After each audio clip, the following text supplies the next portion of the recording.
camera, sound, marker, and action. Welcome to Tabletop Cinema, where we bring together the worlds of filmmaking, tabletop role-playing, and video games. I'm your host Mikey, a freelance filmmaker, tabletop RPG game master, and variety streamer on Twitch. And today, we return to our first playthrough of Final Fantasy XIV Dawntrail. Vanwa, thank you for dropping in. Thank you for the lurk. And Dewata, welcome in. You are indeed here quite early. We just started. Don't forget that on July 2, you'll have to enter another access code for the full game again. Ooh, right. It is already July tomorrow. Can you believe it? Thank you for the reminder, Dewata. I would be so lost without your reminders. Yeah, so we need to input another code. So there's only two codes, right? The pre-order code, which we already added, and then a second code, the full release. Yeah, and suddenly half of the year is gone. But hey, let's make the most out of each day, and today that involves doing as much main scenario quest as we can. Yeah, I think I saw it in my email already. But to start things off on the right foot, Dewata Streams is an amazing artist, author, and tabletop RPG creator. I shall pin this message again. Releasing on Backer Kit in October, Confluence the Living Archive is an RPG we are currently playtesting, and which Dewata Streams has heavily contributed to. So let's keep that in there so people will check it out and click, because Publishing Goblin and Confluence the Living Archive, such intriguing titles.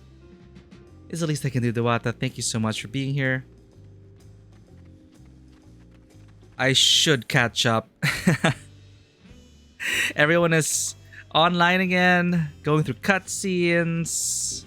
Let's see how far we can get today. So we already did one path. We did the Hanus. Now we're gonna do the We're gonna go to Urkopacha.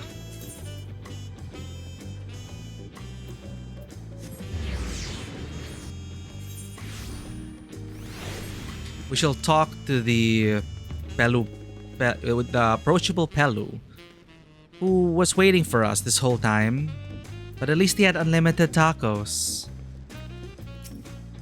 Come on, Karin, let's see what's waiting for us in the next village. Wuklamat would have struggled to complete these feats alone. Bringing you together was the correct choice, it seems. Without knowing how far the other claimants have progressed, taking anything other than a brief rest is out of the question. The rules of the contest seem clear enough now. The scenes from the saga point us in the direction of the electors, and the electors award us keystones for performing their feats. Simple. With one keystone already in hand, we made an auspicious start to the contest. Hopefully our next attempt is equally successful. You did this first? Nice. I wonder how different it is if you... Do they acknowledge that you did the previous one already? The Samura dialogue change? I don't know. But it's actually nice that they gave you an option at least. Even if it's the illusion of choice, at least... you get to pick and choose your path. To Urkopacha, the approachable Pelu is awaiting your questions.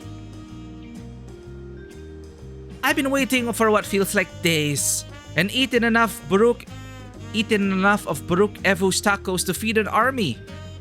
What is it you'd like to know? Our main concern was confirming the state of the road ahead. As I recall, to reach Urkopacha, we depart from the Arch of Dawn, then take the road west at the first fork. Should we be wary of anything along the way?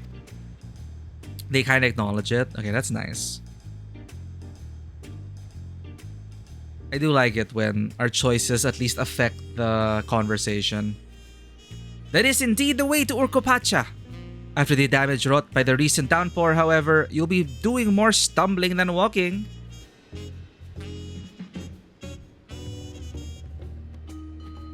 Lady L, welcome in. Hello. Thank you for dropping by. Lady L, my friends, is a variety gamer. and a fellow Mass Effect fan, fellow shepherd in the house. I believe I ended up on Lady L's channel thanks to a raid from Bonebreaker, a mutual streamer friend. Please do go check them out.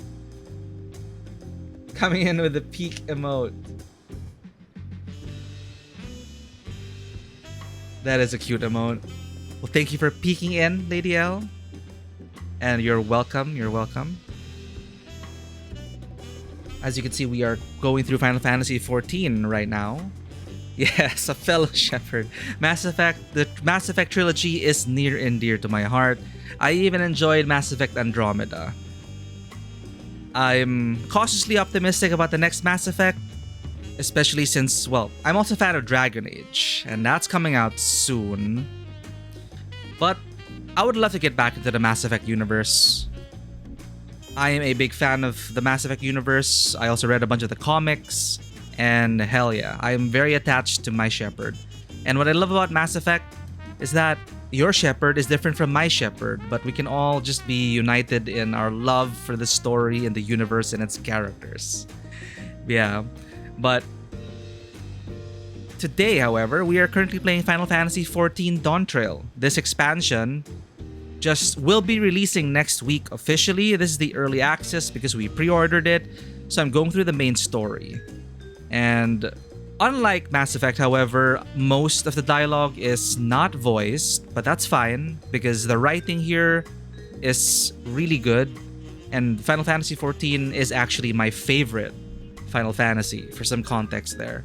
I mean, I guess I played 7, 8, 16. I didn't play many. I played a bit of 9. 14, however, is what really made me love Final Fantasy again. I mean, I did grow up with 7 and 8. I loved 7 and 8.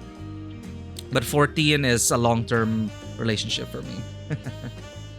Exactly. So hopefully I'll be able to drop by for more of your playthrough, because I always love seeing how other shepherds fare. And we were just talking about choices and consequence and different options for the dialogue. And well, unfortunately, Final Fantasy XIV is not built like that. It's pretty much linear with an illusion of choice for some dialogue options. But yeah, it is an MMO. It is a live service game, and it is an ongoing story. So it is a lot to consider if you want the whole, the BioWare effect. But, there's room for both kinds of RPGs, and I love them all, which is why we go through a variety. So again, welcome in, Lady L. Thank you for dropping by. I do appreciate it. So we just finished one path for our first session. These are our companions. We are trying to support our new friend Wuklamat in her fight for the succession to the throne. So there are different contenders, and there are some really terrible contenders with terrible attitudes who are trying to stop, who are trying to gain power, and we're trying to prevent that while also putting our candidate on the throne. So it's a whole journey throughout, recounting the history of Wuklamat's father, retreading the steps, and hopefully developing into a capable leader and learning and making new friends along the way, that kind of thing. Yes, Dawntrail is the new major expansion, which is releasing next month for Final Fantasy XIV. So this is the Realm Reborn, Heavensward, Stormblood, Shadowbringers, and Walker. This is the 5th expansion, and it is the beginning of a new story. But do take heart. When it comes to rugged terrain, we have a most dependable solution available. Come with me. We're gonna ride alpacas.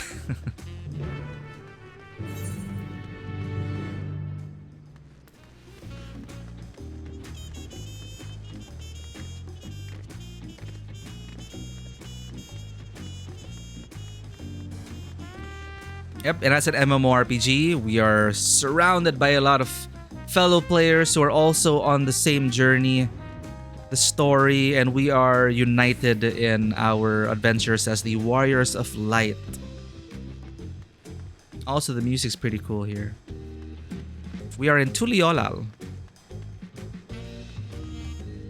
Apparently, Wuklamat doesn't like alpacas. But look at them, they're so fluffy. I don't think I've ever seen an alpaca in real life. Oh my, are these fluffy babies our mounts? The Pelu Pelu, all being small, is confusing enough, but those masks make it almost impossible to tell men from women, let alone guess their age. The beasts are sure-footed, that's for certain.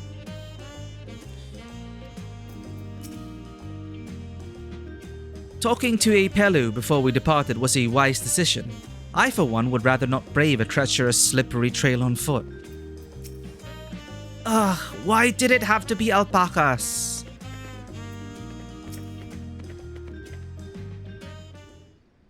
You look for me? Oh, okay. May I introduce to you our most dependable companion, the alpaca. I bet the looks are deceiving. They're probably very rude and crass. These animals can traverse Urcopacha's steep mountain trails as if they were gentle fields, and all while carrying heavy loads. Our merchants would be lost without them. So they fill much the same niche as our chocobos back home. You don't have alpacas in Eorzea? Alpacas are native to Yoctoral. Eorzea has its chocobos, and the eastern lands have their horses. Why go to the trouble of breeding another pack beast in a place which ill suits its qualities and where it is not needed anyway? I mean, don't underestimate humanity. You know, actually, what is the collective term for peoples in, diverse fantasy realms with different species? Like, I feel a bit it's too human-centric to keep saying, like, it's humanity. It's like saying it's just hewers. Is man with a capital M considered a catch-all for everyone? Society, community? Like, an alternative term for humanity. Like, for all the peoples of Aetheris, for example. Like, if you want to say... Yeah, like... The peoples of Aetheris. I guess you just have to... The peoples. Maybe? I don't know. Zen, welcome in. Yeah, the peoples of Eorzea, the peoples of Aetheris, they don't really use like humanity. Like human isn't really a word that I actually remember being said here at all. I actually don't think they ever say human. Right? They did. I don't think it's not in the script. Anyway, alpacas are native to Yoctoral, Eorzea's chocobos, blah blah blah. People would probably want to breed them because they're cute. But must we ride these little monsters? I get the impression you aren't fond of alpacas. When I was small and being a bit naughty, I went around pulling on their wool. One of them spat on me and it was the foulest stench you can imagine. I see. What do they like to ride? Alpacas bred as mounts are inquisitive and docile. Even those without experience find them easy to handle. Squint. We're really doing this then. So, was my information useful to you? Yes, very helpful. Even if it wasn't what I wanted to hear. Good, I'll take my payment now. You want me to pay you?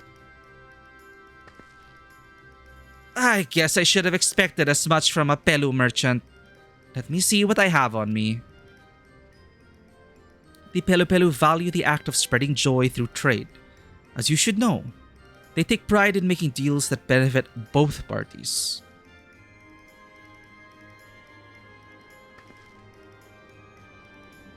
Here you go, a fair price for your fair advice. Yes, I made a trade with a third promise herself. My friends will never believe this. I shall be on my way now. I wish you safe travels. Off you go then, and thank you.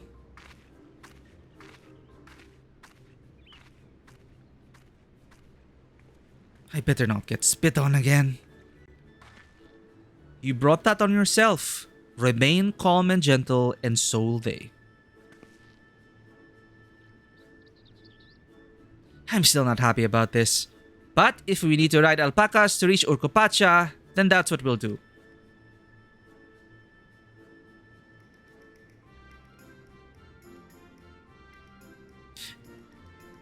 The lighting on the hair is, I think, is also kind of different.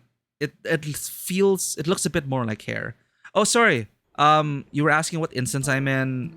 It says I'm in 4. What? They kicked us into MSQ. Sang of a mountain that would stand tall, even should all other lands sink beneath the sea. Indomitable and eternal. But now I'm in 4, instance 4. The 100 peaks of time. Of all the beasts which crawl and fly, only the legendary Valigarmanda could hope to disturb the summit's serene majesty. Yet, with that flying calamity imprisoned by the Dawn Serpent, what great feat remains for those who would claim the throne? Imprisoned by the... Whoa.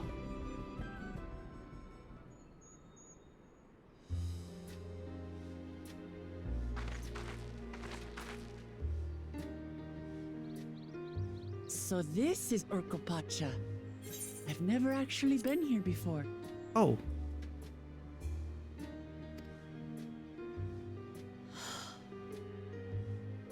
The air is so crisp and clear.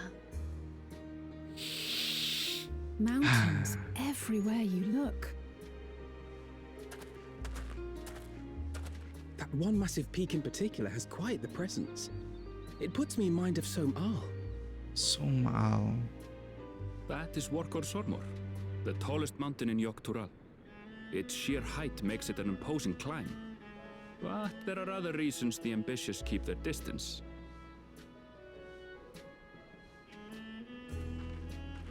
Oh?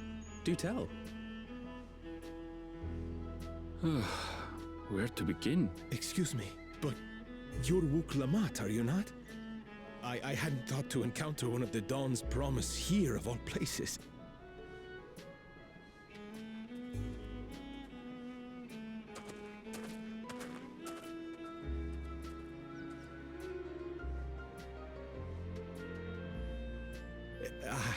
But I should introduce myself. I am Bol Nok, a weaver by trade. Well met, Bolnok. We're on our way to Watranpelo. That's where we're going. Truly. I've just come from there, as it happens. I'd asked the Pelu who sell me their wool to give me a tour of their alpaca ranch. The head rancher and I shared a bottle of mezcal while he explained the finer points of wool production. Mezcal? What is that? Mezcal? Is that Oh. a local beverage? Yeah, ask for us, Alice. It's an Urcopacha specialty. A spirit made from distilled agave heart juice. Agave heart juice. What's the real world term Yes, for that? and it must have done wonders for Agave my heart mood, juice. For I tripled my usual order of alpaca wool. They did offer me a discount, though, so it wasn't a bad deal in the end. But listen to me, boring you with my tedious stories. I will leave you before you are lulled to sleep. Goodbye, and safe travels.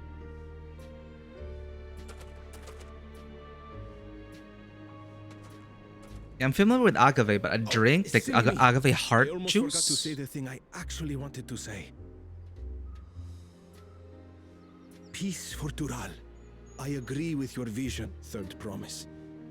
You have my support in your bid for the throne.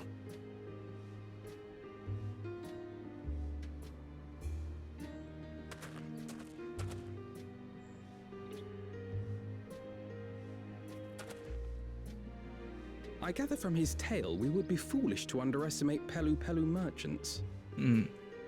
Probably great sales stock. Yes, they do more than run the markets in Tuliolal. Pelu peddlers can be found everywhere in Tural, traveling from place to place on their sturdy alpacas. They are effusive and engaging speakers, and many's the customer who's been talked into spending more than they bargained for. They won't find this customer so easily charmed. She's gonna be easily charmed. I'm calling it. And maybe they are talking about agave nectar. Watchun Pello's down the path. Off the main road. Don't get lost. It's right there.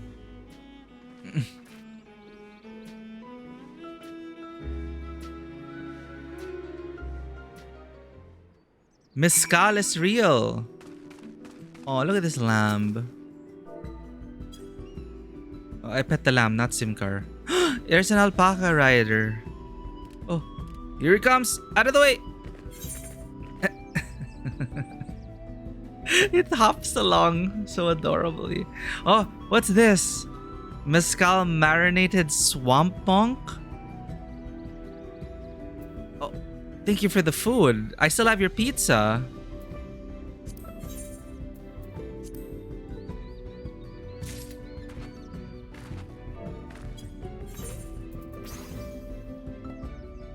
So I should be sure to eat this. Tender swamp monk thighs soaked overnight in mezcal, then grilled over an open flame. Oh, it has XP bonus. I forgot. I forgot about MSQ prog. You need food for XP bonus. Well, I'm keeping this Garlian pizza because I always want pizza in my pocket. But I will eat this mezcal marinated swamp monk. I want to Google what is mezcal? Not real mezcal. Mezcal. It's a distilled alcoholic beverage made from any type of agave. Simple as that. Did I ever have mezcal before? Cooked agave. Oh, from the category of spirits made from agave and tequila. It's a small subset of mezcal. Much like bourbon is a kind of whiskey.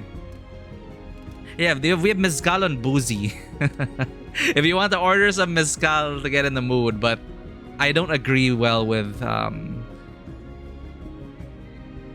hard drinks like tequila and vodka. I shall eat this. Rump.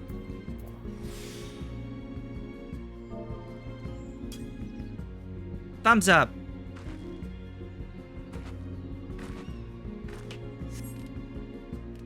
Same. It's like, I think once the pandemic happened, or even before that, just one day I just really stopped drinking a lot. Oh, right, they're ether currents. Southwest.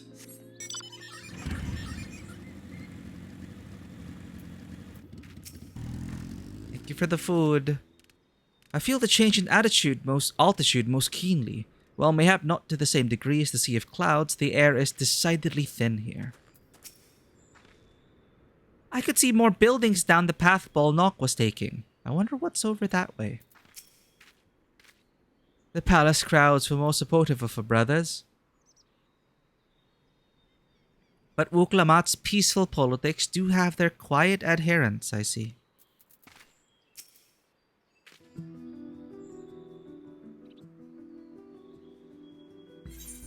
This is it, Watchun Pello, home to the Pelupelu. Wuklamat should have arrived before us.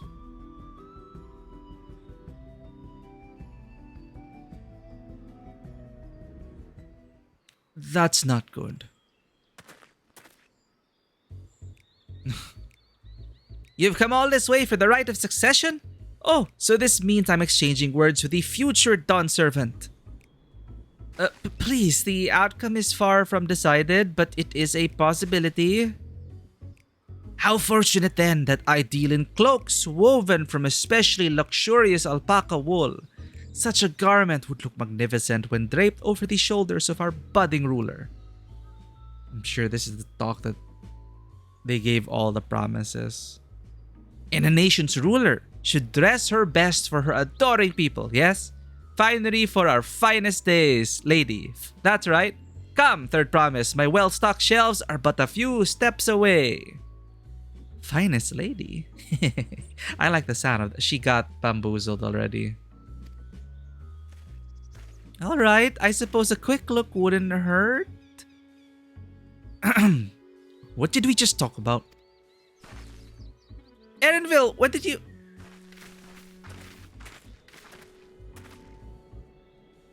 Ah, a Shitona from far off Saktural. Northern winters are bitterly cold affairs, I'm told. I cannot imagine how you survive them without a lovely warm cloak of quality alpaca wool. No, thank you. I'm not in need of new clothes at the moment, neither is the third promise. Perhaps another time. Of course, of course. My shop door is always open.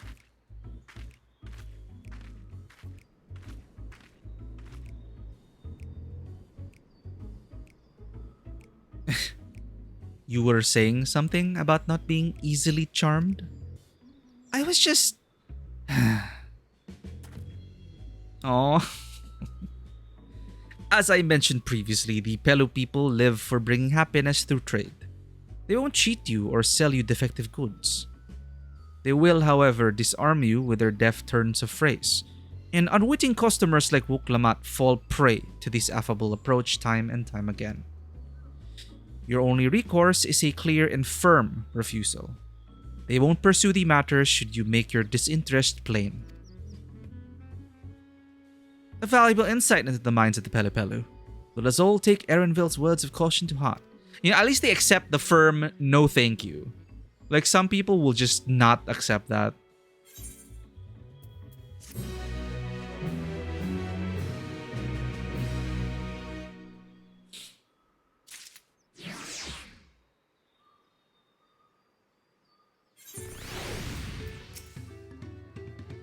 Wuklamat is lucky to have Erenville. Everyone, royalty especially, needs a friend unafraid to chide them when the need arises. I swear, I let her out of my sight for one moment.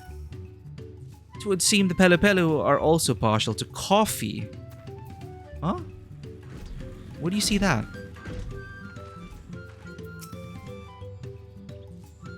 All these houses and buildings made to Pelu Pelu size. And mine too, come to think of it. Oh right, they are Pelu Pelu sized.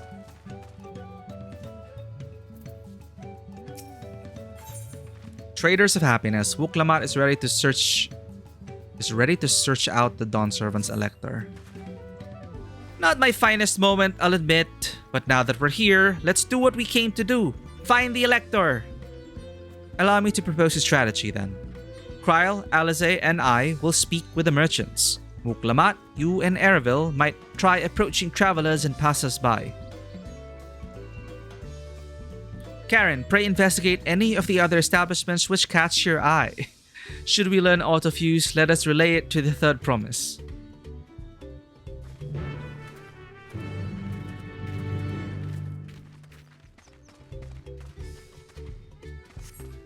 Aw.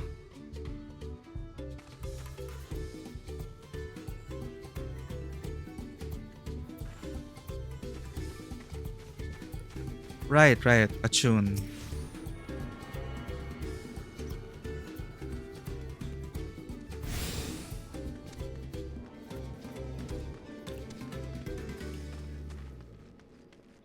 It's a sim car. Sit. Drinking with this guy? He looks kinda tipsy. Looks like he's having fun. Looks like they're having fun. Yum.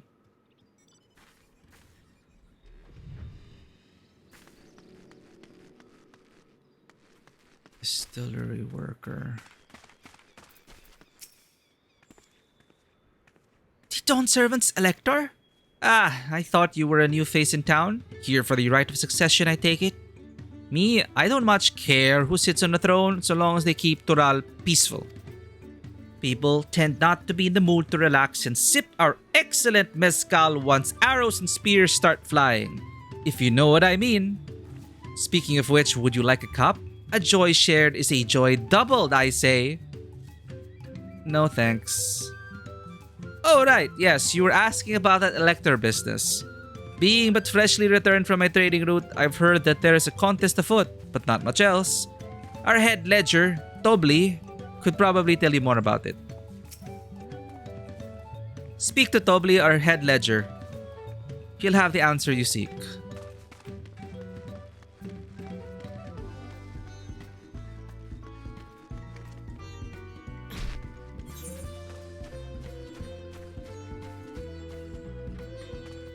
Where are our teammates?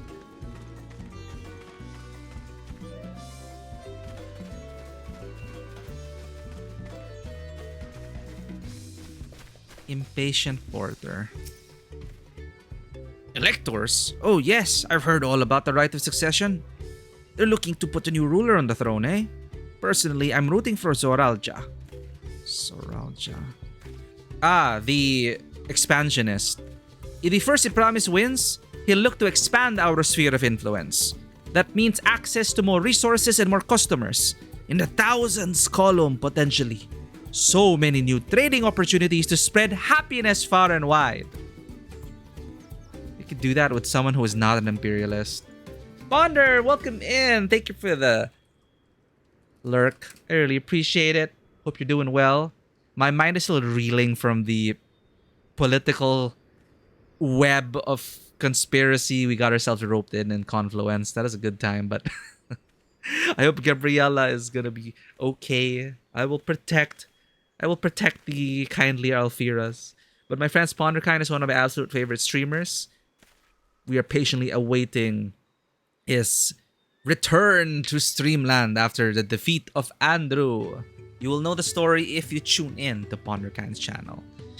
Awesome streamer, awesome community. There is nothing else to really say, but that is everything Ponder is and more. You'll also protect even though I am weak. Oh, I appreciate that. Miss you too. Yeah, let's go. Welcome in Ponder. Thank you again for the lurk. We are very early into the story, but yes, spoilers. Thankfully, it's like a new story, so there's no danger of like, oh my god, this person, like, that's the secret to the universe or whatever.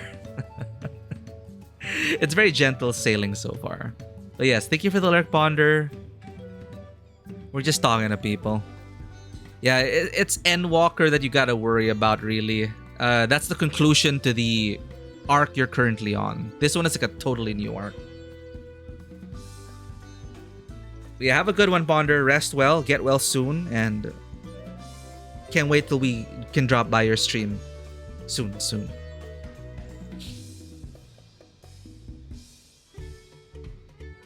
Alright. We're talking to an impatient porter who's probably impatient, but come on, let me talk to my chat. Others have been coming around to my way of thinking, so I've begun crafting goods inspired by the resilient sun. Would you care to purchase something? Please just answer my question. Very well. You said you wanted to know about the Elector? I could help you, but I won't. I can tell you're no supporter of Zoralja or his policies.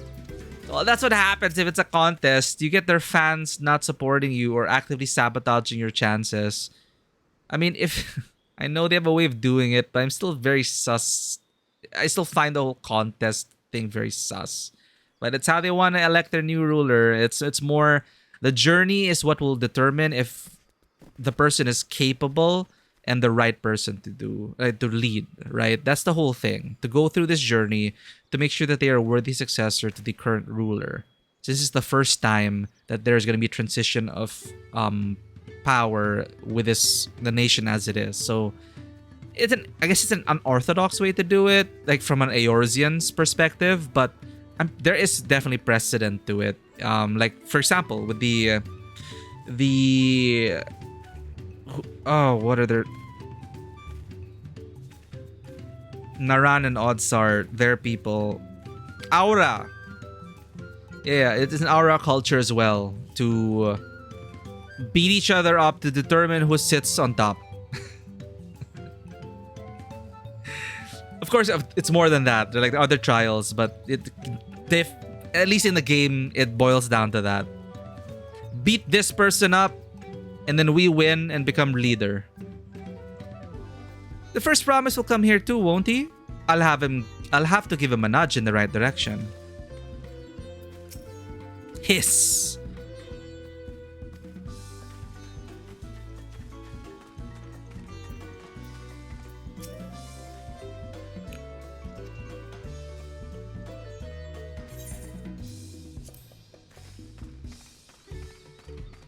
Just unlocking this.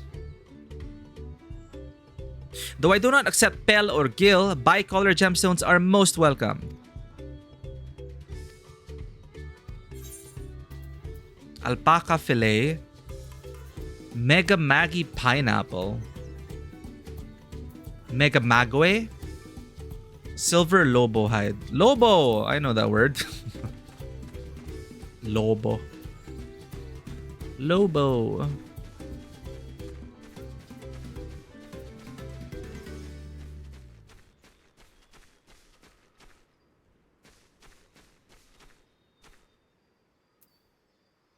Where are our friends?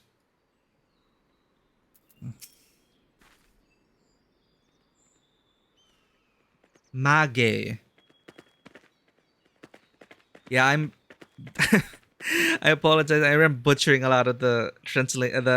These are new words. I don't often read these words. It's a learning experience for us.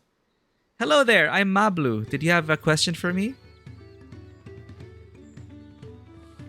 Sorry, I don't know about any electors. You should take a moment to see our prize alpacas before you leave, though. Oh, but be sure to admire them from a respectable distance. Get too close, and our nervous darlings may be tempted to spit on you, and that stuff stinks. It happened to a visiting buyer not so long ago. Tobli, that's the head rancher, was so mad at me for not giving a proper warning. No one makes a mistake without Tobli noticing. He knows everything that happens on this ranch. Well, it's back to work for me. I'll catch a scolding if Tobli finds me standing idle. Sobral. Same. That's why I try and really pay attention to the voiced cutscenes. I'm pronouncing it as Sobral right now because the X sound for a lot of their words in the voice acting, it seems to be an S.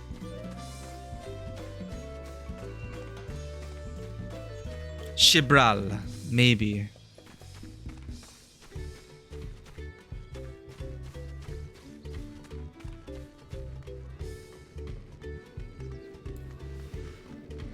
Shibral.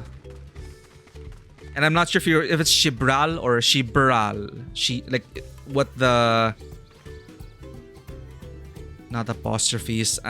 My words. Apostrophe. What apostrophe is. X can be H in the South American languages. That's where it's confusing. Or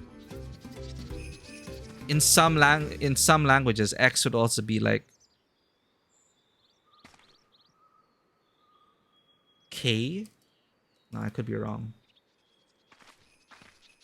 Like Chris. XRIS could be Chris or something.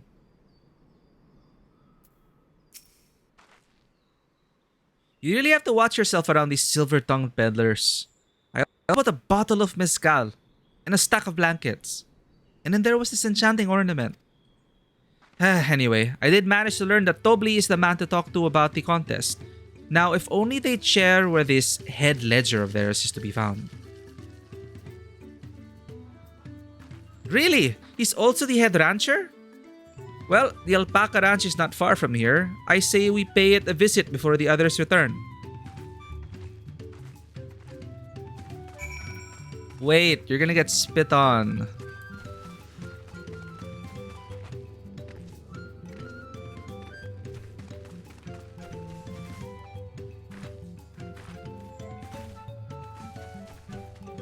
I forgot. I have this.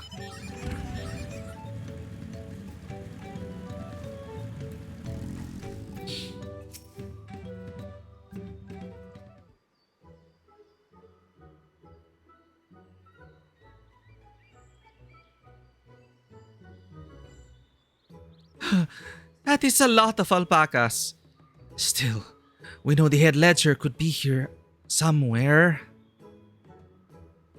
Oh, medieval Spanish, letter X is a very common one, and it was originally pronounced in English as sh. Okay, shame. Okay, there we go. In the mid 17th century, its pronunciation morphed into the Spanish sound J, X, jamon, which sounds like a hard H in English. So either or. But I guess you're gonna go with the older one here. And in the voice acting, X, I noticed they pronounce X more often as sh for shame. So Shibral might be much closer to what they're looking for, or what they wrote it as. But yeah, a pronunciation guide would be pretty nice. Someone probably already put it out there. That is a lot of alpaca, Sil. We know the ledger could be somewhere there. Ugh, I can't let fear deter me. Not to say that I'm scared, of course.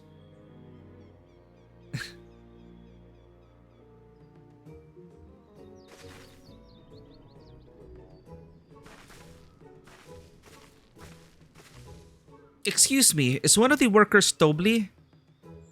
Tobli! Oh, yes, he likes to mingle with the ranch hands and keep an eye on things. I can't tell you which one he is, though. You can't? Is this part of the contest? All I can say is that Tobli often mentions his favorite pungent subject. He also can't resist a profitable trade, though who among us could, am I right? Still, if you bring him a very good deal, he might let his identity slip. So it's like a game. Easy enough. All I have to do is offer Tobli a deal he can't ignore. A deal he can't refuse. No problem at all. Well, maybe one problem. I don't think my purse is deep enough to pay everyone we think might be Tobli. Let's ask some questions first to narrow down the field. Pungent topic. Great! We can meet back here to share our impressions. Oh, charging headlong to the alpacas. Be careful, Buklaman. Well, obviously, I'm not Tobli. I mean, oops. I shouldn't have said that. You're meant to find out for yourself who Tobli is, or if an elector is even in the village at all. Good luck. Remember, I never actually said there was an elector in Wachun Bello. Diligent Ranchan. Ah, a visitor from across the salt, if I'm not mistaken. Be warned, the alpacas will spit if you startle them. I suggest you keep your movements slow and deliberate. Hurry along, I've coats to brush and smelly spit to mop up. Ew.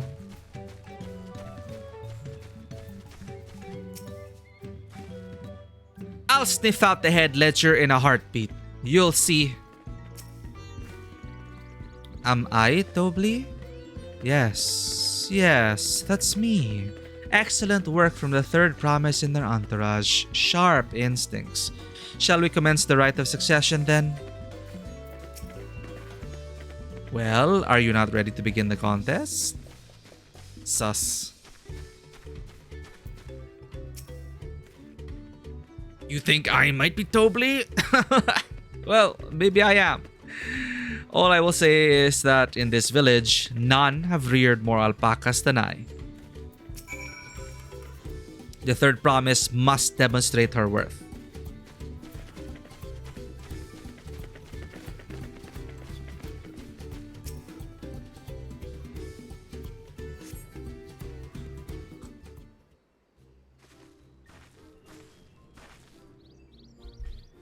I see we're both done with our interrogations. So, who do you think it is? I have my suspicions, but let's hear your pick. The boastful ranch hand.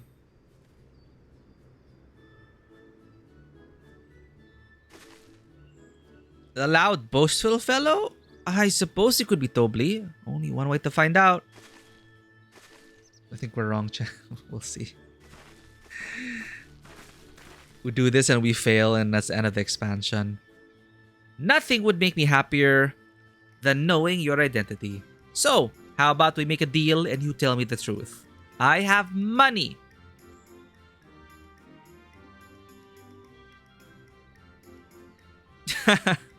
Then I agree to your trade. Done and done. As for my part of the bargain, I am not Tobli. Not the head ledger and not the head rancher. Just a humble ranch hand. You're not him? Damn it, Karen, I trusted you. That coin could have bought me 300 gourmet tacos. Look at my face. We're so disappointed. No, I can't let this taco tragedy distract me from what matters most. We need to determine which one is Tobli. The one speaking about the spit? I don't know. He could not be in town as well. I want to talk to them again. Who was the one talking about the spit? Diligent.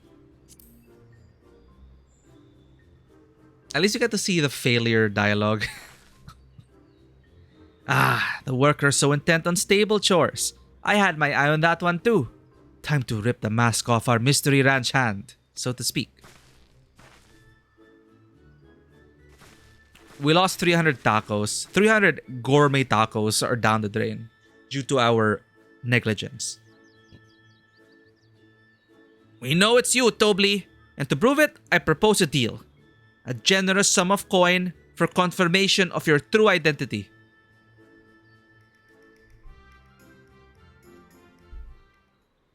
An offer I gladly accept. As you have correctly guessed, I am indeed Tobli, head ledger of Washington and head rancher of the family ranch. I am also one of Gulul Jaja's chosen electors. Aha!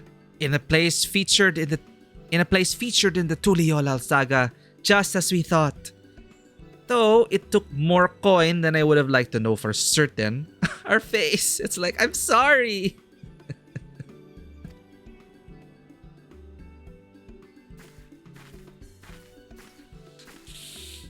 She found you out fair and square, Tobli. And I'm glad she did. Would have been a pity had her bid ended here.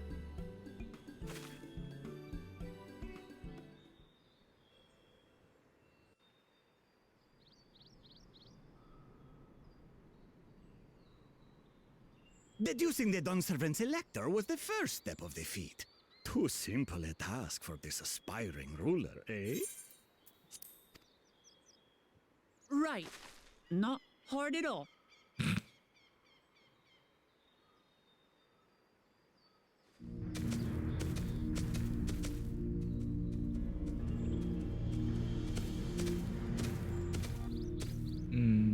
Scary dude. Zorolja.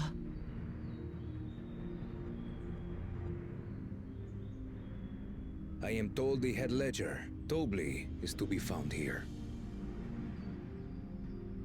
You have to guess which one of us is Tobli. That's part of the test.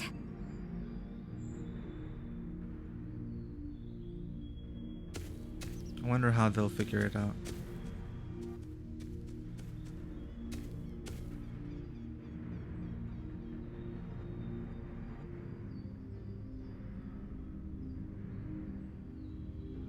Intimidation? Oh, okay. That's... You're Tobli. Without even asking a single question. Very impressive indeed. He just looked at Tobli. With that amusing Okay. prologue out of the way, we can proceed to the actual challenge. Huh. Per the Dawn Servant's instructions, I was free to devise any manner of feat. I considered a number of possibilities in the 10th column. But I think I have a good one. All these ledger ways of talking, expressions. You must go forth and capture for me an alpaca. Our weakness.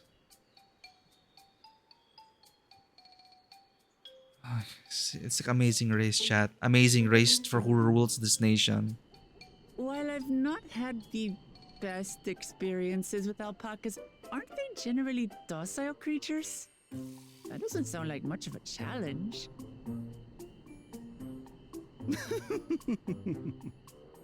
Bring out the example! The example.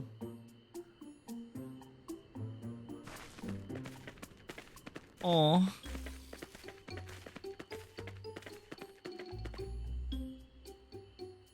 Hi. is a special kind of alpaca. Would you please approach the animal, third promise?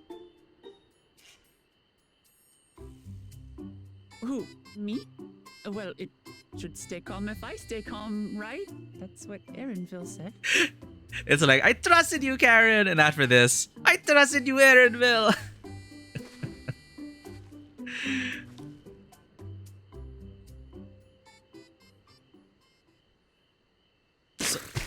Oh no! The little monster spat on me! Oh, it stinks. I can't.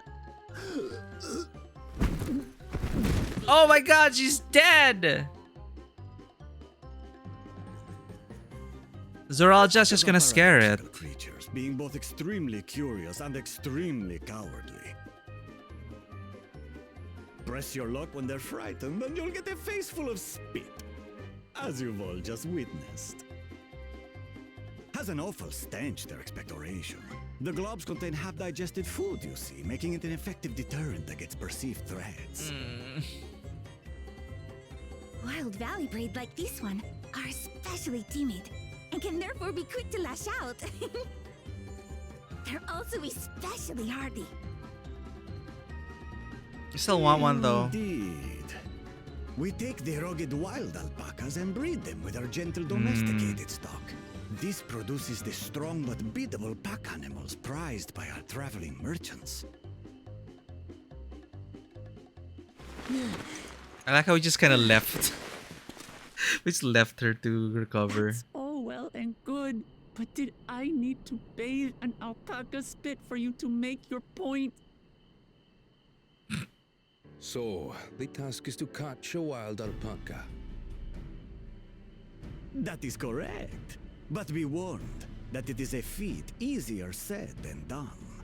I suggest you prepare well before you enter the valley where the creatures dwell. And by you, I mean the claimants only. Whoa! Allies are not permitted to assist with the catching. Okay, I thought that's what... Yeah. The alpacas will help me judge which of you is worthy of receiving a keystone. I was thinking like Zoralja could just have all his minions, like, box them in with tactical Chase down a precision. fluffy, spitting demon, and that somehow proves I'm fit to rule? You know, this is probably just all a game. As I said, the Dawn Servant granted me the freedom to decide my challenge. And when you reach the end of the rite, I dare say you will understand why I chose what I chose. There's a moral to this story.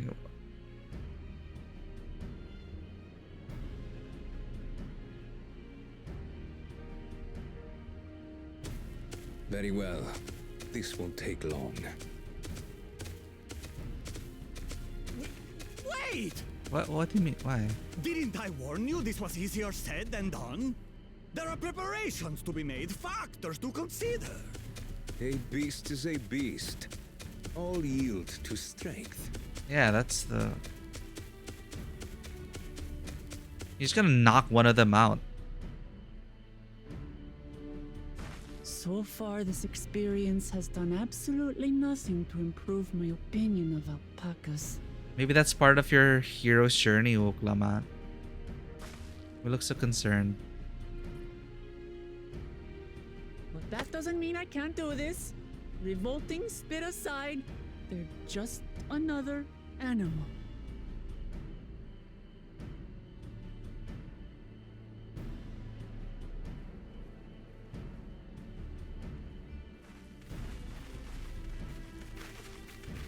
Are you all right, Orklamat? We thought we heard you scream. The third promise does not scream. It was more of a startled yelp. I agree. Scream, in other words. Startled yelp.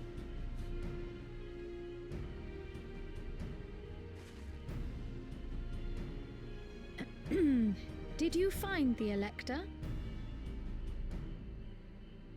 Oh, we certainly did.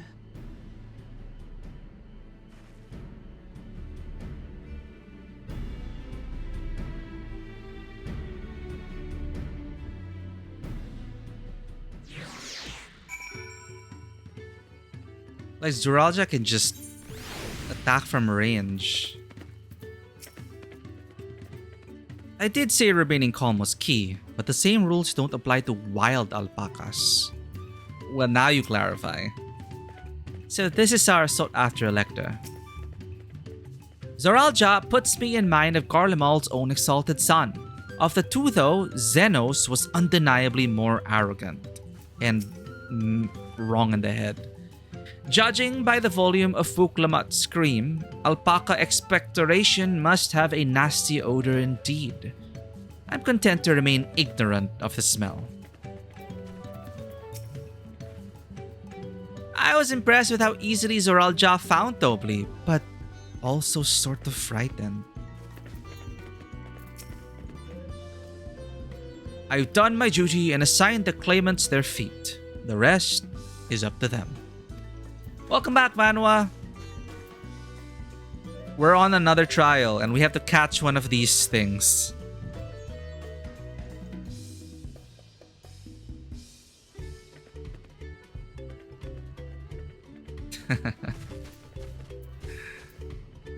And that's somehow, and I'm pretty sure Tobli's gonna explain why this is important to a potential ruler of this nation. I had to go and wash that nasty stuff off my face. I think I got all of it.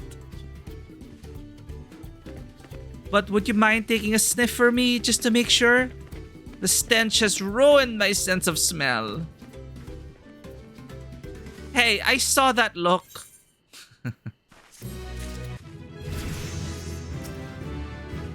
Hey, we're 91. Yeah, it's a super adorable alpaca. So, can you still smell it? To be honest.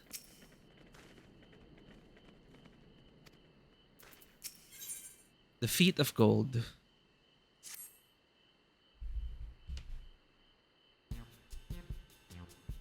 What was our first trial?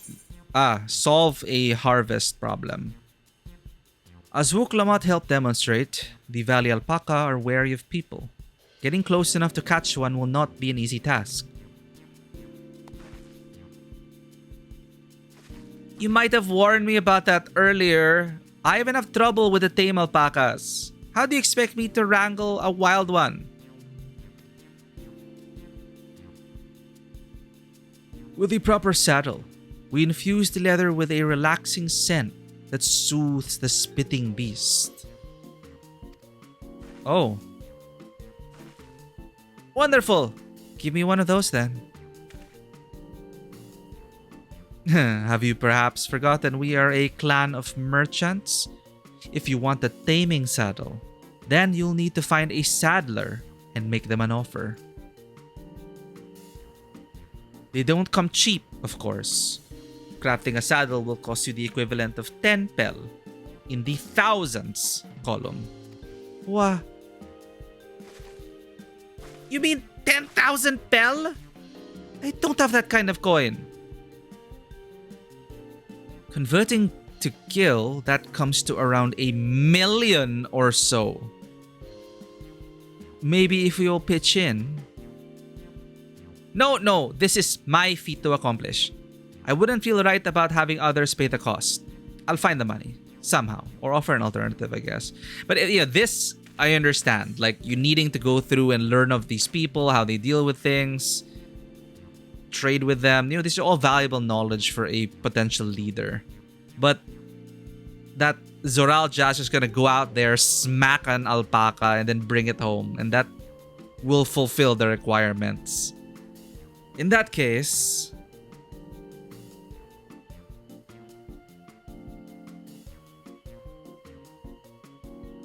that basket of wool is worth the sum you paid me earlier. 1 pel in the hundreds column. So this is about trading up. I do kind of find that fascinating, actually. I think I've watched a few videos of people. It's a thing, like starting with one thing and then trading up to something like 1,000 times its value. It's pretty crazy. Beginning with the wool, You can trade for ever more valuable goods until you have something suitable to bargain with for the saddle. That's a nice gesture. But you think I can turn 100 bell into 1,000,000? That's 10,000 times more! We need 10,000 bell, not 1,000,000. So we're looking at 100 times more. Oh, right. I panicked and got this confused with Alphino's million gil.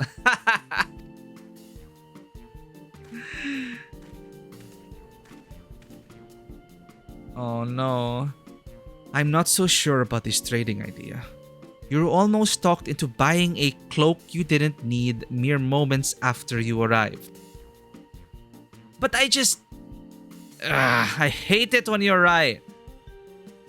Then let me help you with your deal making. Oh, hello again. Mablu.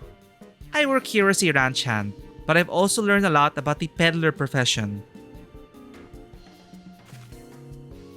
It's alright if I aid them now, yes?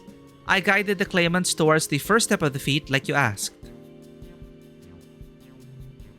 As long as Wuklomat goes alone to capture her alpaca, she is free to accept assistance from whomever she likes. Hooray! Let's see about getting you that saddle then, Third Promise.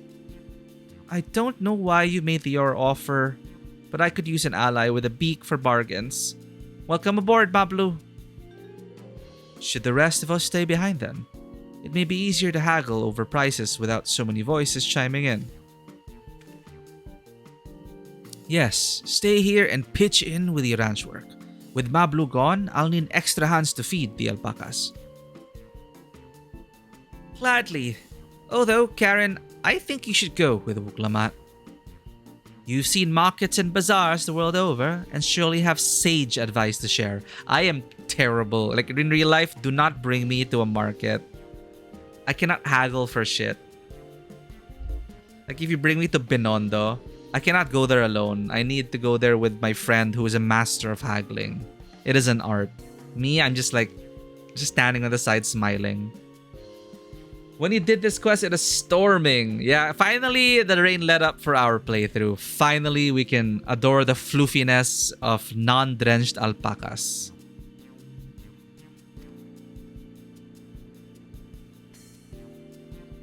In that case, you should also hold on to the alpaca wool. If it's misplaced or soiled in some way, you'll have nothing to bargain with. As if I'd do such a thing. But I'll leave the wool with Karen anyway. The better to keep my hands free.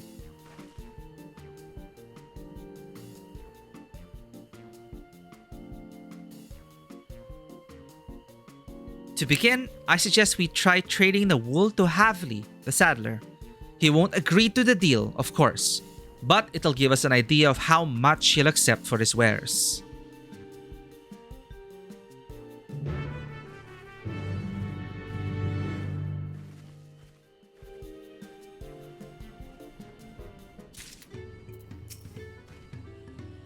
Turning 100 pel worth of wool into a 10,000 pel saddle is exactly the kind of suggestion I'd expect from the head of a merchant clan. I'd worry if it was just Wuklamat, but it sounds like Mablu knows a thing or two about trading. I have every confidence you'll come back with a saddle. Tending the alpacas, are we? I had some experience with that when I was younger. Mablu hasn't given up, I see. Oh, look at this. Look at this chocobo.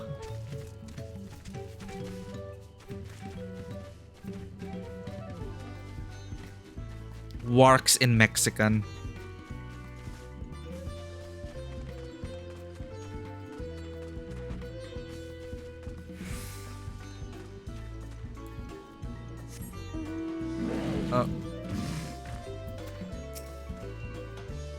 Is it really possible to make 100 times what that wool is worth just through trading? Yeah, there's a whole YouTube series on this, Wuklamat.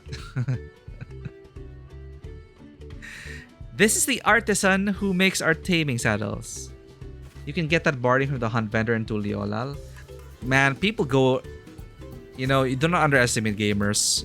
I'm pretty sure people are already done with the MSQ, done with all the content.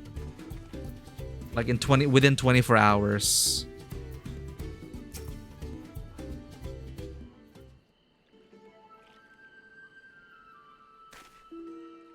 So I gotta do hunts then. Good thing the hunt trains are dedicated. Something I can do for you? We've come to bargain. I need one of your special taming saddles to catch a wild alpaca.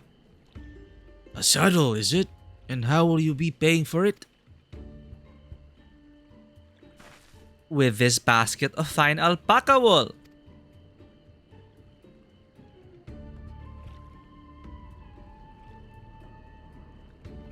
What does a saddle maker have for wool? What does a saddle maker have for wool? Besides, this would barely cover the cost of a single strap buckle. Offer me something I actually want. So what is it you desire? I'm taking a break to level my miner. The dedication, Dewata. Happy mining. Hi ho. Hi ho. Off to the mines Dewata goes. Havil, we have come to bargain! And what might that be? Mezcal. I like to nurse a cup at day's end while I inspect my finished work. Bring me a jug of quality stuff and you've got yourself a deal. That's it! Alright, let's just get mezcal. This bodes well for us, Third Promise. Such mezcal can be had for only 5 pel in the thousands column. 5,000 pel? That's... If 10,000 pel is 1 million gil. Hold on. Did you say Third Promise? Then my offer has changed. No! Yeah, this is why you beat... This is what happens. You know, because of my face, chat, it also makes it difficult for me. They always give me a higher price. It's so annoying. That's why I said I cannot deal. Like, I cannot go into markets. I need to go with a friend who is a master of haggling. And sometimes they'll tell me to get out of sight because me being there makes them raise the prices more. It's the stereotypical I look Chinese. I look Chinese. I'm fair-skinned. So they think I can pay more. And when they hear me speak, especially, they might think I'm a foreigner or I'm of the affluent class or whatever, just because I don't speak Tagalog well. So, which is not true. So it's just, yeah. That's why when I have to go to the markets with, for example, the team, for the production team to handle stuff, they just tell me like, just go do something else. They'll handle the haggling. But it's funny because it also depends on the energy you project. My friend who's the best at haggling is also super Chinese. She's more Chinese than I am. Imagine her as your favorite Chinese Filipina tita. She's that kind of energy. And she's super amiable, super friendly, and she's so disarming. And I know what you know. I'm sure you know what I mean when we know people like that. And it doesn't matter what they look like. They're just instantly like friends, buddy, and on their level, quote unquote. So it's a skill to really handle like people. And with the class divide in Metro Manila especially, it's something you have to navigate.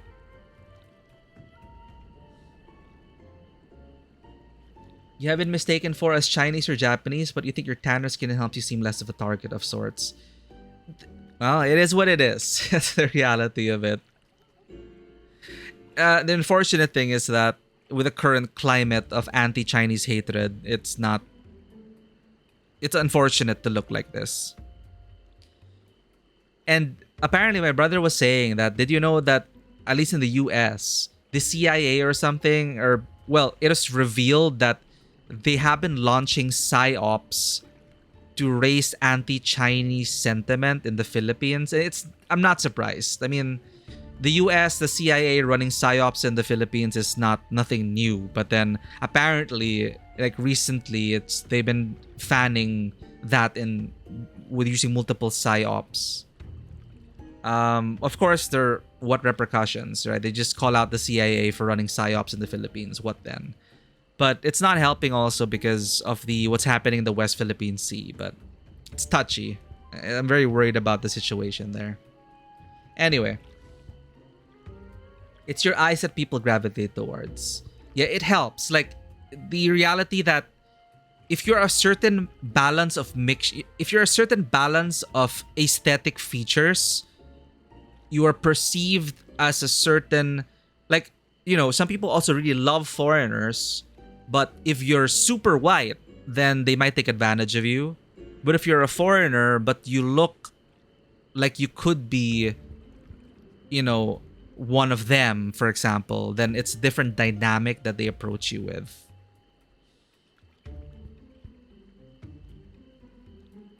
Yeah, I think it was psyops against Sinovac. Like, I wouldn't get... That's why there was so much hatred against Sinovac, which is a Chinese vaccine. So, yeah, I think, yeah, you're right. That's what my brother was talking about. It was psyops versus that. So there was a reason why it was suddenly Sinovac was... It's scary to think about it, right? It's just suddenly no one wanted Sinovac. And they were pushing for the Western vaccines more. That's wild. Yeah, that was a while ago. Okay, yeah. So it's like, I guess something got declassified, and then it's like, well, that happened. Moving on. But it does set a precedent, right? I'm pretty sure the CIA is still operating into some capacity. Anyway. Yeah, that's what I got. I got a flashback of that because now they know we're the third promise. Hold on. Did you see the third promise? That my offer has changed. The saddle is going to cost you a jug of premium mezcal. Aged 3 years at least. But that... Dude, you just mentioned already your price and now you're changing it. That kind of sucks. 3 years? That stuff is valued at 10,000 pel or more. Why have you doubled the price? Because I must support the man of ambition who will see my business prosper. Zoral Ja will go to war, and his cavalry will need saddles. Lots of saddles. Damn it. Zoral Ja's the expansionist.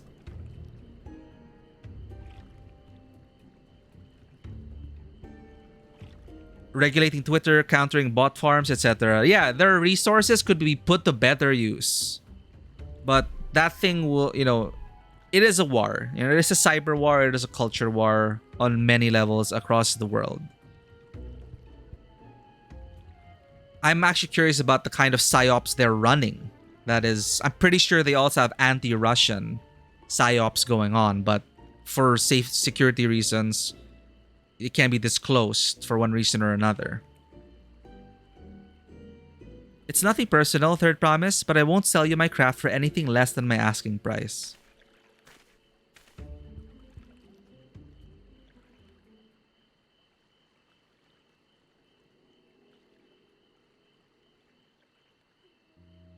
Yeah, we should remain vigilant because internet trolls will always be out there, and paid internet trolls to create a bubble of disinformation and a web of deceit. It's just scary, the times we live in terms of that.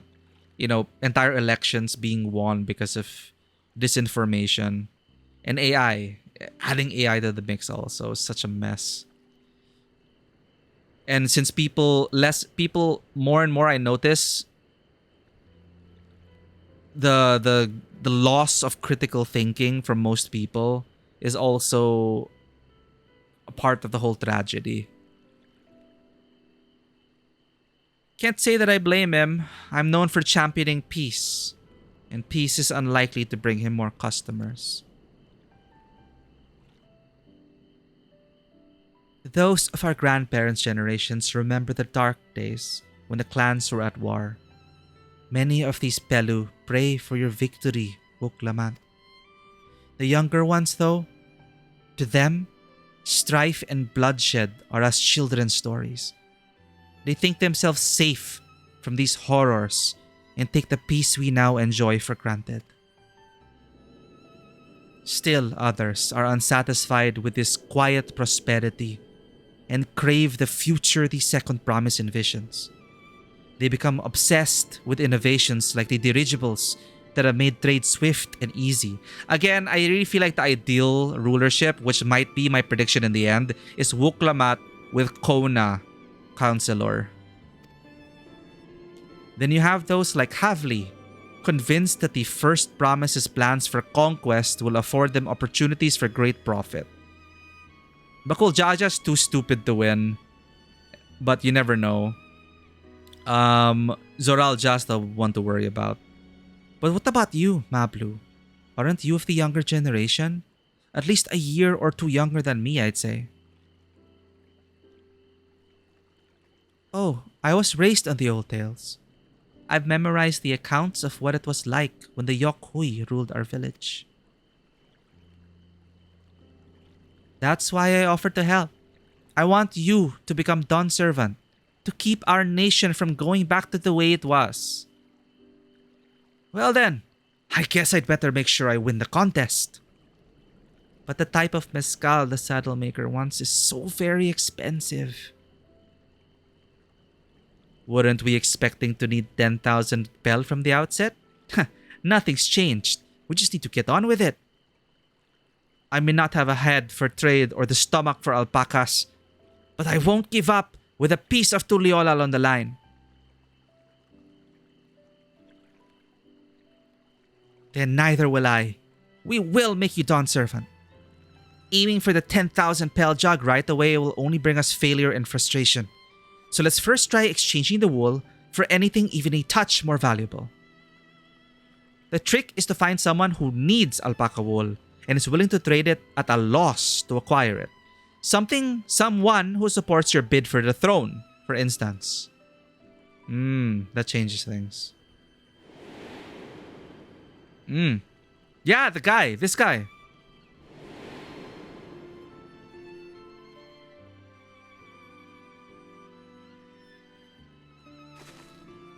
Of course, the Weaver. Bolnok was his name, I believe. He went out of his way to say he agreed with my vision and he was here to buy wool. I think I remember the direction he was going. But for now, let's head back to that road where we first met him.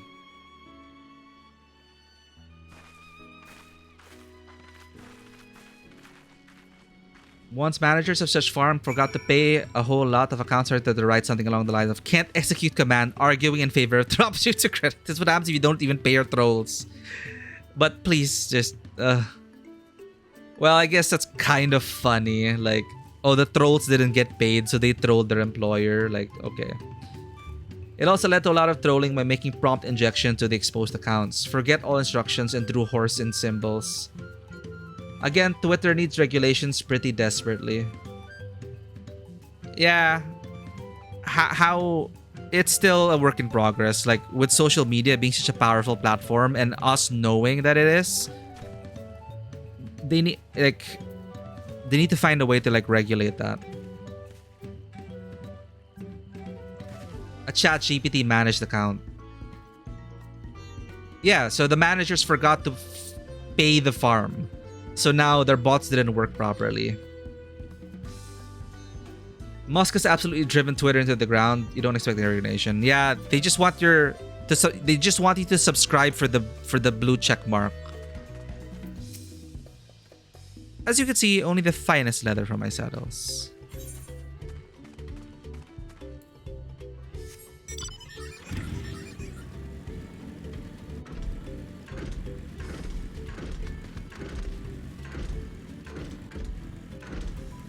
Shabayukek.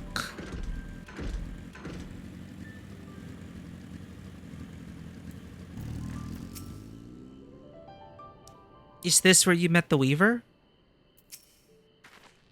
This is the spot. After Bolnok talked to us, he walked off to the south. Then he was probably going to Ikuvlos Inn. Most visitors to Huachunpelo end up staying there. Let's go and check, shall we?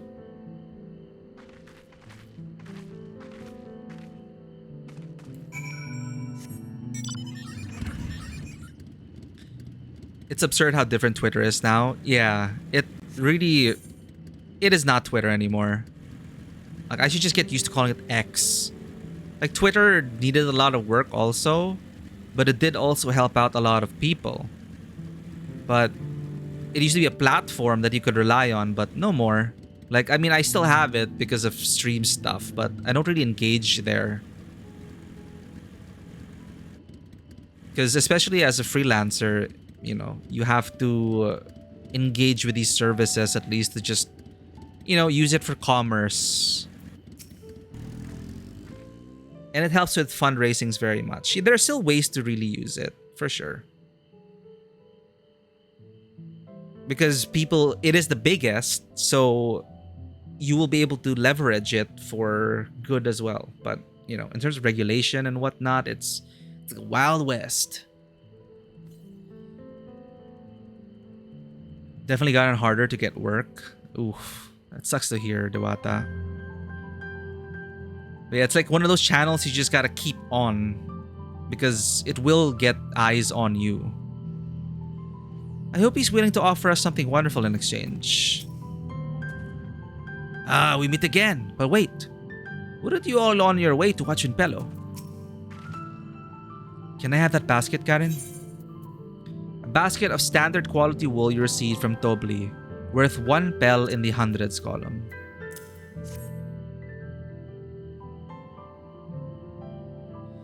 Thanks!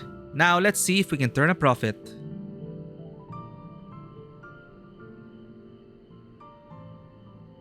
It is a good way to spread information by citizen journalism, but now Ukrainians are algorithm suppressed by default. Yeah, like triggering topics, they call it maybe quote-unquote triggering topics, which is wrong because it is relevant to talk about what's happening in Ukraine. They sanitize it. So it's really unfortunate that happens. It's like the damn algorithms. It's like, I mean, we are in a dystopian world. It's freaking social media algorithms influencing entire world views and galvanizing movements that may not be very productive or right. So that also really sucks to hear. Like the shadow banning.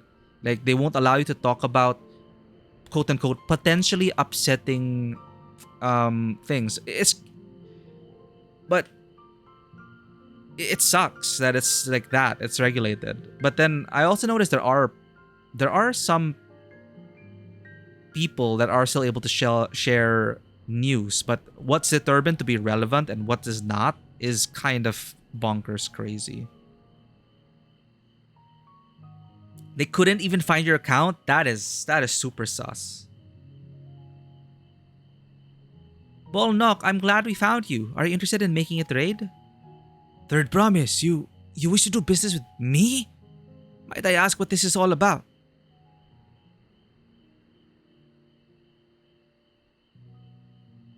Damn, shadow banning is so sus. Last time, well, I heard about that also happening to, for example, like, what is your name? Like, it's not the same, but like, I was just reminded of the whole thing about, what is her name? Right, Sasha Grey.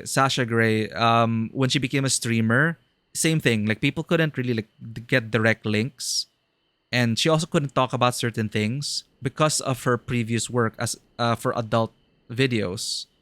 So the algorithm was already against her by like shadow banning her name. And even if it wasn't related to adult videos, like she was just streaming, it would fight against her and try to prevent people from finding her. So it's like, algorithms, come on. I see, so the goal is to turn the basket of wool into a jug of 3-year-old premium mezcal. He seems to know his mezcal as well. Then allow me to invest in your efforts. Just like that, hell yeah. peace in Tural is what allows me to cross freely into the lands of my suppliers. Naturally, I would prefer that one pledge to preserve the peace. I would prefer that one pledge to preserve that peace win the throne. Thus do I humbly offer you this wool poncho, a small token that I pray contributes to your victory.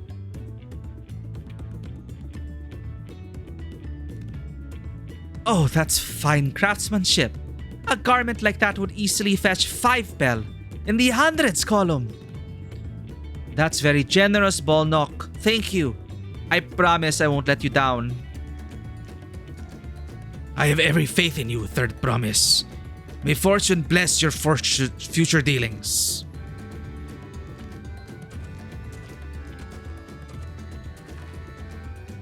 I can't believe you quintupled your investment with your first deal. We're off to a spectacular start. Only because Karen remembered our weaver friend. All I did was hand over the wool. That's not true. The connections you build with people are vital. This is one of the most fundamental precepts of trading. One which you've instinctively mastered. You think so? I know so! Now, let's take our 500 pel poncho and trade it for something even more valuable. Here, Karen, you take the poncho. If I lost it somehow, Erenville would never let me hear the end of it.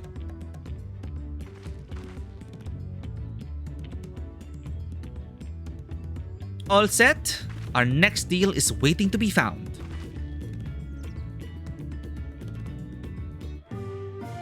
Excellent trade! What the heck? Success! You traded a 100 pel basket of alpaca wool for a 500 pel wool poncho. There are contests for this, right?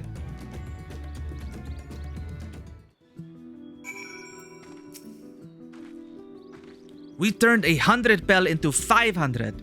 I know it's only 5 times more, but it feels like 500 times more. That is priceless. The connections you make along the way, that is priceless. For everything else, there is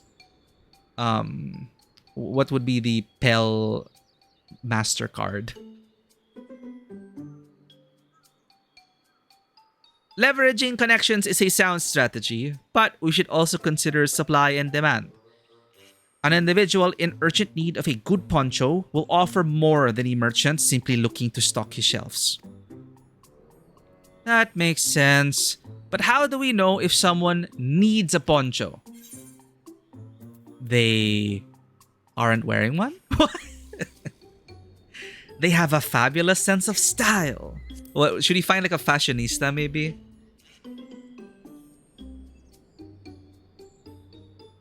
It's a nice sturdy poncho, but the design is traditional. I don't think fashion is part of its appeal. So we find a gullible foreigner and tell them, look at this traditional craftsmanship. Only found in the village of Urcopacha. And you hit them with all the buzzwords. And then it is good quality, so maybe they'll be willing to spend a lot. That's how they get a lot of the foreigners. Like, especially in tourist destinations here, like the truth is, like the tips they give. Look, it may seem such a little thing to foreigners in our country, but the level of tipping that they give is such a huge help to a local. But to think to them, it's just like, oh, $10. It's like, that's just a tip. $10. That's like 500 pesos. It's like half 1,000 pesos.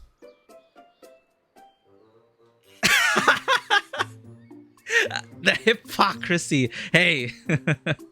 Yeah. It's a joke. But yeah. Mike, it is what it is. 10 minutes ago, talking about how he gets wrongly judged at markets. Mikey, now, we find a gullible foreigner. It's why you don't fall for the trap. Because I am self-aware. I'm aware of that. It's a nice sturdy poncho, but the design is traditional. I don't think fashion is part of its appeal. So only those people with a practical need would be interested. Wait, that's the obvious answer, isn't it? We look for a person without a poncho and hope they're eager to buy ours. Yes, there you go. We find the demand for our supply. So, where should we begin our search for prospective buyers?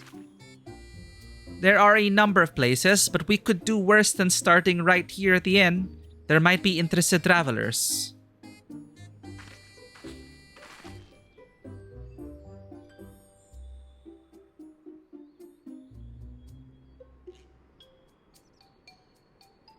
Yeah, my math is bad. Like, all the numbers, I'm just reading it, but I'm not actually calculating it. I'm saying, yeah, that is a good trade. Like 5 to 5,000. Yeah, we'll get there eventually. I'll let the NPCs do the math.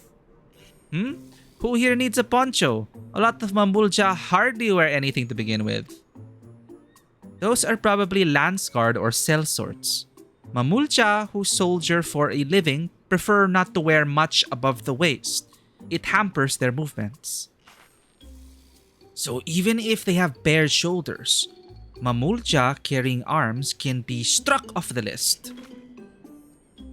Oh, it's a first-person perspective, I didn't realize. So we want to look for a Mamulja that does not have a weapon and a poncho. Disconcerted Hubigo. Let's see. No coat or cloak, but also no weapon? Oh, we might have a winner. Oh there, friend. You're not a mercenary by trade, right? I was curious about your bold choice of dress, or lack thereof. Oh, it was no choice of mine, believe me. I was attacked by beasts on the way here, and barely escaped with my scales intact. My coat was not so lucky.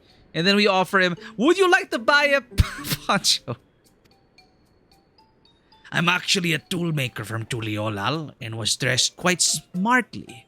All the better to show the Pelu I am a man who takes pride in his appearance and therefore his work as well. But now look at me. Well, sir, this is your lucky day. You were just attacked and we're gonna make him pay, what, 5,000 pel or something? What a splendid poncho! This would be the perfect replacement for the coat I lost. We'd be willing to part with it if you'd like to make a trade. For one of your fine tools, perhaps. Oh. What about this hatchet? I crafted it myself and will vouch for its quality. Huh. That blade looks sharp, the haft well made. I'd value it at 1 pel in the thousands column. 1,000 pel. Oh, from 500 to 1,000. Okay, we double that. I can do this math. We have a deal. Wonderful. A fine garment such as this would put me on even footing with any Pelu merchant. Like the eponymous owner of Miplu's mate garden for one. Her field hands use hatchets to harvest the mate. And I thought to impress her with a tool I sold. Mate or mate? I was thinking mate? Miplu's mate? Mate. Okay, it's mate. I was wondering like, her field hands use hatchets to harvest the mate. And I thought to impress her with a tool I sold you. No matter, I have other wares to sell. Glad I am to have met you. It's kind of tea, yeah. That's cool. I learned something new. I'm learning a lot about, at least, you know, this being South American inspired. I admit I'm not very familiar with the cultures of that region. Did you hear that? We've already found our next buyer. To Miplu's mate garden we go. What does mate tea taste like? Yes, but it's a fair distance on foot. We should take alpacas.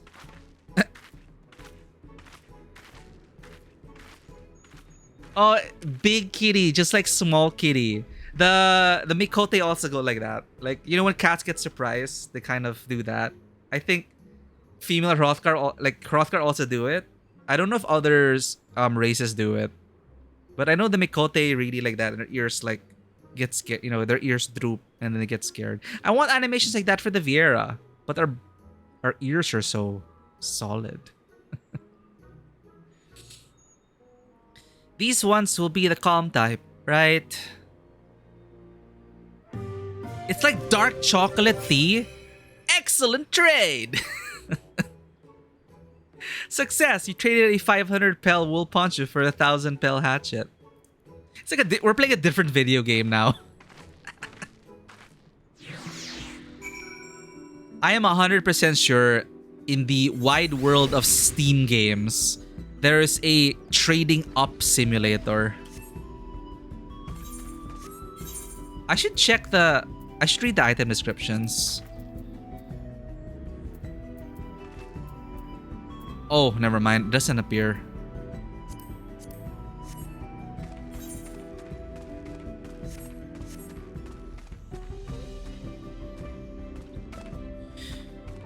Bitter, earthy taste. Supposedly it has quite an acquired taste. The more you get used to it, you can pick up on the more nutty dark chocolate note. Sounds fancy. I do like dark chocolate. Oh, ether current. I love all kinds of chocolate. I will say though that I know some people will say it's not real chocolate, but I love white chocolate.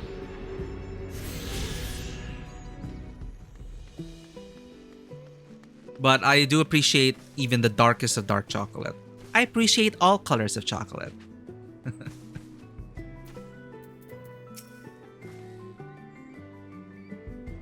Melt in mouth dark chocolate. Ooh, dark hot chocolate. Oh, so good. Here we go again, riding alpacas. Well done, recognizing that Toolmaker as a potential customer. If you've a mind to change professions, you would make an excellent merchant. No thanks. Hey, we got new glam.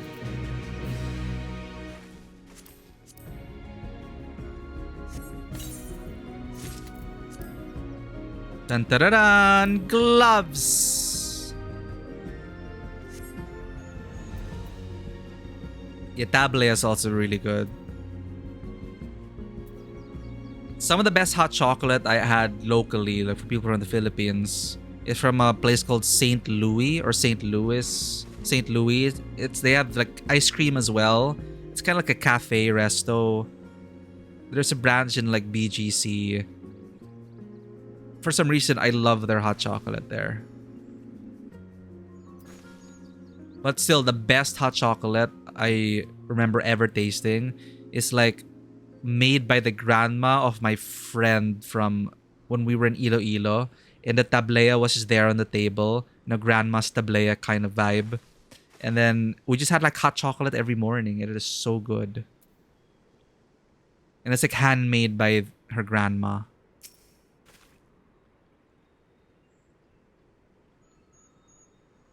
We've been doing so well. Even Tobli would have to agree.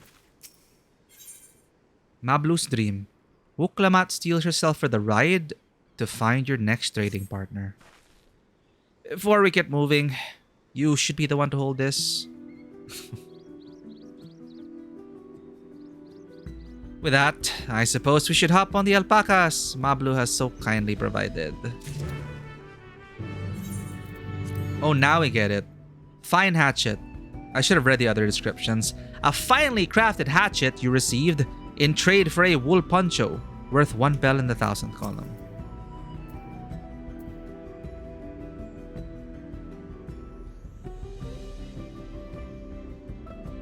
Packets of tablea your family makes? Ooh, I'd love to try it, Dawata. Thank you.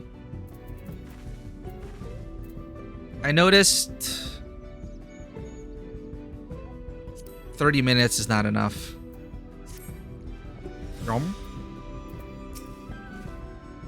Ready to go? Let's mount up. If I'm going to catch a wild alpaca after this, I can't be shying away from the tame ones. Not that I'm scared of them, you understand. Or their nasty, disgusting, foul-smelling spit. Whee! Hop. And it's off to the mate fields we go. This is so adorable. Please don't spit. Please don't spit. You'll be fine. These ones are accustomed to people. I still don't trust them. You have a knack for riding, no matter what you say. Without our alpaca friends, we Pelu could never have become traveling merchants. Can you imagine walking all the way across Tural? Whoa. I swear, that mountain is too tall to be real. I like these. Warcore, Sormor, was it at the name? A forbidding sight, isn't it? One I've never appreciated up close. You have to take the long way around to get there, to the highlands belonging to the Yokui.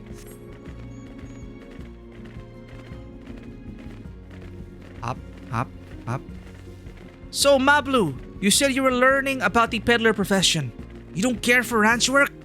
No, I love it. I love working with alpacas. But becoming a peddler has always been a dream of mine. It's just, I'm not sure I have the talent for it.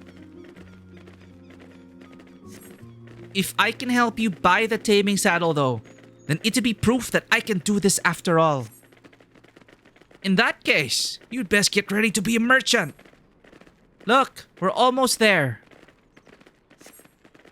Nocto Cactuar.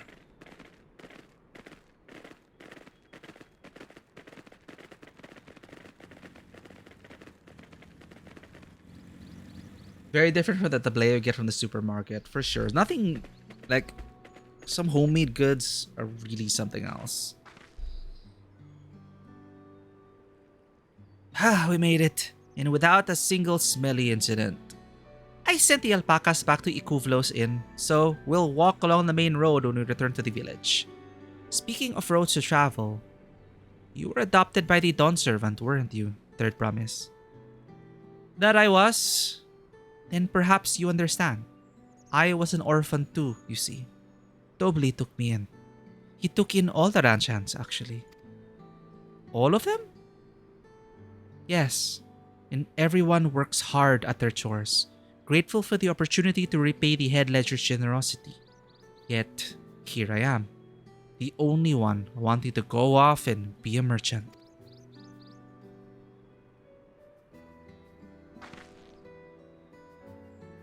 I'm sorry, I don't know why I'm telling you this. We need to keep trading things for your saddle if you're to prepare for the feat of gold. As it's mate harvesting season, you can't have too many quality hatchets. Add to that Wuklamat's way with people, and we should have no trouble making a favorable deal. That's Miplu herself over there. Pass the hatchet to the third promise, and let's get to bargaining.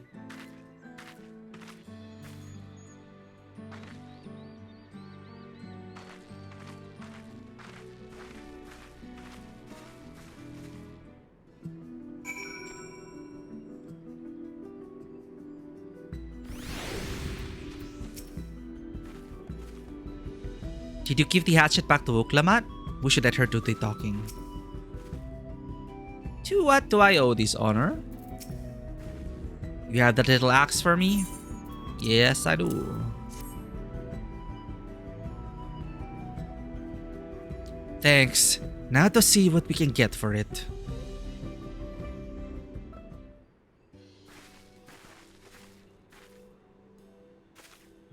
You're Miplu, the owner of these lands?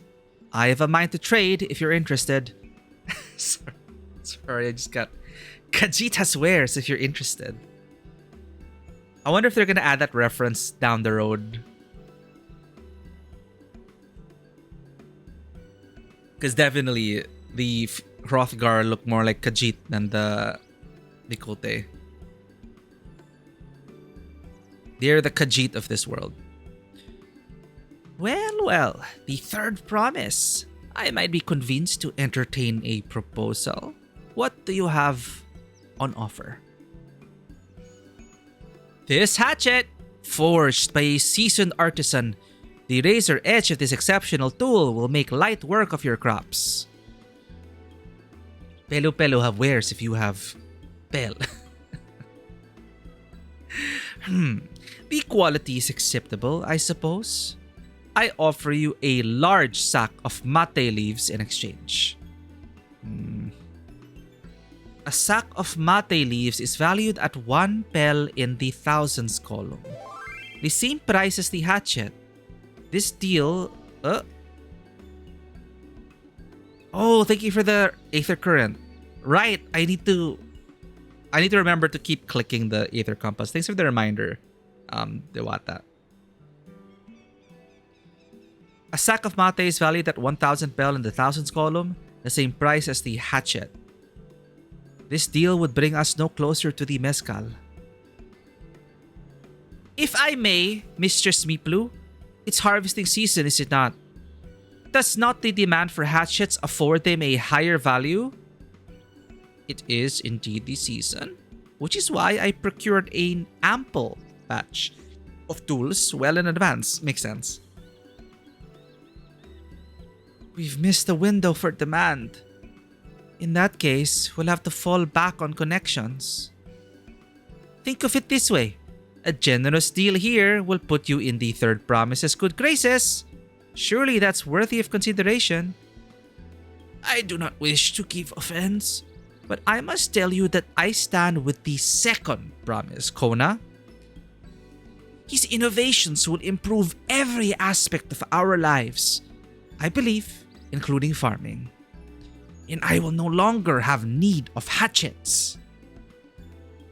I assure you that I have nothing but respect for Wuklamat. That is why I'm prepared to purchase a spare hatchet at a fair price.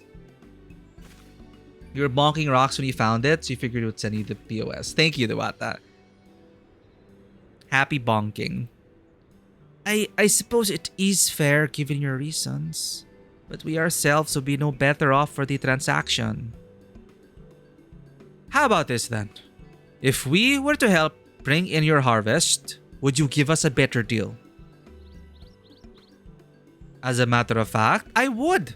Until Kona's reforms come about, I can always use more hands in the fields. Then you can go ahead and add our labor to the bargain.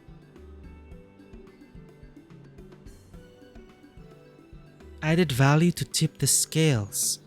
How could I have forgotten one of the most basic rules of trading? You can rest here if you like, Mablu. Karen and I have mate together. Oh no, I'm helping too. Off to the fields then, and mind you, pick the healthy leaves. I'll take 5 good bundles from each of you. Now we're farming. Harvesting. Let's get that over there.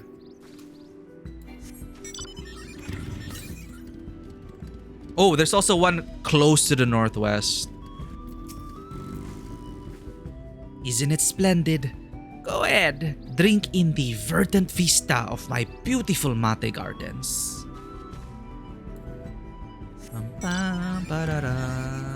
There's one.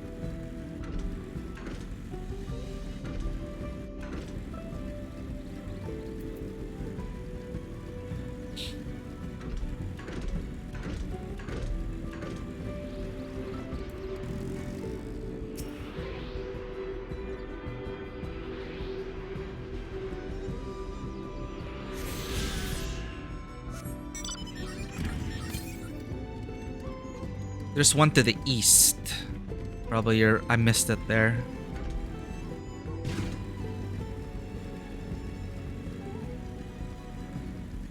So this is how mate trees look like. Did you see how Wuklamat came to my rescue there?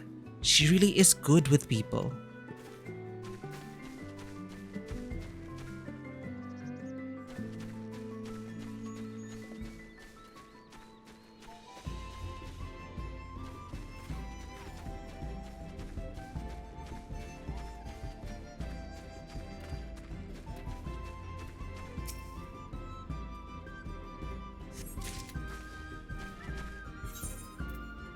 A sizable pile of freshly harvested mate leaves.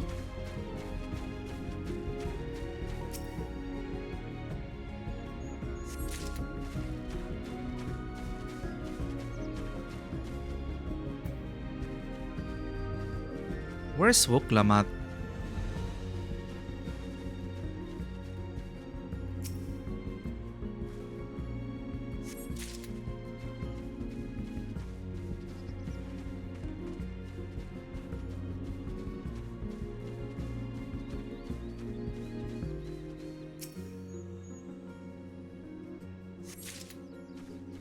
Woklamat, where are you?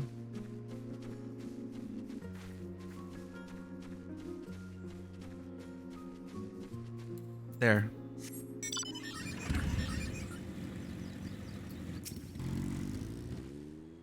I wasn't sure Miplu would bite, but it goes to show that you'd never know until you try.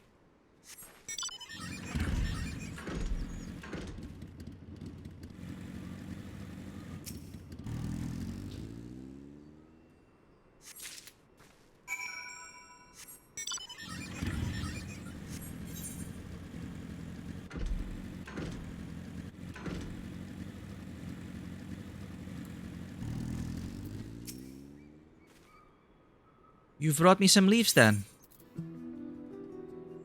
I totally forgot. Wait a second. I need to do something really quick. Come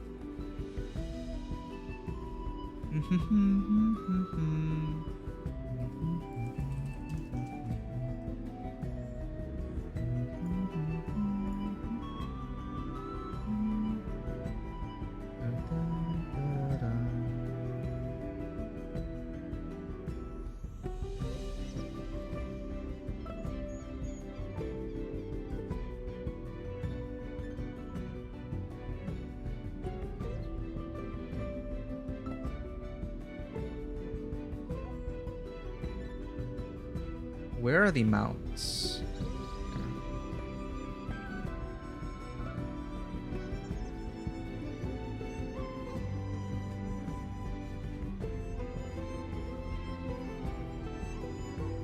Oh, and it's made for 2. Okay, I'm gonna splurge a bit. I wanted to do this for my MSQ prog.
Are we buying the bike? Maybe.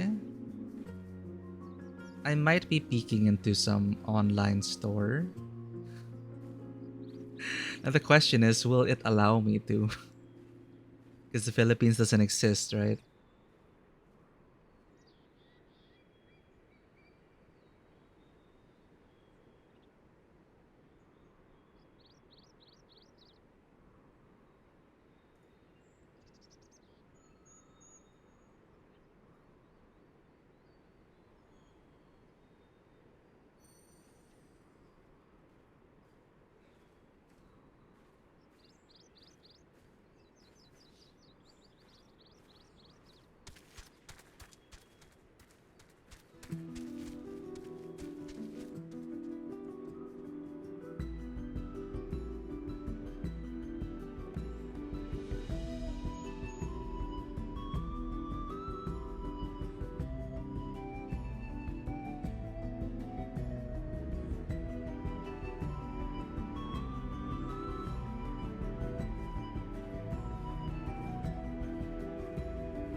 What? It says it's processing.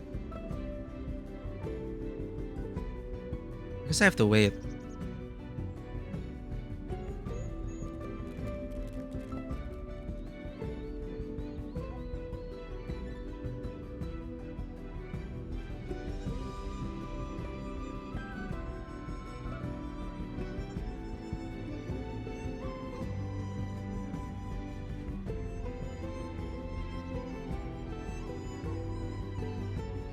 Like I didn't get the confirmation email.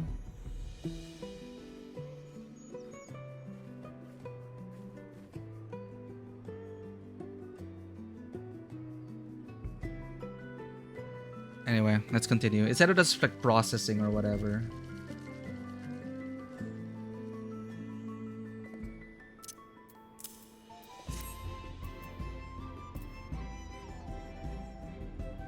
An acceptable harvest. We'll see how your companions fared before I make any decisions, though.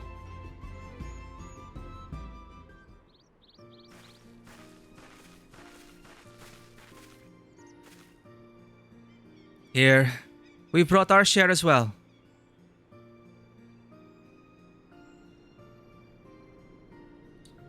Thank you, Third Promise. This is more than enough to hold up your end of the bargain. Now it's time to honor mine.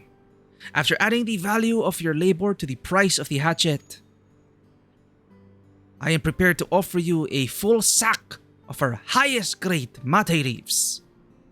Nice. Premium mate!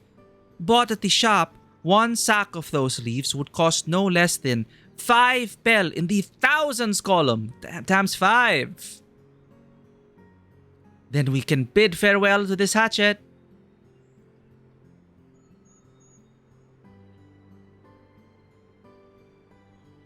I'll give it a good home.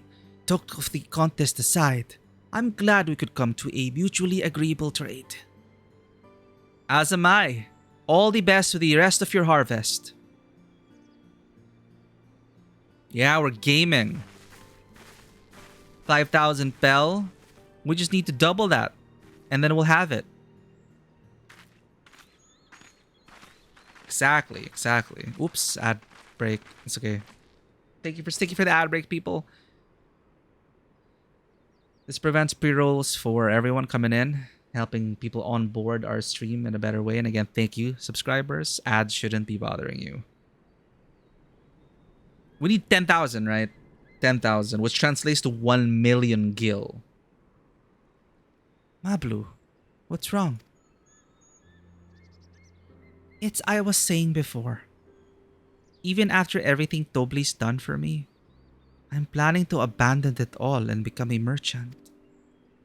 But then I needed your help after forgetting a basic rule of trade. How can I expect Tobli to accept my decision then? Have you mentioned your plans to leave?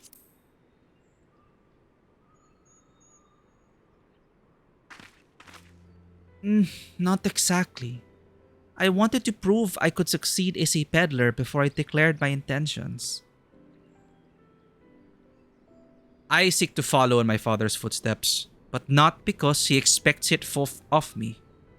I want to preserve Tural's peace, and becoming Dawn Servant happens to be the best way to do it. You should live a life of your own choosing, and I wouldn't be surprised if Tobli held the same opinion. So talk to him. You're right. It's better to find out for sure than worry over what he might say. Thank you for the advice.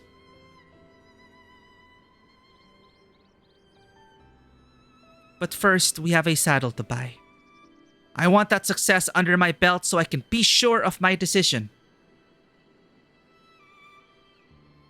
What's next then? We try to trade our tea leaves for something halfway to 10,000 pel?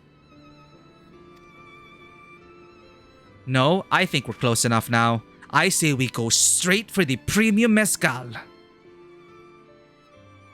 Bargain our way into double the value, eh? Think you can do it? Trust me, I will make this trade work. I admire you, Third Promise. That you're holding your own against such strong competition for the throne is inspiring. Am I really holding my own against Kona and Soralja?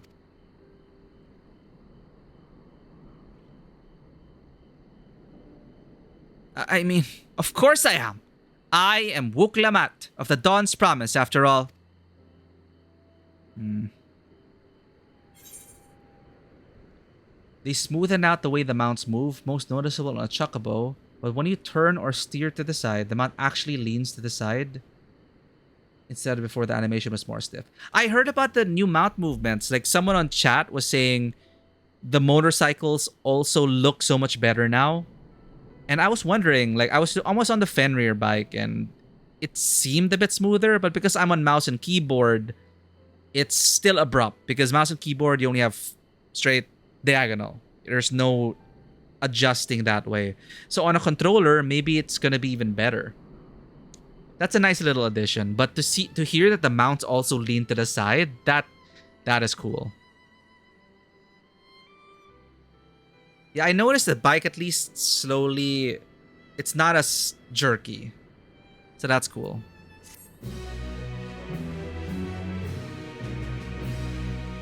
It would be even smoother on a controller. Excellent trade! Success! You traded a 1,000 pel hatchet for a 5,000 pel sack of top-grade mate leaves.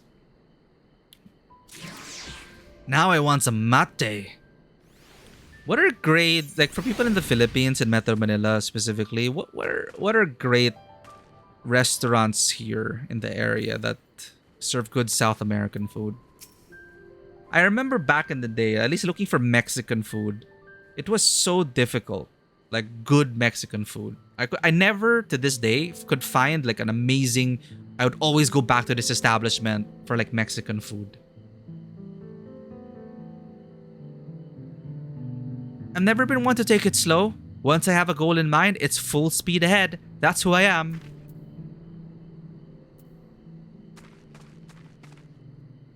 Okay, I'm gonna check on my bike chat.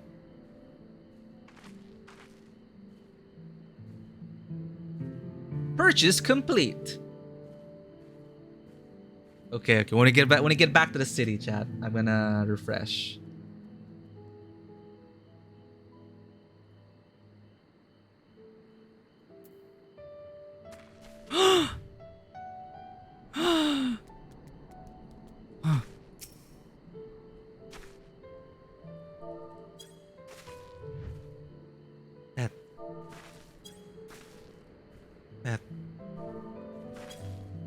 Pet. What a nice kitty. Isn't it splendid? Go ahead. Drink in the verdant vista of my beautiful mate garden. Same thing. A premium deal. Wuklamat has her eye on a jug of premium mezcal. Before we go, let me give you the mate leaves. I don't need to risk proving Aaronville's point.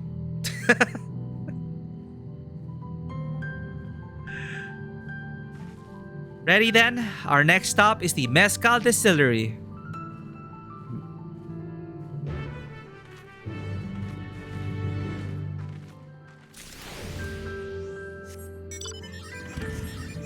Let's get the ether currents.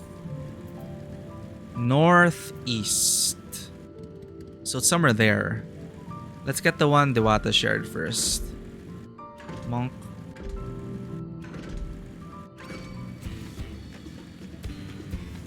Yeah, see, even on mouse and keyboard, getting at least to moving to the diagonal is smoother.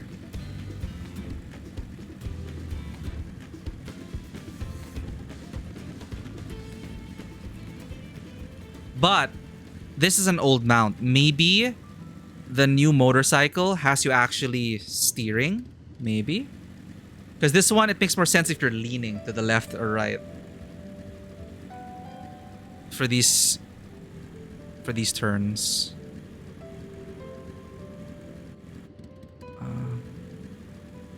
Thank you for the tip, Simcar.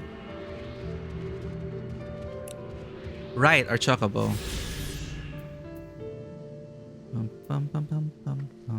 Oh, actually before that.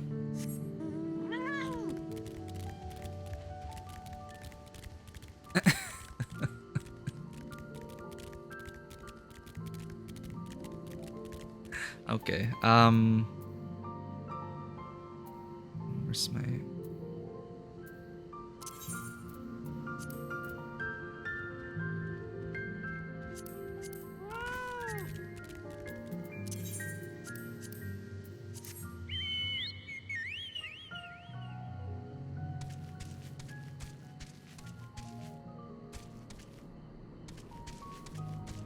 Oh, nice. Nice. Ah, so it's... you notice it if you don't press any other direction. You just go forward and then you mouse look. I see, I see. I should try this with the motorcycle then. Because I've been using like... I've been strafing.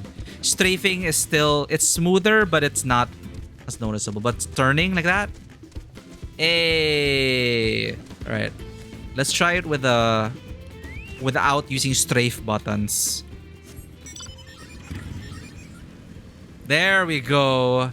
That's how. That's why. Because if I use diagonals, it's like this.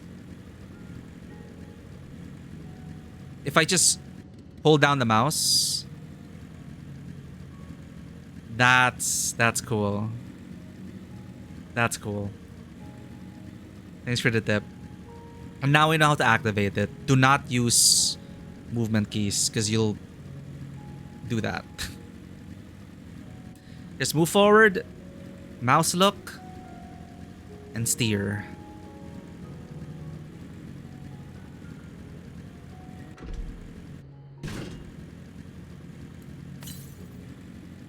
Southwest. Wait, didn't I pick it up already? No, I didn't. I got distracted.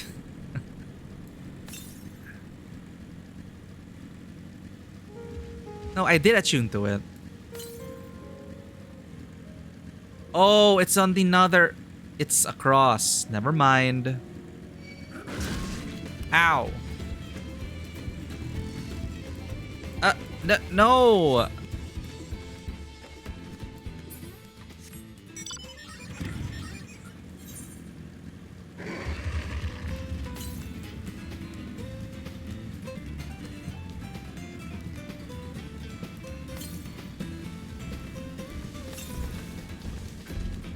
Dun, dun, dun, dun, dun, dun, dun. Oh.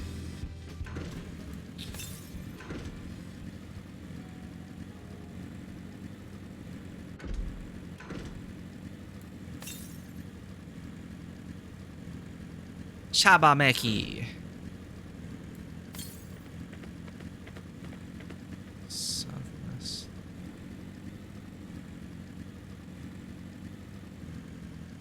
There it is.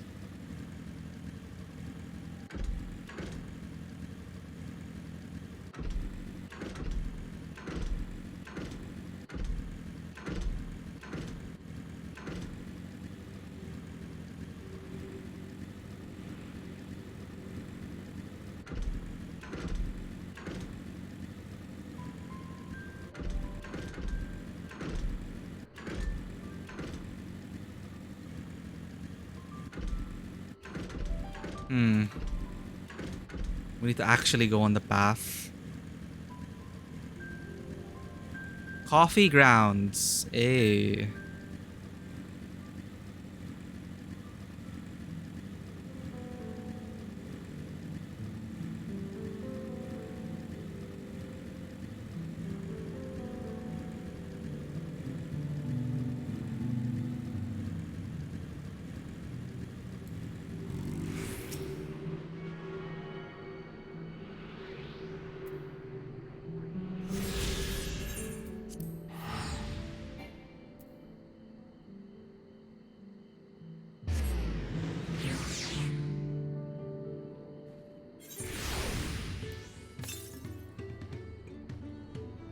North. Your miner's on par with your botanist. Time to do main quest again. Nice. So are those the main things you're focusing on? Miner and botanist? As long as you keep those even.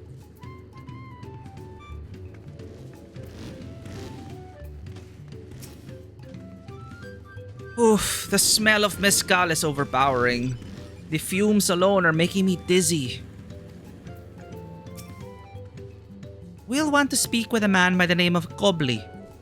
Even among his fellow distillers, he's regarded as a master of the craft. He knows the value of his product, so if we're to convince him to trade for twice what the leaves are worth, we're going to need targeted information. That means asking around and taking in the gossip. If you could talk to people here in the distillery, Karen, perhaps Wuklamat could do the same at the village entrance. Meanwhile, I'll head to the north side and see what I can learn.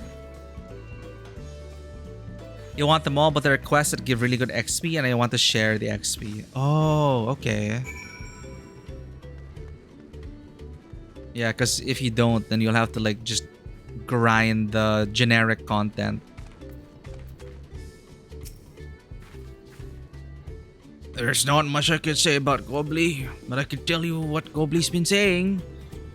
The other day, he was muttering about monsters prowling around Agave Jaws. That's the field where they gather ingredients for the mezcal.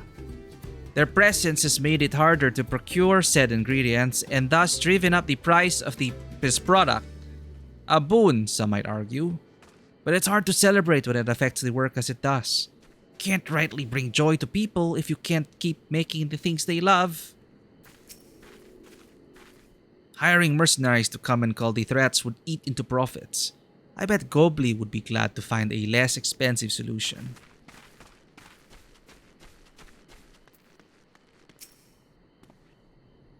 Gobli might be a deft hand at distilling, but he's got no sense when it comes to appearances. Rumor has it he's been invited to the palace for business negotiations. If he presents himself to the court wearing his usual rumpled attire though, he'll be laughed out of Sunperch. Most Pelu have at least one set of especially fine garments. The success of a deal can hinge on how you present yourself, so it pays to dress to impress. True.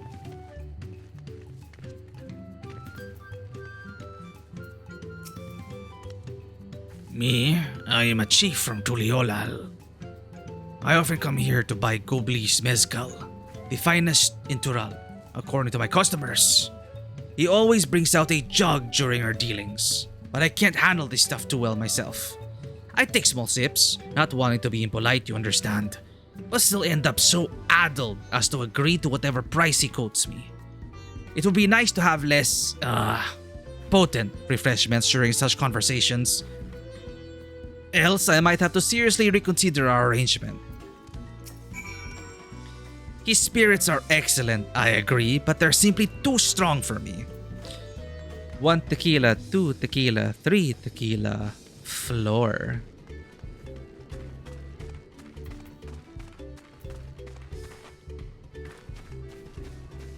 Dun, dun, dun, dun, dun.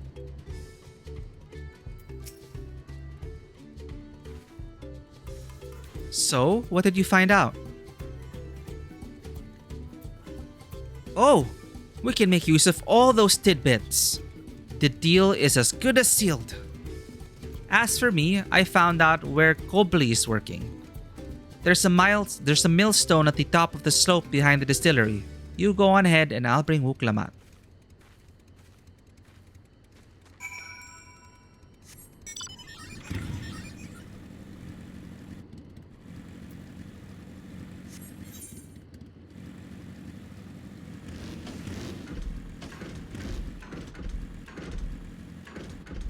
I forgot to talk to Wuklamat.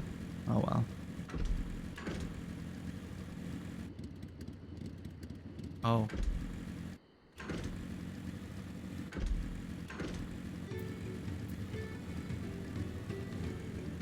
Dun, dun, dun.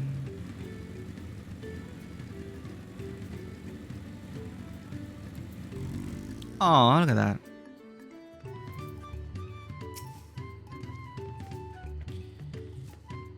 You have business with me, madam? Why don't we talk down below so as not to distract the alpaca from his work?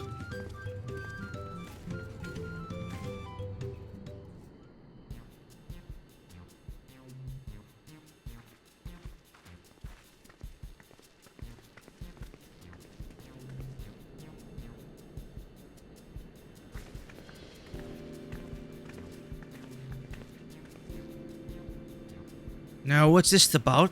Keep it brief if you would. I'm a busy man.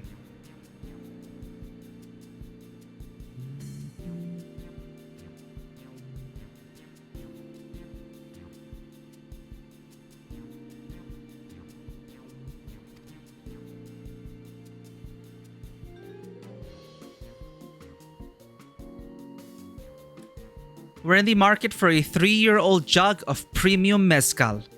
Assuming you have any on hand, that is. Ah, an excellent choice. I must warn you though, it doesn't come cheap. We don't have Pel, but we can offer a sack of mate leaves in exchange. It's top grade stuff, like the mezcal. No deal. Mate leaves are well and good, but I don't have any use for them.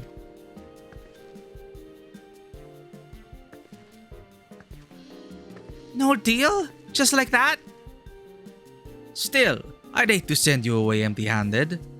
Why don't we sit and chat a while over a cup of mezcal? Uh-oh, here it comes. Now the real bargaining begins. Which of our cards do you want to play first? The Hubigo chef's distaste for strong drink. Gobley's invitation to the palace. The monsters in the agave fields. Which card will you play? We don't have any, like Gobley's invitation to the palace. He needs fine garments, but the mate leaves, we can't offer that. The monsters in the agave fields, we can kill those.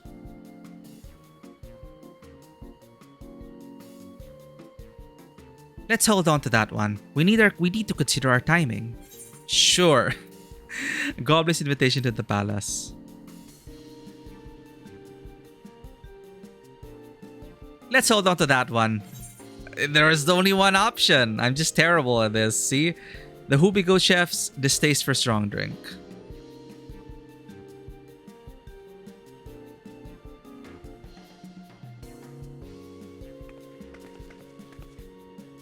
I appreciate your hospitality, but I'm afraid I can't hold my drink. I've heard one of your regular customers, Hubigo chef, is the same. Seeing as not everyone can enjoy mezcal, I wonder if you might benefit from having other refreshments to offer.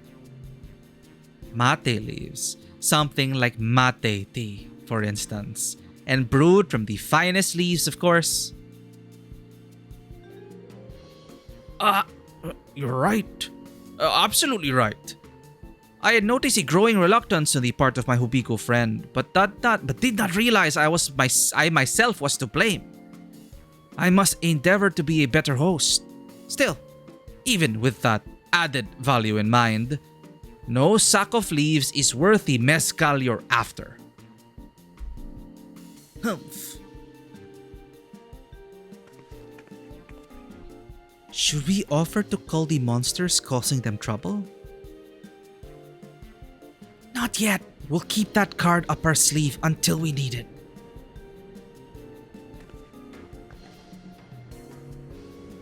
As I expect you're aware, the rite of succession is currently taking place. That's why the third promise has graced us with her presence. When the contest is decided, the subsequent ascension ceremony and banquet will be a prestigious affair. If your mezcal were to be served there, it would bring your distillery immeasurable fame. Wait, could it be that your rumored invitation to the palace is to discuss that very possibility? As a matter of fact, yes.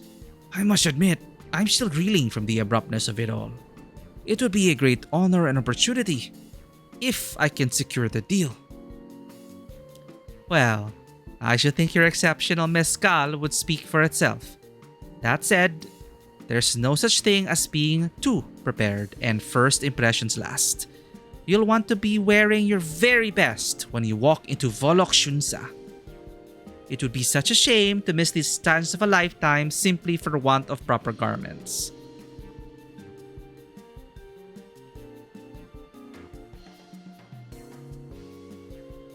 That it would. Are you saying you have garments to offer? Something ideal for court?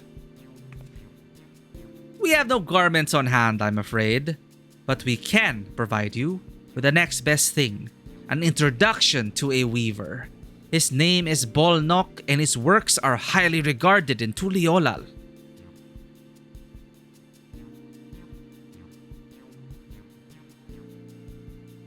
As a supporter of Uklamat and keen observer of palace politics, he will doubtless be happy to guide you in the selection of an outfit to fit the golden occasion. That is certainly a tempting proposal, and one of which I would like to take full advantage. But the scales still aren't quite balancing. Alright. We can kill the things that you need. Say, weren't there monsters running amok in Agave Jaws? That's a problem we could easily solve for you. Truly, I would be most grateful for your immediate assistance.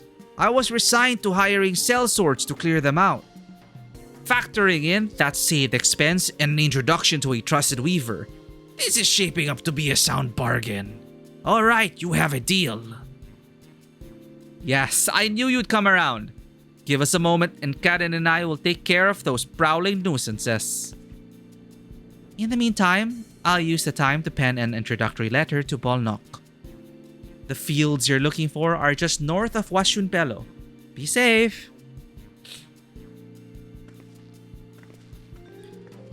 I read some stuff from the guild saying like they finally got to the point where the story gets interesting. I have a feeling it's like after this. I mean, I like these things. It's just a bit, it's easy. It's gentle. Yeah, the whole right of succession is at stake, but we're just trading up now. Please be careful out there. That young woman is one formidable trader.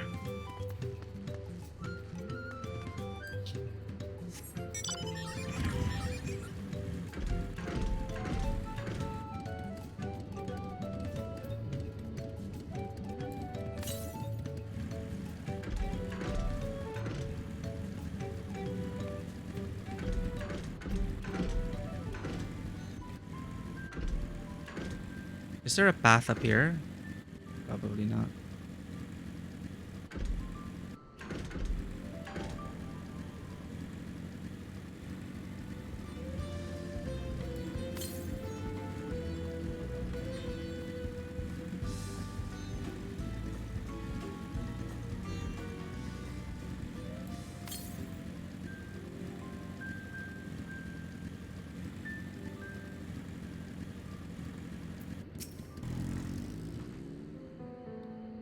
That should be Agave Jaws, just over there. This'll go faster if we split up.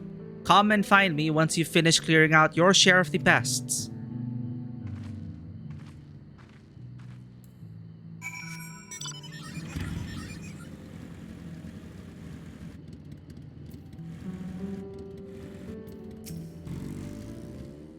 Ah, traveler, welcome to Agave Jaws, friend. How can I be of service? What do you do here? Oh, many things. I examine the soil and weather to ensure our agaves grow in the best condition possible, decide the pace at which they are cultivated, and determine how many are prepared for distillation. Nothing pleases me more than when someone takes an interest in the farm. My colleagues and I spend all day looking after the agaves. I suppose it just feels nice when our hard work is appreciated. What kind of place is this? Why, it's an agave farm, of course. We collect their sap and distill it to make mezcal. As for the farmer's namesake, well, just look at how neatly we have the plants lined up. Doesn't the view remind you of a wild beast's gaping maw? Not that I've seen one up close. Really. Gaping maw.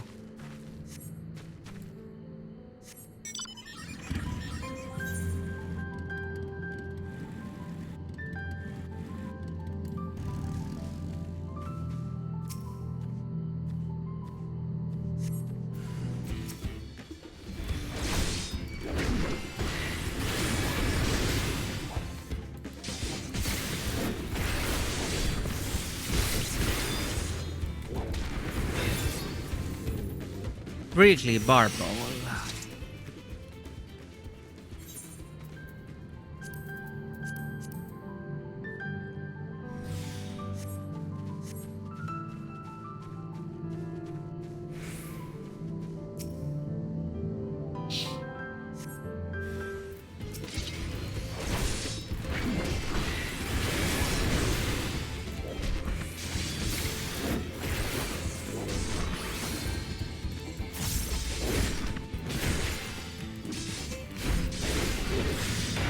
I like that they added the different animations for this.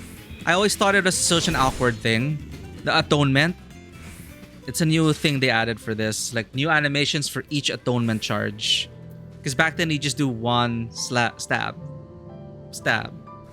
Stab. It is not fancy at all. But now there's like a combo animation. I like that. Let's see it again.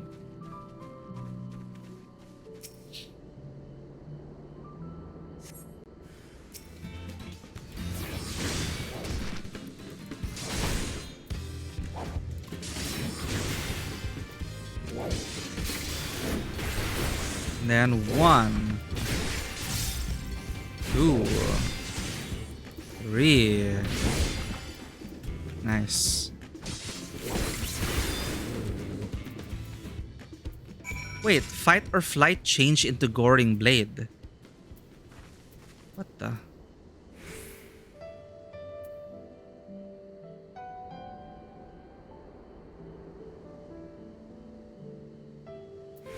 Why did fight or flight change? Oh, they also added a new skill.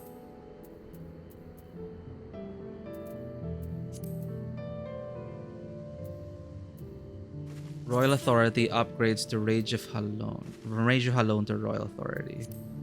Goring Blade. Fight or flight becomes Goring Blade. The following action changes settings are available.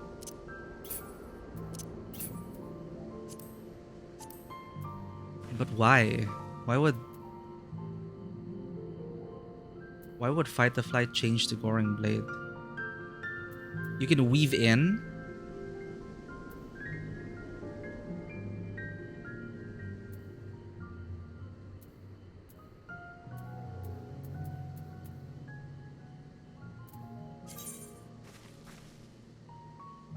Adjust settings for actions below. Enable action change.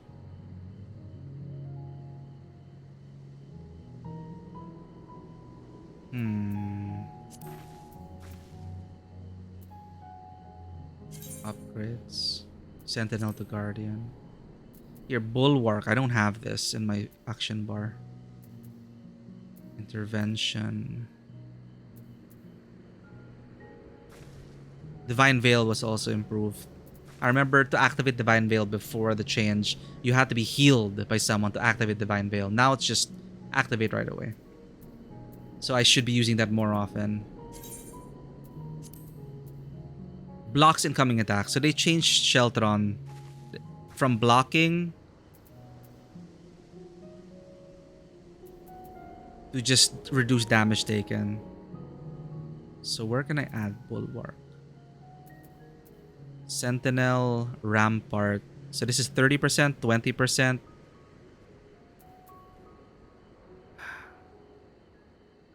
Arm select control 4, fighter flights control 5. I should move this to there maybe. This is from the previous rotation.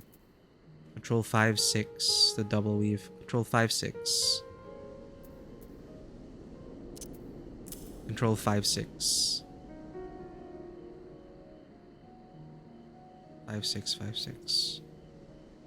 Atonement 3.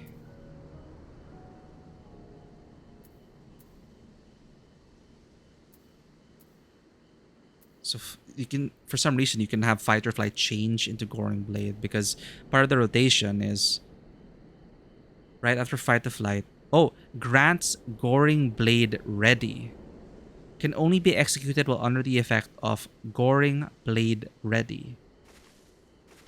So I've been messing up this whole time? What?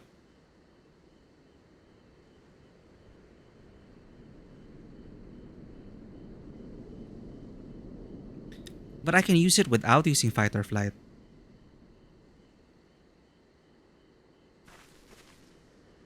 What the? Or did that change? So I can free up a slot for Bulwark then. I just have to change my muscle memory. Since this can only be executed while under the effect of Goring Blade ready. I just never noticed. Like, Goring Blade being activated. What about this? That grants you the charge there, and you can also use that when you're like running away. Instant. Yeah, you really can't. Okay, that changes things. So this is 2-in-1 now. Remove that. That's out.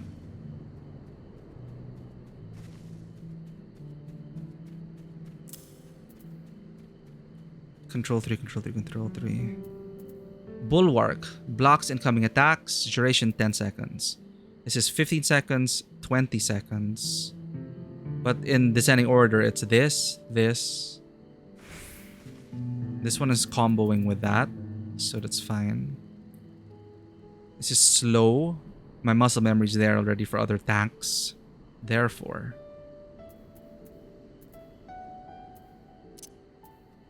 let's move that back there. Fighter, flight, and C, so I can dual weave. 4 and then C. I have to remember to weave in C. Then Bulwark, that's new. It's an instant. Okay, is it share the global cooldown?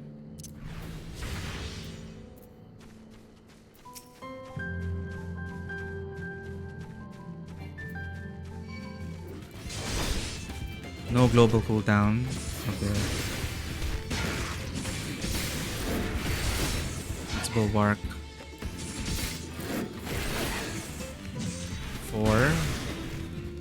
Oh, and I can press it right away. 4-4.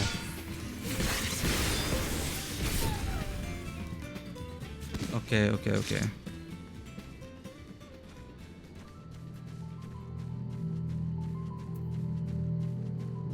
4-4-C.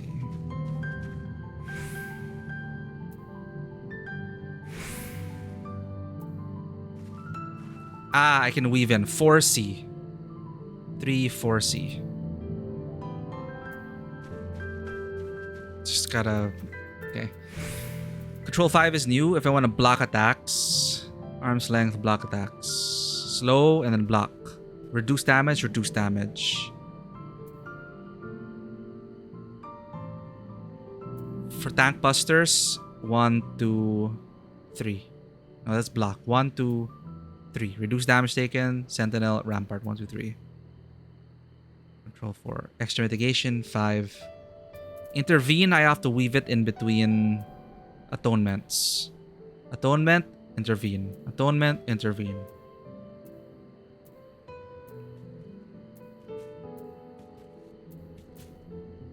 Expiation.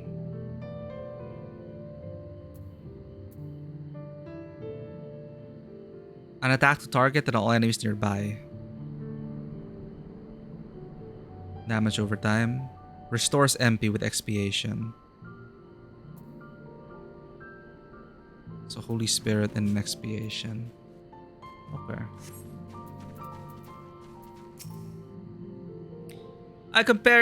Compared to the creatures I hunted with Papa, this was no challenge at all. Come on, let's head back to the distillery.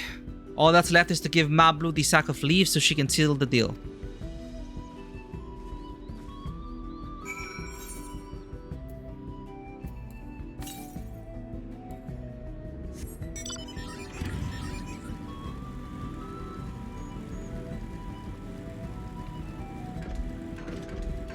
Okay, let's try it again.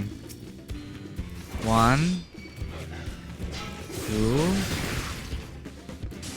3, 4, C. 4. Dun, dun, dun. Complete your combo.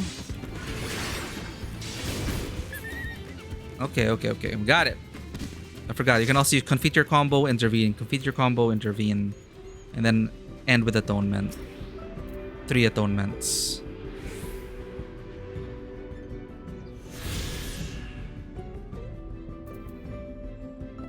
Five, 6 is our AoE, 7 shield bash. Shirk, macro, target, second tank, and then shirk. Hallowed ground, impervious, just press button to become invincible. This is our mount for exploration, G. replace it with Torgal later on.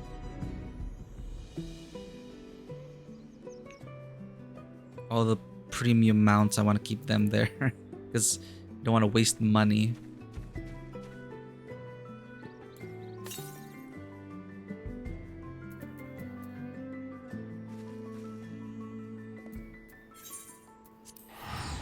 Damn, I've been paladining wrong the whole time.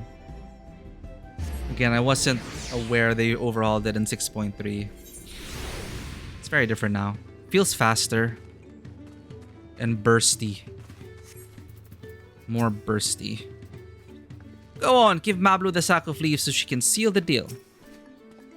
Finished already? Even harder than mercenaries would have taken longer. Those monsters were no trouble for you, it seems. Now, if I could just have the sack of leaves. A large sack of premium mate leaves you received in trade for a fine hatchet and an investment of labor, worth 5 bell in the thousands column.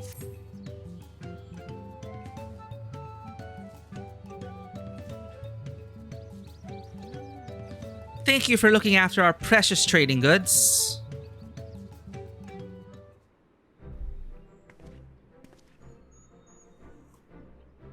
Your monster problem has been resolved, Master Gobly. Here are the mate leaves and a written introduction to Bolnok, as agreed.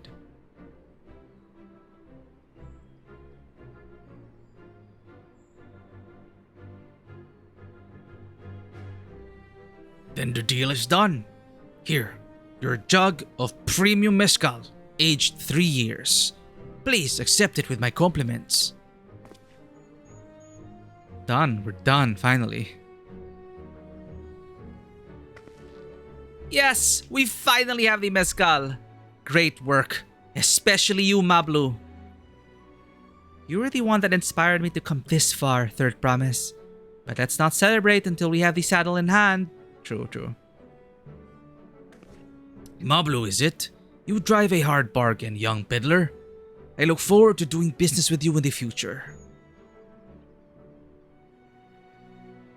Thank you, but truth be told, I'm just a ranch hand. For now. Should I ever become a proper merchant though, I'll be back to strike more deals with you.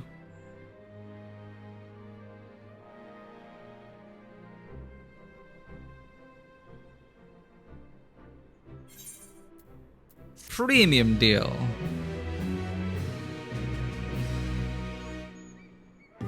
Excellent trade! 5,000 to the 10,000 we need. 3-year premium mezcal.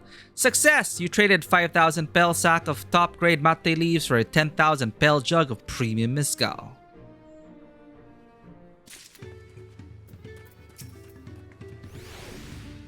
Master Gobly's praise makes me confident I can be a peddler after all. Well, a bit more confident than before at least.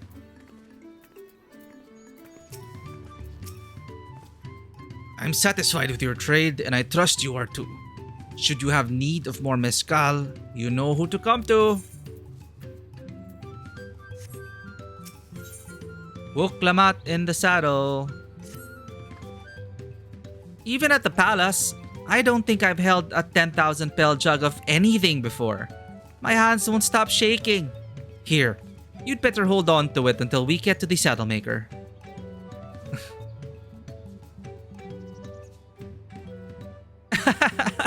Can you imagine if we dropped it and had to start all over again? Don't jinx it! Luckily, Havli's place is not far. We just need to head across the plaza.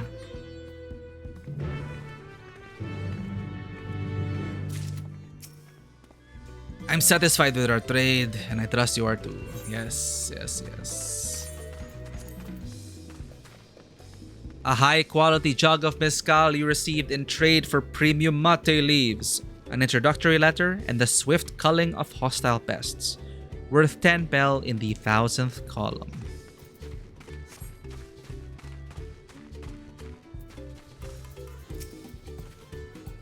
The Third Promise looks ready to trade the mezcal now.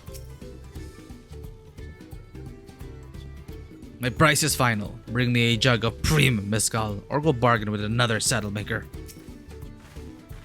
This is it. The trade we've been working towards. Imagine if she drops it here. Whew, it's still in one piece. Right, time to make our deal.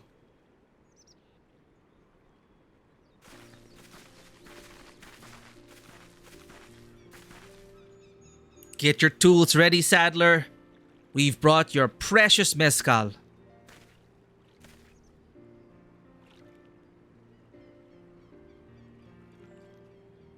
Wait, you actually got your hands on a jug? But you had nothing. A few measly clumps of wool. What we had was an aspiring trader with a gift for negotiation.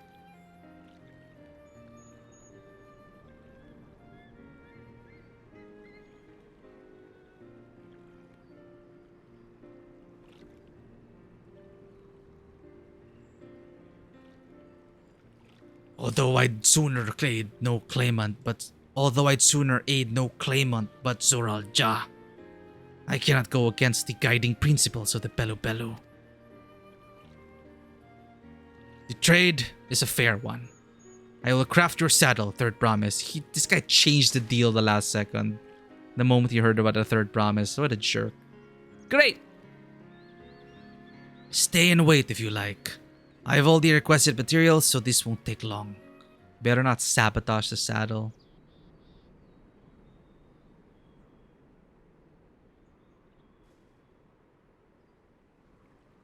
That felt like it took way longer than the Hanu.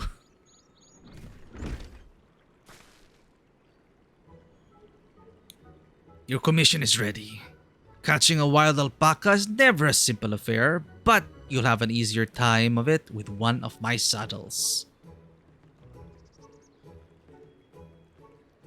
Now, if you don't mind, I have other work that needs finishing. I can taste that smooth mezcal already.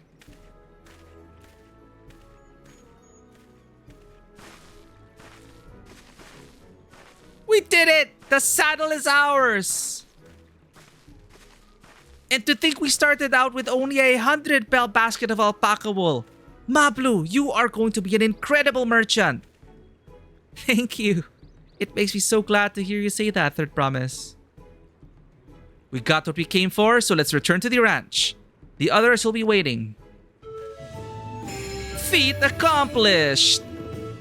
Taming saddle. Success! You traded a 10,000 pel jug of premium mezcal for a taming saddle.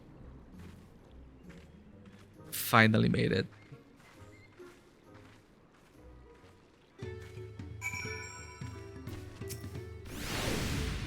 So that was the third promise. She's not the spoiled, untested daughter I was expecting. Change your mind?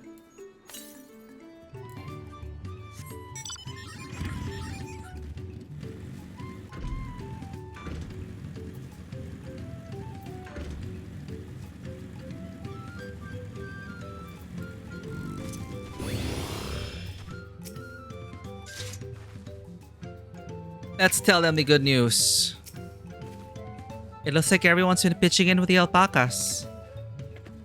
You've been away for some time. I assume trading was productive? I made the mistake of startling one and caught a glob of spittle for my trouble. I'm beginning to understand Wuklamat's aversion to the animals. Topley and Aaronville have been teaching us how to care for alpacas. One gentle girl ate the feed straight from my hand. So adorable.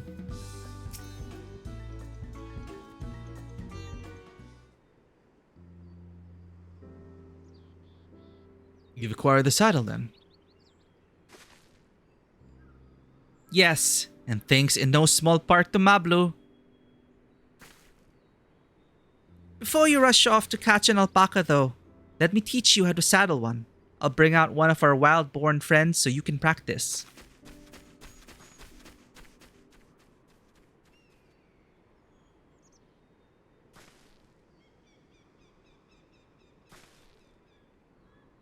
I know. This is something I need to learn.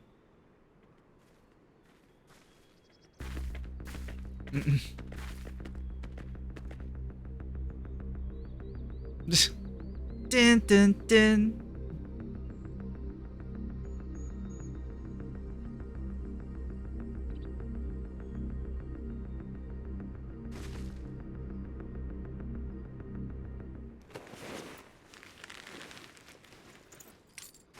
crazy.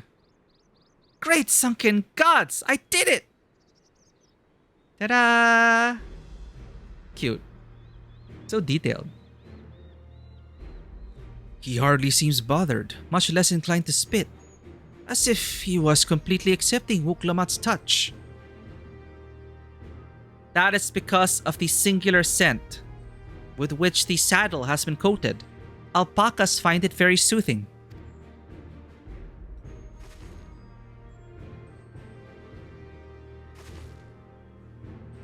You know, I've never taken a good long look at one of you before, but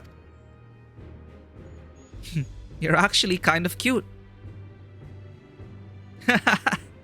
You're only now noticing that?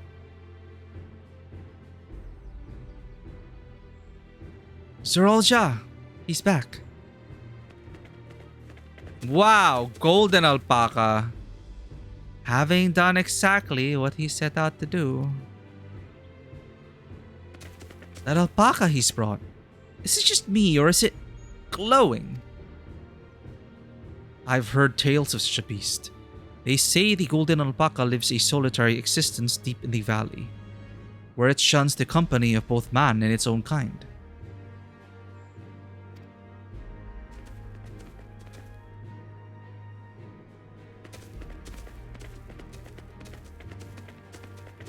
Wow. How did he manage to snare a prize like that? A beast knows its betters. Faced with overwhelming strength, it will yield rather than risk death. An apt illustration of how greatly the power of the first promise exceeds yours, Wuklamat. Strength alone won't win him our father's throne. I'll be the one to find the Golden City, and then Tural can remain at peace. An everlasting desire for peace can only be forged in the fires of war.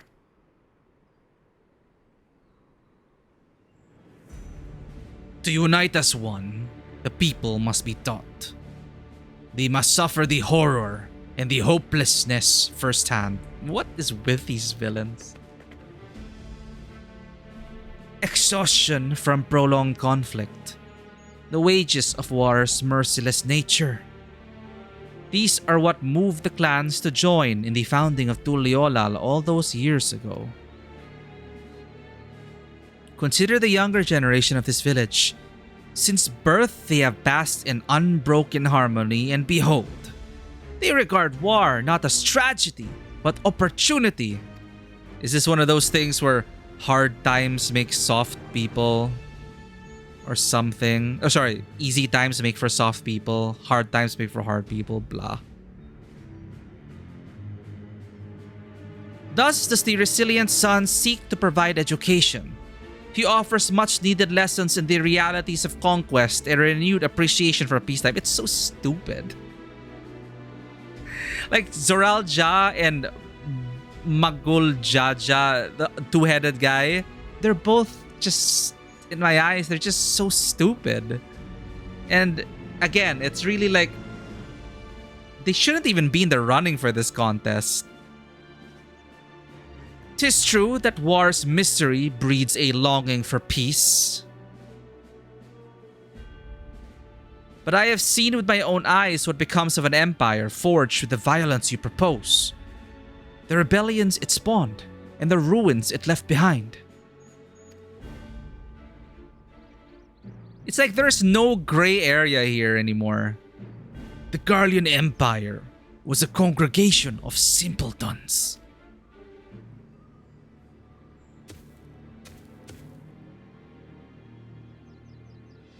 The oppressed fought back against their oppressors, as well they should. Men are not beasts. Only a fool would seek to rule over all with the threat of force alone. So, this is why Gululja did not elevate the Mamulja, why he treated all clans with equal respect. However, elections often do have candidates that look like they should. Yeah, that's what I was thinking also, Vanoa. It's like, well, in real life, we also have idiots running for office. So, but the thing is, they believe in the democratic process of the people's vote. So let's like, okay, if democracy works, cool. But this one is being decided via an amazing race, fantastical contest. And I'm sure it's the lessons you learn along the way which will hone you into the ideal candidate to be ruler of the nation. But you have these two who just threatened to murder civilians. You weren't here for the previous one, but the other candidate, he was willing to murder civilians just to get what he wanted, and that didn't disqualify him whatsoever from the running.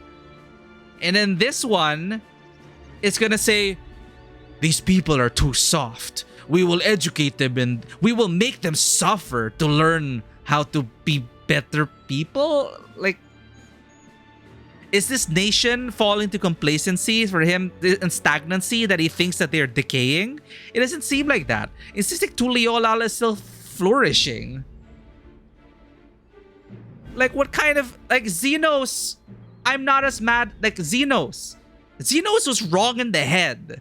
So I agreed that maybe I cannot accept his ways. Xenos was living for the hunt. He had no idea what a real relationship was. He was just a sociopath or psychopath or whatever. But I really hope these aren't the villains that we're facing against. Tuliolal is too young for him to even imagine this. Yeah, I guess he's okay. I'm gonna just go with this guy's disillusioned. He's living under the delusion of him being a God-sent child, because he's a rare breed. He is a child of a two-headed mamulja, which is unheard of or super rare. So he believes he's a rare special breed, and he looks so highly to. He is, quote unquote, so respectful of history that he's clung on to that fantasy that repeating the bloody past is the way to the better future. I don't. Okay, you know what? However, the first promise has his gaze fixed upon more distant horizons. He would unite not only Tuliolal, but the star in its entirety. Okay, sure. What? Why? Good question. I need not explain myself to you.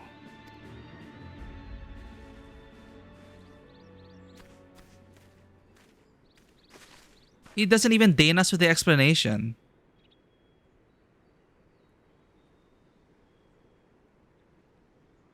Young people believe in metaphysical legendary past that never existed. Yeah, you know what? Since you're bringing up like examples in reality, we are meant to not like this character. You know, they didn't write him to have any redeeming qualities whatsoever. They're standing in for real examples. But sure, yeah, these people exist in reality, but considering the stakes of as a fictional story to be invested in and to consider them as compelling villains, they're just like the idiots in real life, and I don't find them compelling villains whatsoever. And it just makes me not respect this contest even more, because it's one thing to have to rely on votes, to rely on the people, the ideal of democracy, to vote smart. But this is just, I can beat you over the head and become leader of this nation and then send them into war across the ocean. What kind of idiotic platform is that?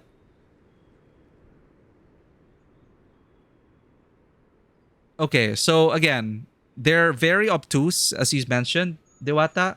They are obtuse and ridiculous. And in the same way that I thought Bakul Jaja was so idiotic to the point that I thought he was just going to be the bait, the heel, the distraction. Like I feel like these guys are just distractions from a greater threat.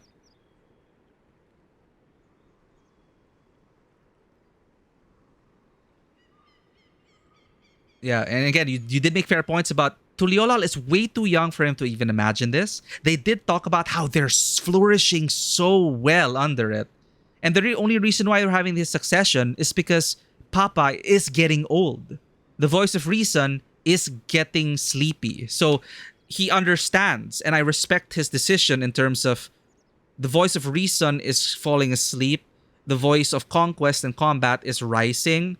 So subconsciously, he doesn't want that future First Nation. So, which is why he's holding this. But since they don't follow any democratic elections and he looked at the past, for this tradition of establishing the next ruler. And I understand the sentiment behind the journey is what will prove that these candidates are capable of. But the loopholes are just, they're not even loopholes. There are no rules or structure in place to ensure that they learn the right lessons. In fact, you have people resorting to subterfuge, to murder, to subjugation, to win the contest. That is not the sentiment behind that. And perhaps that is the flaw that they're gonna point out at some point. But I just gotta say at this point, I'm just hoping. I think that's why I read somewhere one of our FC mates saying they finally got to a point where the story got interesting. So I'm gonna hold out hope for that, chat. Sorry, but yeah. It's ridiculous. Emmet Selk level of depth from Zeralja. And let's be fair. Emmet Selk came in Shadowbringers. What did we get in The Realm Reborn? We got Gaius van Belzar. And, typical on-the-nose Saturday morning villain conquerors and bad dudes. Like, those are the villains we got before. And primals, like someone from the belief of the tribes, because they were desperate and they wanted to pray for their deliverance. So yeah, we got that. It's only later on in Shadowbringers and all that, the actual things happening behind the scenes, that we started to get super invested in it. And well, I guess Heavensward, it is also pretty clear. I guess Church was bad for perpetuating a lie, etc., etc. I think admittedly I was looking for that at first, but now I have changed my mindset. When I remember that our first big baddie in ARR was, La Habrea, cartoony villain. I'm interested in seeing how the story evolves and develops. Yeah, we just have to hold out hope for that. Yeah, so this one is really a meta. We have to trust. I'm going to trust the writers. I'm going to trust the writers into. Definitely Vanwa, it is fair to really bring up, there are people like this in actual politics. They are actually in the running. Did you know we have actual criminals who can still run for office? Even if they've been charged with graft and corruption, and that they are criminals. They are literal criminals running for office. So this one, it shouldn't surprise us. I'm just like reacting viscerally because of its nature as a fictional story I want to be invested in. So we're gonna trust the writers, okay? I'm over it. I'm over it. I trust it'll get better. Yeah, the point is, all eligibles are fraud. Wuklamat as well. Exactly. The journey is what's gonna hone them in, and which is why my prediction is that an ideal outcome, in my eyes right now, from the outset, from the beginning of this race, is for me, Wuklamat in tandem ruling with Kona, and they will balance each other's flaws. Wuklamat probably too idealistic in terms of the possibility of entering just stagnation and not accepting, just accepting the status quo as is without changing. Kona, however, is too much in terms of we must change all our ways and accept foreign technology. Yes, there are better ways to do things, but Kona is not a people person, and to him, he has lost sight of what culture is able to do in order to enrich and live in a people.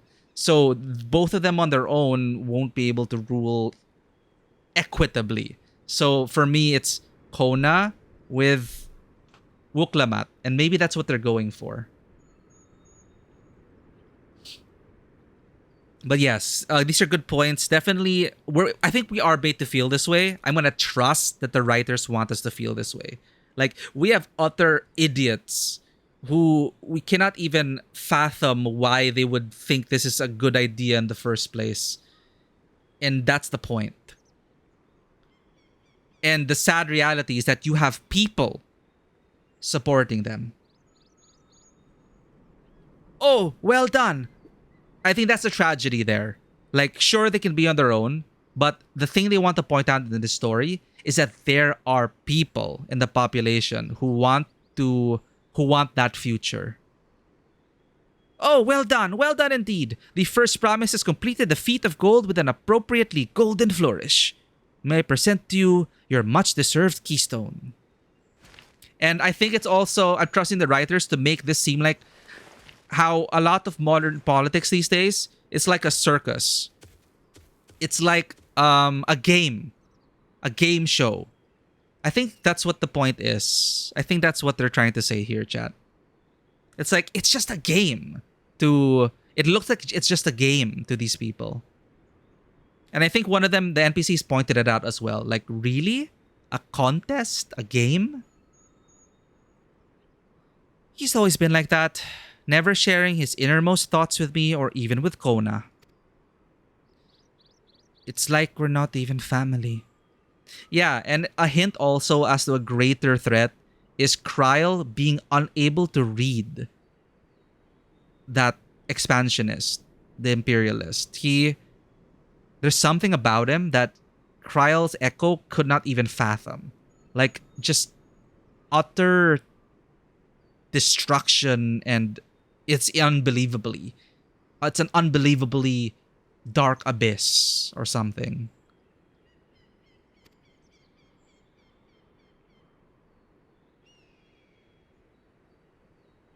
But he is the blood child of... He's the biological child, right? I could never agree with Zuralja. I want Tuliolal to be a land of peace, now and always. Thank you for the care package, Zen. Like, I thought there would be more to Zuralja. No. He's just a bad guy, period.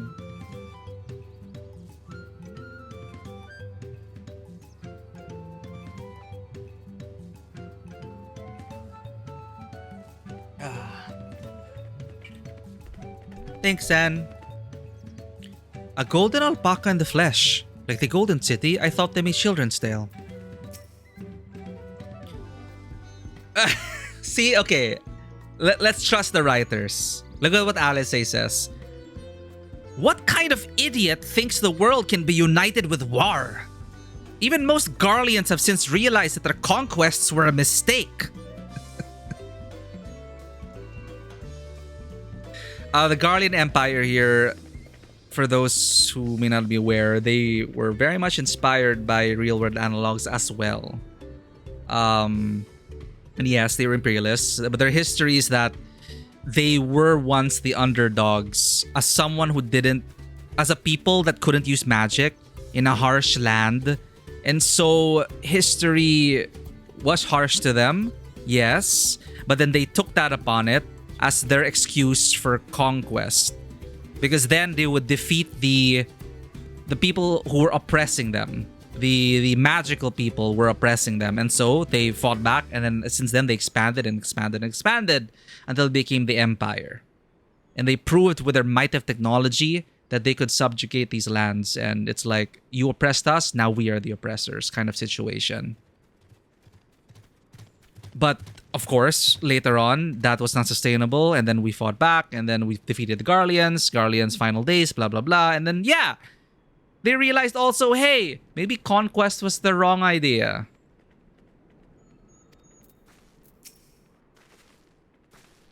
So much of our star has begun to embrace reconciliation and rebuild, and this would-be warlord would thrust us all back into turmoil. We cannot allow it to happen.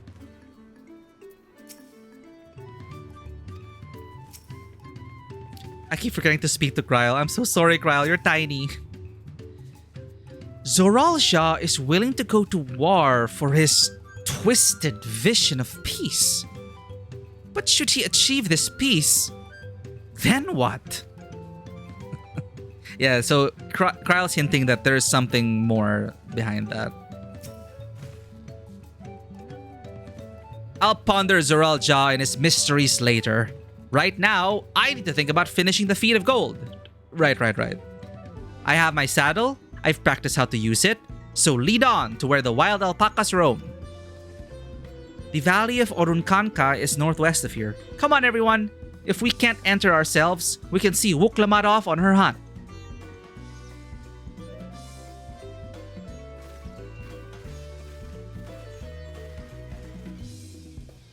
And I'm glad they didn't like try to rationalize that. He did say, I don't need to explain myself to you. It's like, yeah, please don't.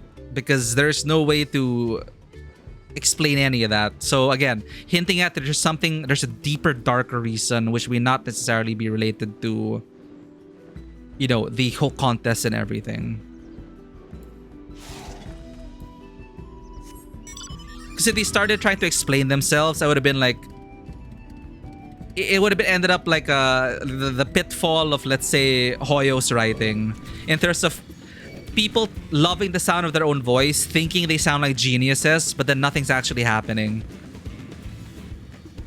Or their scheme isn't actually all that complex, but they want to make it sound complex. And thus, since it is complex, therefore it is better and more meaningful.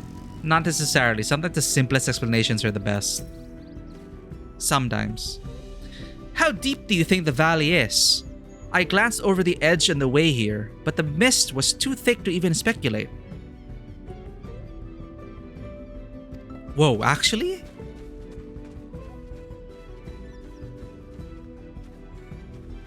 Whoa. We are high up. I keep forgetting.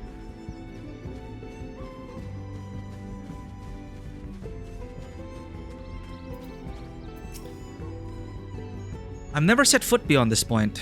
The valley is said to be home to fiends far more ferocious than spitting alpacas. Orunkanka is a steep and treacherous place, so only those with the head ledger's blessings are permitted to go there. Zoral Jah may have caught this alpaca first, but that doesn't mean Wuklamat is out of the running. She can do this. Mablu's right.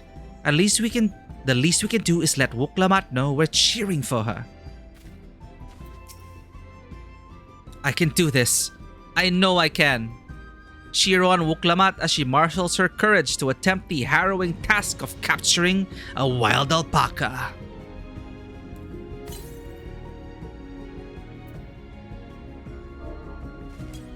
Cheer!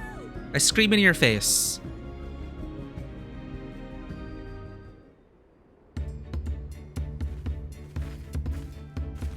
Good luck there, promise! Oh, that's how Thanks. she sounds like. I'll need it. Truth be told, still not sure about alpacas. I'd rather not go near one if I can help it. But you have to. The future of the nation is at But stake. if I'm to rule this nation, then I'll need to learn how to live with them. Tural is their home too.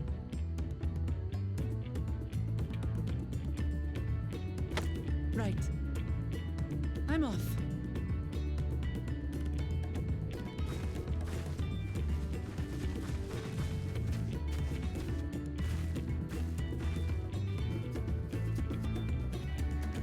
So, shall we head back to the ranch, or...?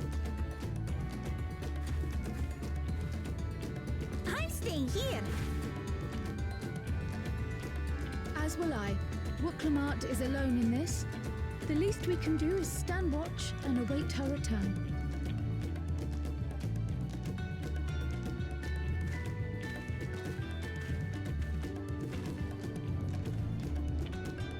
It may be a while yet.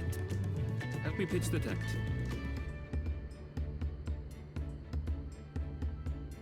Oh, come on. I don't think she'll take that long. 12 hours later. God, we did set up camp.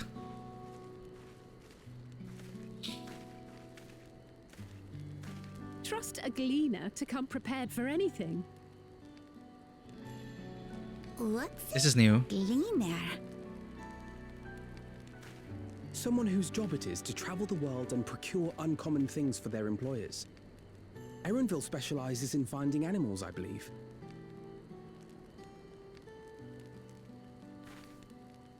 But aren't you a Shaitana from Shaktural? Why did you cross the salt?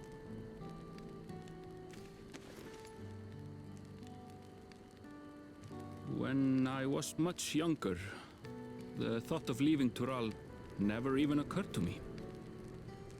But then, some years ago, my mentor tasked me with a difficult hunt. Something I could never find, she said, so long as I clung to the familiar. She suggested that I leave home, leave Tural, and join the Gleaners of Sharlian. As one of their number, I could experience the world, immerse myself in myriad cultures and customs, see the many faces of nature. And once I had learned what is truly important, I would find that which I seek. My younger self took those words to heart, and off I went to become a gleaner. Her words alone moved you to leave behind everything you'd ever known? You must have great respect for your mentor. As it happens, gleaner work was much to my liking, and I all but forgot why I had pursued it in the first place. Yet, events conspired to put me back on the trail I'd abandoned. Wait, are you saying you were tasked with finding the City of Gold? I was. And though my hunt is now entangled with the right of succession, I mean to see it through. Well then, I understand completely. We all have our reasons for seeking the Golden City.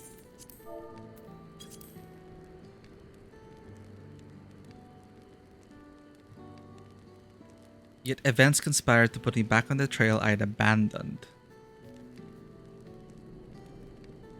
Then Krile deduces, wait, are you saying you were tasked with finding the City of Gold? What?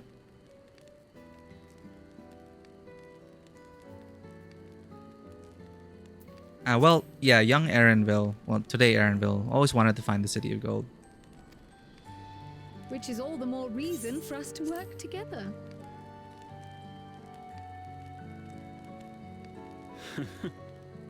Just so.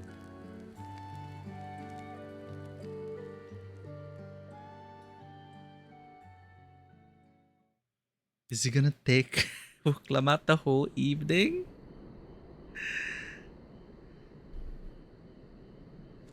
Uh-oh.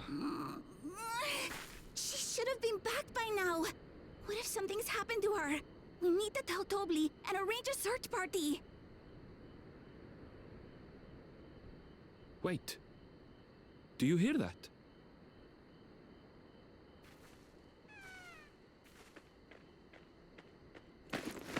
Oh, success!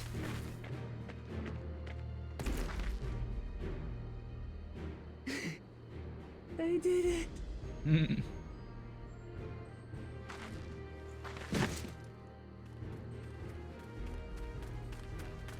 Alpaca savage. Oh my god, needed to be healed. You're utterly spent, and small wonder.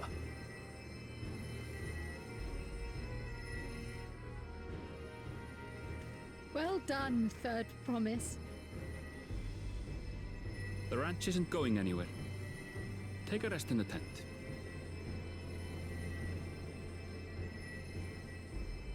I think I will. Thank you all for believing in me.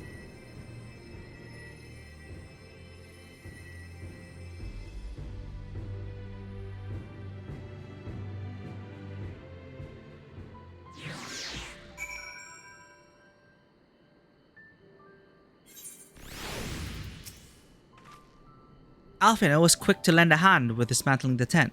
Is this to be his new obsession now that he's mastered now that he's mastered collecting firewood? Man, they went all the way back to a Heaven's Word reference. Remembering their characters. It's such a difficult thing. We were out here for quite some time, but I'm glad Woke Lamat was able to catch your alpaca. And Erenville choosing to share his story with us was a welcome surprise. Thanks to Alfino and his healing hands, I can actually stand again. Maybe even walk. I spoke too much. If Woke Lamat is up to it, we should be heading back to Tobli. Enjoy touching grass, Vanua. Thank you for the lurk. Woklamat had no serious injuries to speak of. However, she had clearly been pushed to the very limits of her endurance.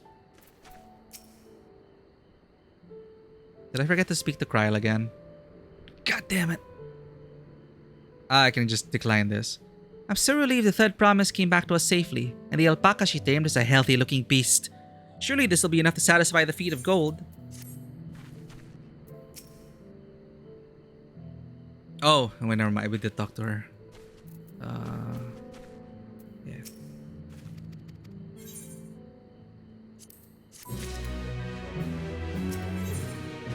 Knowing the Pelu Pelu, Mablu is minded to rush ahead to the village. Uklamat still seems a bit unsteady on her feet. Hardly surprising after she spent the night chasing alpacas.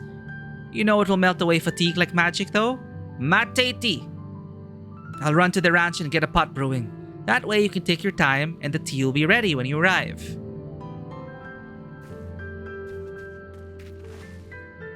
As Mablu so wisely suggested, we shall set a slower pace for our exhausted third promise.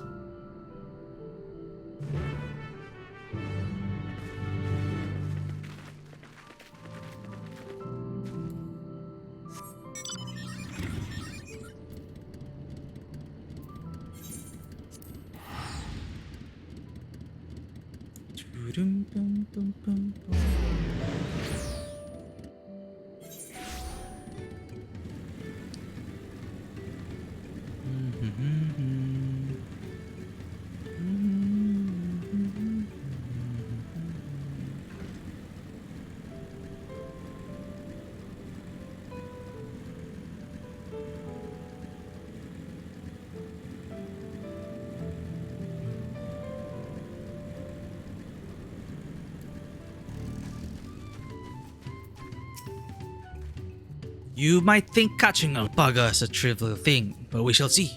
As I said, there's a reason I chose it as my feat. Well, what did that say for Zoralja?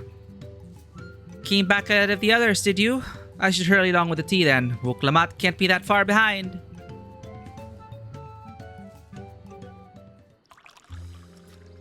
I feel like only Wuklamat is actually learning and developing throughout this whole thing. Everyone seems to be just sticking to themselves, just solving the problem, but not really learning any morals of the story along the way. None really. Oh, that tea really is magical. I feel better already. I see you become more comfortable around our fuzzy friends. Watching this one taught me a lot about alpacas. What grasses and fruits they eat, what sounds they react to, their adorable little quirks. I guess I've grown kind of fond of them.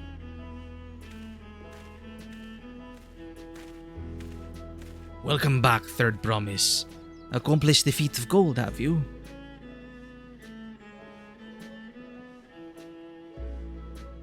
Yes. There is no mistaking a valley alpaca.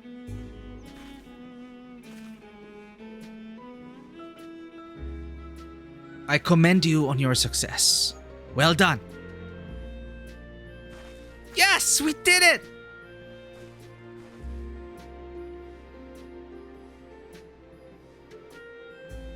Although I couldn't find a shiny one like Zoralja did. Shiny Pokemon. I'd be surprised if you had. Golden alpacas are born but once every few decades. They are elusive, solitary creatures that are rarely seen, much less captured, thanks to their innate physical and magical gifts. Only a single other person is known to have caught one before. That being Gulul Jaja himself. He's trying to follow in the footsteps of his father. In a way. Papa was chasing alpacas too? So my grandfather's stories say.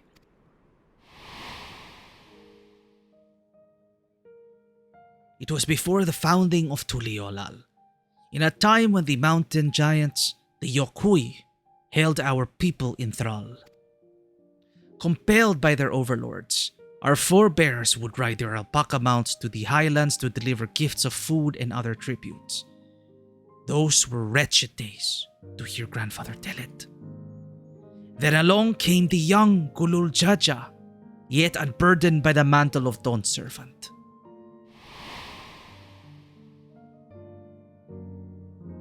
Our people were amazed by this imposing two-headed figure, equal to the Yokui in stature, and puzzled by his entourage of mismatched companions. Some trembled in fear, believing a new conqueror had come. Yet Gulul Jaja showed no such inclinations. See, why does his son want to... He sat and spoke with us, sipping from the cups of mate tea we offered him, and grew somber when he learned of our plight. None could have anticipated what their visitor decided to do next. Gulul Jaja ascended the cliffs to face the giants and freed the Pelu from the Yokui subjugation. He then turned an appraising eye upon our riders and proposed we take to the road to peddle our beverages. The suggestion seemed obvious for one who traveled as he did, intent on fostering amity between the clans.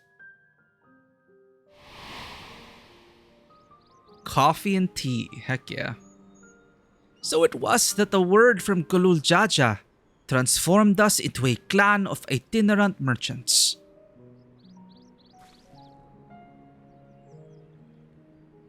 I've never heard the bond Papa forged with the Pelu spoken of in that way before.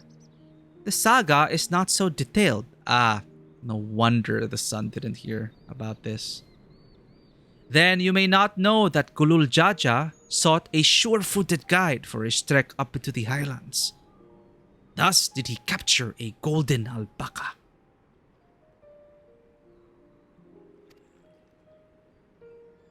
So both my brother and my father caught the rarest of creatures, while an ordinary one was the best I could manage.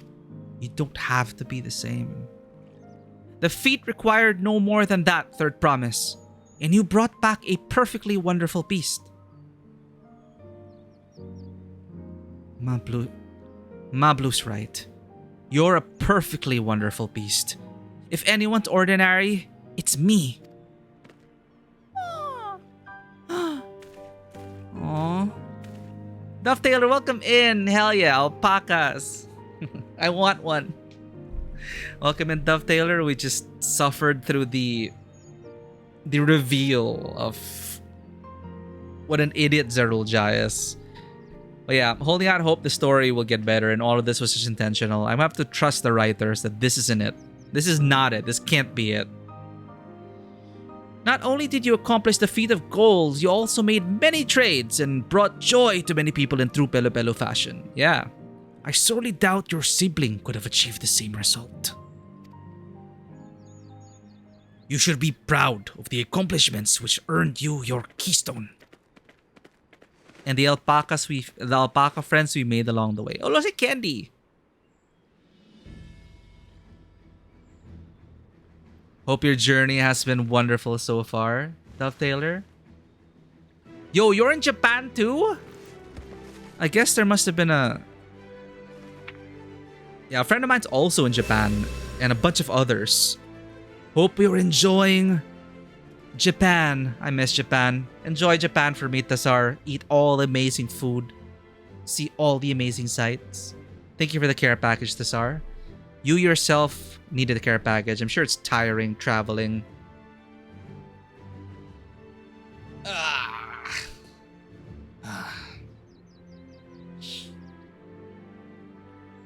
I'm assuming you must be in like you're resting in your hotel now. More than 2 weeks now? Are you staying there for long? And whereabouts in Japan are you in right now? Last day or the return home? No. But I hope you enjoyed your time there, Tasara. I hope you enjoyed your time in Tokyo. Thank you for dropping by, even if you're like all out there. You're packing? I see. Well, thank you for dropping in and for the care package, and hopefully we can help calm you in whatever way before the journey home. Bring back lots of goodies, Tasar, and bring back lots of memories. We're just going through Dawntrail, Final Fantasy XIV's latest expansion.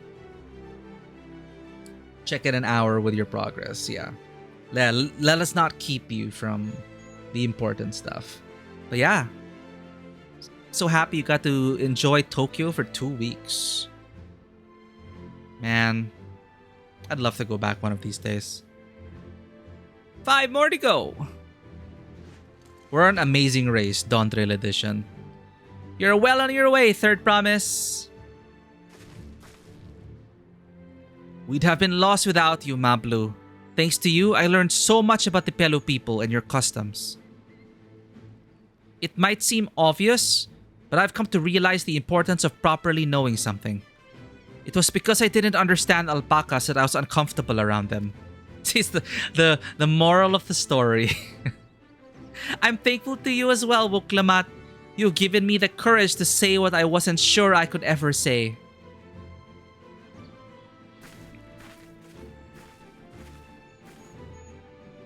I feel like Wuklamat's the only one receiving these lessons. Tobli, I want to leave the ranch and become a merchant. I appreciate everything you've done for me, and I've loved every moment caring for the alpacas. But this is something I need to do. I need to walk my own path and make my own trades.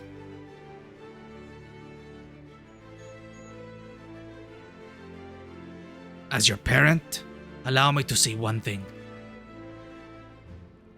I've always tried to give my wards lives filled with I've always tried to give my wards lives filled with as much happiness as I could provide.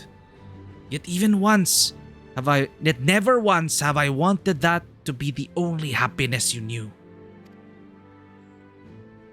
Yay, happy ending for everyone.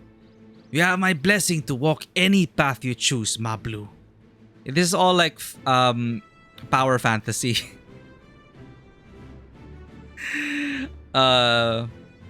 Imagine telling your family, like... Anyway, it gladdens me to hear you found the calling you wish to pursue with such passion. You will make an exceptional peddler, I'm sure of it. Visions at the time, I was trying to like muster the courage to say, I want to go to this fine arts course. Obviously, that didn't go down well.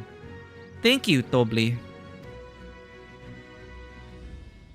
What did I tell you, Mablu?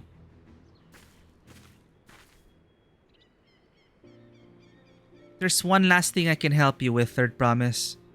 You need to find the Golden City, right? That's the end goal. Then I suggest you talk to the Yokhui.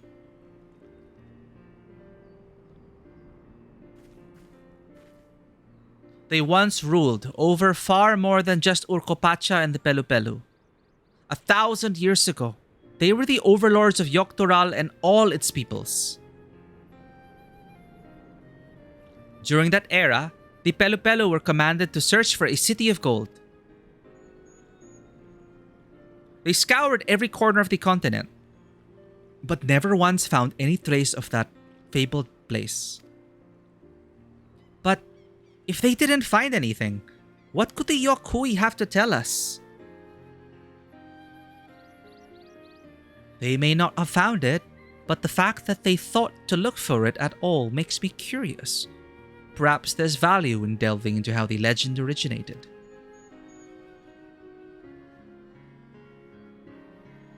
We lose nothing from asking the questions. Besides, if we're determined to follow the path of the saga, we'll be visiting the giants eventually. Eventually.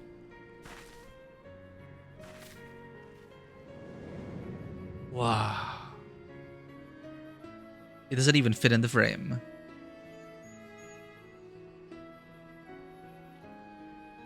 Oh, Kryle! I have a question I'd be meaning to ask, and since we finished with the feat, where did you acquire that earring? Kryle mystery. My earring. Do you recognize it? Yes, pieces just like it first became fashionable in Yoctoral around 20 years ago. Since then, it's become common to wear one as a charm for safe travel. Thank you for dropping by, Dovetailer. Enjoy your family lunch. And I hope you're enjoying Dawntrail as well. I need to catch up to you guys.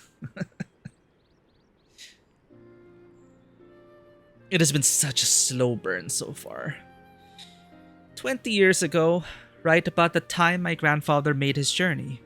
Yet the Dawn Servant implied the earring was connected to the Golden City in some way. Surely there was more to its significance than simple fashion. If you want to know how it first came to be crafted, I could try to find out. Seeing as it's a regular seller for many merchants, I'm curious to learn about it myself. I would appreciate that very much, thank you. Jumping feet first into the peddler business, eh, Mablu?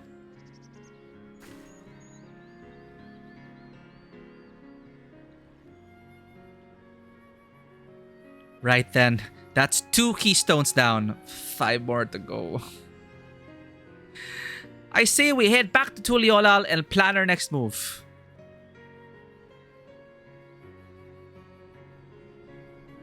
Farewell for now, and thanks for all your help.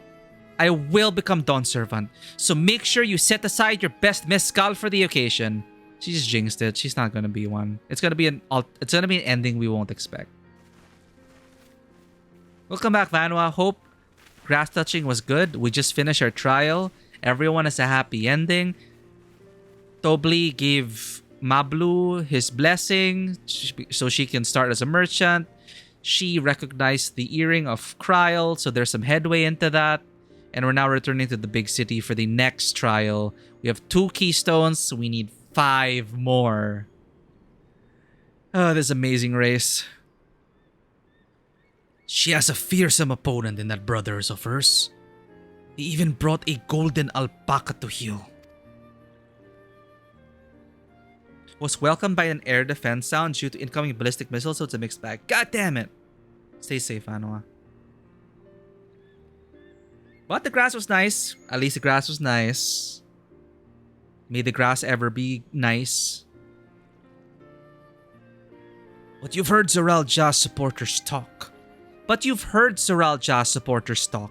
They might see opportunity in his expansionist ambitions, but they find the man himself intimidating. Terrifying even. Whereas I've grown to love Woklamat. Everyone she meets will come to love her too, and that's why she'll win the throne. They keep laying it on thick. I really don't think she'll win now. You might be right, Mablu. You might be right.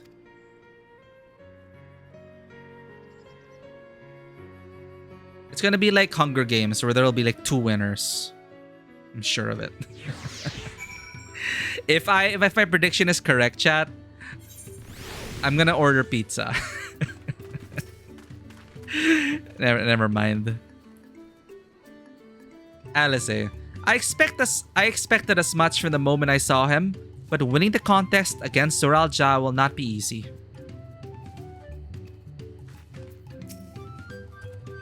The Yokui once ruled the entirety of Yoctoral. I'm curious to see what has become of them. That makes 2 out of 7 keystones. So far, so good. I never dared hope we would find the lead for this earring mystery so quickly.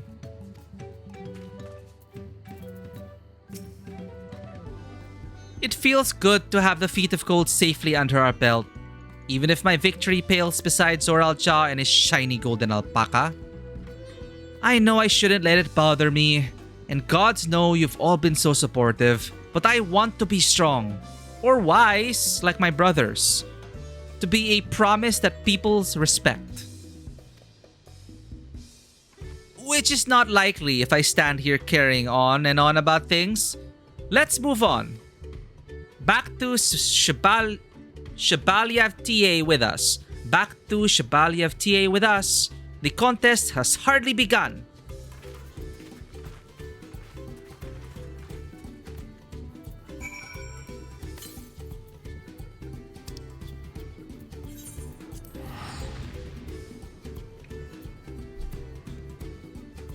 Ballistic missiles are the hardest to intercept, but also very limited and most expensive. Okay, so at least you don't get...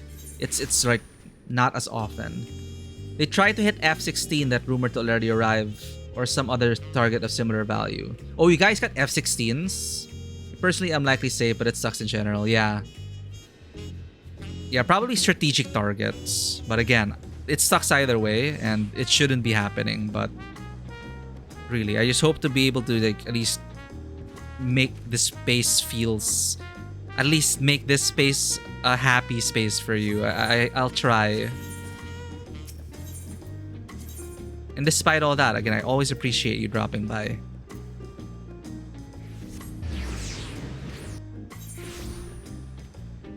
This is also a great indicator that, hey, you're relatively safe.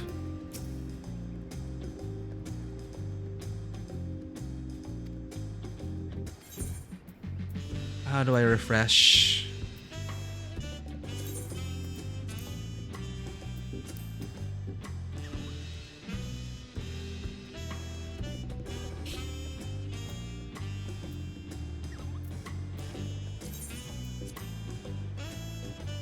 Hey, what the heck?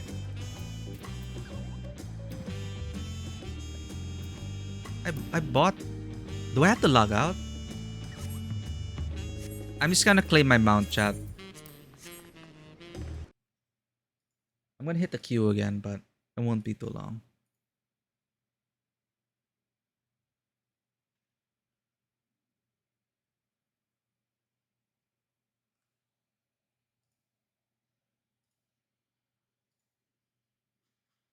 It says your purchase complete. It's account wide. So did I choose the correct account? Server's account name Final Fantasy 14.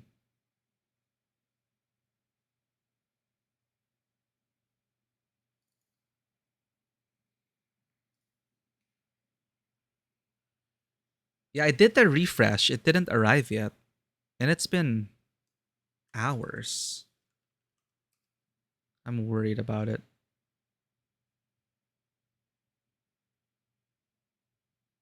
Like, does it take an entire day? Yeah, the delivery Moogle. And then there's a button to like request refresh, and I didn't get anything.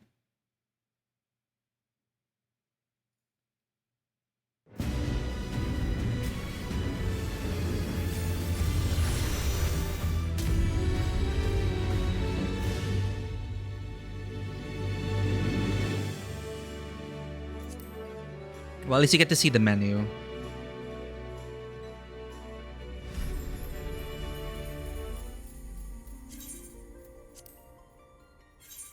Yeah, I got optional item purchase yesterday because it's midnight now. Past midnight.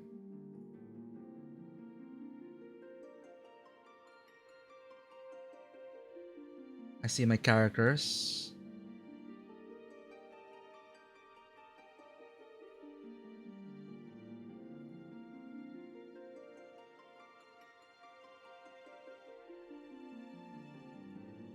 Alas. The anniversary whale took a few minutes for you. Yeah, I don't remember it taking hours. Like, the refresh should be enough.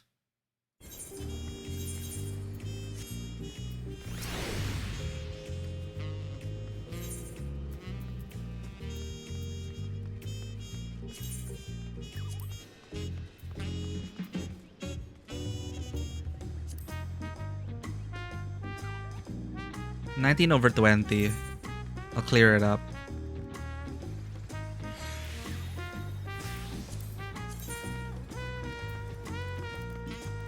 Thank you for playing Final Fantasy XIV and closes a 4-piece set of Advent attire. May it... Never mind. It's 19/20.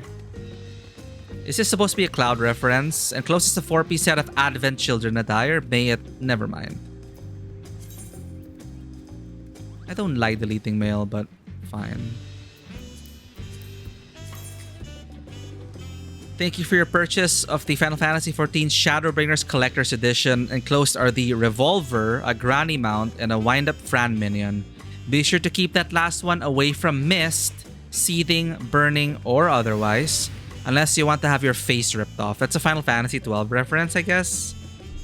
I've not played. Oops.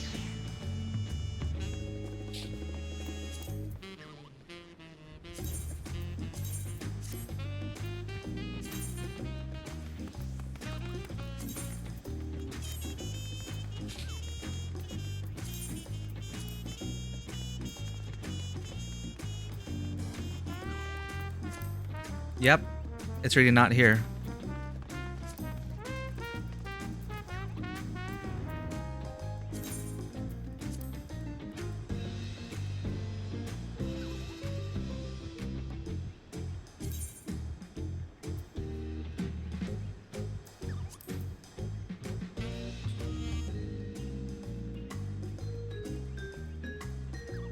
I do only have one account.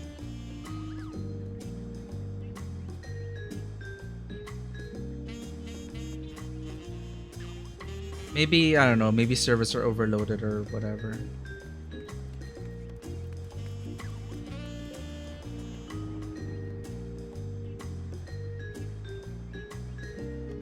Yeah, now I can't even load the store. Anyway. Yeah, I'll just handle that another time. America isn't giving them as they're afraid of escalation.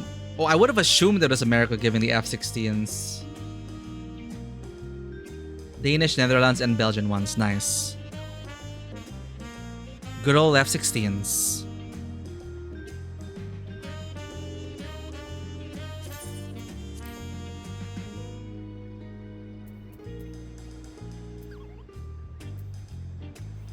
Refresh. One more time.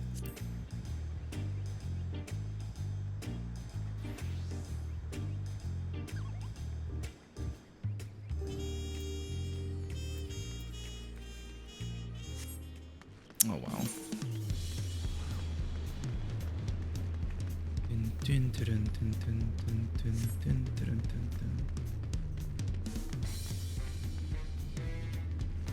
Yeah, the eternal rivalry between the F-16s and the MiGs. What was it? The MiG-32? Or was it F-15 versus the MiG-32? I've heard there are hot springs in Orcopacha. Mayhap, time permitting. Oh, Alfino, always on vacation mindset here. I have not forgotten our obligations to Uklamat, of course. Having immersed ourselves in the culture of others, though, my anticipation for the new experiences this adventure will bring us has only grown. Hot springs? Let's go. Hot spring episode. Neither Kona nor Bakul Jaja appear to be in Wachun Bello. I imagine they're around somewhere, making progress even as we are. Yet in a contest like this one, there's only a matter of time until the claimants are pitted against each other in direct competition. The Pello remind me of Lalafell, never letting their size slow them down or hold them back. They move at their own pace, making their textiles and mezcal, and raise alpacas to bear them to market. Idle musings aside, we've made a good start on these challenges. Hopefully we can keep up.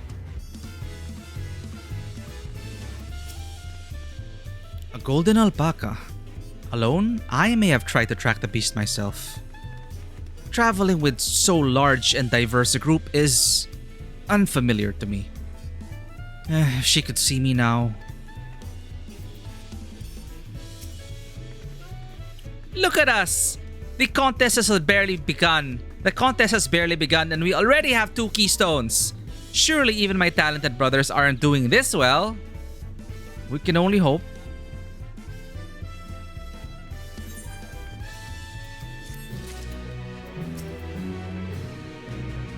Traveling with so large and diverse a group is unfamiliar to me. Oh, okay. The success of others. More mezcal marinated swamp monk. Swamp monk. Woklamar is eager to attempt the next feat.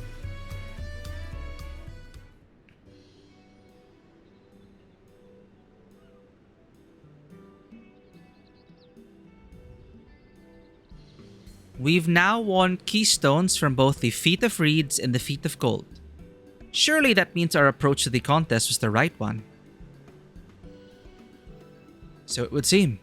By continuing to retrace Gulul Jaja's journey as presented in the saga, we should find the remaining electors in turn. Then let's visit the giants next. Like Kryl said, the fact that they were searching for the Golden City might mean they know something useful. The home of the Yokhui is in the upper reaches of Orkopacha. Unless you're keen on scaling the cliffs, we'll have to take the long way around, through Kozama Uka. This route will take us close to the Moblin village, which is another important location in the saga. Since we'll need all the keystones eventually, it makes sense to pay them a visit while we're passing through. So we call on the Moblins first then. Let's head there right now. I'm afraid right now is going to be a problem.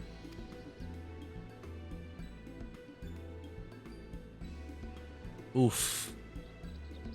The flight of Wee Wingless, the great stairs leading to the Moblin settlement, collapse in the storm. What are we to do then? There is an alternative, but it requires preparation. Until it's ready, you could rest at the cabins or see more of the city, whatever you prefer.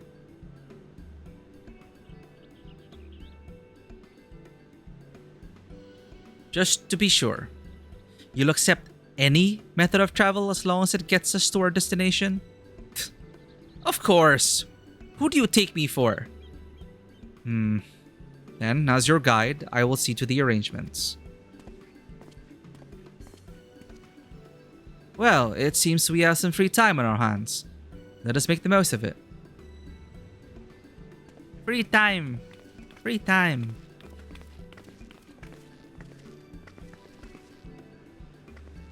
I need to get my axe repaired.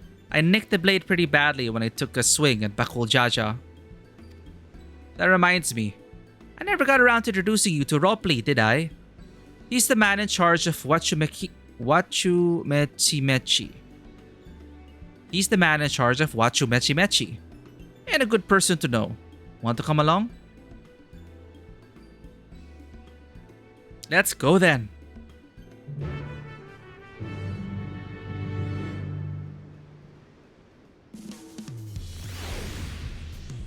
American support is very complex. It's a stupid subject, essentially bullying them into allowing new weapons, use of older ones via public pressure. Political advisors is afraid that surely Russia will use nukes if... Yeah, that's always their excuse, right? Just then when it's eventually delivered, and all nuclear rattling turns out to be empty sound, rinse and repeat. Yeah. They're always worried about... That's the excuse they always use, but there's so much more tied to it, of course, that I cannot fully understand. Definitely, but that's just lip service at that point.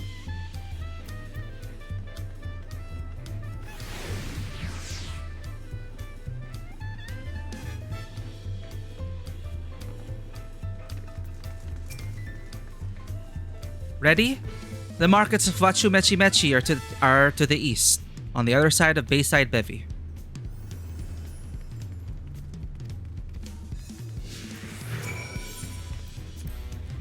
Wachumechi Mechi is everything that Tuliolal was built to be.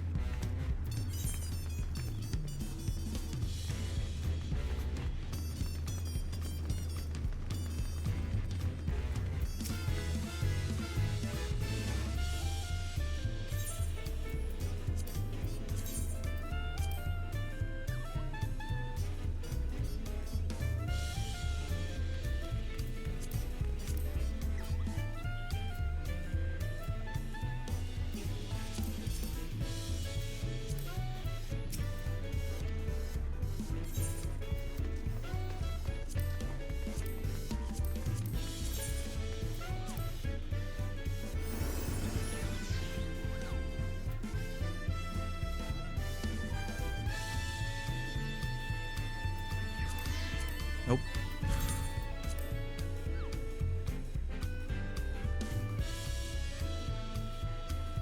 Ah, that outcome. You know, they'll lose and then they'll throw a tantrum and then launch nukes and then we'll end up in Fallout. Yeah, that's...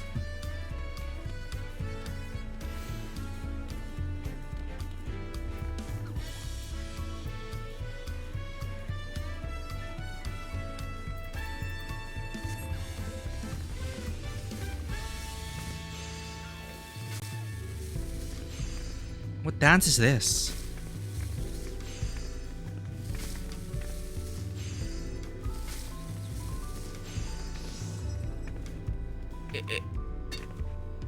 It's supposed to be like a bird. And then we get some caramel dancing. Oh, okay.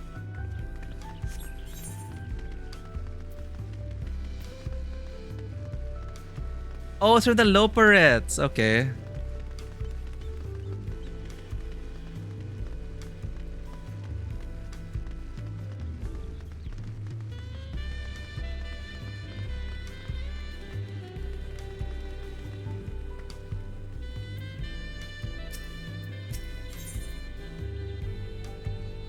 Yeah, they're not gonna do that.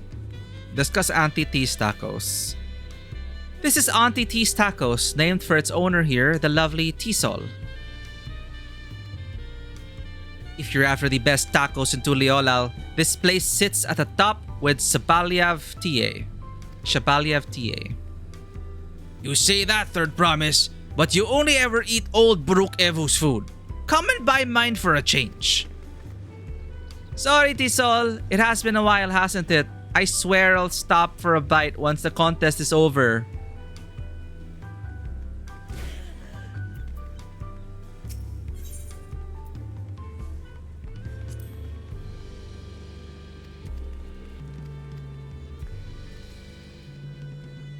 Oh, never tried tacos. Hey, now it's time to hunt down some tacos. And I hope they're good tacos.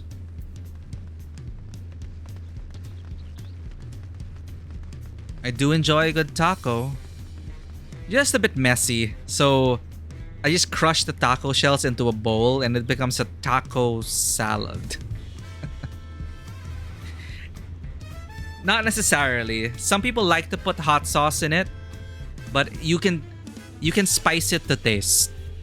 But usually they are designed, salsa. Your mileage may vary. Yeah, it's only spicy if you make them spicy. If you want to add salsa, go ahead.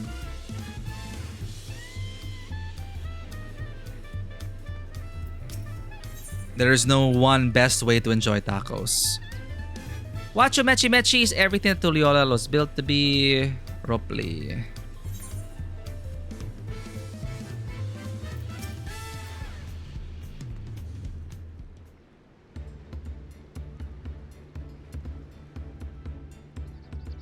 My, the Third Promise.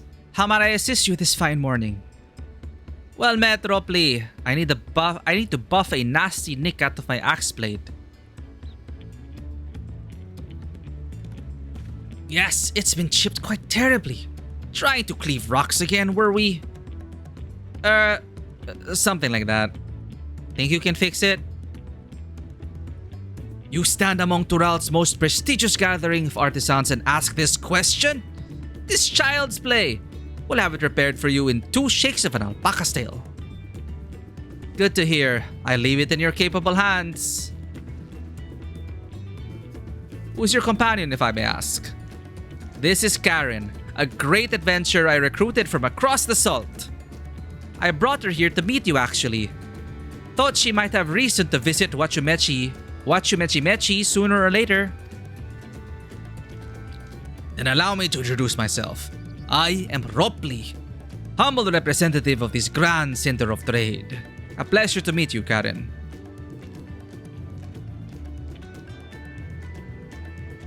You there! Stop dithering in the shadows and announce your business already!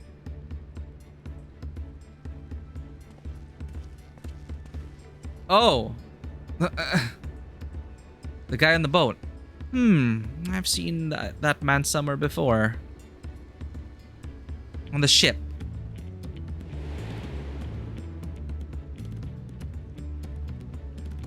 Is he from a side quest?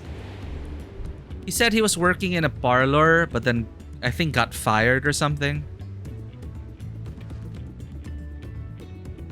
A jewelry maker. Oh, a jewelry maker you met on the voyage over.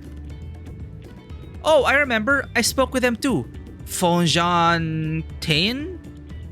Yes, that was his name. You've been loitering like a flighty admirer who can't pluck up the courage to confess his feelings. Out with it then. Why are you here?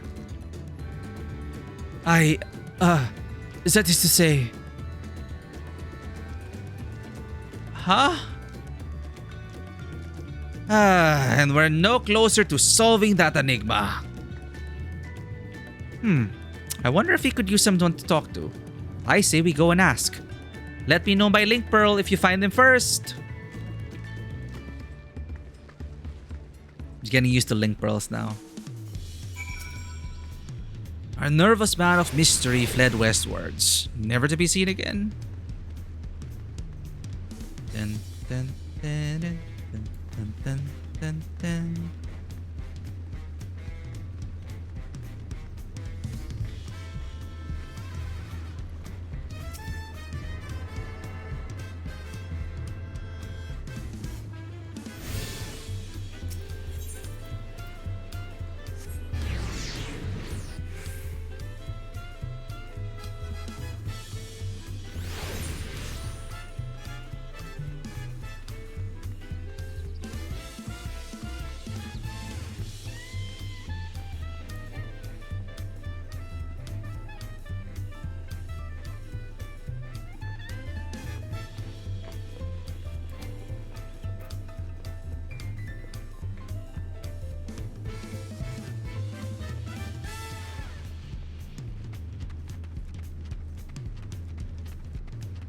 This is a pretty wide search area. Let's look for people. There we go. That's where it helps to like see other players. Fontaine. You were conversing with Master Ropley, but wait. We've met before, haven't we? On the ship.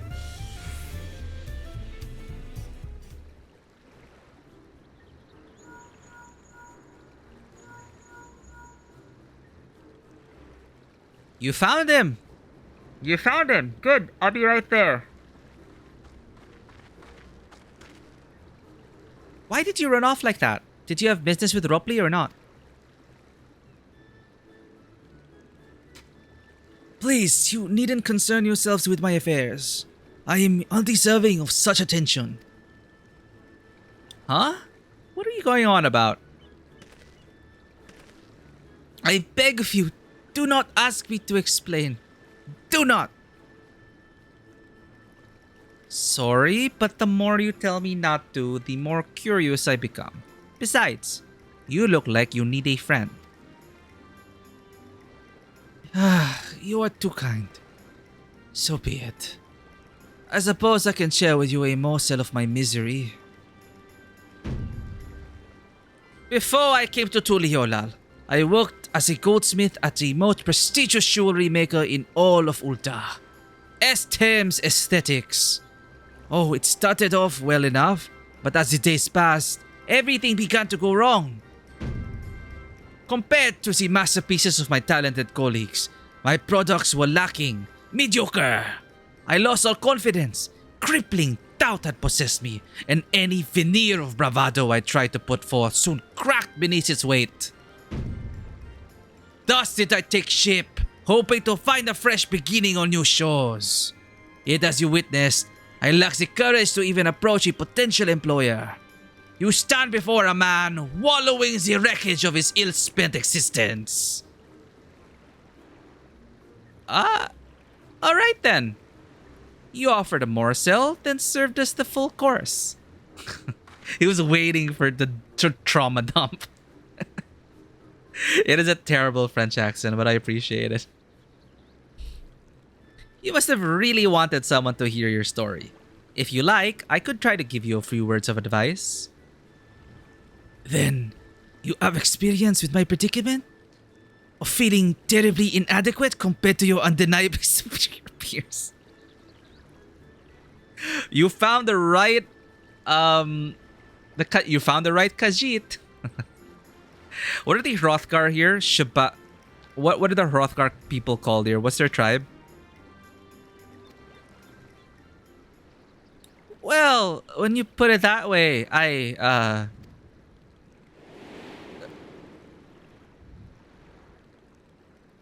Shabral, thank you. The Shabral.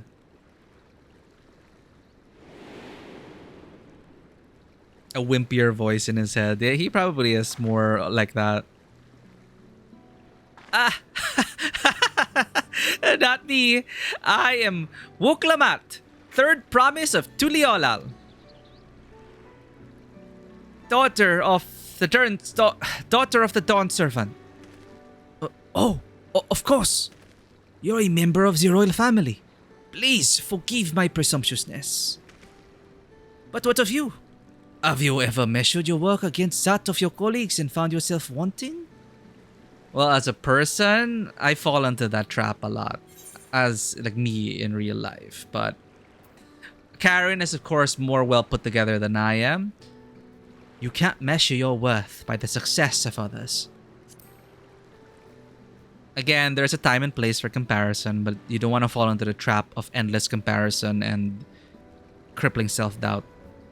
How can I not? Should my work not meet the same exacting standards, no commissions will be forthcoming. What then was the point of my becoming a goldsmith?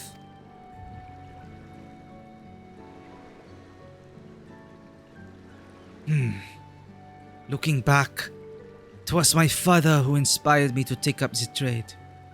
His exquisite creations brought radiant smiles to the faces of his clients, and I admired him deeply for it. But in the course of striving to be as great a goldsmith as him, I lost sight of my original motivation. All I ever wanted was to spread the joy through my craft as he did. Perhaps I will give this one last try. Thank you both for reminding me of what is truly important. /bow.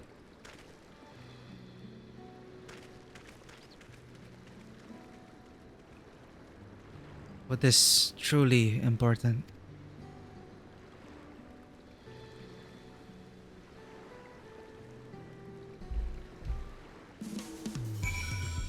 It's always jarring when you come back to this jazz music.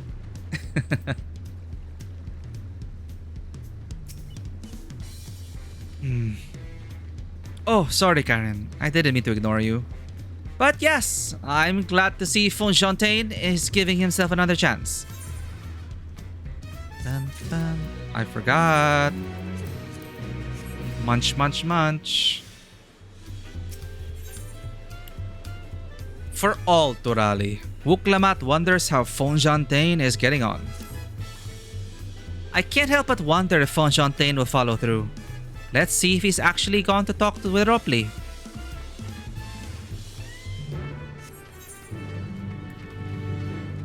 Oh, there's a new icon for the inn. I didn't notice. Let me up! Let me up! Can we access it from here?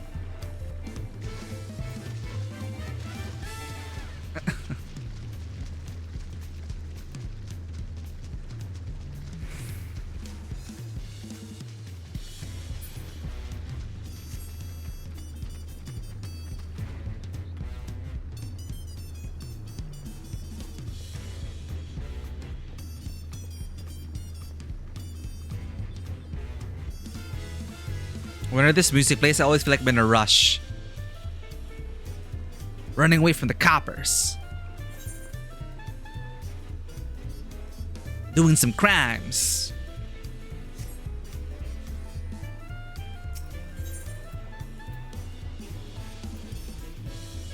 I just realized Auntie Tacos. Damn it. I just got it.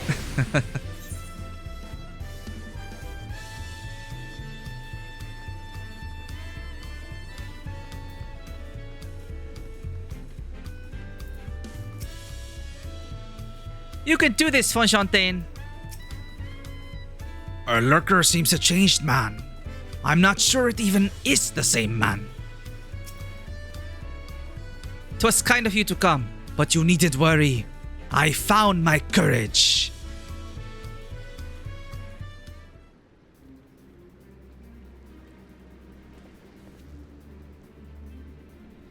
Pray, accept my apologies for my earlier behavior.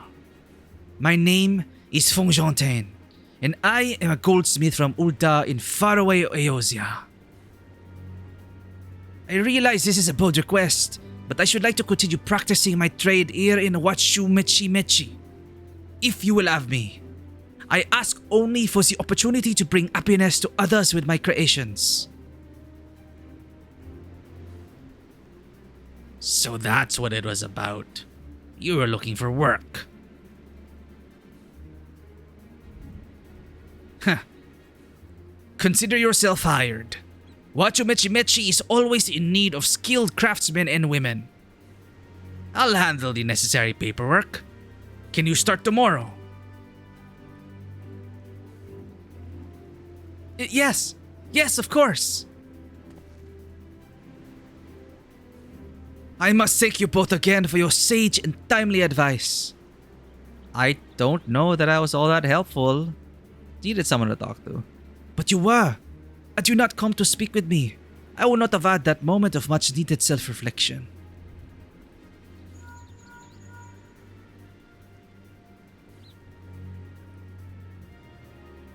The arrangements have been made. Come and meet me at the entrance of High Tide Harbor.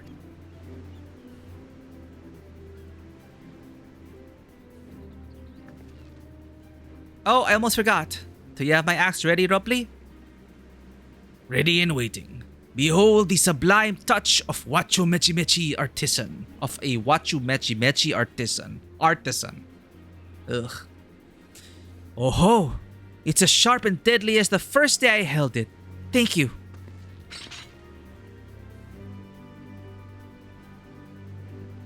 Well, good luck to you, Fontaine. Let me know if that doubt creeps back in. I'd be happy to talk you out of it. As for us, we should head for the harbor. Wouldn't want to keep Erenville waiting.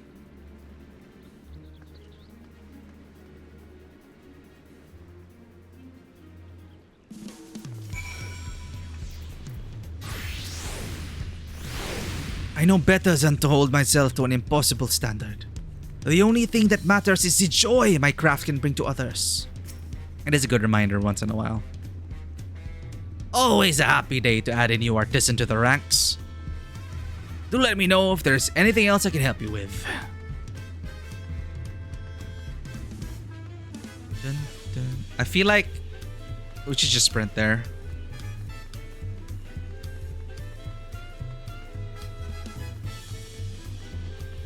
Speaking of hot tacos, this person is having a high def HD taco. Look at that. Look at that.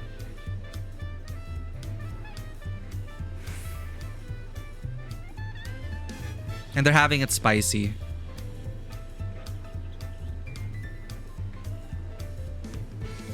Yum.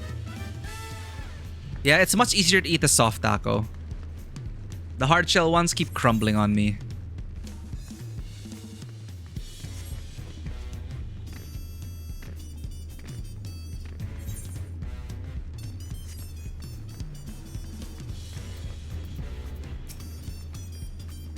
I wandered through the Bayside markets and found earrings almost identical to mine. They indeed seem to be a common travel charm, just as Mablu described. I wonder what Erenville's alternate means of travel is.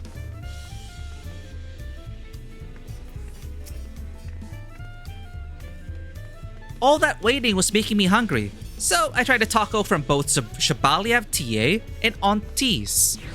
I think I prefer Tisol's spicier flavors. Okay, so Tis are spicier tacos.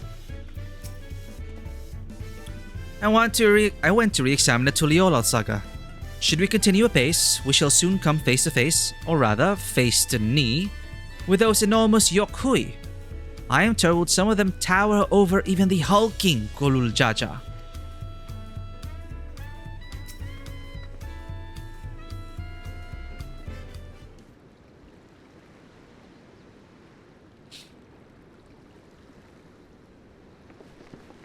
Enough of the secrecy. What's this big plan of yours?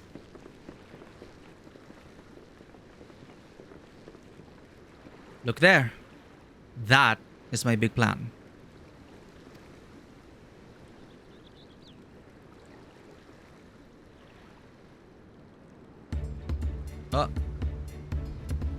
What?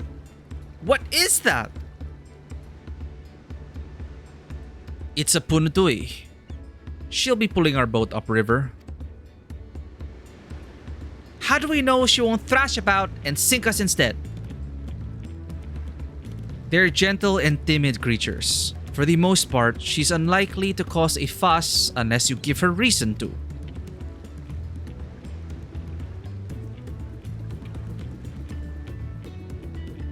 First alpacas, now pudutuis. We're relying on a lot of animals. This journey. We should be thankful we have an animal expert as our guide then.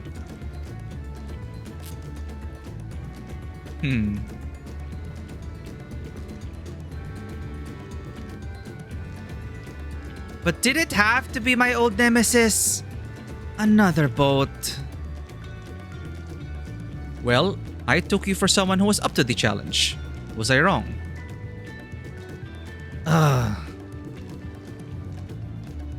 Long ago, when fighting still raged between the clans, the inhabitants of Kozama Ukar rode these riverboats to move swiftly through hostile territory.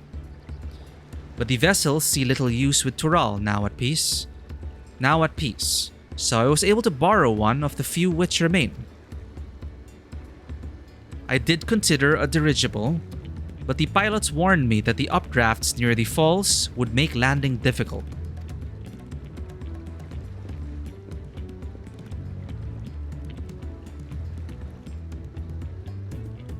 You said you borrowed one, yet there appears to be several in the water. Uh-oh. Go na!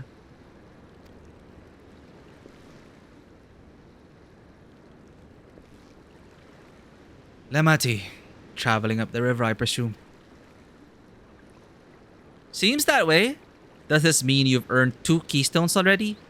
I can't believe how well you've managed despite undertaking the contest alone.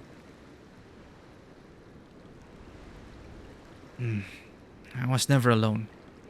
I've had my own entourage with me since the beginning. Why haven't they shown themselves? Are they intentionally hiding? Is Kona aware of our connections to Orianche and Thancred? There we go. My friends! It's been... well, not that long. Thancred! Orianche! What are you doing here? Speak of the devil, chat. escorting a promise the same as you. I'd heard much of the incomparable Archons during my time at the studium. As soon as the contest was confirmed, I thought, who better to recruit to my cause? I contacted the scholar, who arranged an introduction to these two gentlemen. The second promise had specific requirements. They, who would be his assistants, must boast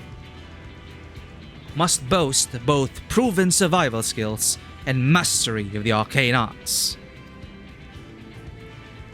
Thus did Thancred and I receive the summons. My own studies concentrated on technology which our people could readily use, such as inventions born of magitech or clever engineering.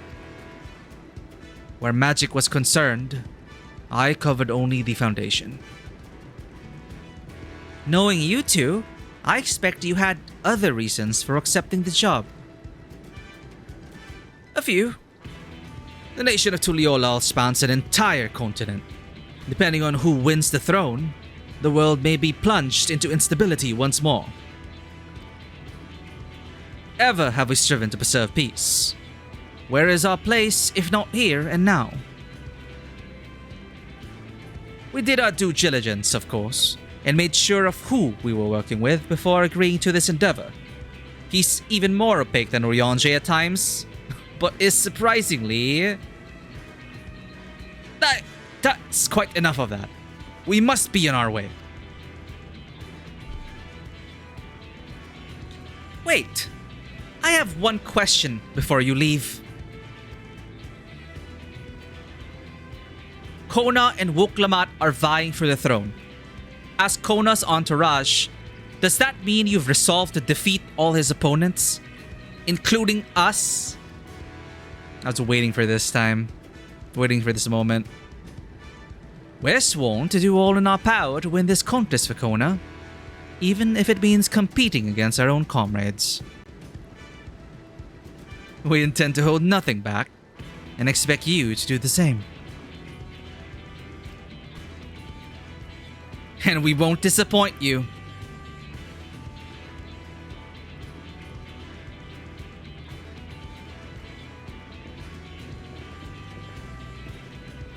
I thought you were taking a boat. If even you have been forced to travel on water, then the others will be doing the same. I would rather walk than risk confrontation on a leaky barge with no possibility of retreat.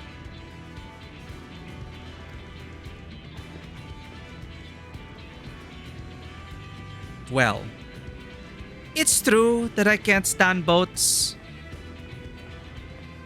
but I trust the route Erenville has chosen for us. Uh-oh.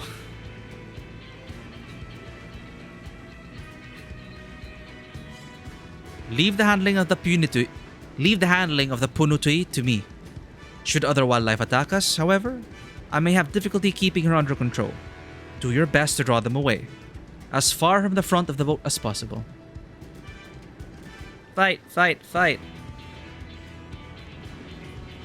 Then we shall remain on deck and stand guard, although it may be wise to have at least one of us sit up front with Erenville just in case.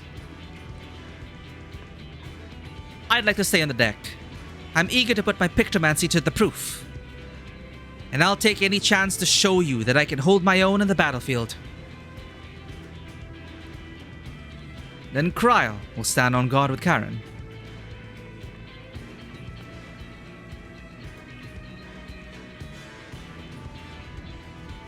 I'll keep Erenville company then. With my blade, I can respond more quickly to threats than Alphino. Thank you. If a fight breaks out, I'll try to stay out of your way. Then I shall endeavor to provide aid where it is needed. I could do that as well. That should cover most eventualities. Secure your gear and board the boat when you're ready. Is this going to be a trust dungeon? Or a duty? I hope it's like an amusement park ride. Oh, come on. Bakul Jaja the Mighty.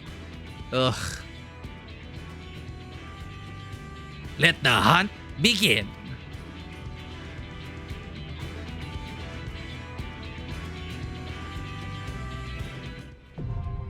Hey, there we go.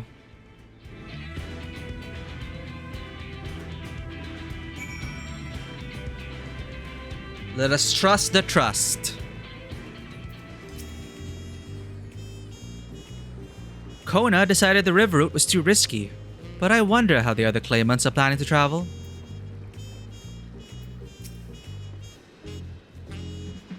We'll take this smaller boat to board the big vessel with the Punuti.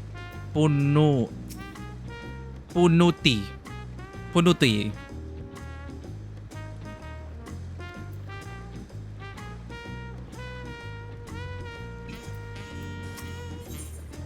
Small dock. This should be a good opportunity for you to see how far my training has progressed.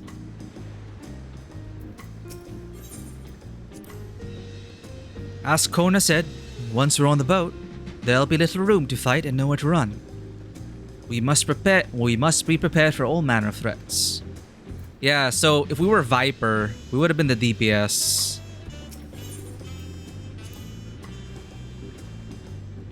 We can't stand here all day debating the dangers ahead. We have a contest to win.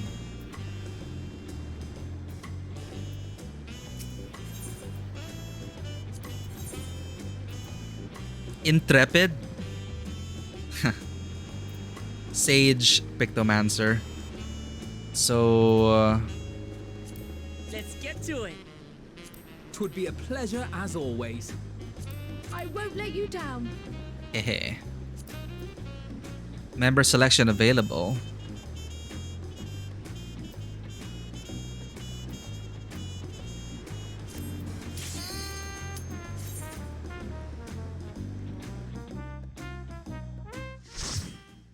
Alright, the first dungeon of the expansion. Hey. Ihui Katumu.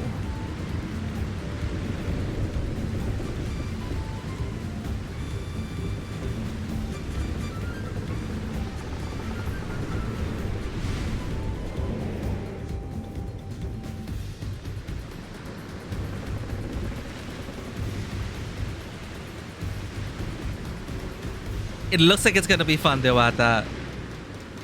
It's gonna be like an amusement park ride. River Rapids or something.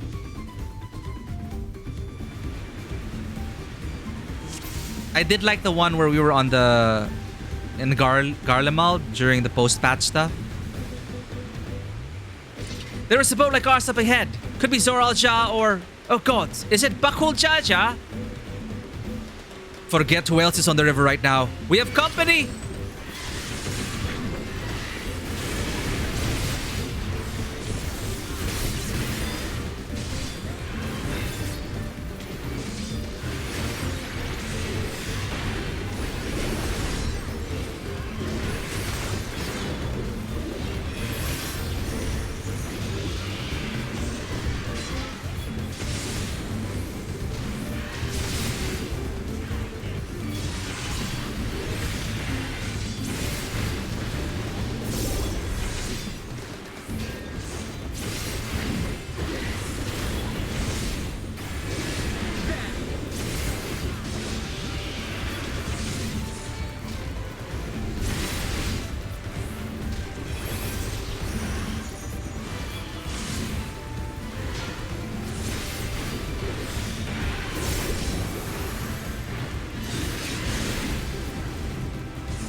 Okay.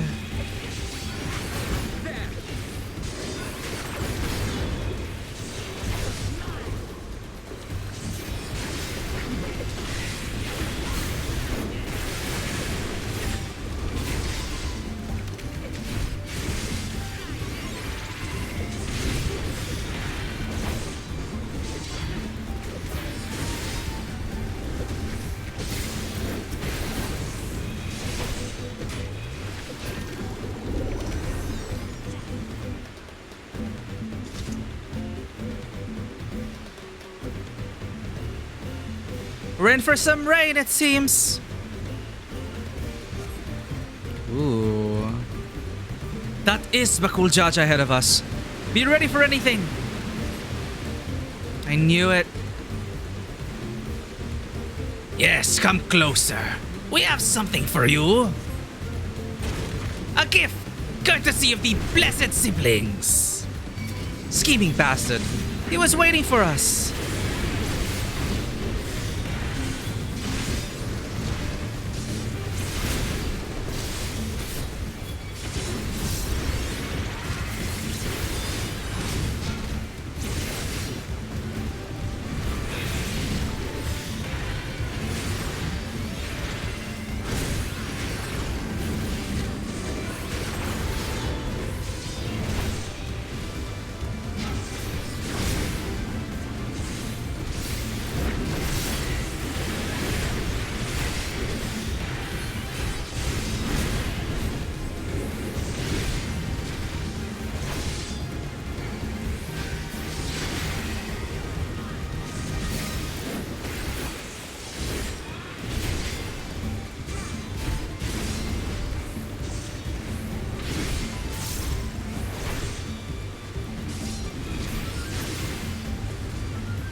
God, this is not going to plan.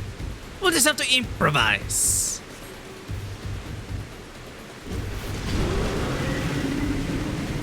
The harness! Afraid of a fair fight? See you upriver. If you make it that far... Crippling our boat was a cowardly move. Erenville, we're losing speed. I can't command the Punutui like this.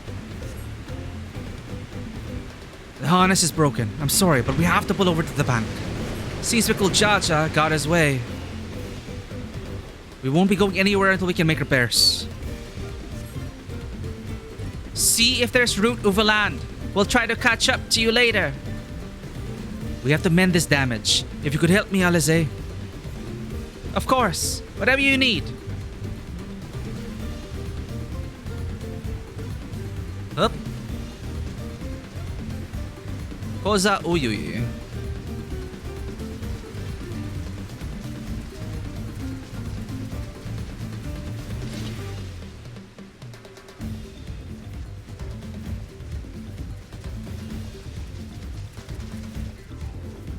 Tis the mother of all Punuti.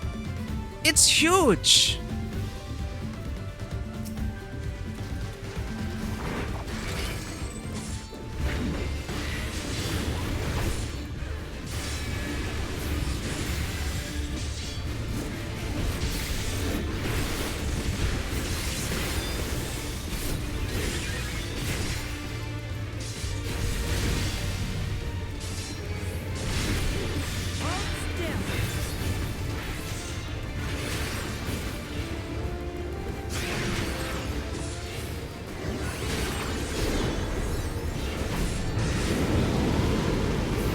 It's pulling in everything. The sheer force. Don't get caught in it.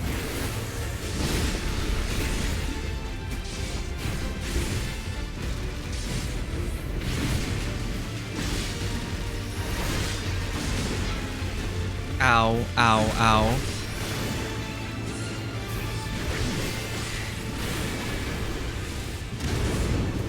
Damn it.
Punity press.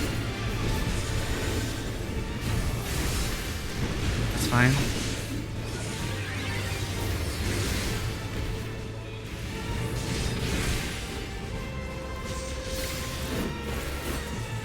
Song of the Punity. Yay! I'll never look at the Punitui the same way again. Such monstrous lungs the creature had. Any comment, Kryl? Look at this gamer. I got hit by so many mechanics. What do you mean?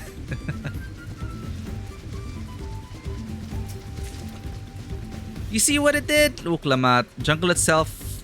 The jungle itself was laid waste, Kryl. Unbelievable.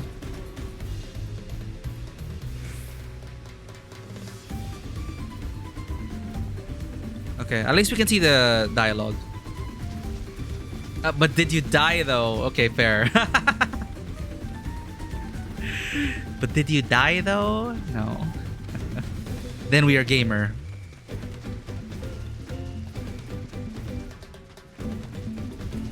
Some manner of mineshaft? Whatever it is, the path leads onwards.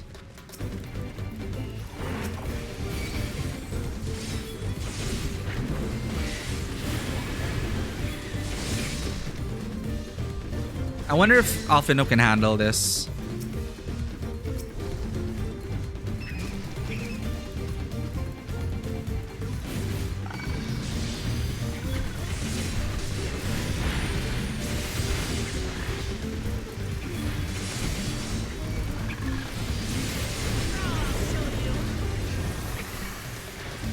Why can't I?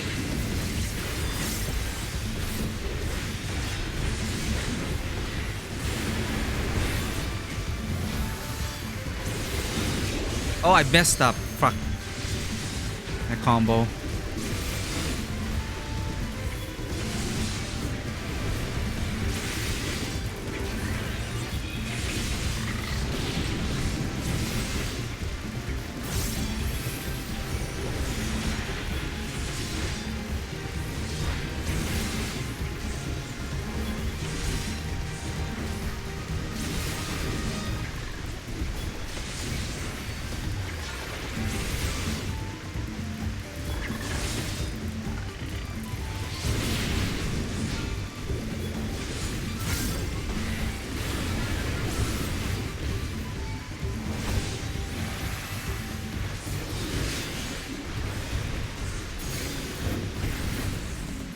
I need to fix my hotbar. I'm kind of getting confused with the new addition, like the Goring Blade. Oh! Ladder! That's new. Or at least I don't remember a ladder. Oh no! What strange happenstance? Had some misfortune befell in thy vessel? Apologies, friends. It seems you'll be taking the long way around. Damn it, Thancred. Such chic. I'll have to find another route.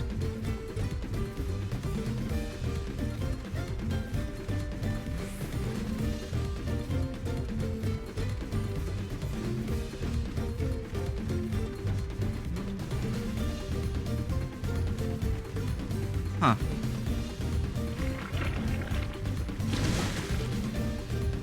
Huh? Mimic Pierce!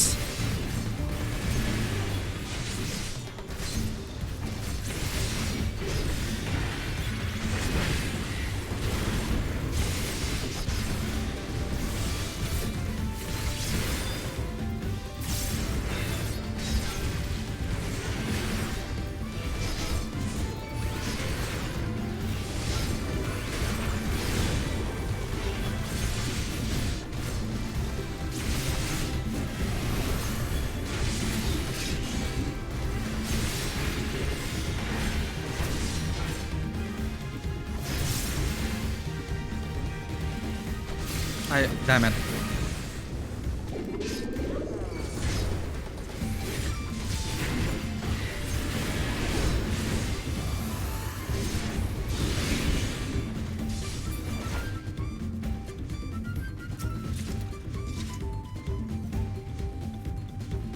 Your mimic came out blue. I didn't. That was us, right? I didn't. What color were we?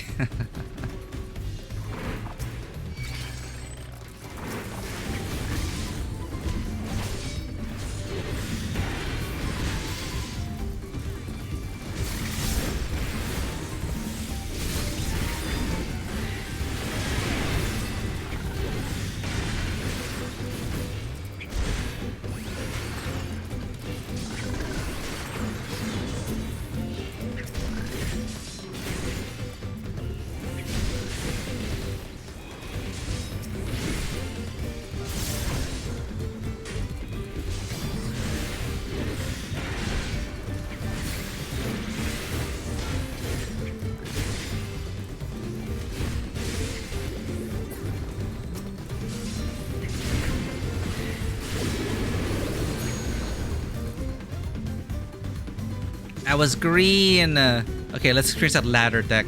Ladder tech. Funny.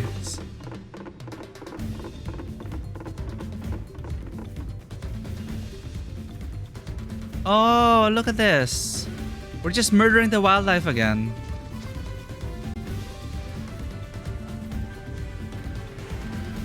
Kryl, we can't simply sneak by, can we? Not likely.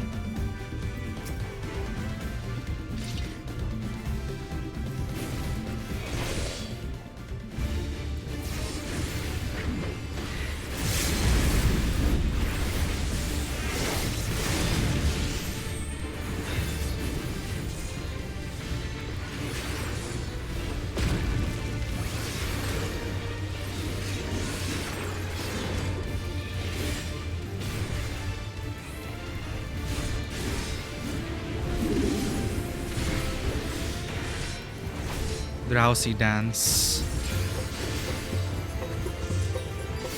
Cute. He's watering the seeds with ether. Is he dancing? Ka, oklamatsas.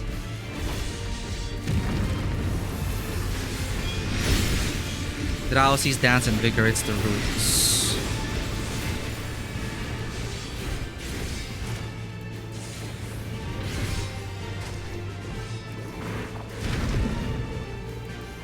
Mixer's time to react.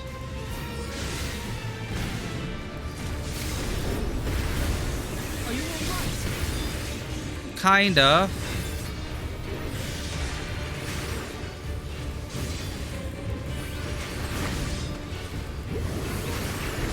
Oh no, here comes mimics.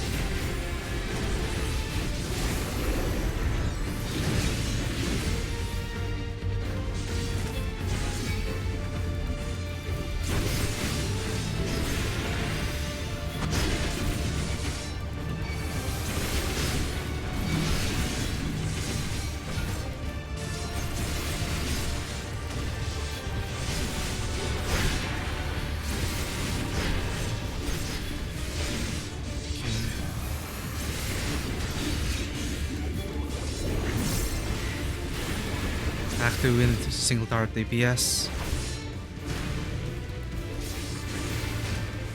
Okay, we got this. Alright. 1, 2. Okay.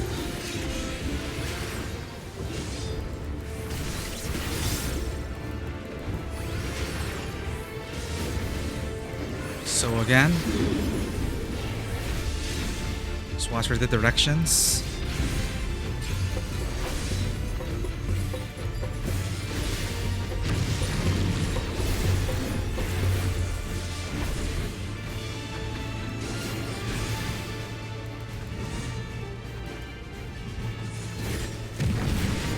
Okay.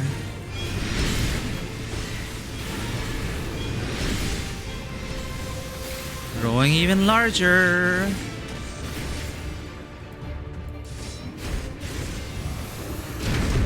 Ow.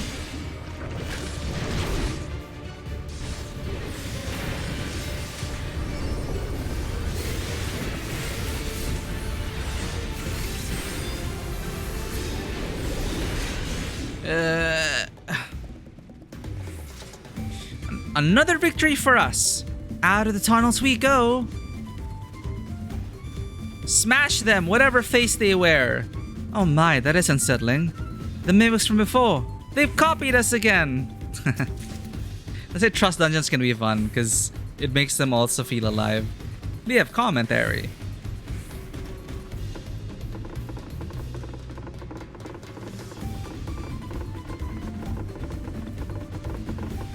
Yup. Ooh.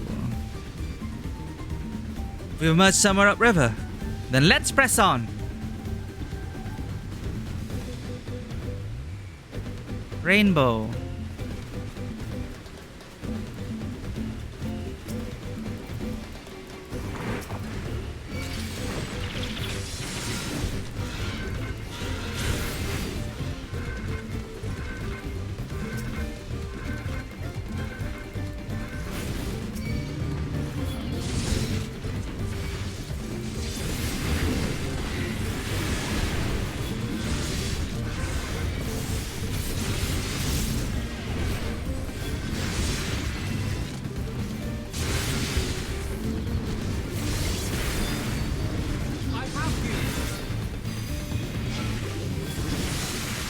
Damn it, I mispressed.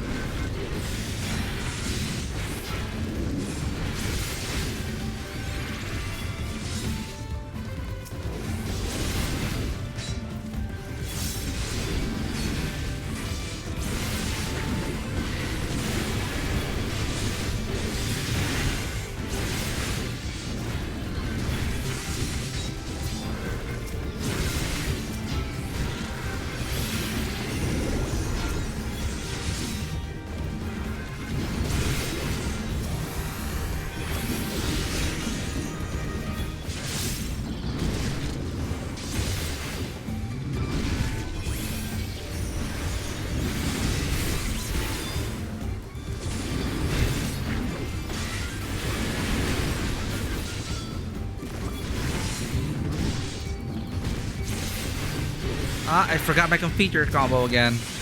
We mustn't hold back.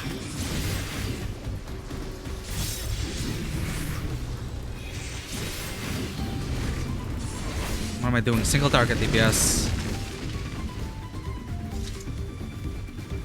We will match some river, then let's press on. These creatures were killed.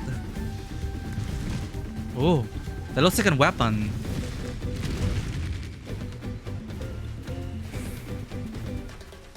Gods below, what's that? Some species of Vilkin?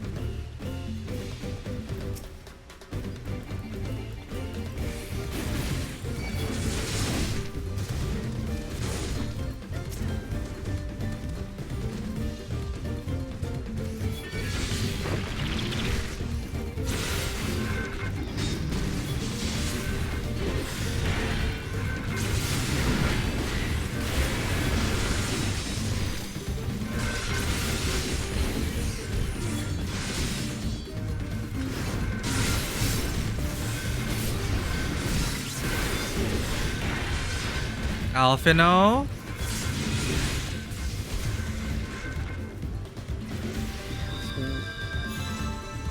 Were they stuck?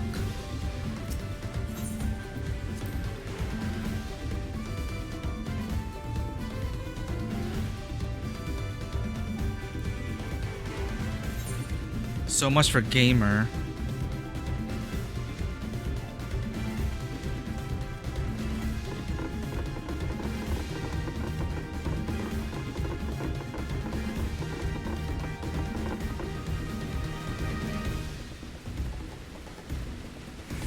Yeah, that is weird. I didn't receive any healing from Alphino.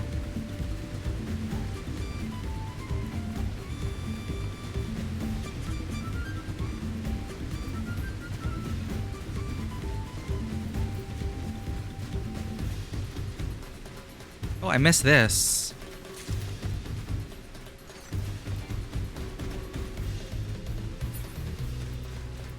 Okay, 1, 2, 4 and C.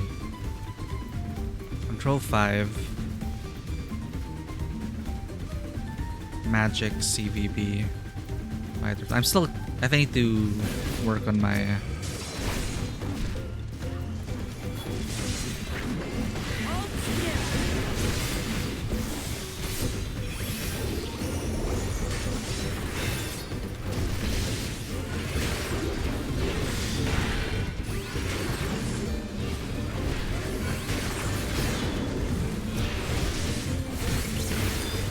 didn't I press that properly?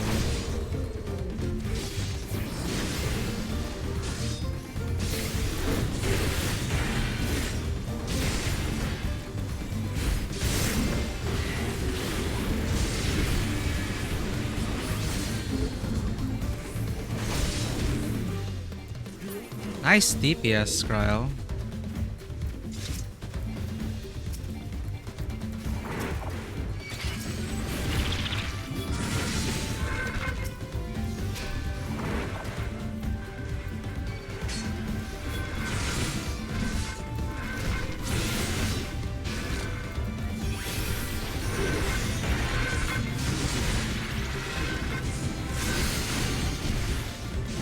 Now I'm getting healed.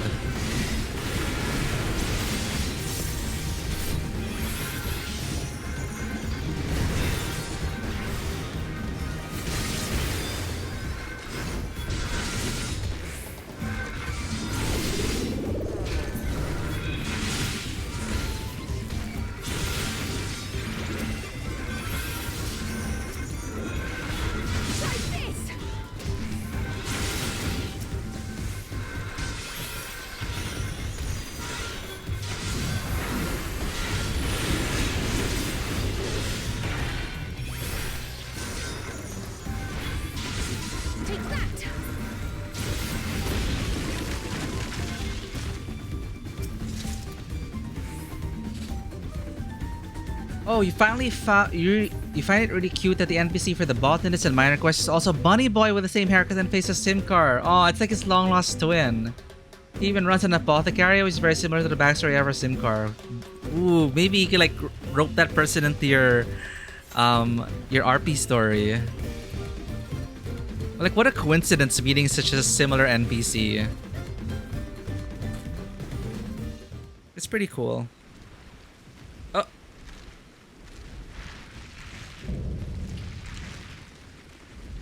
Apex Predator Apollyon!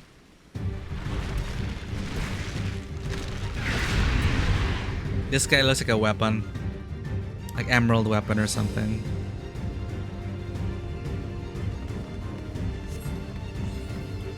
It's the Vilekin we saw earlier. My axe for a giant boot.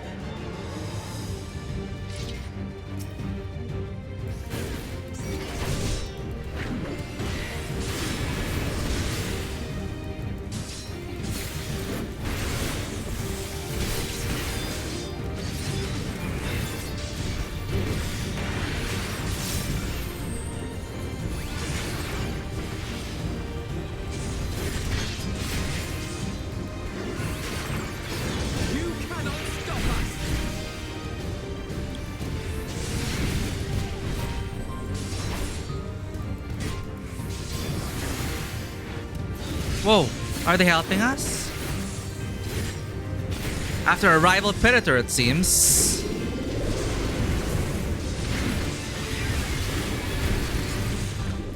It's eating them! Everything is food to this creature. Feeding on the beast has strengthened Apollyon's wing beats.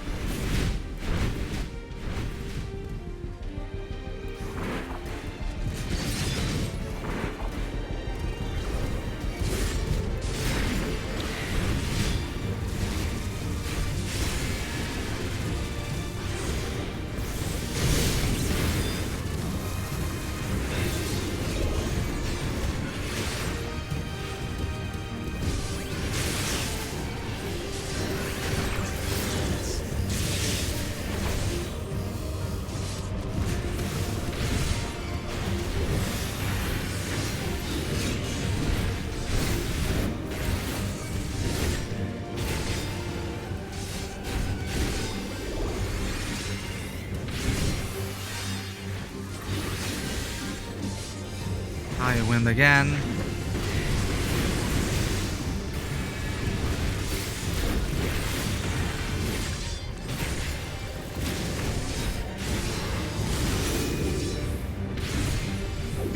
Strengthen scything for arms, fine.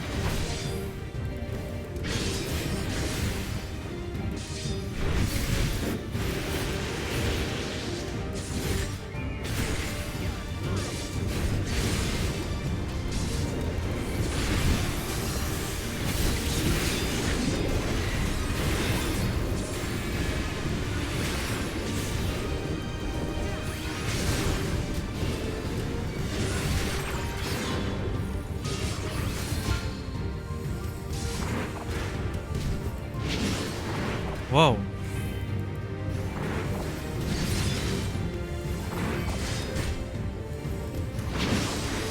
Oh. Damn it. Where is it striking from?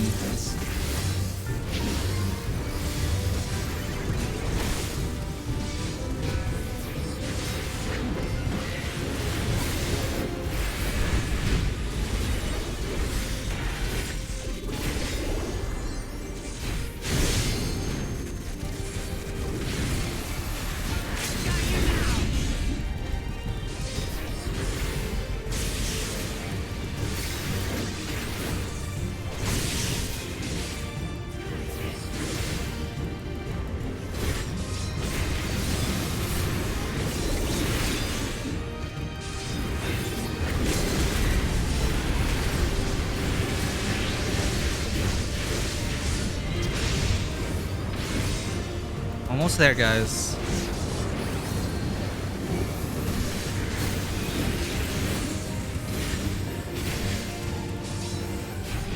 What the?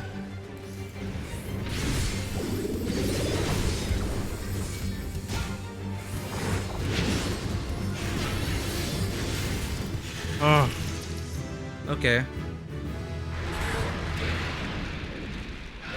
I need to fix my hotbar. I'm a bit confused with weaving.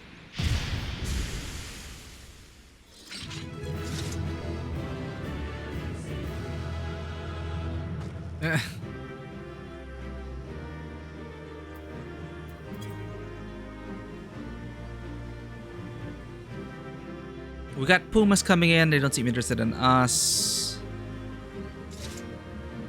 Oh, it's feeding again. Its appetite is endless. Where are its adaptations? They are burrowing beneath us. Now what? Giant worms?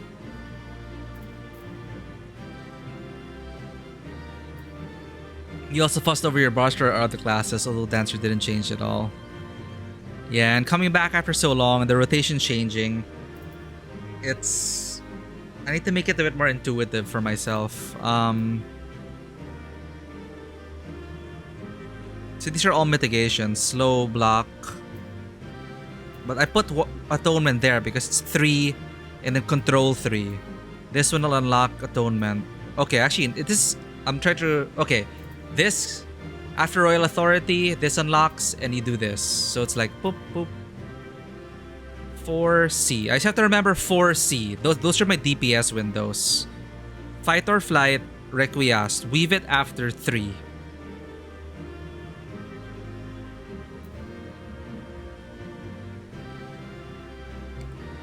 Because my muscle memory is also too ingrained with 5 and 6 being my AoE.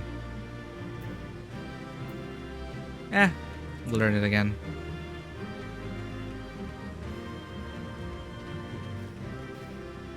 I hope Alice and Erenville are alright. That's the biggest bug I've ever seen! Well, Kona's gotten ahead of us now.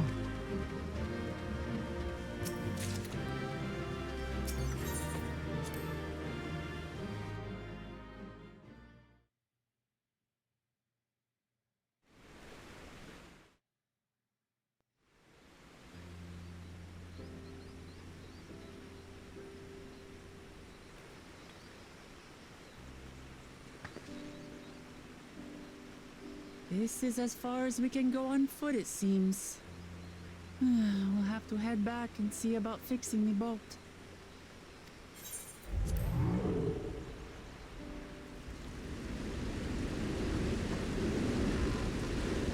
Hey! Everyone all right? Yeah, mad break.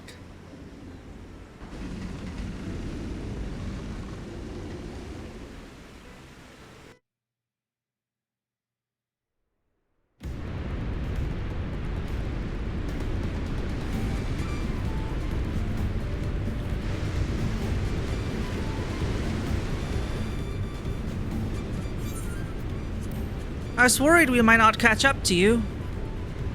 Those caverns you traversed were dug up by the Yokoi in the search for gold. Remnants of their excavations can be found throughout this region.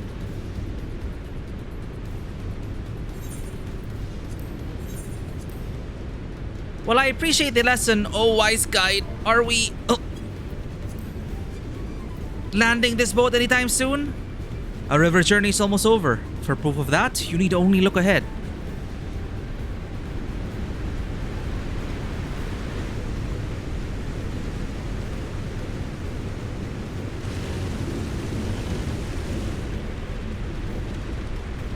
The falls were impressive enough from a distance, but it's almost too much now. Yes, amazing! Now please let me off.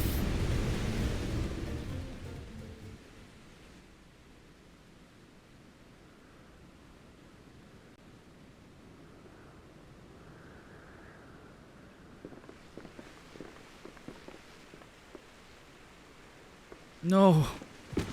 No more boats.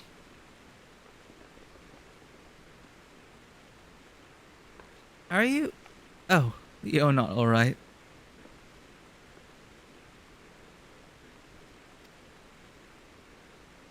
I should be surprised if she was. Even without the nausea, we're all spent.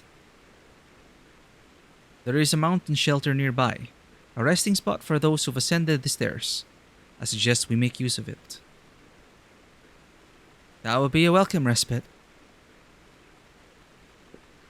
Have you the strength for a short walk, Uklamat? We can rest along the way too. Damn it all. A promise is meant to lead from the front, not mule and moan like a sick kitten.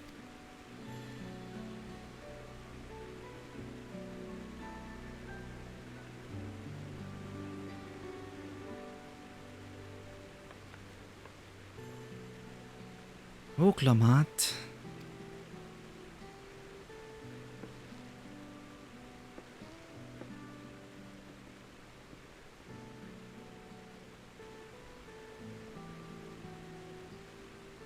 It must suck to be so weak to motion sickness. Me! I'm just like Wuklamat.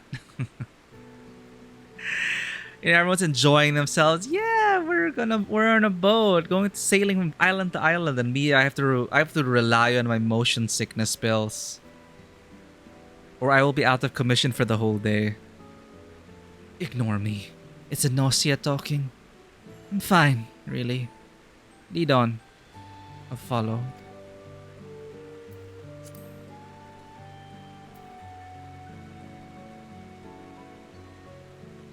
Very well. But if I might say one thing, just because you're a promise or a claimant for the throne doesn't mean you can't be seen to struggle. You needn't bear this burden alone, so please don't hesitate to talk to us. We're always willing to lend an ear.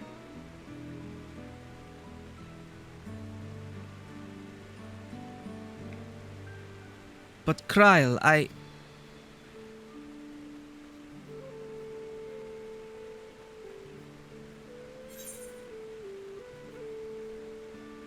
Yours comes and goes. There are days when even being in a grab makes me dizzy. Oh, yeah, that... At least, well, car sickness for me at least, it rarely happens unless it's a terrible road and I'm in the back or something. Yeah, it happens once in a while, but everything else, just if I'm on a boat, on a ship... Hell, even a playground swing has a chance to make me feel dizzy.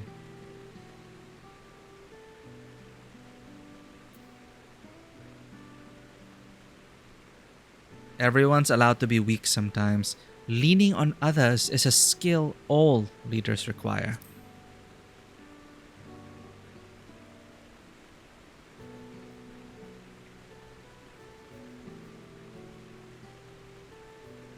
You as well, Karen. I've always believed this is my problem alone. But perhaps you have the right of it.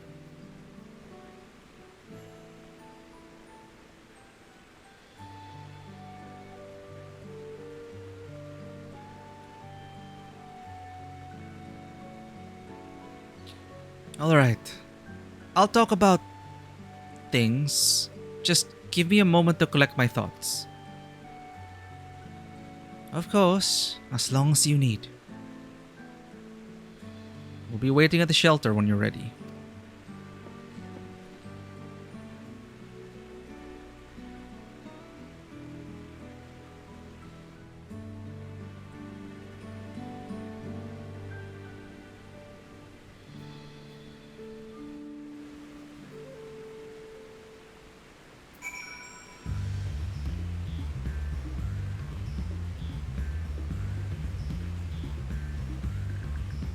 Are they here?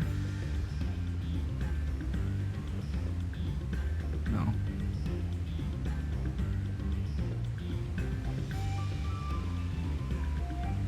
Good night and have a good day at class, Zen. Thank you for hanging out. Oh no, sem break's over. Nevertheless, I do hope you have a fun and productive day at school. Have a good one, Zen. Thank you for the chime check as well.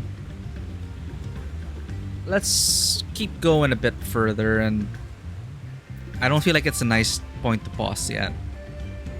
Good night, Zen. Take care. I've long felt that I could never tell anyone when I was confused or hurting. That admitting to weakness would bring shame to Papa's name. But if you say you're willing to listen, then there are things I'd like to talk about. Come on, let's catch up to the others.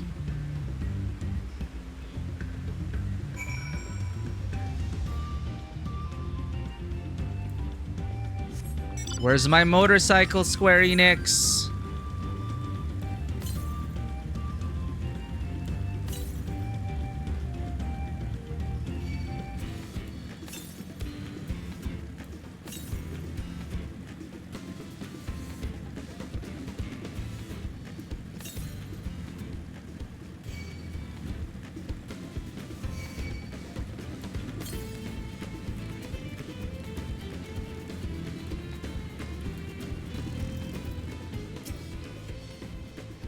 This place is called Many Fires for the constant stream of peddlers and travelers who may camp here after climbing the stairs.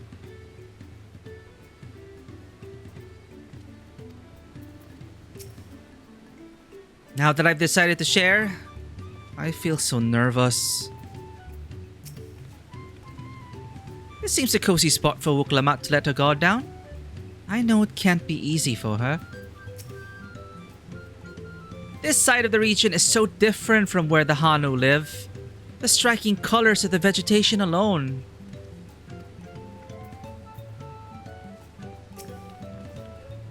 We should stop here for the night. I understand the desire to rush ahead, but we need to recuperate from our punishing river adventure. Then let's settle in. We'll need a cook fire, and there's meal preparation to be done.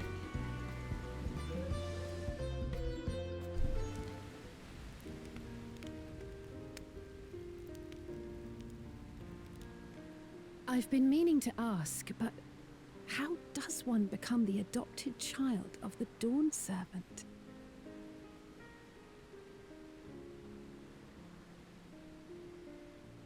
Good question. They're having a meal, so I'll just open another drink. Once we do get new people coming in, it happens to be a bot. Good bot, Sari. That is fast.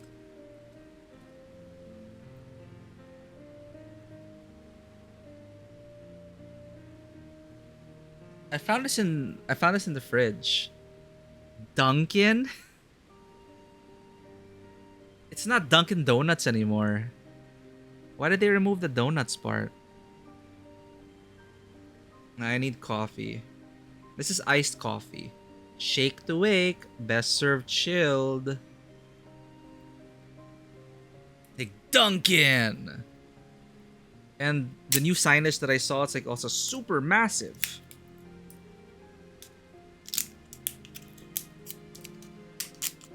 I think, and I'm pretty sure they've also expanded. I know that they have more than donuts. I totally did not follow the tear here part. Thank you for the hydrate. Ugh. But I shall hydrate with water before drinking this very unhealthy sugary drink.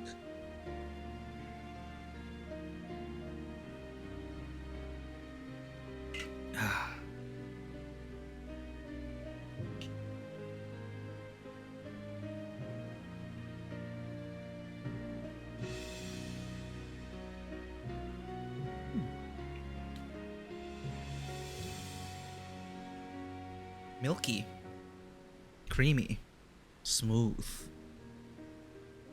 Dunkin' coffee. Alright. I've been meaning to ask, but how does one become the adopted child of the Dawn Seven? I was but a ball of fuzz at the time, so I don't remember much. My earliest memories are of life in the palace. All I know is that I was born in Ikbrash, a village in Yaktel. But I've never bothered to return there. As far as I'm concerned, Ulul Jaja is my only parent. I quite understand. I have no memories of my birth parents either. For a while, I wanted to learn who they were. But over time, that curiosity waned. Galuf was my dear grandfather, and he was all I needed. Aw. So our situations were quite similar.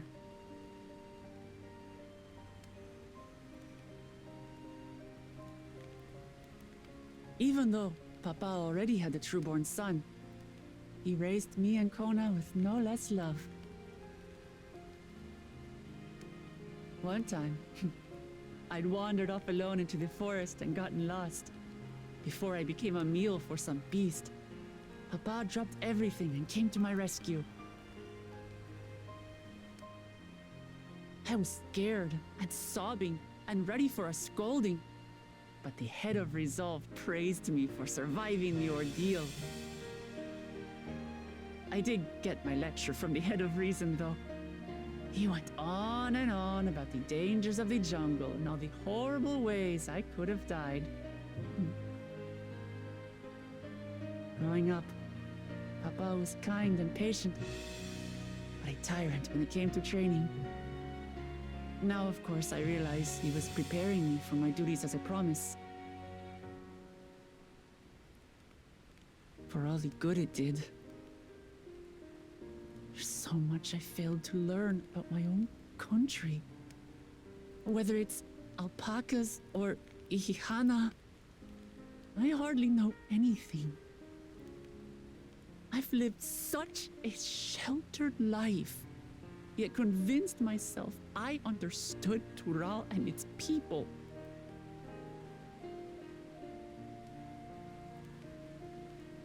I don't have Kona's education or Zoralja's strength. I'm all bluff and bravado, not fit to bear my title. Mateti?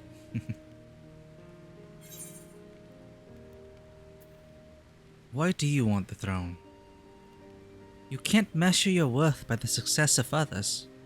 We've been through this in the last 2 story arcs. Don't compare myself to my siblings, you mean?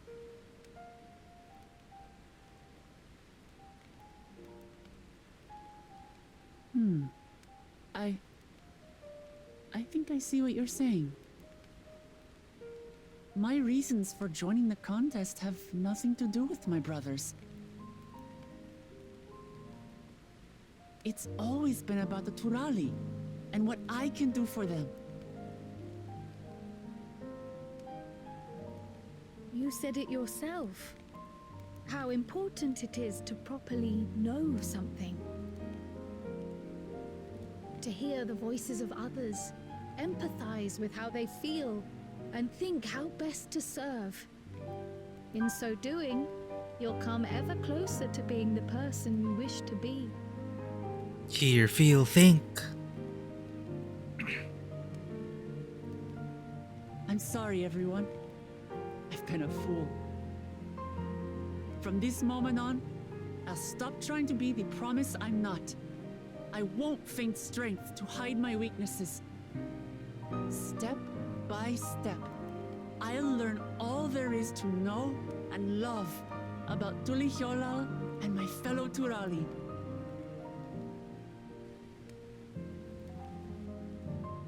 It might not be the smoothest path, but it'll be a path of my own making. I will find the City of Gold for all of us, along with the answers you seek about your grandfather, Kryl. I swear. Yeah, let's not forget that. I appreciate it, Wuklamat. But you needn't take on that burden as well.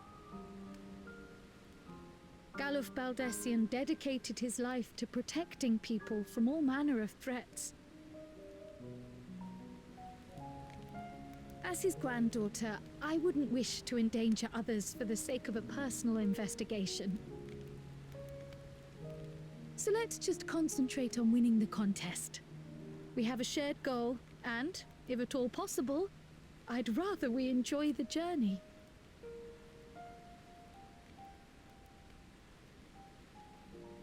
Hear, hear. We are companions on the same road, bound for the same destination. With our combined talents, nothing will stop us from reaching the Golden City. Thank you. Thank you all. I am proud to call you my friends.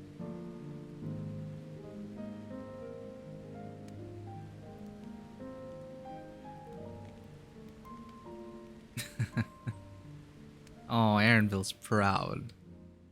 Proud best friend. Meanwhile, in the second Promises camp, cool, so we'll get more perspective now from Tancred and Urianger. Thank you. Thank you all. Oh! I am proud to call you my friends. Oh, they're right there! They seem to be enjoying themselves. Are you sure you don't want to go and say a word to your sister? Nay, there is no need for that. But what of you two? Wuklamat's allies are your comrades. It must feel strange to be rivals. Helping you has made us rivals, aye. But we're not about to break into fisticuffs over it. Unless, of course, it is a matter of winning or losing the contest. Then I'll have no qualms about putting Alizé on her rear. Damn. Despite our long history, never have I been given the chance to test myself against our companions. The thought stirreth within me a most unexpected sense of competition. New graphics Urianger looks so much better also. He looks more like his CG counterpart. Figures indeed. One of the Studium's finest graduates. The head of the students of Bardessian. And then there's Eorzea's vaunted champion. If she's half the hero you say, then the odds are stacked against us. Mm-hmm. Not that I have any intention of bowing out.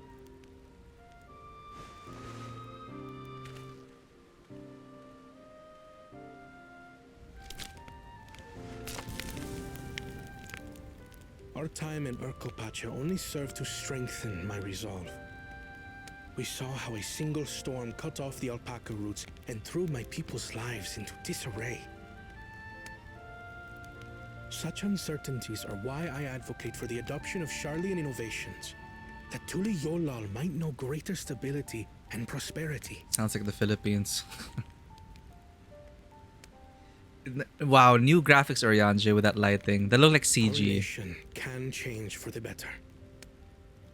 And I will be the man to change it. Well, it's a start. Yeah, Tancred's face didn't really change experiences much. on this journey.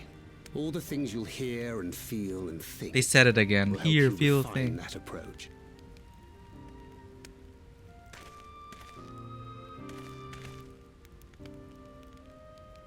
But to return to the subject of the rite, I'm a touch concerned by the condition for victory. The claimant who breaks the seal becomes Dawn Servant, not the one who performed the 7 feats first. Yips. The would-be victor need only possess the 7 keystones. Someone's gonna try to steal it from us. That is correct. As the contest wears on, we must brace ourselves for greater conflict.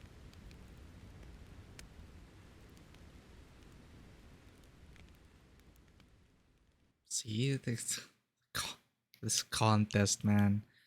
Meanwhile, with the first promise,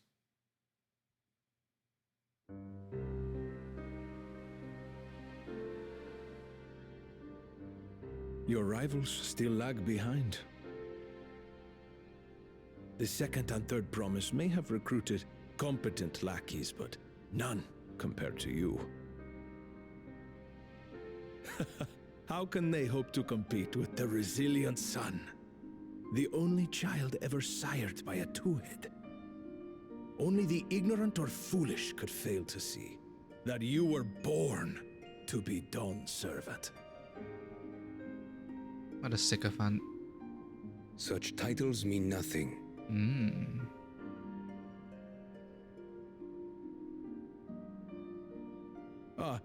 I neglected to mention, when I first heard the rumors that the contest involved the Golden City, I spoke in confidence with Gulul Jaja's inner circle. They all agreed on one thing. Wait, is Sarilja going between camps? Whoever reaches the City of Gold will attain a power so great, it can dictate the course of history. If this power truly exists, then I humbly beg a fair share of it. Juice, you gotta win Time first. is Come passing, on. and I would put my plans in motion without delay. The useless tool is cast aside after all. And just so there is no misunderstanding, you consent to this course, no matter who is made to suffer. In battle, everyone bleeds. The Dawn's promise is no exception. What better lesson to teach our people the folly of war?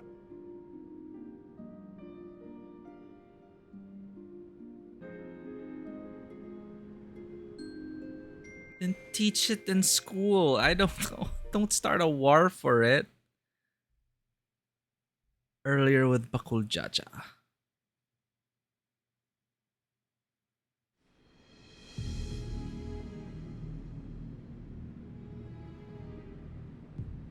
I was hoping for a good scrap, but this bloated sack of bile was no challenge at all.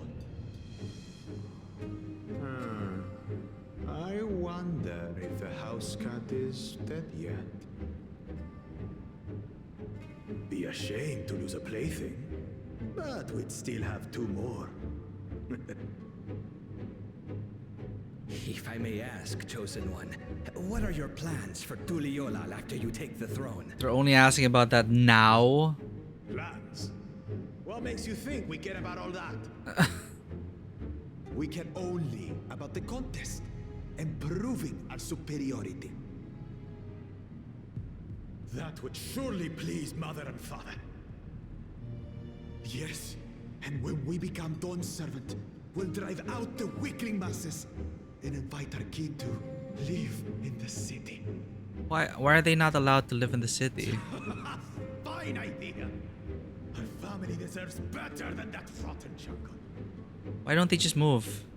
But do it then. We must catch up to that one-headed pretender. I mean, it's easier said than done, but he's speaking as if they're forbidden. I made it.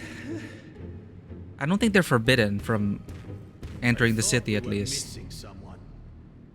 Where have you been?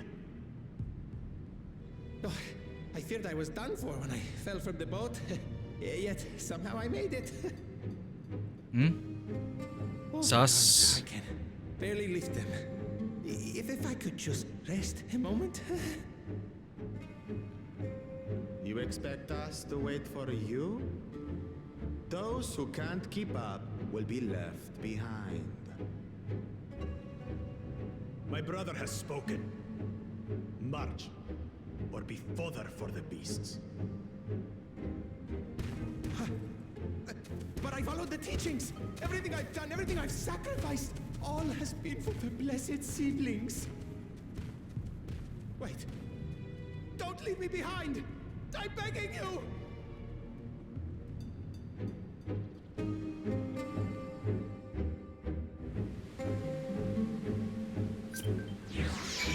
Oh, I think I got my... Maybe it's the motorcycle? Or some other mail.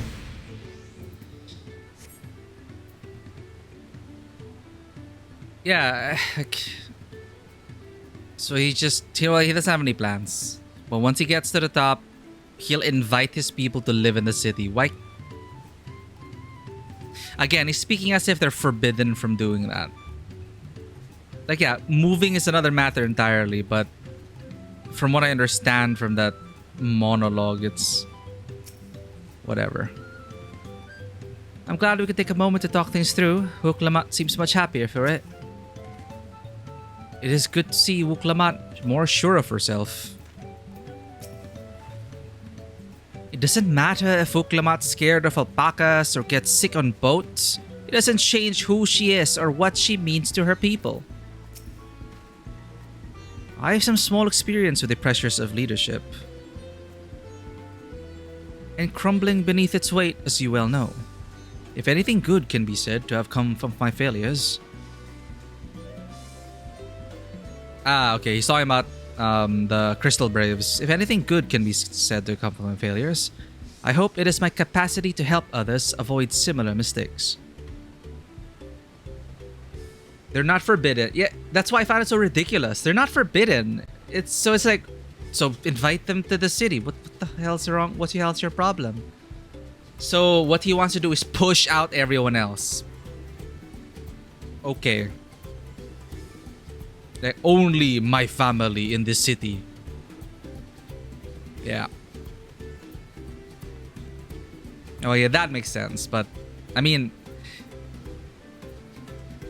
it makes sense for him, I guess.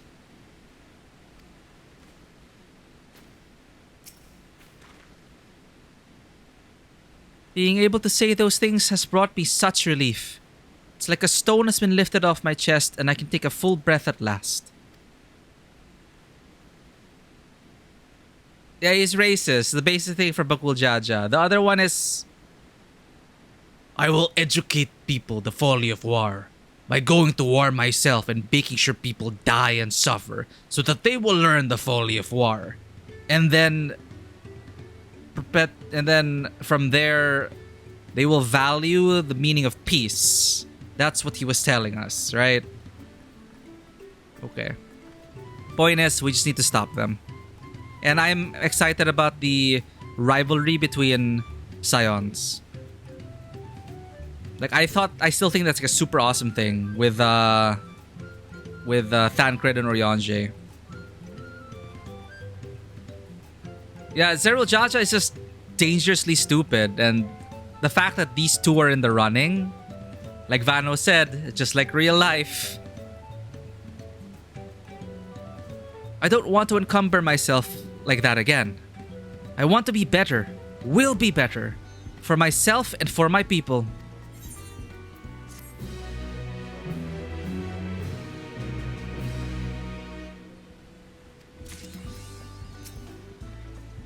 I'm ready to move on.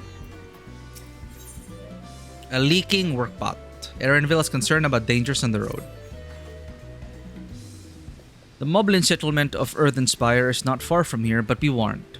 The road we'll be taking is favored hunting grounds for bandits. With the stairs currently impassable, there will be fewer travelers, meaning the brigands will be desperate for victims to ambush. Although considering present company, I suppose my concern is unwarranted. The bandits on the road? What have Zoral Ja and the Landsguard been doing? Seems it's up to me to restore order to the area. Oh, there she goes. And off she goes again. For now, we'll head west and aim for the bank of the second river.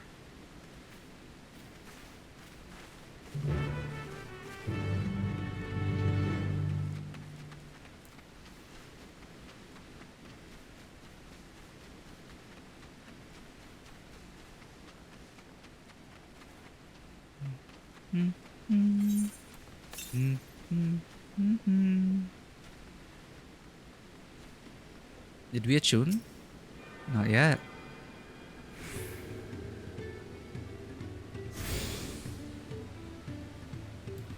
Oh, alpaca.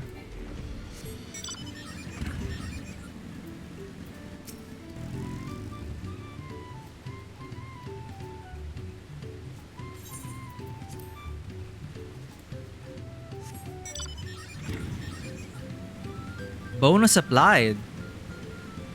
The fates.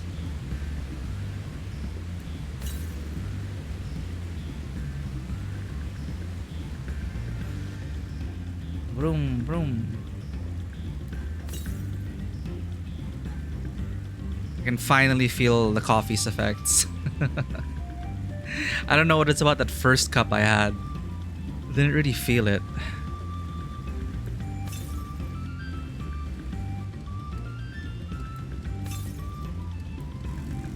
Yeah, second win. Let's go. I felt eyes on us several times as we made our way here, though they soon seemed to lose interest. You do not pick with us. You're staying up too. I need to make up for lost time, Duwata. Yeah, we will. It's like I'm gonna be awake later anyway, so I may as well continue the MSQ. It's one of those things. Maybe we'll do a couple more hours. The bandit's lair is said to be somewhere near here, but I'd prefer we avoid seeking out trouble. Again and again, I am struck by the majesty of the falls. It is difficult to comprehend the sheer volume of water this natural wonder produces. Yeah, I don't think we have anything like it in Eorzea, as far as we're aware of. I'm pretty sure there is somewhere in the continent, but we haven't seen it for ourselves. Like, the biggest waterfall I can think of is in the first, though. But that's the first. Oh, I see. This is the river which feeds the waterfalls above Okhanu. Well, where are these bandits? Apparently, they're not foolish enough to attack a party of this size. Earthenshire is just a little farther ahead, on the opposite bank of... Okay. Miakabek Zoma. Miakabek Zoma. But let's remain vigilant all the same.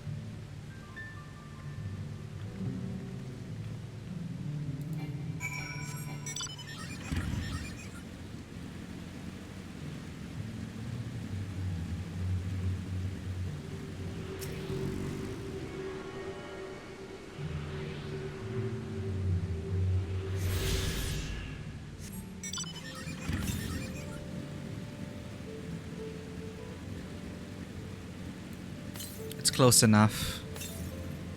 Southeast.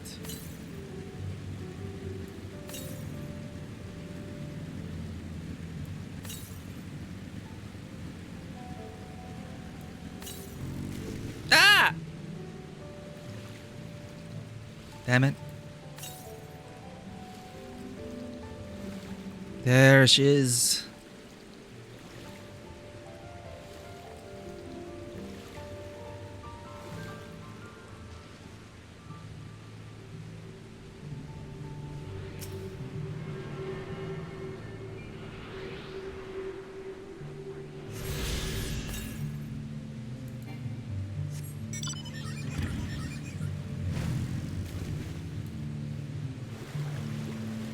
Swim, bunny, swim.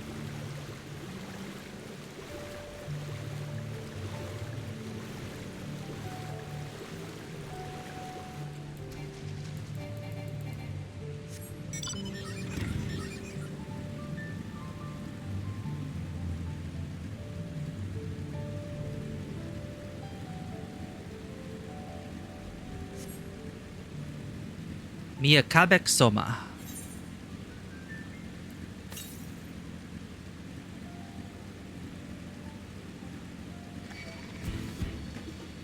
Oh, so those are swamp monks.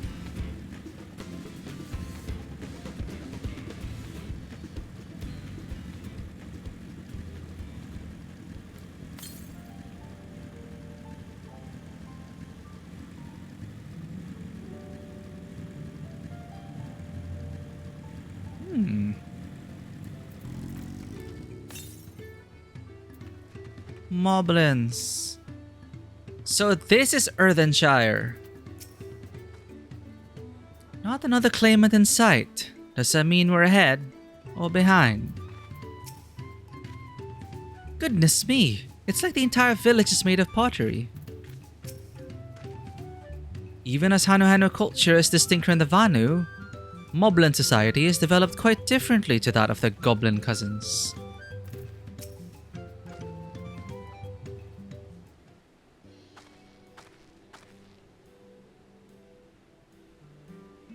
This is it, the village where the lay of pots from the Tuliolal saga took place. Earthenshire, Idylshire. Might the similarity be a cultural inclination, I wonder? I like how Alfino's always the one musing about like connections with the others. The settlements themselves couldn't be more different though. The Shire appears custom built to resemble pots, while the other is a repurposed town.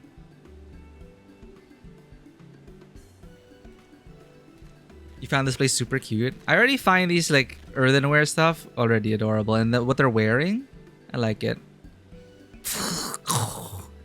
Welcome to Earthenshire. Do I have the pleasure of happy greeting? Oh, same honor. Do I have the pleasure of happy greeting the third promise and her retinue?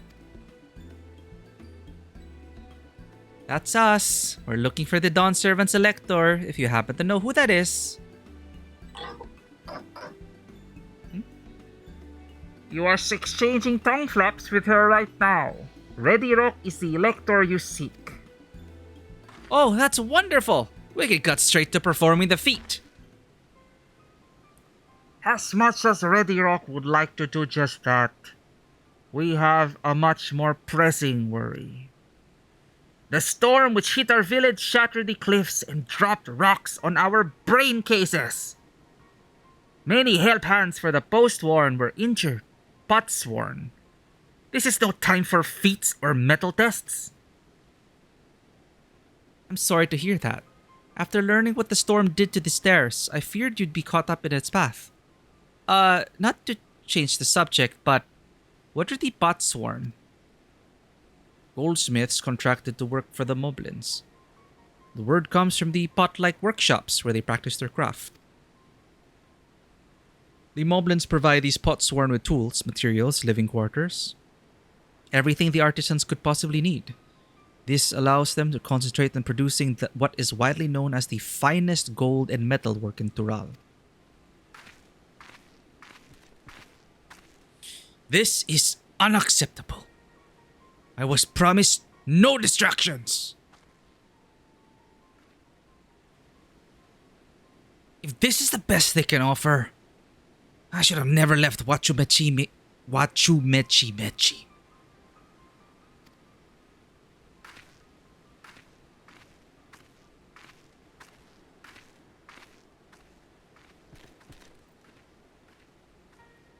You see, the potsworn desert us.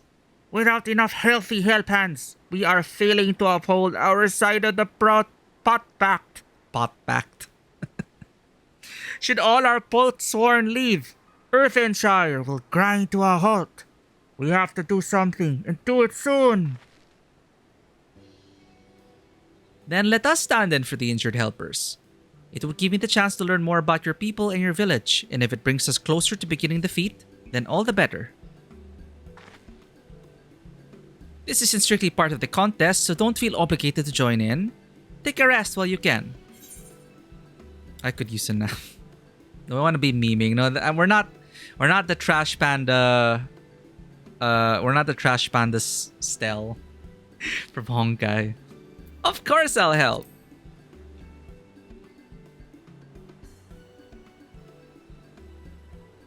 Yeah, their backpacks are nice. They're like the perfect size. I like the color on it. The stuff adorning the backpack. I was hoping you'd say that. I actually wasn't sure if I could do this on my own. We'll all help. I doubt any of us could just sit around and watch. We'll take every happy hand we can get. Ready Rock truth swears that once the potsworns have their perfect workshops again, we will commence the feat with all haste. You and the third promise can assist help hand Rakorok.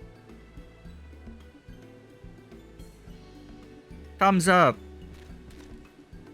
You other four, follow Ready Rock. There are other help hands in need of hand lending. Maybe you can get the backpack via tribal quests? I don't know. I really appreciate you pitching in. I meant what I said at Many Fires. There'll be no more feigning strength. No more playing at being an invincible promise. If there's one thing I've learned on this journey, it's how practiced you are at aiding those in need. And I mean to make the most of having such an incredible mentor at my side. Mentor? I haven't gone through the mentor roulettes yet. You gotta ask my FC mates for that. Now, let's find this Rakarok fellow and see what we can do for him.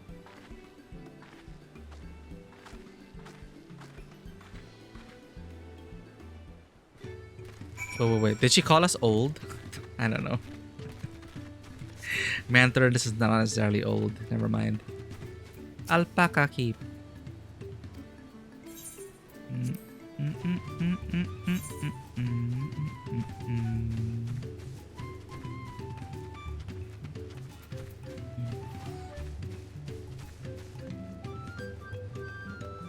So cute.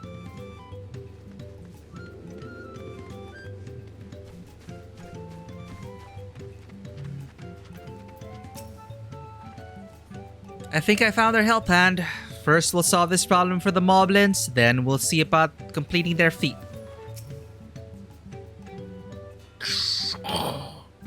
Ragnarok can't meet his obligations without more help hands.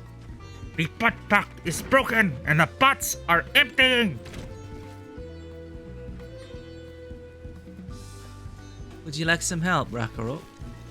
You've come to aid Ragnarok? Ragnarok accepts your hand-lending with joyous, fetal smiles. If we can offer the Potsworn their promised good living, we might save the day yet. Whatever you need. More glam. Oop. Oh, upgrade. Ruthenium Scimitar. Ruthenium Kite Shield. Yo, I like this scimitar. Look at that. Look at that scimitar.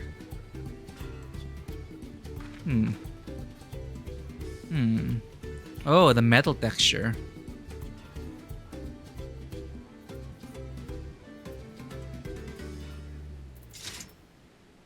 Oh, we also have River's Breath Earring Offending.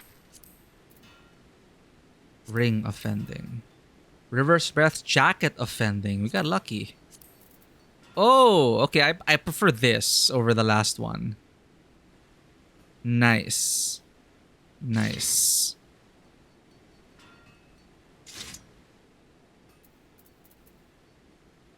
Casting. Sandals of Casting.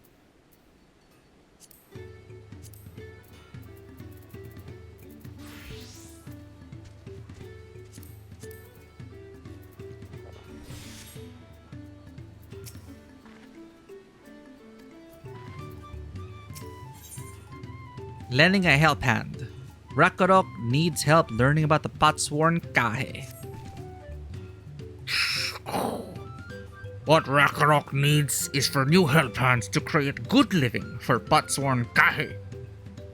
The help hand assigned to Kahe was hurt during the rock rain, so Ragnarok took over, but he knows nothing of Kahe. What does Kahe want? What does Kahe need? Help hands do not bother the Potsworn with straight asks. Our job is to observe and anticipate, to prepare things with guess think. Please guess think with Ragnarok.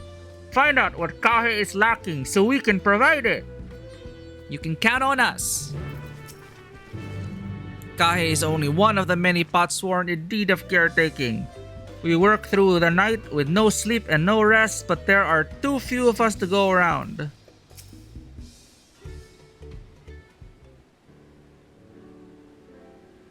This is where Kahe works, is it?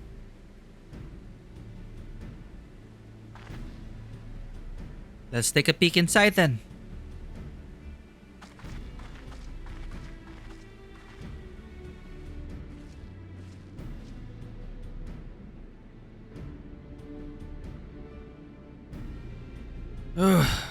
That must be Kahe. It'd be a lot quicker if we could just talk to him. But that's not the way they do things around here, apparently. We'll have to leave him be and try our hand at some guess think. Inspect the workshop. You may move the camera as well as zoom in and out. Ah, okay.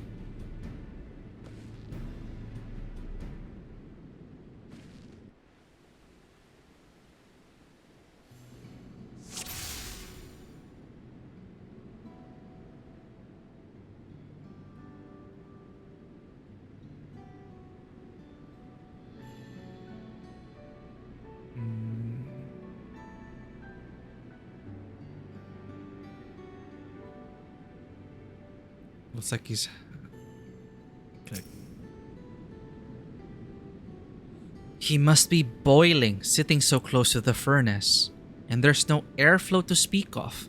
How could anyone work in that stifling heat?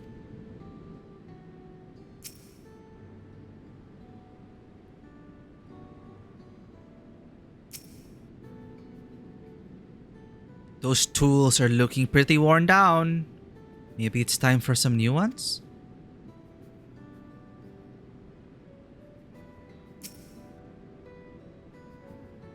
Well, he has no shortage of crafting materials. There must be something else he's missing. Untouched meal. That's the last one, I guess. Ooh. He's barely touched this meal. That dish is meant to be eaten hot, or it loses its savor.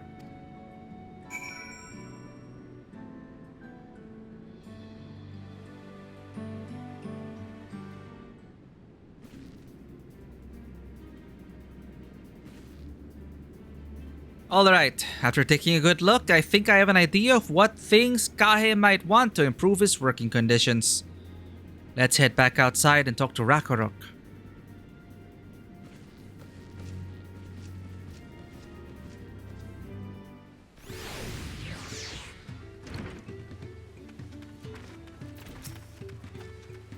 Come on, let's share what we observed with Rakarok.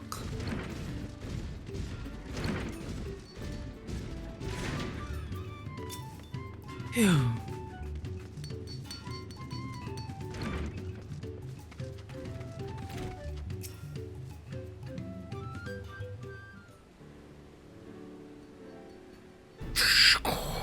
You made your observations? What did you guys think? First off, I noticed Kahe hasn't touched his food. And an empty belly can't be good for his concentration. Maybe the cooking isn't to his liking?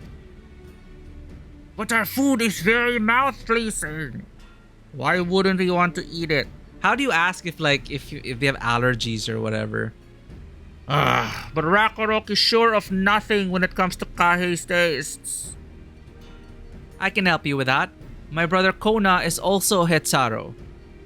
And while everyone has their personal preferences, there are some they tend to share. Like an aversion to piping hot dishes. If it was brought to him like that, Kahe probably wouldn't have been able to eat until it cooled down. And by the time he came back to it, he might have found it cold and unappetizing. The simplest solution is to serve dishes that taste good no matter the temperature. Rakarok never would have thought of that. Would the third promise mind explaining these things to our cook? Not at all. But I don't think that was the only reason Kahe couldn't concentrate. The Hetsaro homeland is hot and dry. But even Kahe seems to be suffering in front of that furnace. Is there any way you could cool down the workshop? Oh, we could try a drafty shard. That makes a lovely breeze. Do you know where we can get one of those? You can gather them from shoals of no return. There are many old boats there, abandoned by those who gave up on their search for the Golden City. So we salvage them from the wrecks. Could you handle that for us, Karen?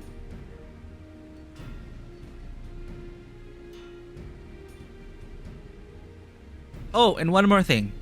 From what I could tell, Kahe's files and saws and things were very worn down. Maybe a new set of tools is in order? Rakarok was too preoccupied with stocking materials. A serious oversight which he will rectify. Supplying good tools for good living is a help hand's responsibility. Then we all have work to do. We can meet back here when our tasks are done.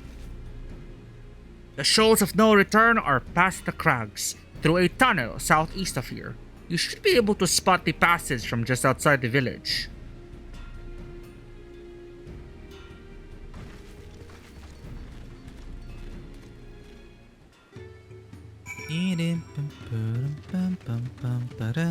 Oh, good idea. I forgot to do this.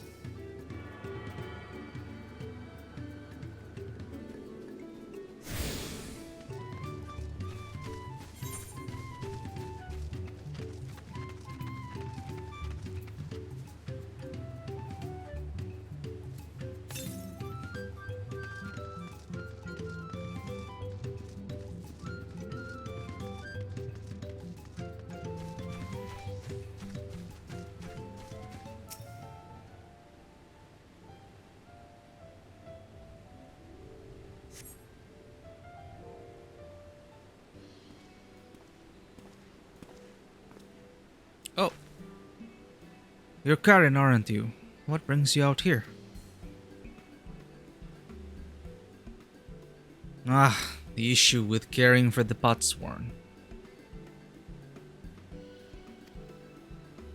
When they approached me with that same problem, I suggested they commission artisans in Charlayan instead. The quality of craftsmanship would be guaranteed, after all. However, the Moblins did not care for the idea. Surely it would be more effective to engage a uniformly trained collective. I cannot understand their fixation on individual contracts. Perhaps the custom will make more sense once we begin the feat of pots. Until then, we've been deemed unfit to assist in the matter of help hands, and are instead tasked with tending the injured.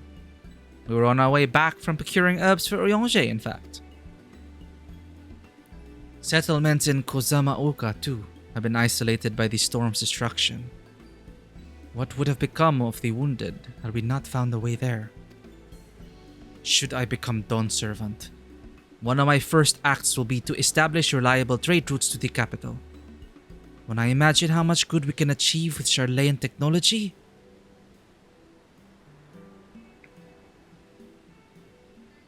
my apologies. I have much to consider. If you will excuse us. We'll meet again soon, I'm sure. Take care, Karen.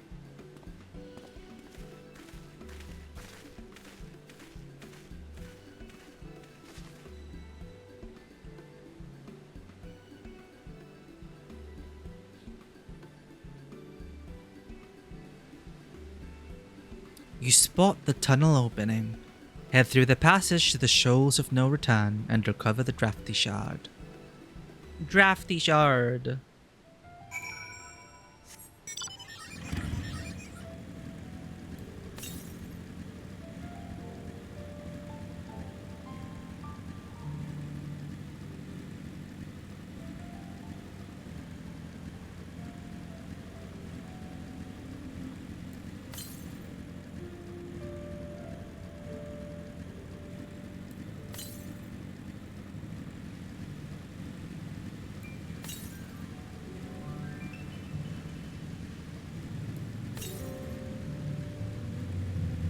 Nice.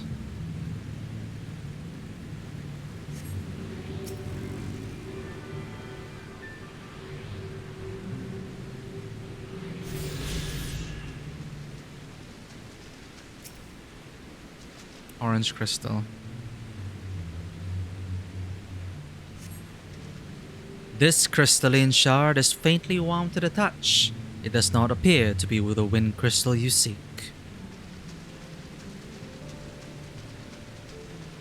Probably the green.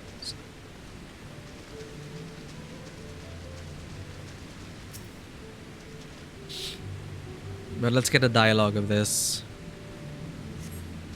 This crystalline shard feels damp in your hand.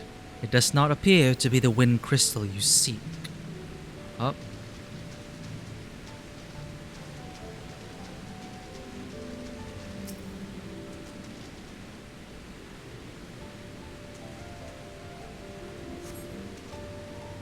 This crystalline shard emanates a soothing whisper of wind. It seems you found the crystal Rakarok sent you to salvage.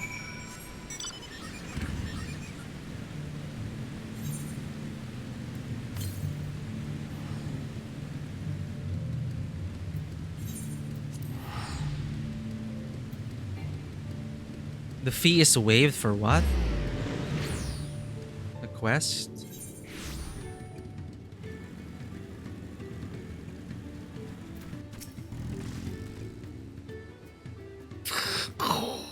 Is that a cool breeze Rakorok feels? The brisk breeze emanating from this wind crystal can be used to fill sails or cool stuffy workshops.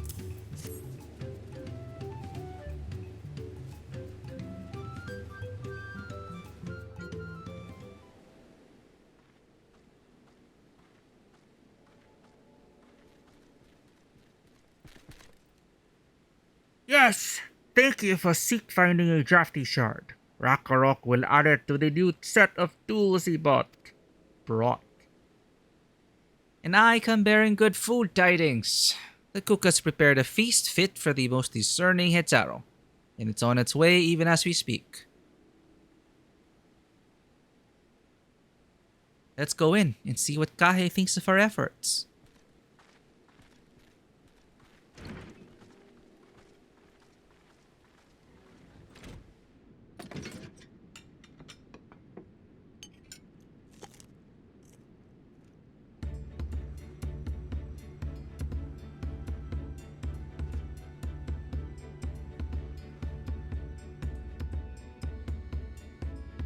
I was wondering what occasion called for me to receive so many visitors.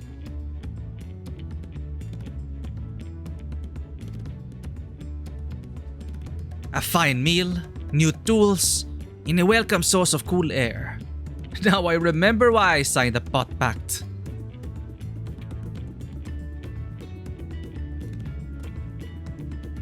I am grateful for your kind considerations. Allow me a moment or two, and I'll reciprocate with a peace worthy of a potsworn.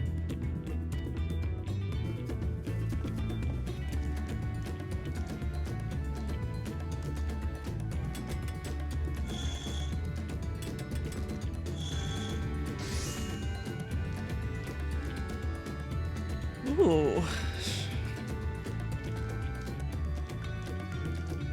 An oil lamp to brighten the halls of Volok Shunsa.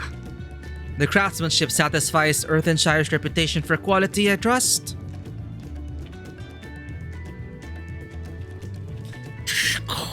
Such luster, such brilliance. Truly a gift fit for the Dawn Servant. I'm glad you like it. Considering the time I've wasted till now, I hope to continue crafting at this improved pace. I have a contract to fulfill, after all.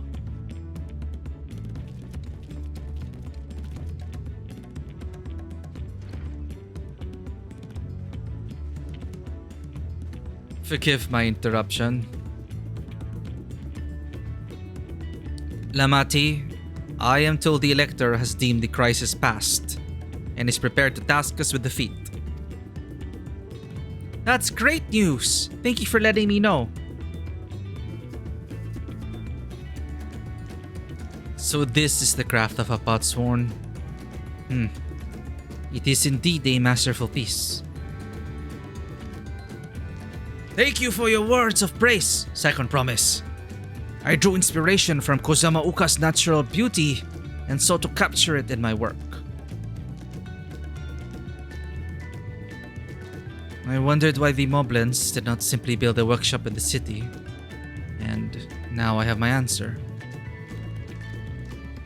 Even Charleyan goldsmiths could not easily replicate such exquisite artistry. One cannot create great things if one lacks creative impetus. Tuliolal, fortunately, does not want for inspiration. Anyone wishing to learn the basics of a craft would do well to study it there. I was raised among Hetaro, more traditional than most, and the shared ingenuity of Tural's various peoples was eye-opening. Uh-oh. You lived as a traditional Hetaro? I have few fond memories of nomadic life.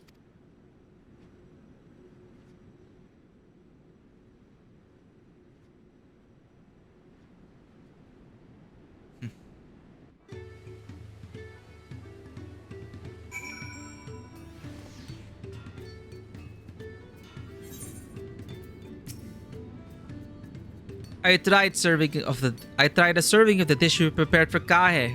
It was so good, I had a second helping. Would that I could forget that time. What's his damage, I wonder? Now my workshop is just the way I like it. I have inspiration oozing from every pore. Think that lantern was nice? Just wait until my next masterpiece.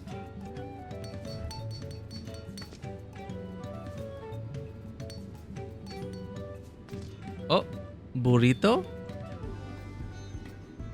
Oh, it's lime. Oh, so good.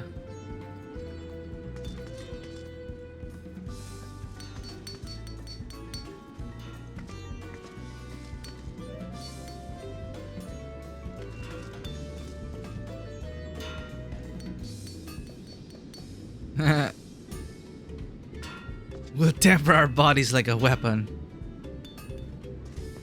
Okay, we're back.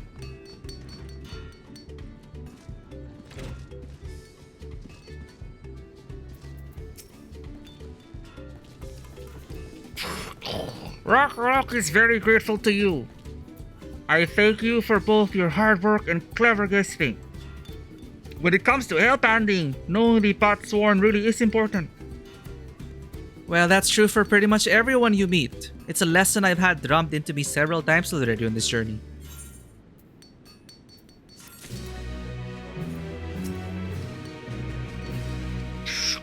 Rakarok will see that Patsworn Kahe's lustrous oil lamp is delivered to the palace at once.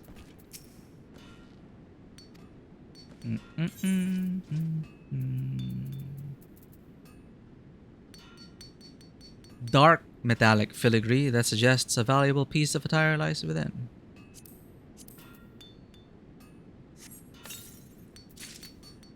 Ruthenium Lorica offending. This is better than what we have, but the look, I wonder. I hope it's good. Okay, I like. Wow, very Bloodborne-esque. I like it. It's very Souls-like. Nice. It goes with this.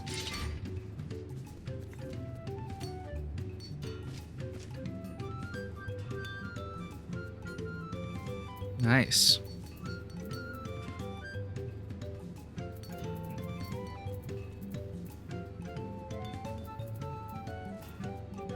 Oh, this one's better. Theogonic Gauntlets of Fending.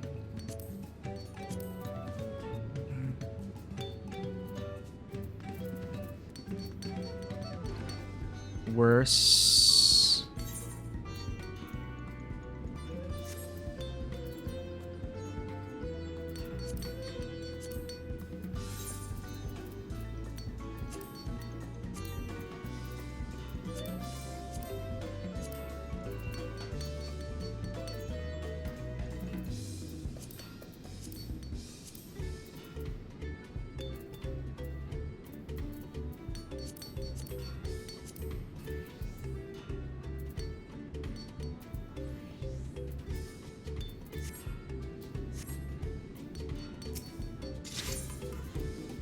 The Feat of Pots. Konas details to share concerning the forthcoming Feat of Pots. Well, at least it's nice of him to share it with us. The Elector bids the claimants assemble in the large building on the west side of the village. I will head over after finding Thancred and Oryonshe. I also ran into the Levelier twins on the way here. I took the liberty of directing them to the venue. Like, he didn't have to do that, but it's nice of him. There. We're rivals. It's not his job to make sure I know the feat is starting. But even now, he's conscientious to a fault. Anyway, let's not keep Redrock waiting.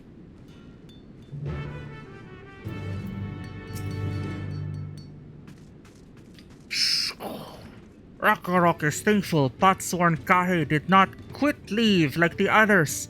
He thinks you will have no hard times with the coming feat.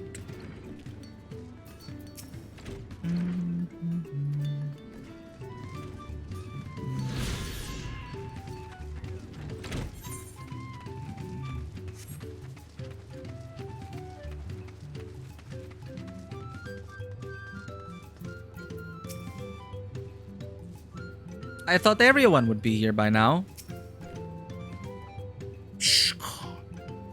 Redrock thanks you for assisting Hellband Rakarok.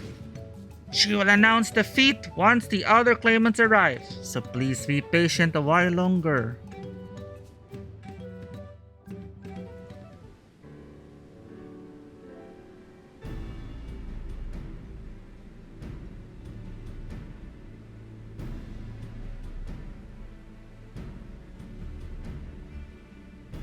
Such a nice backpack. I'm happy to report that we were able to convince one of the Potsworn to stay. How did you fare?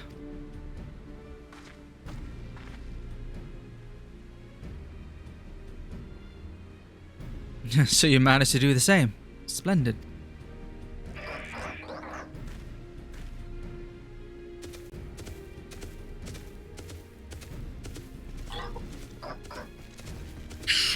Welcome to Uttenshire, First Promise. We support your plans for salt crossings in the new Potsworn they will bring. Hail the mighty Zoralja! He cleared many piles of rockfall as if they were pebble stones. The resilient son of Dawn Servant. Zoralja was clearing fallen rocks. I'm surprised he would volunteer his time for anything unrelated to the contest.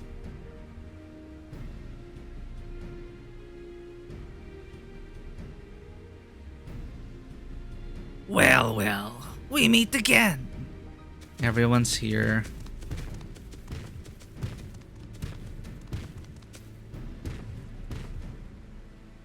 Just in time for the feat to begin. I'll bet he was already here, laying low while the rest of us did all the work.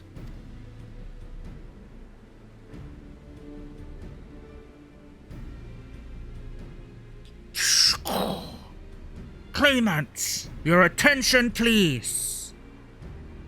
As Redrock has explained, many of our Potsworn left us following the storm. The precious metalwork crafted by those artisans bring in much jingly shine from across the salt.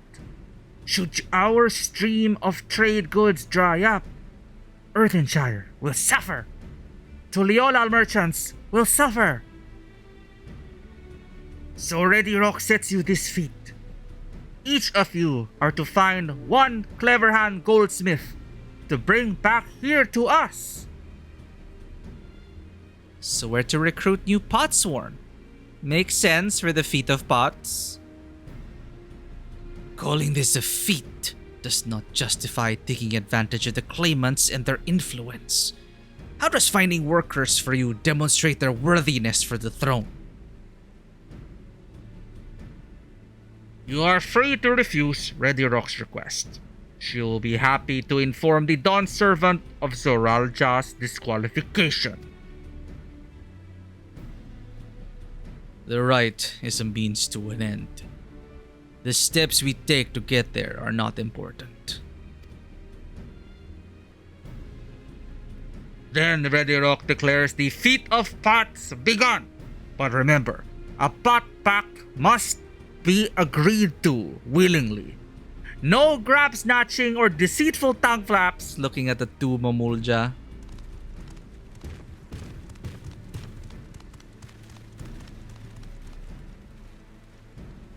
The Elector said nothing of taking a willing artisan from our rival.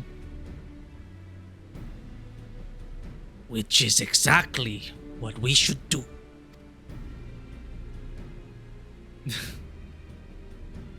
Yeah. A fine suggestion, brother. I'm glad you think so, brother. Come, let us lay our plans. Please talk about it openly like that. That nasty brute is up to something.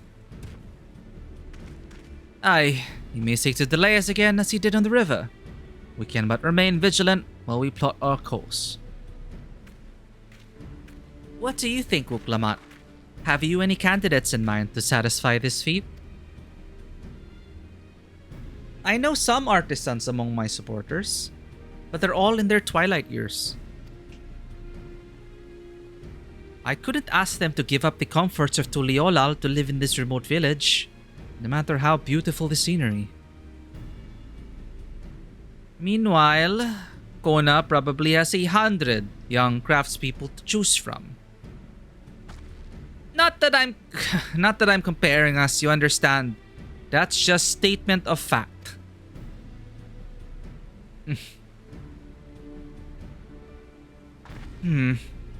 I suppose we could try asking around Wachumechi Mechi. That seems a logical place to start. Back to Tuliolal it is. Now we can pick up our motorcycle. Wait, does that mean we have to take the boat again?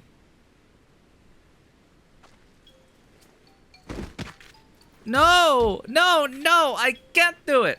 I can't stomach another boat ride. At least we have the Aetheryte. Oh, why are you smiling? You said I should share my burdens, so I will speak plainly. The truth is, I get really, really sick on boats. Yeah, we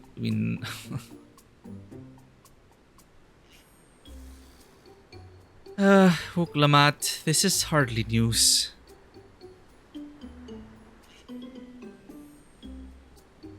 But it was brave of you to admit. In any case, we won't be fighting the current this time. Heading downriver will be much smoother.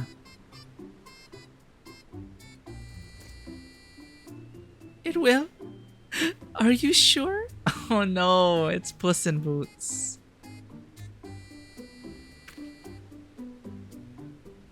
I'm positive. Mostly.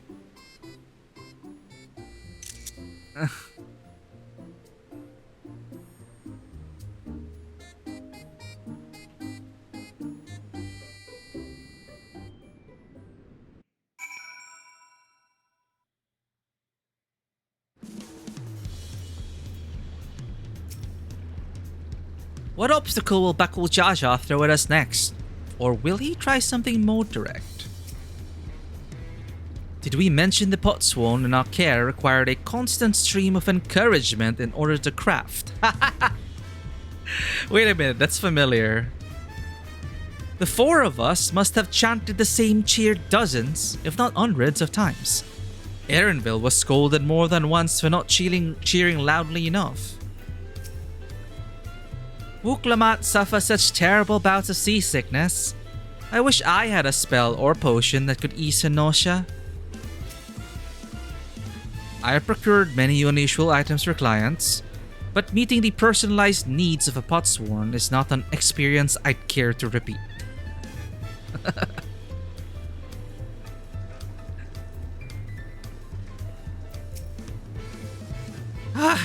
I need a moment. Upriver or downriver? Iwi Katumu is too rough for me. The nausea is a bit more bearable now that I've stopped trying to hide it, but I'd still rather not set foot on a boat if I can help it. Alright, I think I'm ready. Let's see if Master Robley can help us recruit a potsworn.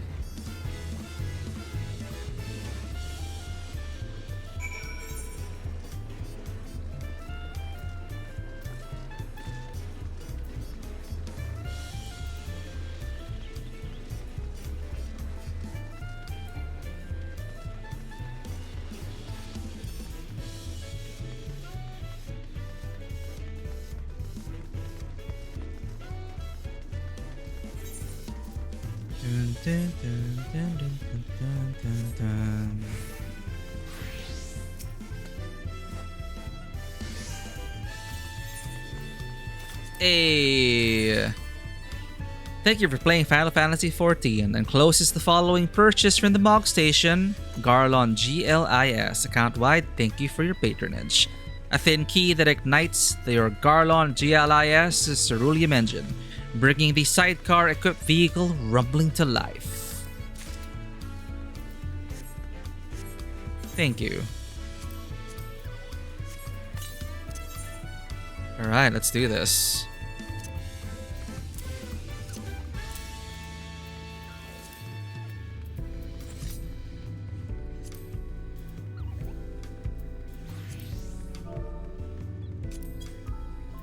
A variant of the Garland GL1? GLI. This Magitech device is fitted with a sidecar to allow for 2 riders, with engine displacement increased to handle the additional weight. Comes with a life-size mascot lovingly crafted by Wedge. but strictly for a limited time only and while stocks last. Oh, it's not actually alpha. It's just the alpha merch that they were talking about. They actually did it.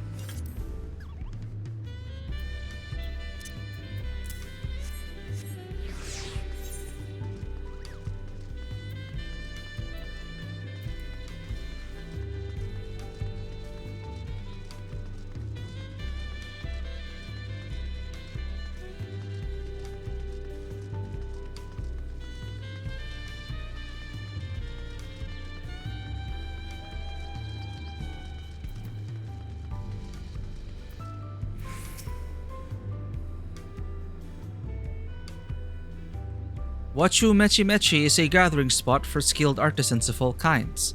If we're to find a pot-sworn candidate, I can think of no better place to begin our search. Look at this dude. Benedict Walker. Probably likes Berserk.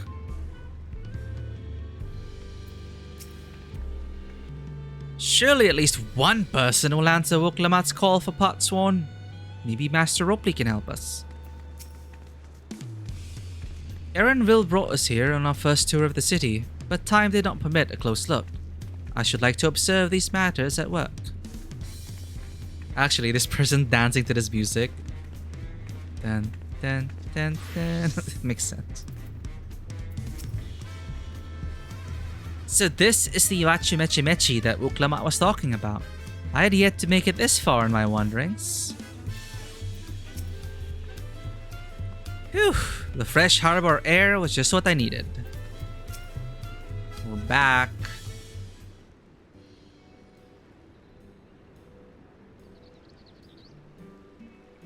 Greetings, Third Promise. What brings you back to Wachu Mechi Mechi? You've not chipped your axe again, have you? No, Master Ropley. Actually, I have a favor to ask.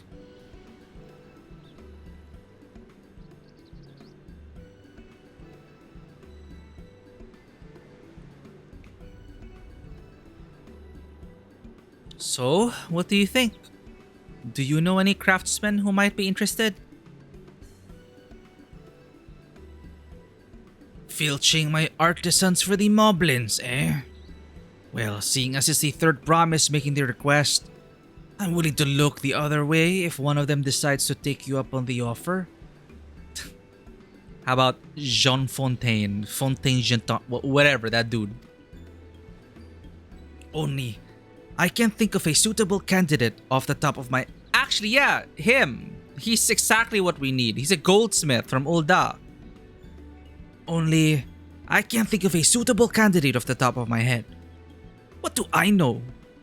Who do I know with a mastery of goldsmithing that would also have no qualms about relocating to Earthenshire? That Eosian goldsmith. What about him? The Elysian man who just started working here.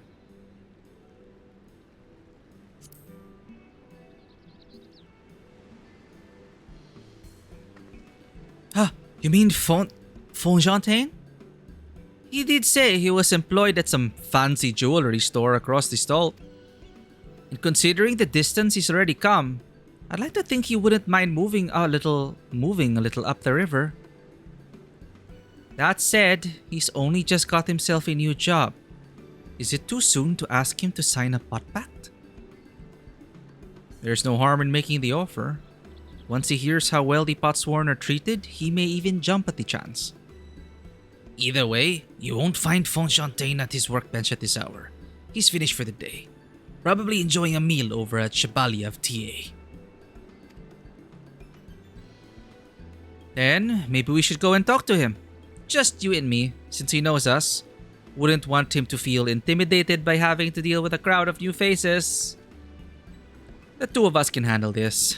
Take a rest at the cabins if you like.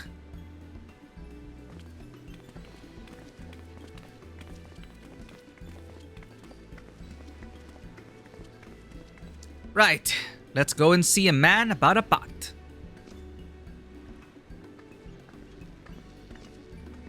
My armor's all mismatched.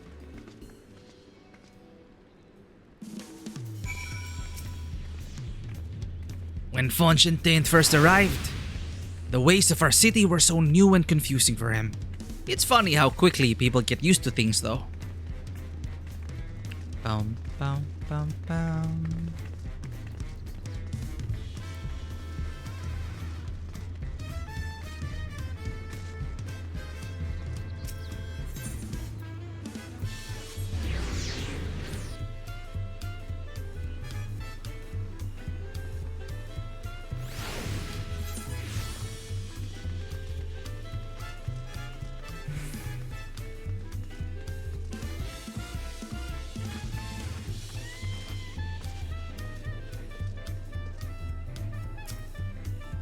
Ugh, I'm still not sure about this. Oh, Karen, you eat too. Gisette promised that she wanted to chat. I've just finished eating, so shall we find a quiet spot outside?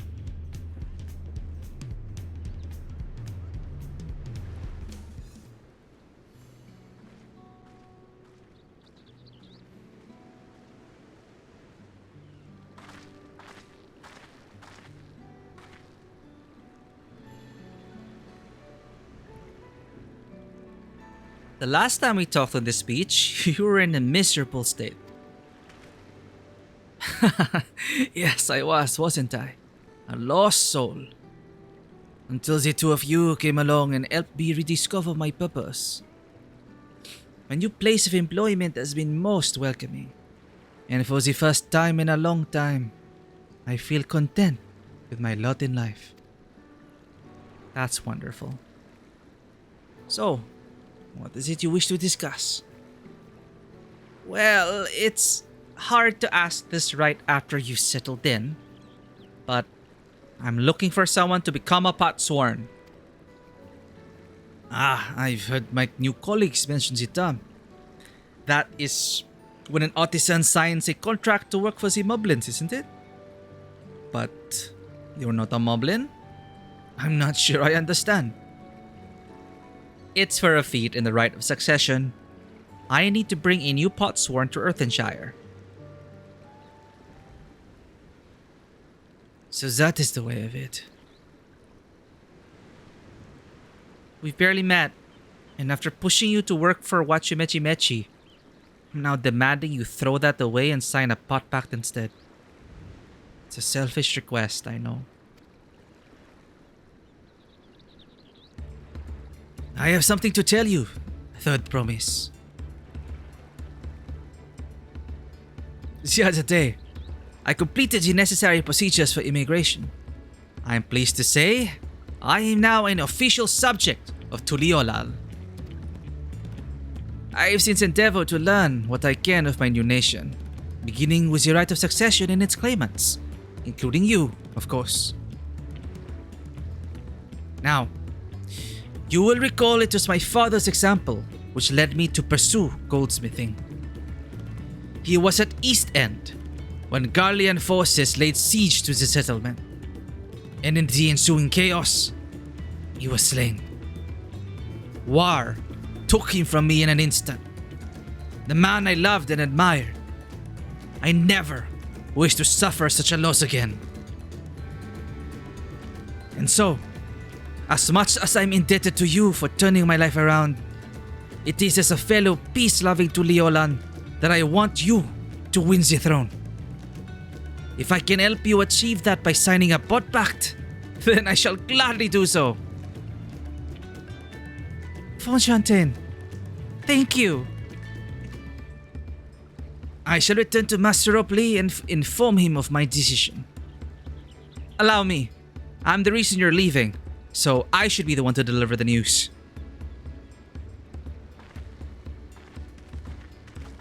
Aw, the friends we made along the way.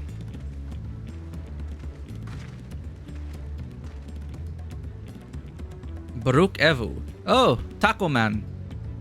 Perhaps you remember me? Baruch Evu, owner of the Chevalier of Te. I'd like a word, if you don't mind. You're Wuklamat's ally from across the salt, right? And a hero of some renown too, if the gossip's to be believed. Well, as it so happens, I could use some heroic help. It doesn't need to be right now, but could you come by when you have a spare moment? Much appreciated. I'll be waiting for you at my shop then. Is this a side quest? You can now gain access to role quests. Speak with Baruch Evu as Chevalier of TA and pursue new adventures as you progress through the Rite of Succession. Ah. Should I do that? Wait, I haven't even done the role quests in... No, I haven't even done the role quests back in Radsatan. That's why it's... Oh. Lease of Tuliolal? Uncouth customers? Oh, you can do the role quests. MSQ, MSQ. Focus on the MSQ.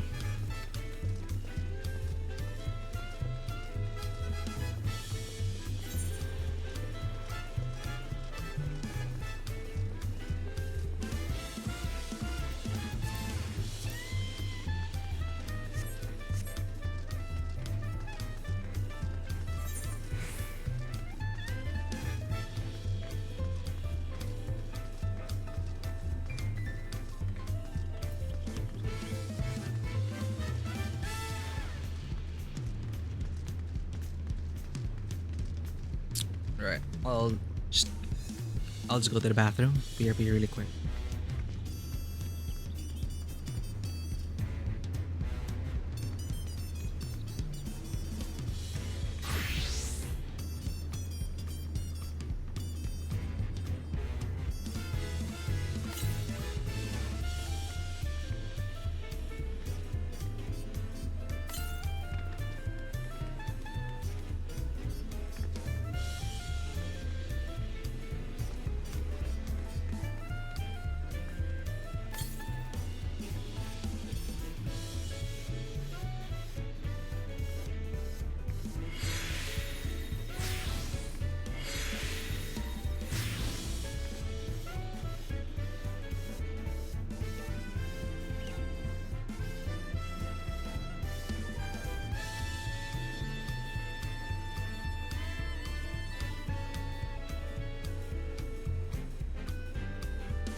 We're back.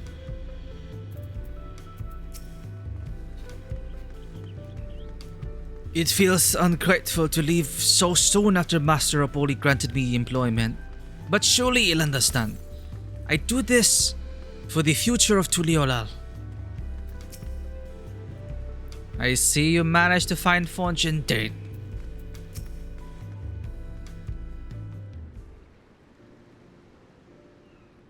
Master Opley, I'm sorry to have to tell you this, but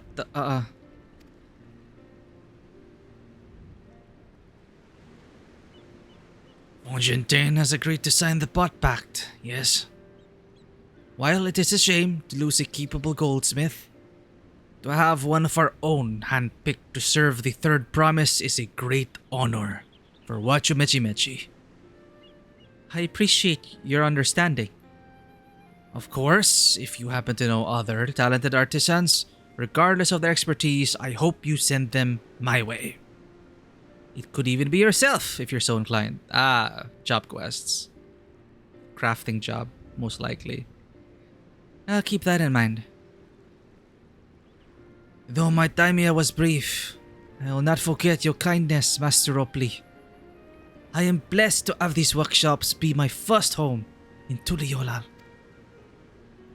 Come back to us if the moblins cut you loose. You'll always have a job at Wachu Mechi Mechi.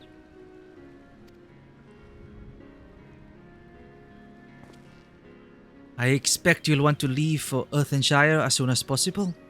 I'll go and pack my things. So sudden, huh?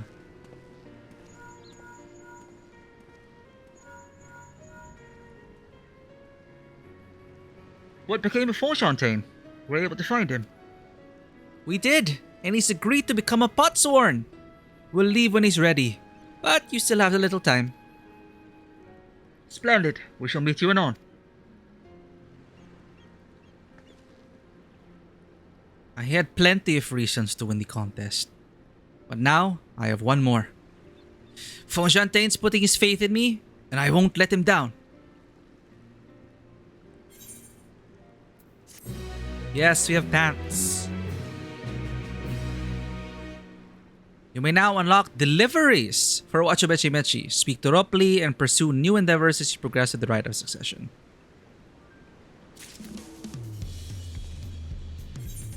Bum, bum, bum, bum, bum, bum, bum. Behold, mountain linen hose offending.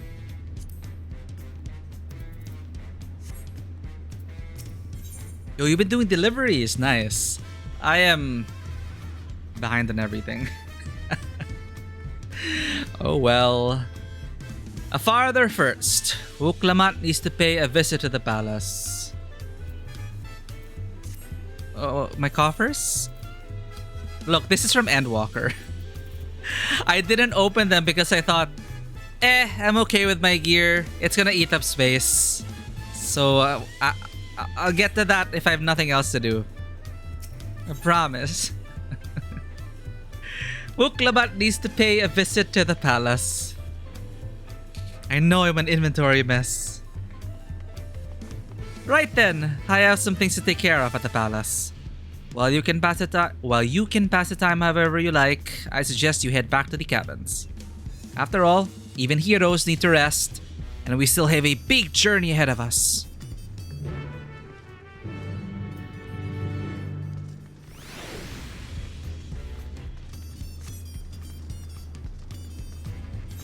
Is that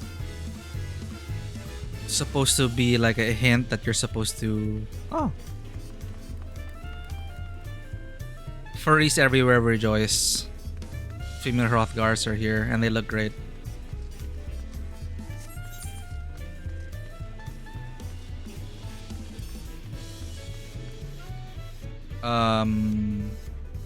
Right.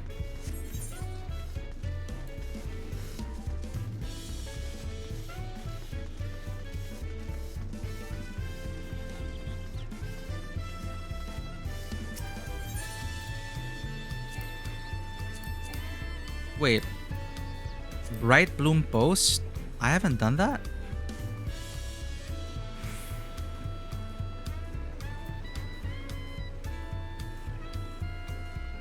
I wonder if you can actually see. If you can actually find Wuklamat. I'm just... Hey look, it's Nyar Lathotep. Of course it's a cat boy.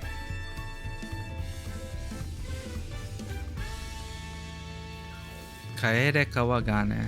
Why is that familiar? Wow, look at all these people ignoring the stairs. Nyar. Did you ever play... Oh, look at this guy. Isn't that Mama from... Ah! Wait! They had a Nier reincarnation? When did this happen? When did Nier reincarnation have a collab? It's Mama. Anyway, like Sucker for Love and Auntie Nyan Nyan. We can't enter.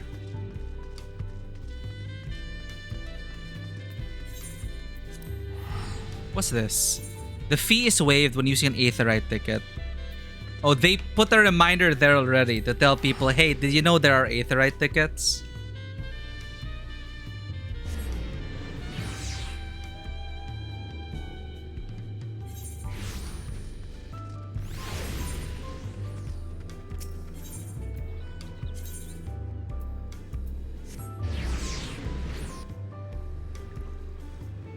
Yeah, like when did they add near replicant stuff? Oh, it's from Gold Saucer. Okay, I thought it was a limited time event that I missed.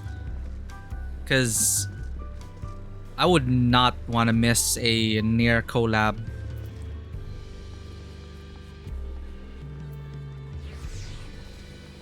Landsguard Measure. Peshekwa.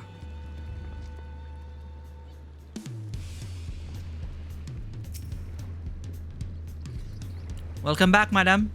You've had a Landsguard messenger most anxiously awaiting on your return. Oh. I didn't notice him. Karen of the Third Promise's entourage. I've been all over the city looking for you. The Dawn servant summons you to the palace. You are to present yourself to the gate guard stationed outside Sunperch at your earliest convenience. Oh, and one more thing. You are not to mention this visit to Wuklamat. Intriguing. A personal audience with the Dawn servant.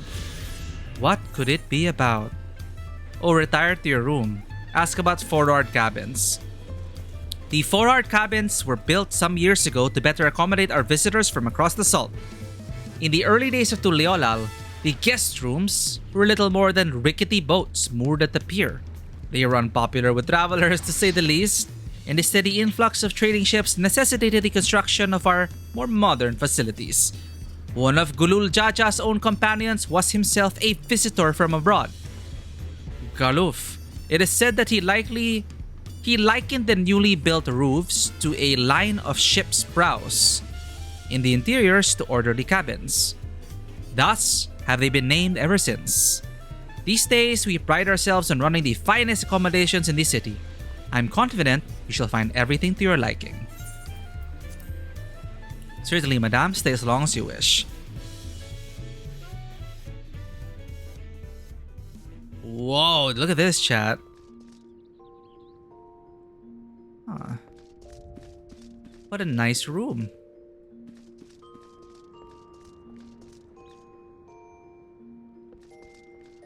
Whoa.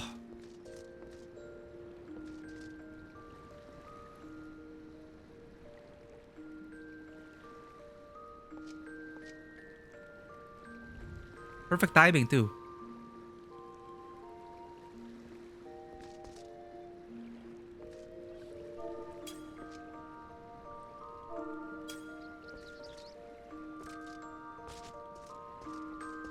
Can I lie down on this? Oh, I can. Or is that just... It is a doze action.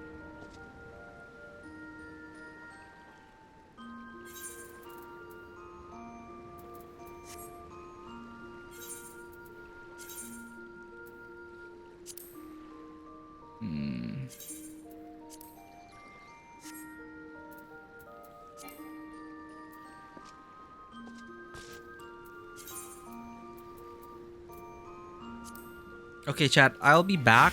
I just got suddenly very hungry. I'll go to the kitchen, grab a snack. And I'll come refreshed and we'll play a few more hours.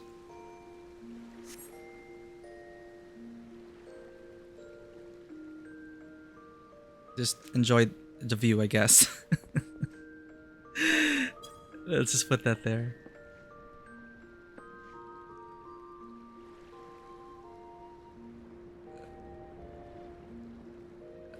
Camera angles are hard. Okay, BRB chat.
Would you look at that? We spent the day here.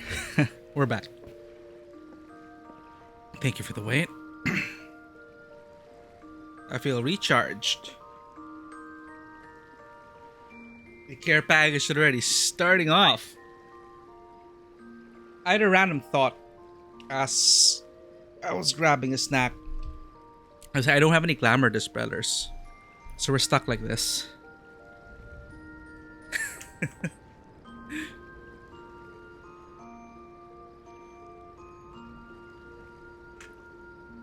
Thank you for the care package. I think you can...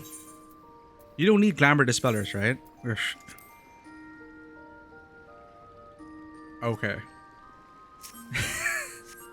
No, we trapped ourselves. We have to go out in a bikini.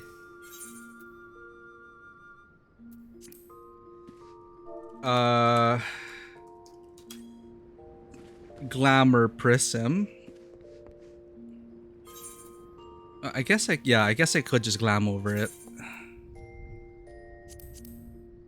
But I just wanted to preserve like the original look of the armor. So I have to do it. Okay. Sophist, what was it? River's Breath Jacket. You cannot glamour it back to its original look. So you do need glamour dispellers. It's fine. I'll just get some. We're supposed to be resting anyway, right? We're on vacation.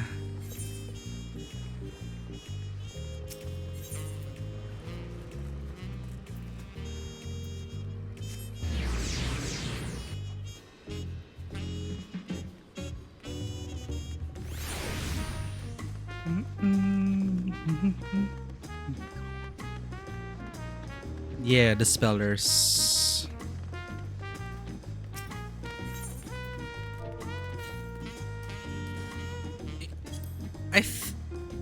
Huh? I feel like I did get... Like, I'm confused. Like, I think I was able to make these on my own, but I don't remember right now.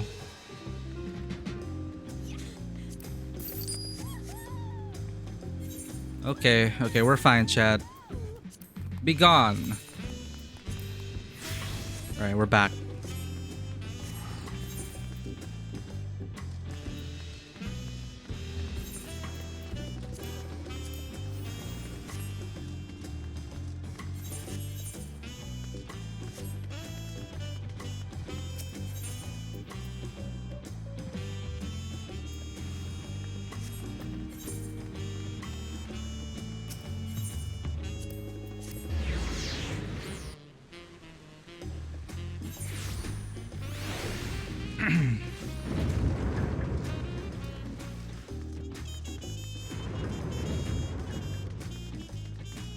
Beach episode of Bloodborne is over. Yeah, that is short-lived. Hope you enjoy that moment. It was a nice sunset. It was just nice to relax in that tavern. That inn.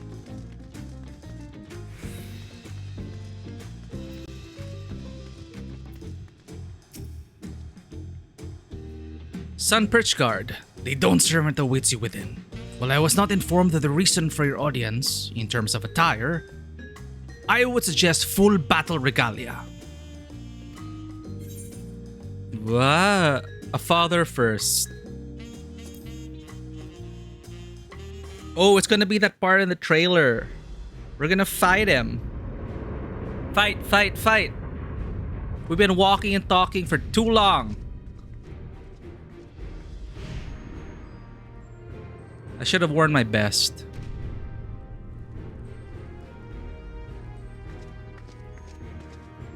But this armor's not bad. It's just mismatched. Forgive me these sudden summons. When I learned my daughter's champion was back in the city, I couldn't resist the opportunity.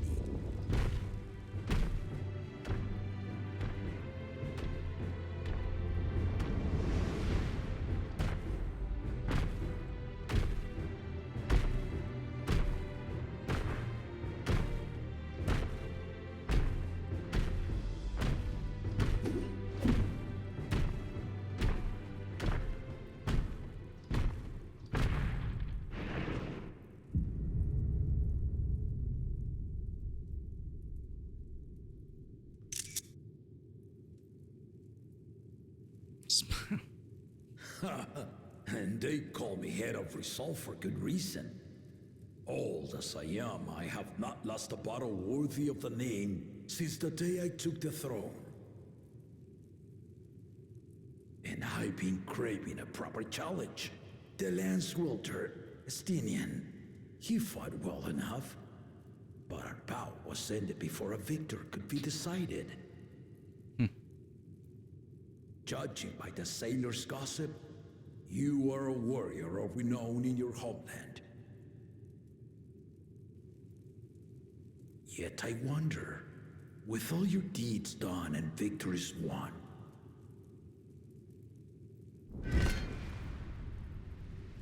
are you warrior enough to stand against me?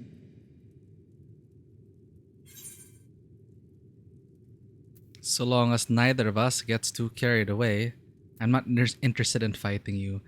Like, I know there's no, it's the illusion of choice, but yeah, for Warriors of Light who are like, I don't want to fight with you. I wonder what they'll say. Why don't we find out?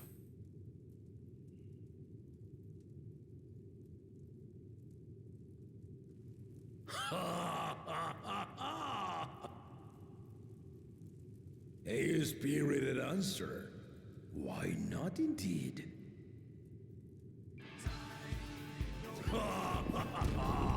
The battle rages upon me. I'll stop short of killing you, of course. But expect no other mercies. Come, ready your arms. Show me the truth of the tales. Oops, we didn't show our armor, a weapon, and whatever. Summer vacation.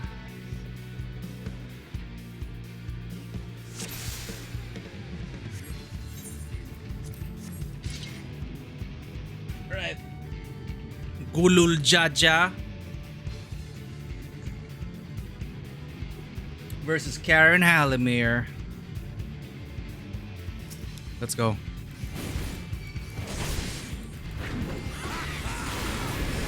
Give it your all! I want to fight you, remember!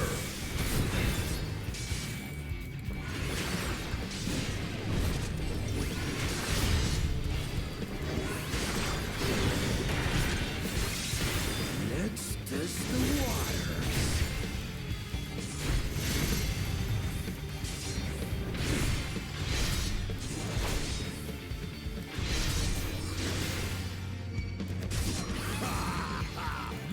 They didn't even blink.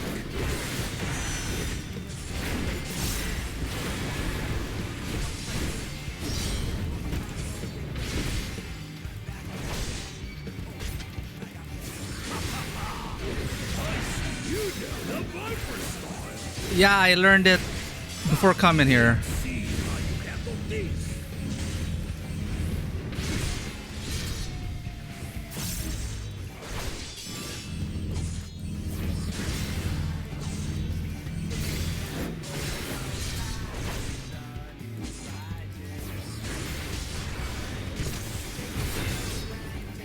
The spearman did not lie. Very well then.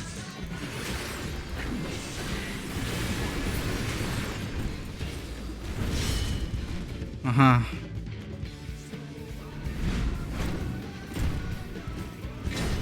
Resolve and listen, kingdom. All right. Oh no.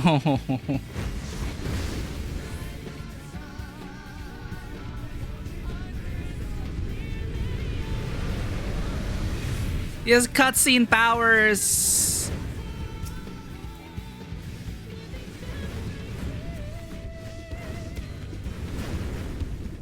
Little minute movements, just adjusting, just enough to dodge it. Let's go. Did you think you had my measure? Take this!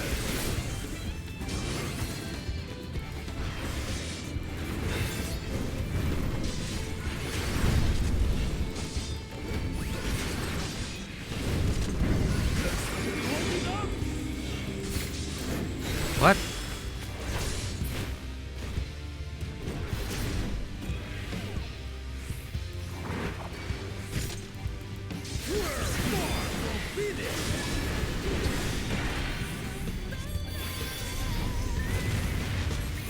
I think I'm a paladin.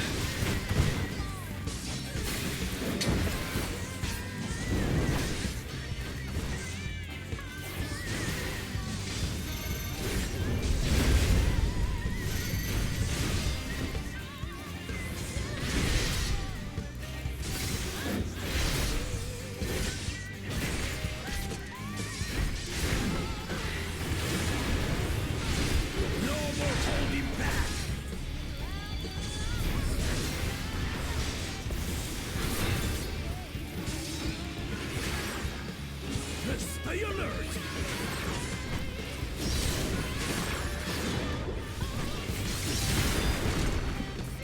Was I supposed to catch that?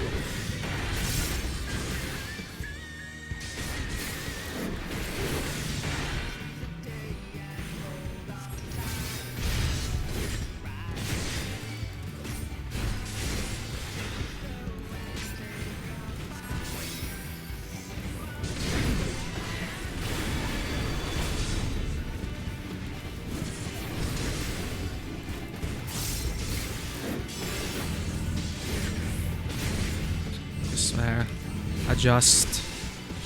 Okay.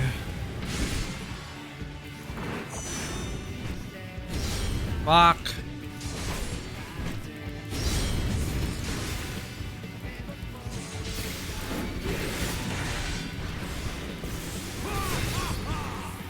You fight well.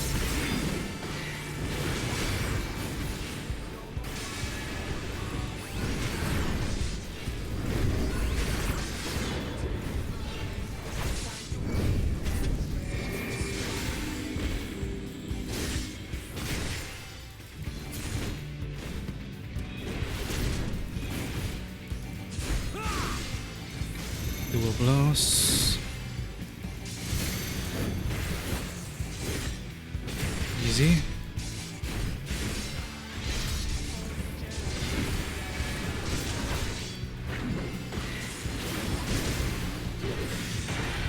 Fancy blade work again.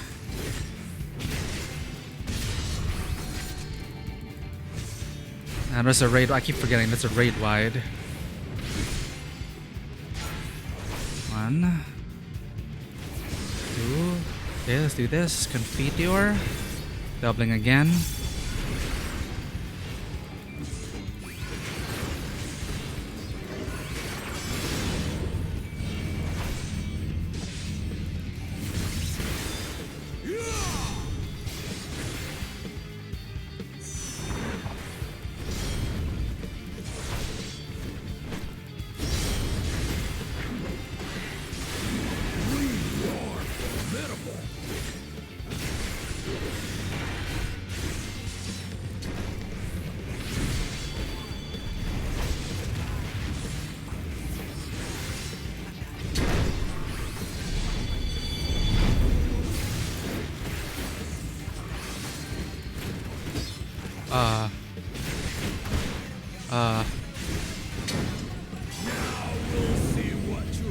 Shit.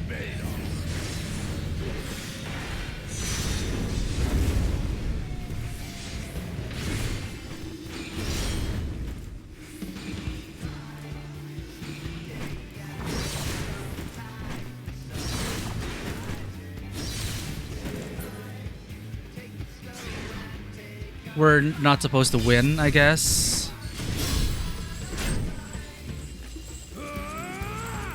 Ah! I'm clicking! I'm clicking!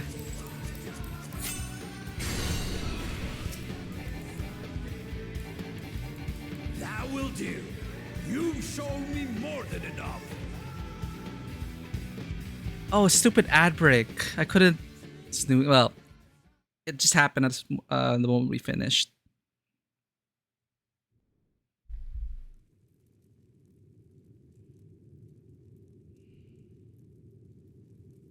I brought my full strength to bear against opponents before, but you are the first to withstand it.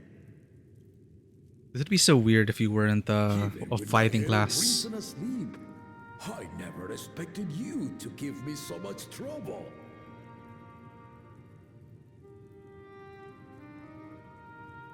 Estinian did not exaggerate. You are a force to be reckoned with.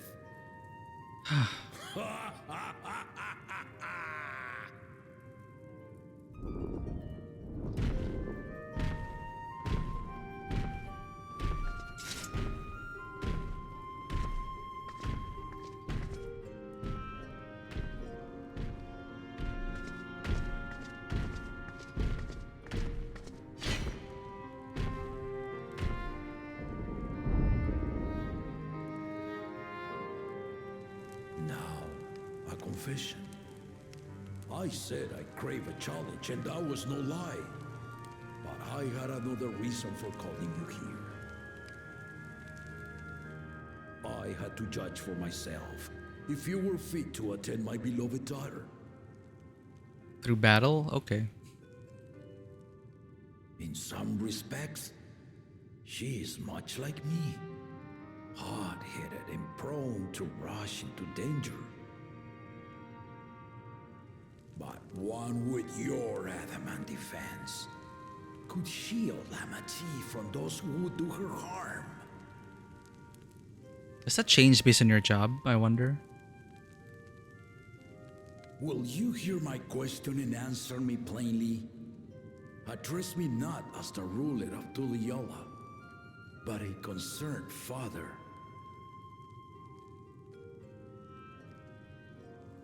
Thank you.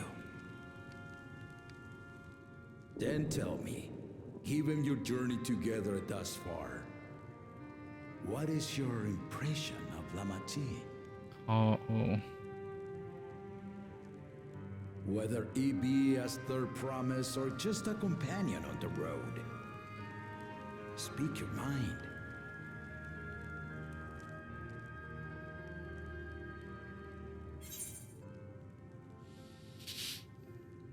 Wow, you could say she is not ready to rule. Again, like, most likely it won't change anything, but she is young, but has potential.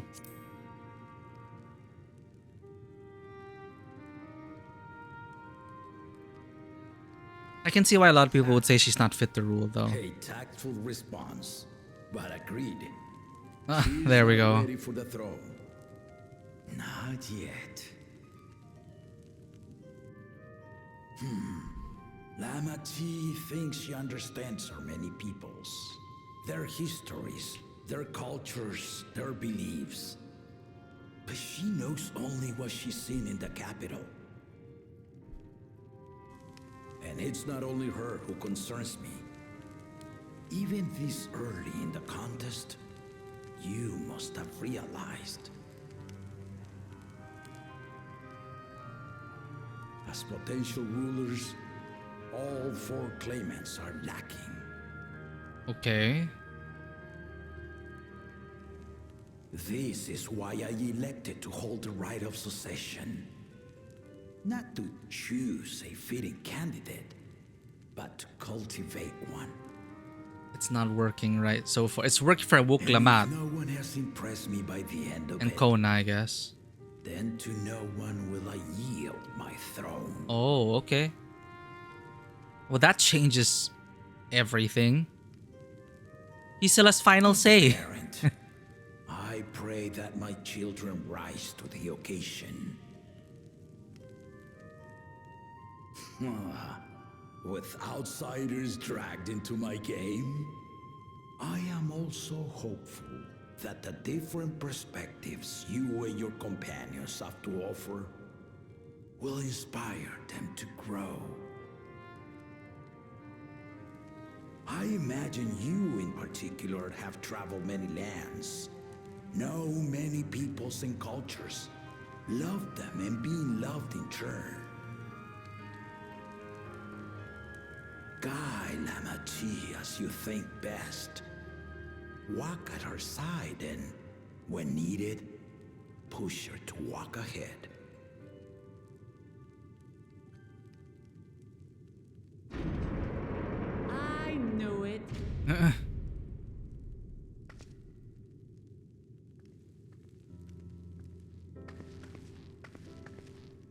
There I was, about to sit down for some of Namika's cooking, when I heard that Papa had sent for you.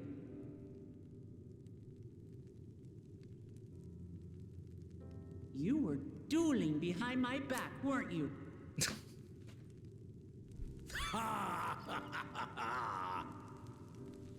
I see there is no point in denying it.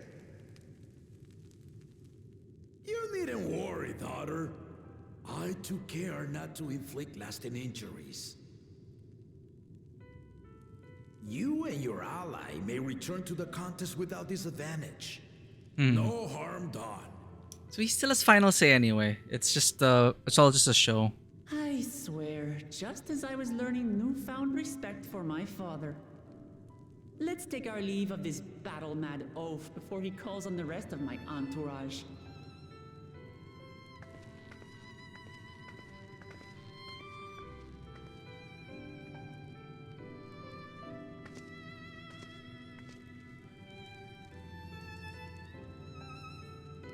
Yeah. Watch over her, champion. As he said, yeah, he's cultivating. It's supposed to be the lessons learned along the way, and if they don't, he can just be like, nah, I don't like you. And he won't yield the throne. So that's insider information for us. Recruits are no less sharp, as one might expect of Gallof's countrymen. They saw the flaws in our claimants from the outset. The other two, though. There, see? These comrades willing to point out their shortcomings, and no good can come of it.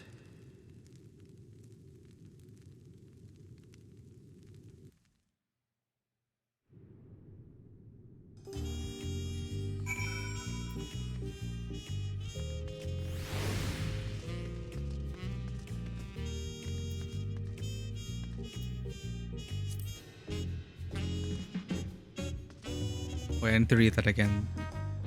Colonist recruits are no less sharp, as one might expect of Galuf's countrymen.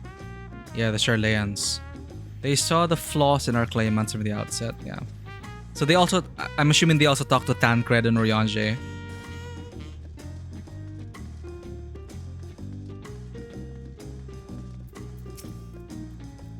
If he had his way, Papa would keep dueling until the day he dies. Even now, I know of only 3 people who didn't need to be carried away after their bouts. Zoralja, your lance-wielding friend Estinian, and yourself. You really do live up to your reputation. I'm curious though, did Papa want anything else of you? Just a sparring partner. Or, let's see, a small favor, nothing more. Well, if that's all it was... Yes! Something to, like, I've been bothered by... There, we have Ruthenium footgear now. Like, the gloves and the boots don't match right now. So, Ruthenium Sabatons. Heck yeah. There we go. Now we just need gloves. I like these gloves, but their color doesn't match. The shape of peace. Wuklamat thinks it's time to gather allies for the road ahead. And speaking of gloves, we're gonna get it here. I still haven't had one bite of Namika's food thanks to Papa's nonsense. So I'm going back to finish my plate before I head out. I've otherwise asked everyone to meet at the Forard cabins. Come and join us after you've had a moment to recover, eh? Damn it, Papa.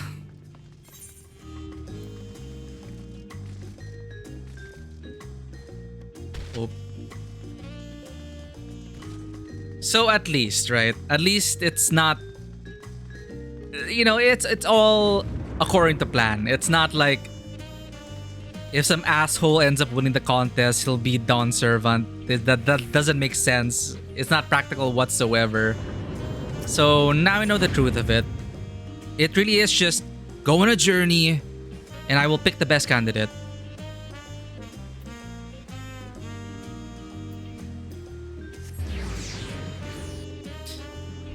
So it will probably come to blows then once that secret is out.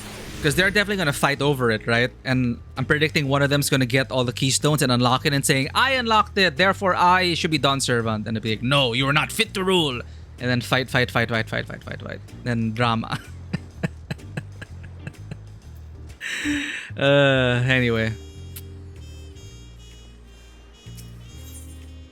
Await your companions and continue with the rite of succession. Should we pause here? Should we pause here? Yeah, I feel like... Okay, adding to my predictions into that. So yes, they're all lacking. I still am supporting a tandem rule with Kona and... Kona with Wuklamat. The other two, of course... Well, yeah, now I'm reassured in that there's no way... There's absolutely no way... the Dawn Servant is gonna let it... What's his name again? Gulul. There's no way Gulul Jaja is gonna be like, well, you won the contest, you're gonna rule now. So there's gonna be conflict there.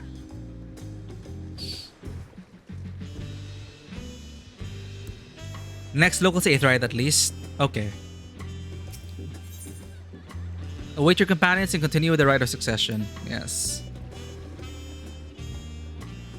It's somewhat of a relief, but also you don't wonder how that'll play out. Yeah, most likely they're gonna up the drama there.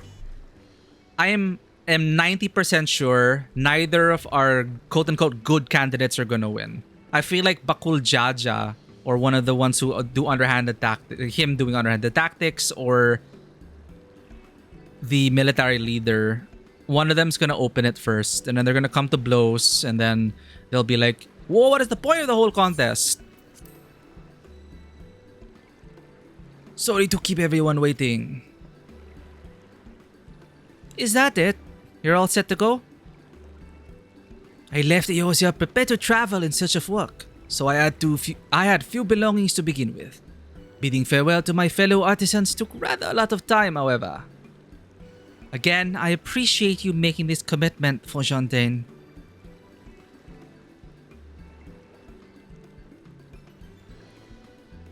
Shall we depart for Earthenshire then? A word before you go. Oh. The artisan, right?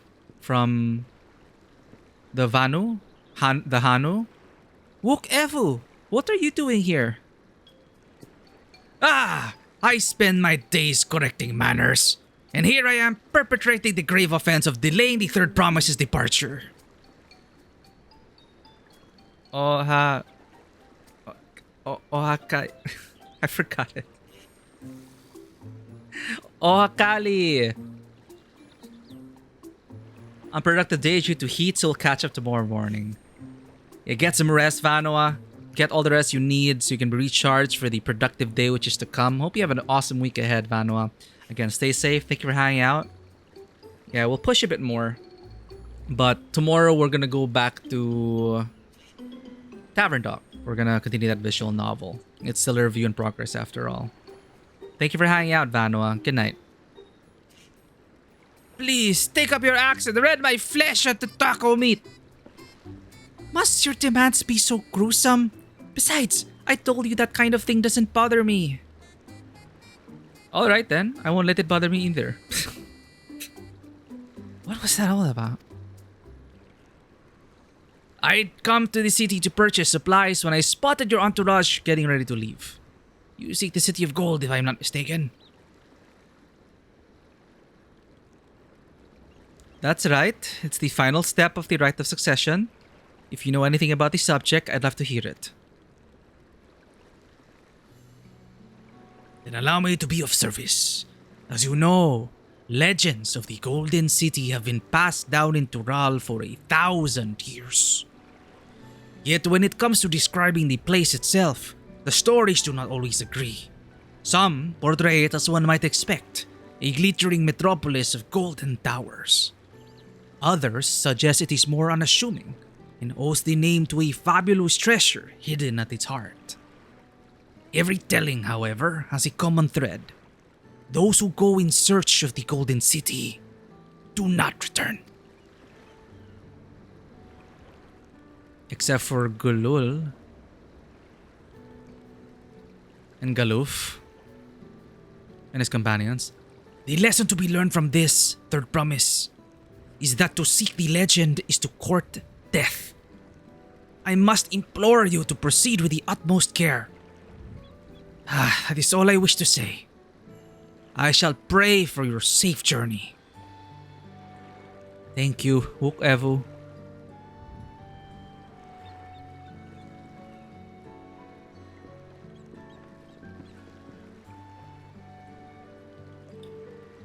What are we to make of these cautionary tales? If every expedition has ended in tragedy, how then did the Dawn Servant find the city and return without incident? It seems the legend originated with the Yokui. Speaking with them remains our strongest lead, I feel. A lead we shall follow in time. But first, let us see Feng Shantain safely into the Moblin's care. I'm so bothered. Give me the gloves already. But I like the aesthetic of this armor at least. Very Souls-like. Actually, it's very Dark Knight coded. If you have a great sword, you complete the look. Meanwhile, in Kusama Uka. Oh no, what's wrong with the Hano? Oh, he didn't do his yet. Finding a willing artisan was even easier than expected.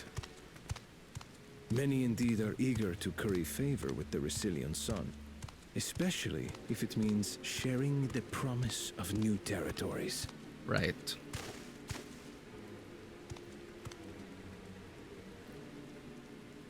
Those who prove useful will have all the land they desire.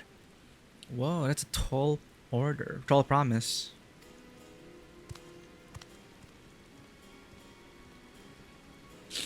Such generous words, yet the manner in which he speaks them.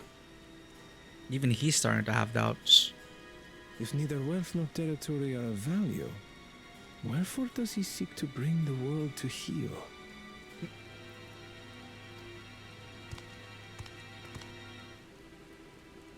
Yeah, Kryle's echo moment was a very intriguing hint. Step aside.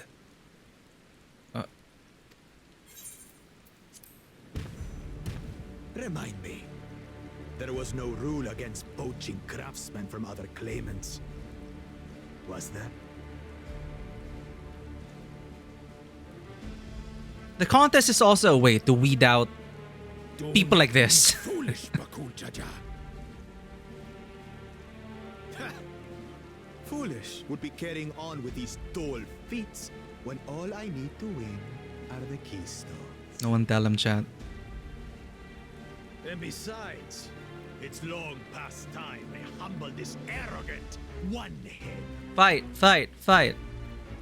The Dawn Servant may have sired you against all odds, but there is nothing blessed about your birth. Only a two-head is fit to rule. Only we are worthy. Draw your weapon. Face me in battle and learn your place. Can you kill him already? He has no purpose in this story anymore.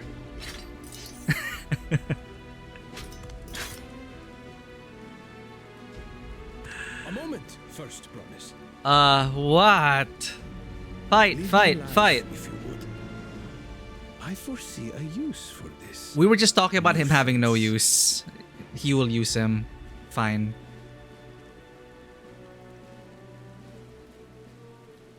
Too scared to make the first move?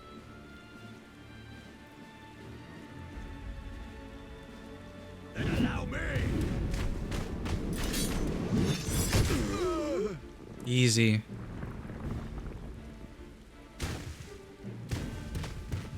They say that's how you really can tell a master from a novice. The amount of movement they make the least amount of energy expended to do the most damaging blows. He's just a runt. Like, that's all he needed to do. Whoosh, stab, done. So that speaks of his skill. Restraint. I can kill him whenever I please.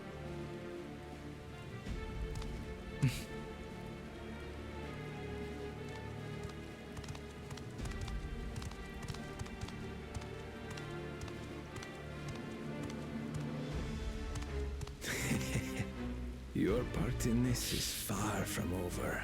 Yeah, they're using him as the heel.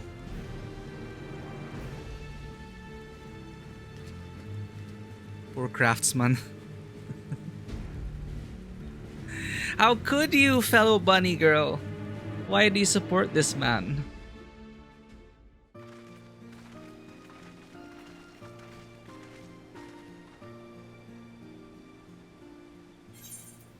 We're back, and we brought with us a willing potsworn.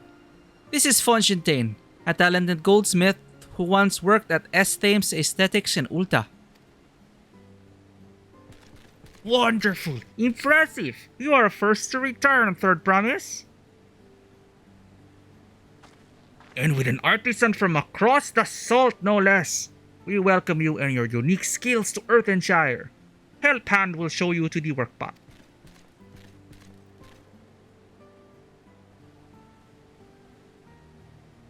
This is it then. I look forward to hearing you proclaim Dawn Savant. Thank you, Fontaine. I'll be sure not to disappoint you.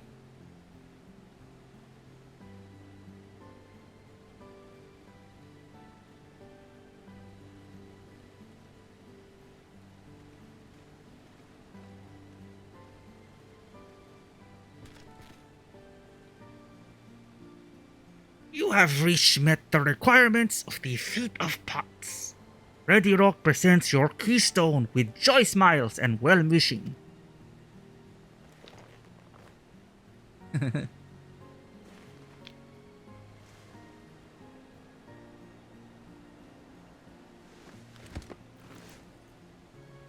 have a feeling the next FF14 fan event, people will be making this. Like the craft, they'll be making little versions of those things in the keystones. That makes 3.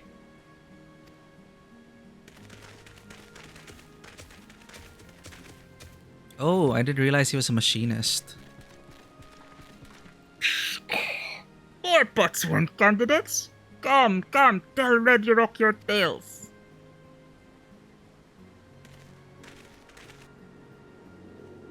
I like how we're so synchronized. We keep arriving at the same time and completing at the same time.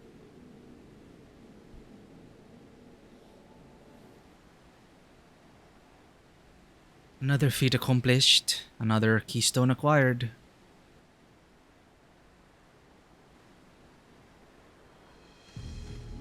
Oh ho ho, you are doing well. I expected nothing less of Zoralja's esteemed siblings. Your cleverness in particular is most admirable, Second Promise. We must have you apply that Charlean knowledge you so cherish in armed Tural with weapons of Magitech design. In your role as the new Dawn Servant's chief advisor, of course.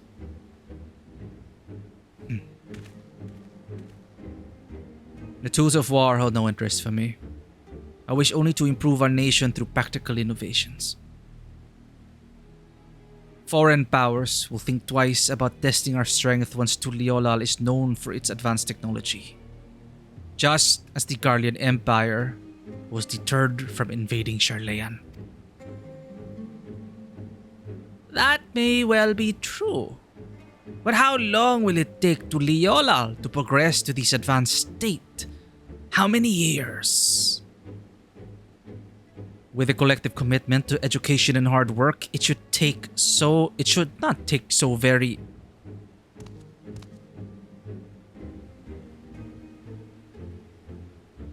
Your way is too slow.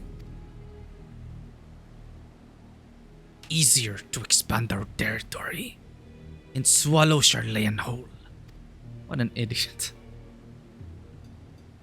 Didn't we just talk about their technological superiority?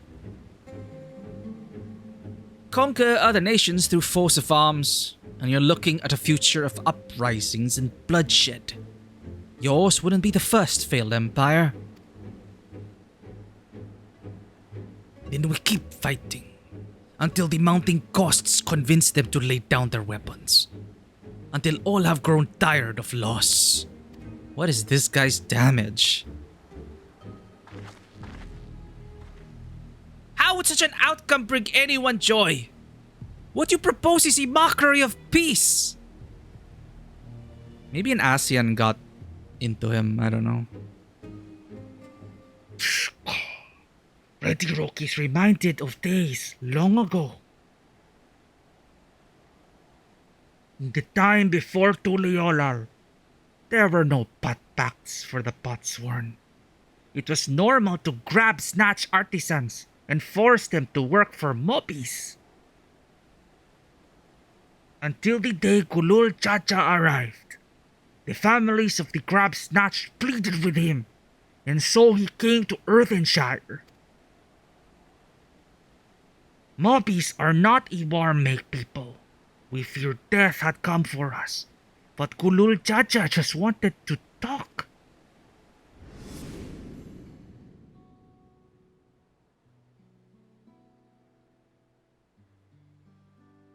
Be at ease. We are here to trade words, not blows.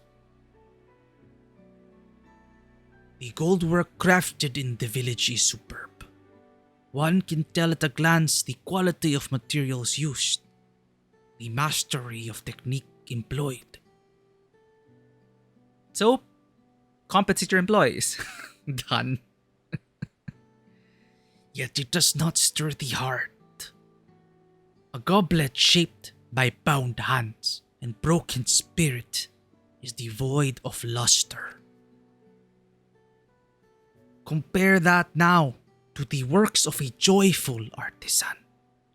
She pours her very soul into her creations, and they shine like the newly risen sun. Have you not seen this to be true?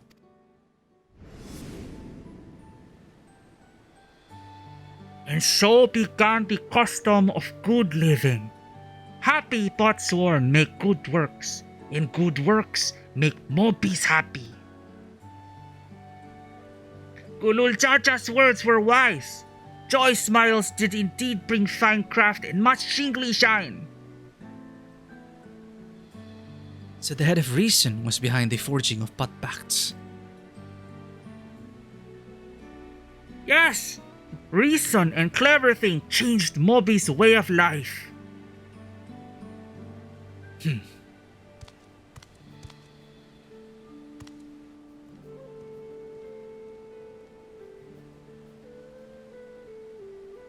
The first promise tires of your talk of olden days. He would rather look to the future and the next feat. Keep speaking for him.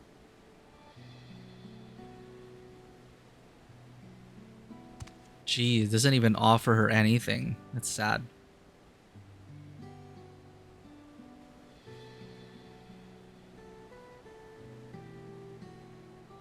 We should be getting one as well. Urianji's glow up looks so good.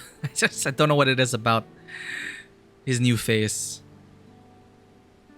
But Kuljaja never did come back, did he? Dude, he just gave up on the stones. He's just gonna try and steal it from someone.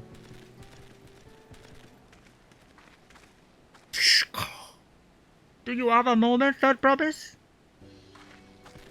Ragnarok would repay you for handholding with Kahe. He brings a tale of the Golden City.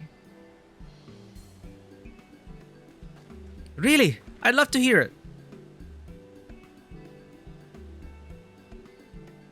The towers, the streets, all fashioned from gold. Everywhere you look, every splendor you can imagine. The young, the old, and everyone in between. They live in golden happiness. A city of eternal bliss, forever perched above the clouds. Everything fashioned from gold, eh? And just imagine everyone living in golden happiness. Now that's the city I'd like to visit. Excuse me, Rakarok. Where did you hear that particular tale? From our long-time Yokhui friends. They live up in the mountains in Urkopacha. The giants again. Seems everything is pointing us their way. This feat and everything leading up to it has taught me much about the Moblin way of life. I'll be sad to leave Earthenshire and your joy smiles behind. Adorable.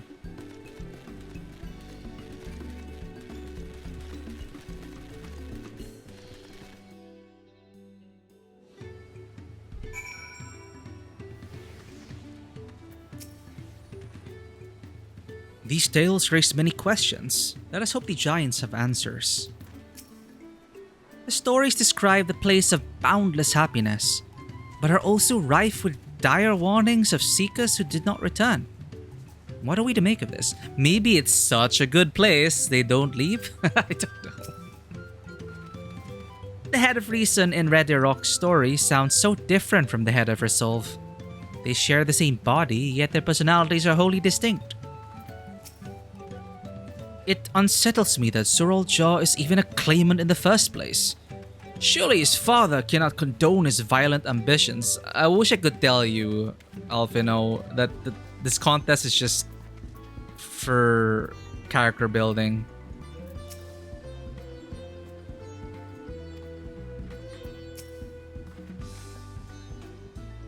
Right, we should go and see the giants next. Agreed. Golden mysteries notwithstanding, their village is featured prominently in the saga and is not to be ignored. Your Kopacha Highlands should be easy enough to reach from here. If we leave Earthenshire from the west, there is a road which leads up into the mountains. Let's find that first.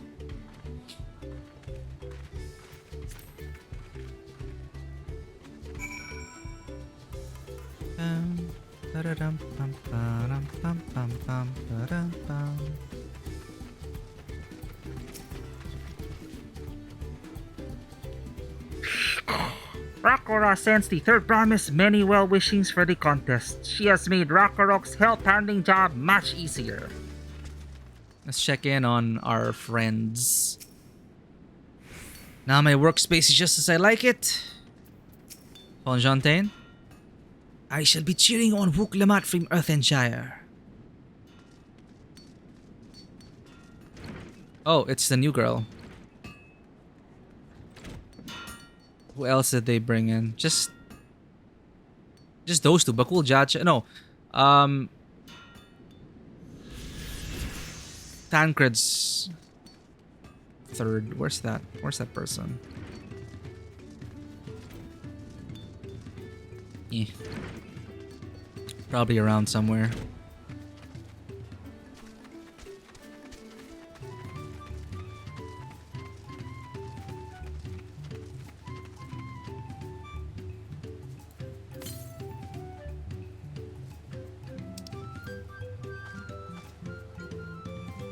Oh, now's the time.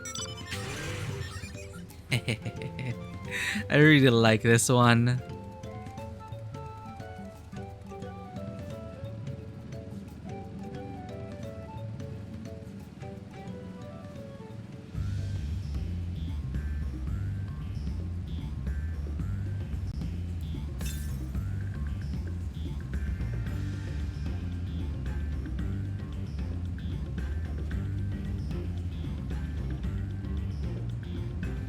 Oh, I remember the tank. It's also a cool mount. The Highlands are where the lay of proof took place, that being Gulul Jaja's encounter with the Yokhui. But 'tis also the stage for the Lay of Ice, where heroes fought the monstrous Valigarmanda. I am most curious to know what the rite will demand of us there. Where to meet with the Yokui at last. This road will take us through the mountains to the Orcopacha Highlands. An exhausting route, perhaps, but a straightforward one. One day we're sailing up rivers, and the next we're hiking up mountains. On to the next stage.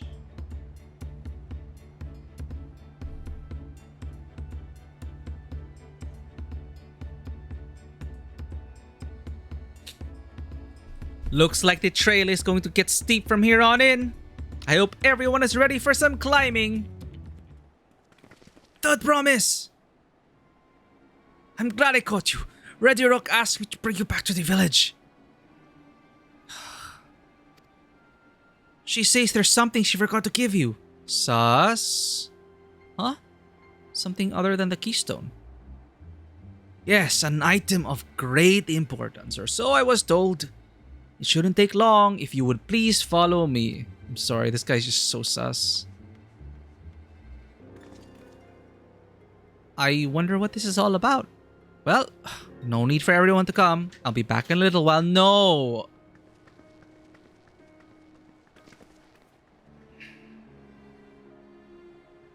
No. They're just creating complications because of...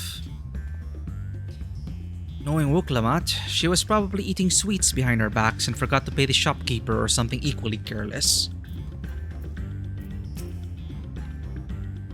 He had rather interesting hair for here. Should I say Tonawauta? In any case, strange that I never noticed him while we were in Earthenshire. Exactly. That man seemed familiar somehow, but I just can't place him. I'm eager to continue to the Highlands and meet the Yokui face to face. We've heard much about them, but I'm not entirely sure what to expect. Like, we should at least accompany her.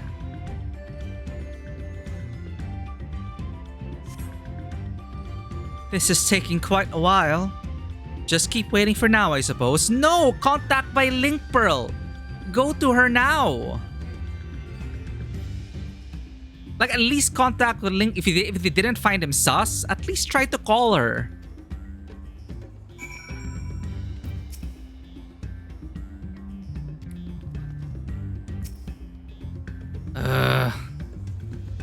This seems so silly.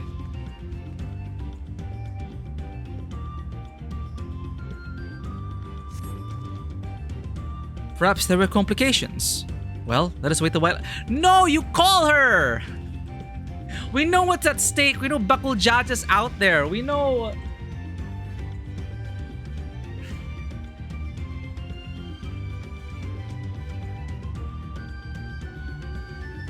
You know, I'm over it. I just have to accept that there will be moments like this. The writing can't be perfect, okay? Like, and not everyone will be bothered by this, whatever. I'm bothered by it. It's just another convoluted way to create complications. Like how, I remember one of our FC mates, I remember reading, why are we always so useless in moments of high stress and importance?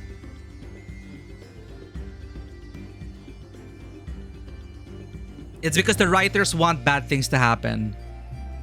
That's the answer. I think that was Rachel. Yeah, exactly.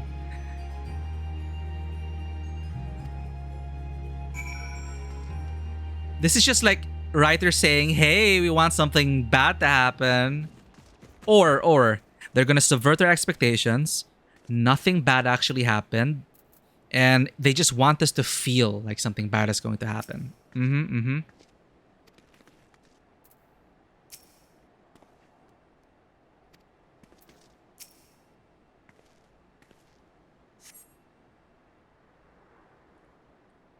What's the point of the Link Pearl?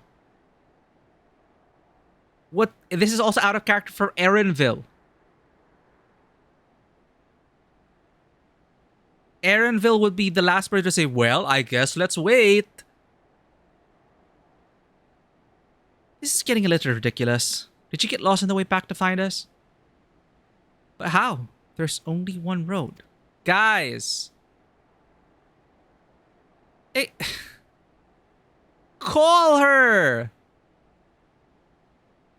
I wouldn't underestimate Wuklamat's sense of direction, or lack thereof. Fortunately, she has a link pearl. Let's see what's keeping her, shall we?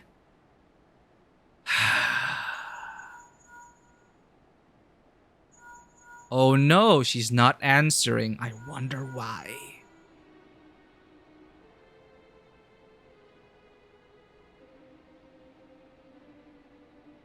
She's not responding. Perhaps we should all return to Earthenshire. 'Twas Ready Rock who had business with her, yes?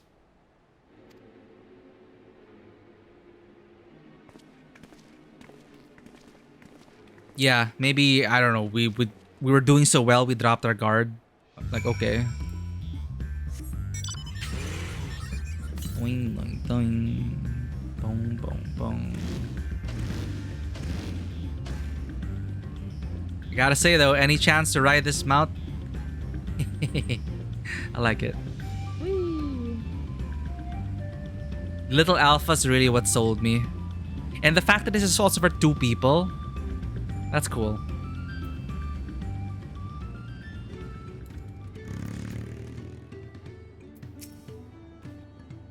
She doesn't seem to be here. Something's not right. I can feel it. I pray not untoward has befallen the 3rd promise. I thought Wuklamat was just her being her usual impulsive self, but now I'm not so certain. I cannot believe this worked on us. Like Bakul Jaja, I cannot believe we were fooled by Bakul Jaja. Back again so soon. We've come looking for Wuklamat. Did you not send someone to fetch her? Ready Rock did not. Neither has she seen the 3rd promise since you were last here. Then who was that man who came for her?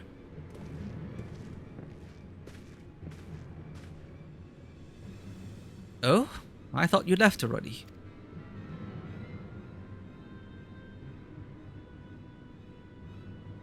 Where is Lamati? Is she not with you?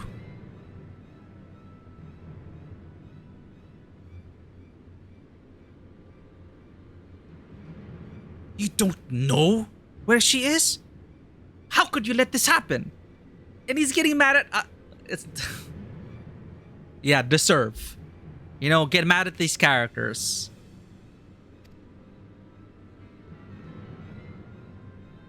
That thou shouldst worry for thy sister is understandable. Yet rather than assign blame, thine energies are better spent on locating her. Sure. Let's move forward. I will help you search. This is not how I'd wish a fellow claimant to lose the contest. My sister least of all. At least it shows that he cares, right? In that case, dividing our forces will allow us to cover more ground. Karen and I should work together at least. The better to facilitate communication between our groups. And the rest of us will split up. Report in should you find anything.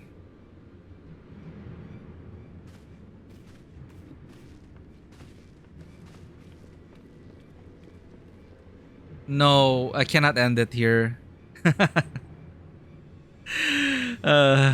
We'll be in our way. We'll be in our way as well. Right, keep in touch. I don't want to sleep with like a sour taste in my mouth.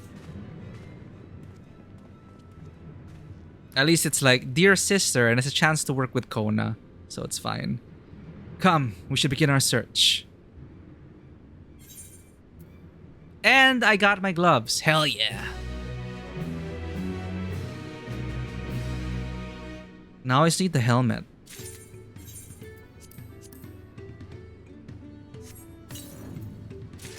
Boom! Matching gloves. Woohoo! Nice. This is most worrisome. If Red Rock hears anything, she will let you know. Kona is anxious to begin the search for Wuklamat. Hey, speaking of the head, helmet. If Lamati was returning to Earthenshire from the west, then she should have passed through here. Except Redirock swears she didn't see her. In which case, it is entirely possible that Lamati never made it back to the village at all. The only way to be certain is to ask the sentry stationed at the opposite entrance.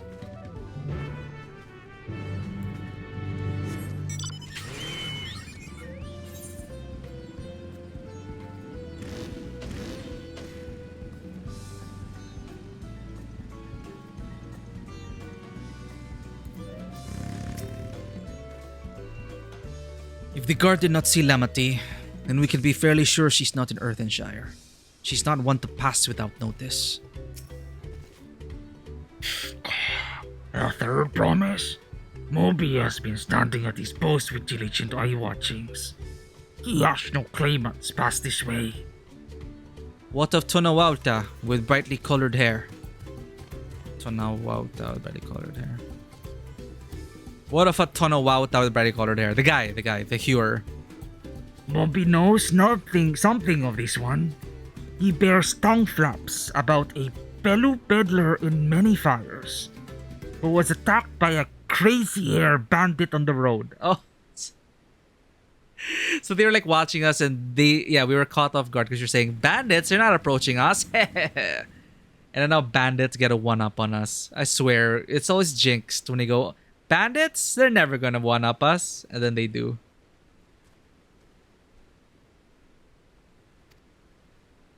A bandit, you say? Thank you. You've been most helpful. My sister is clearly not here. Though I wish it were otherwise, we must consider the possibility that the Tonawautan messenger and the brigand described by the sentry are one and the same, and that Lamati is in very real danger. Come, let us hurry to many fires. I'd like a word with this peddler, should they still be around.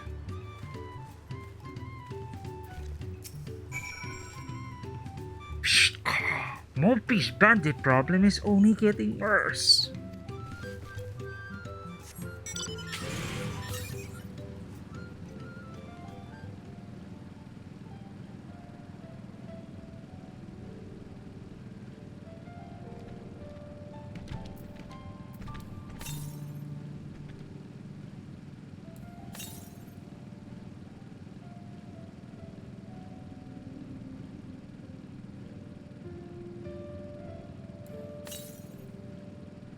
Man, this engine is literally purring. It's kind of relaxing. Oh, is this a fate? Sure.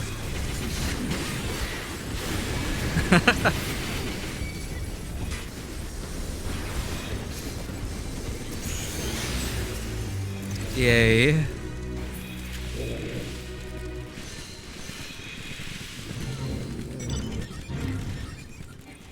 I can't execute. Why can't I? Oh, there. What? Oh, another fate. Okay.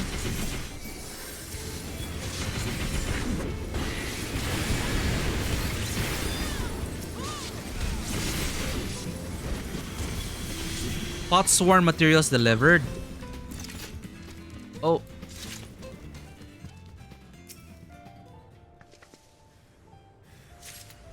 Sorry, random fate.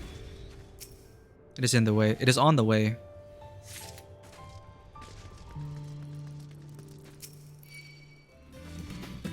Let me collect this.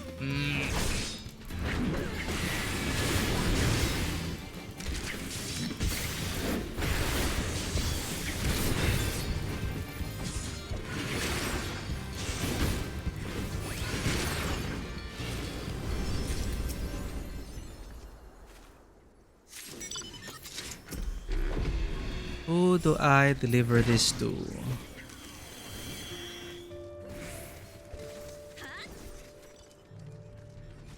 Ah, there. Moblin Forager. Ah! I need to deliver my share. It's already done.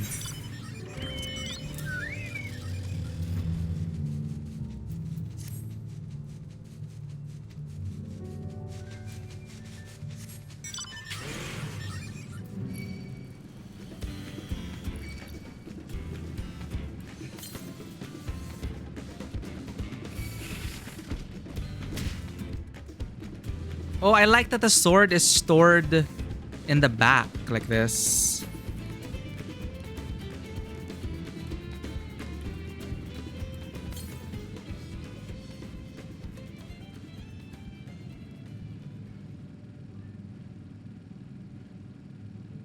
There you are.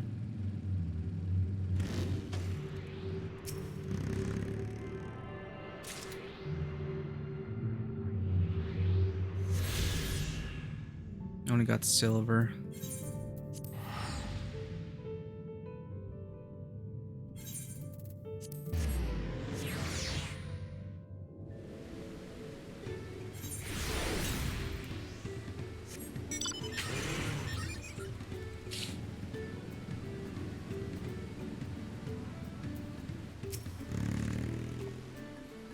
Here, Karen. This is the merchant who ran afoul of the bandit.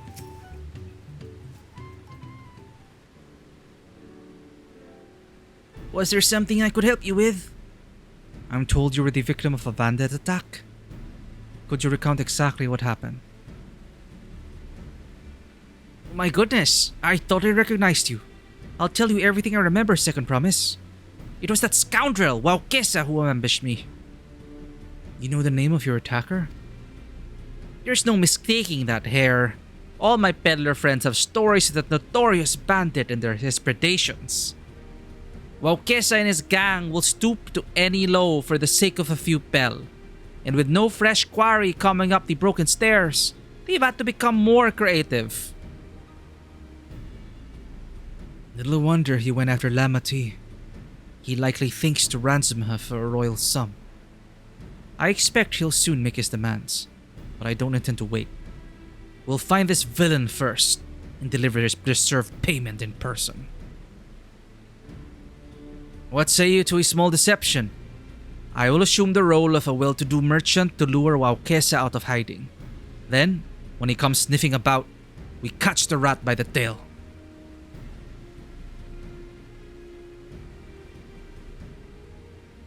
An excellent plan, and I have just the right garments for your disguise.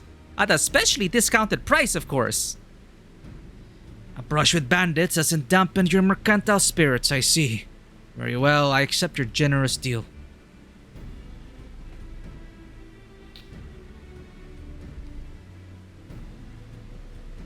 There we go. Now, we lay the bait. I will precede you into many fires to make my presence known. You follow on behind, boasting to those along the way how you paid me a hefty purse in exchange for a rare gemstone or some such. If Waukesa is as coin-hungry as they say, then a recently enriched peddler should be an irresistible mark. We let him strike, and then we spring our trap.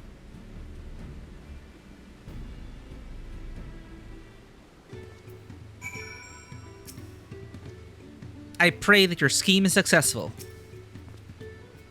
Time to play our parts. Follow Koana's lead and try not to fall behind. Follow me. Let's go.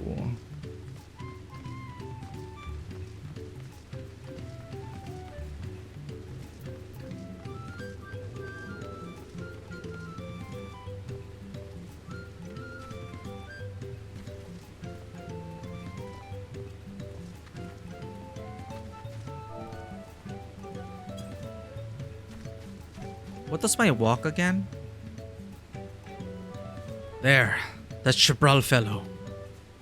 Share with them how happy your imaginary deal with me has made you. Once you put on an appropriate display, we continue our next performance. This is my walk.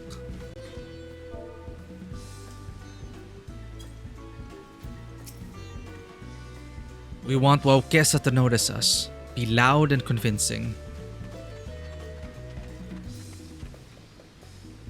But my Vera emotes are so demure. Something I can do for you, friend. You have the kind-eyed Chabral's full attention. Play the role of a happy collector who has acquired a rare and expensive gemstone. What's our Vera happy?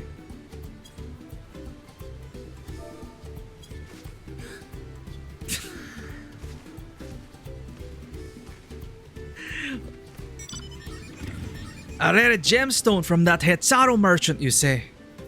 I envy the profit he must have made for such a sale. Since the stairs were destroyed, I've not been able to peddle goods at my usual haunts. We just walk up to a random person and say, hey, I bought an awesome gemstone. I would advise that peddler to keep an eye out for shady characters.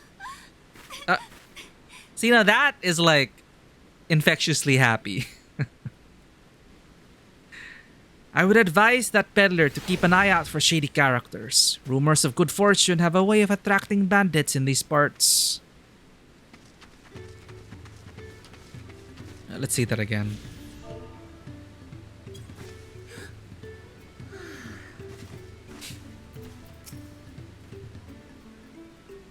A good start, but I would make certain Waukesa is aware of me. Let's continue.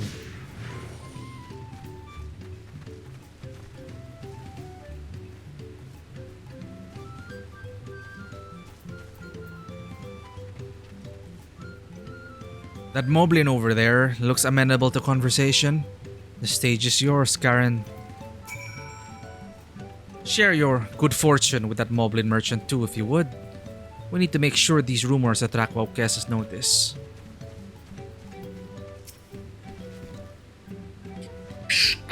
What can Moby do for you? Happy collector.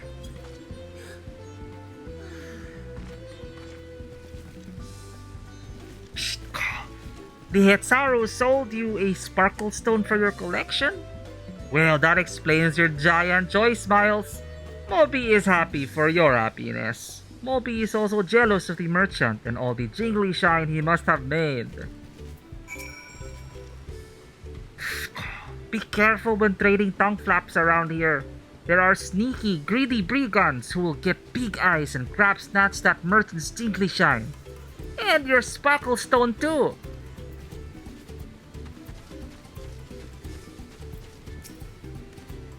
That should be enough, but perhaps one last act to drive it home. But that might be too obvious at that point. But I trust Kona. Let's go.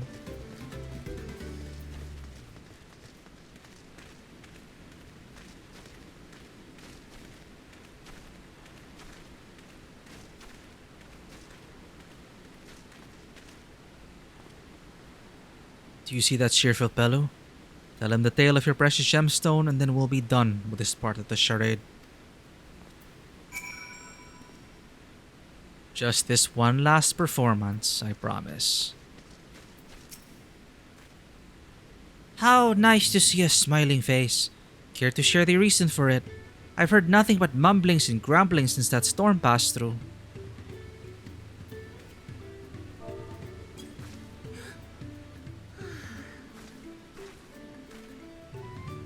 A passing peddler had the very gemstone you sought for your collection? Oh, that is a stroke of luck. And I'll wager the merchant was just as pleased to fill his pockets with your grateful coin, eh?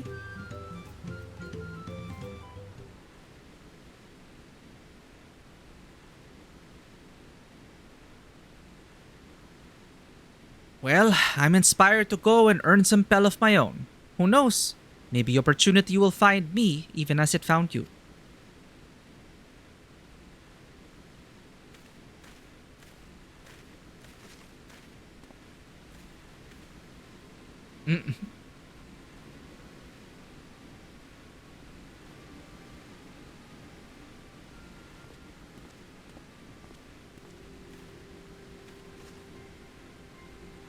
Ah, my most valued customer.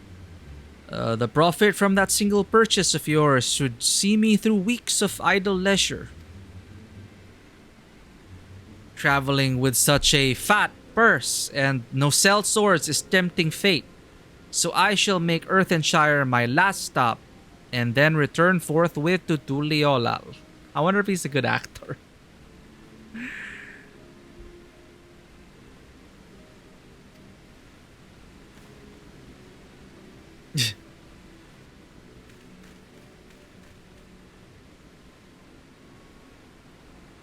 Did you see? The rat has come for a nibble.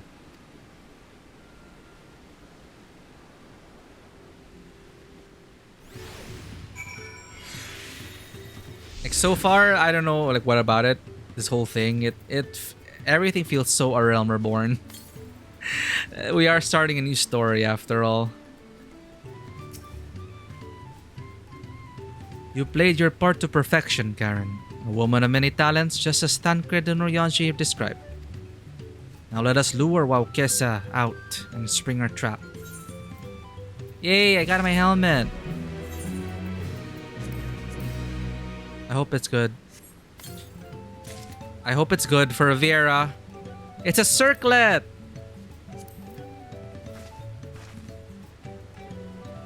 Nice. I like the little bead chain thing. Oh, and there, gemstone.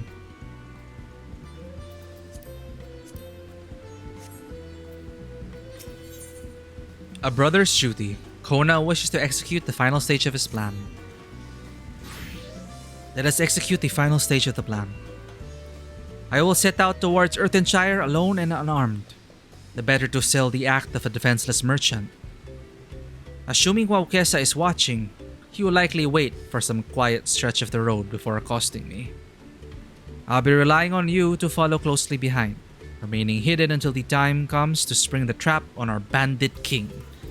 Just remember, we need him alive.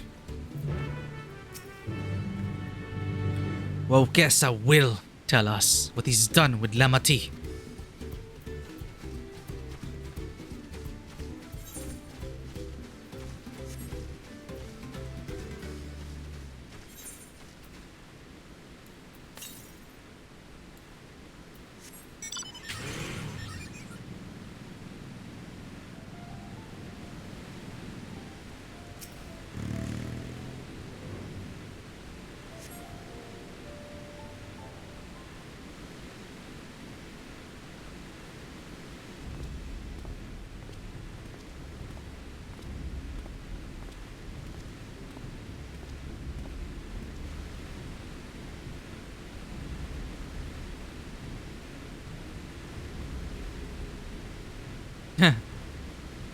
Weird animation.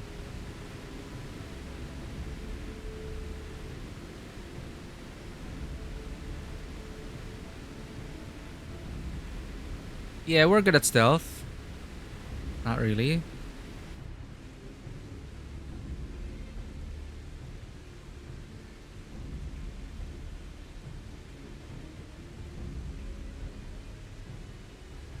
Oh, a Reaper? Oh! No! I hear business has been good to you, Master Merchant. How about you share some of the profits? And by some, I mean every coin you have.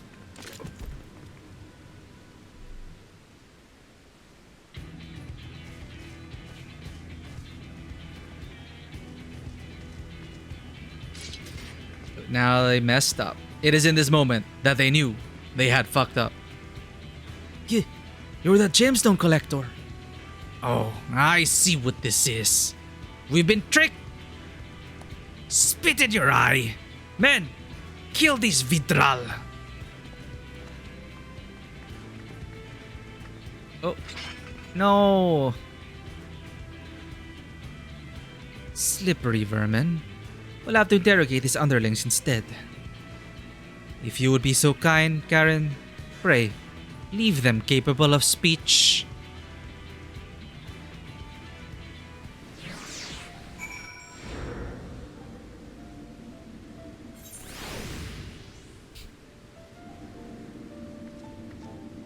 Oh well, poor bunny. I would assist you, but alas, I am unarmed. You could have kept your gun under your poncho.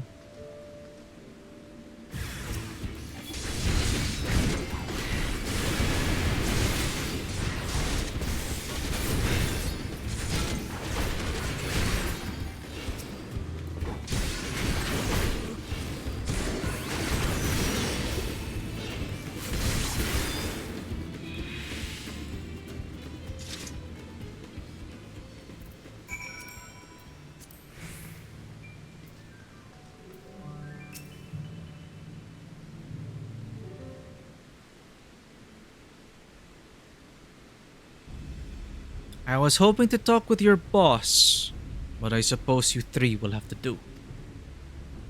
Wait, that's the second promise. What do you want with us? Think I'm scared of a fancy title? I'll take your royal ears as a trophy, as soon as I get free of these ropes. I know your gang is behind my sister's abduction. Tell me where she is. Eat baka shit, salt lover. You'll get not answers from us. That's right. We don't serve you. Do not play games with me. Where is Luke Lamat? Where is she?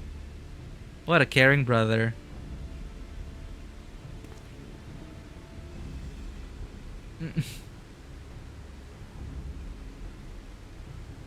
I am fast losing patience.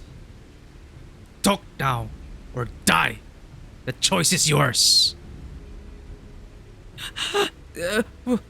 We were hired to nab the third promise, that's all.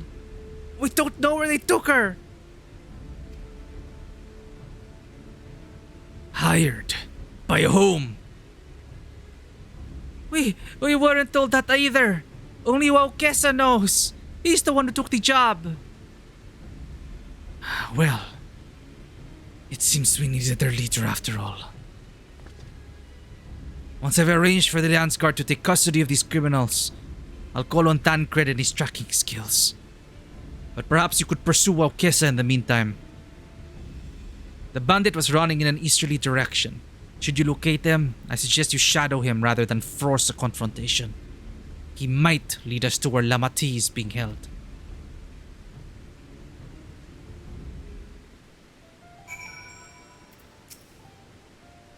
Go after Waukesa. I'll watch these miscreants until they can be taken into Landsguard custody.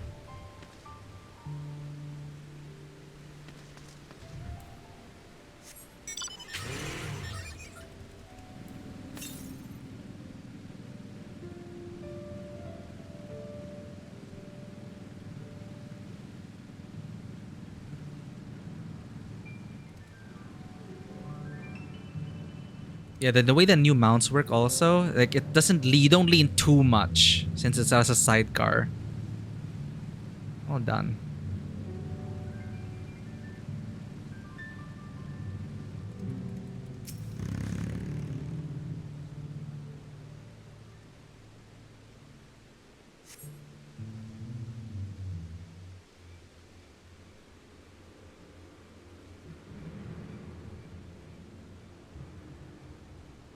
There he goes.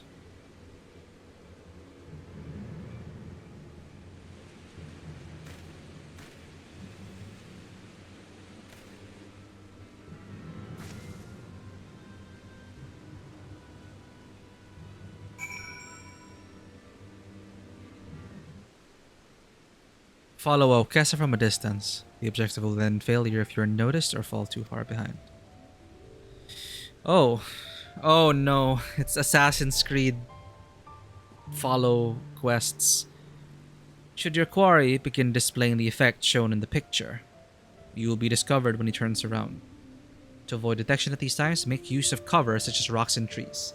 Hey, they implemented a stealth mechanic. I appreciate that. Sorry for the ad break.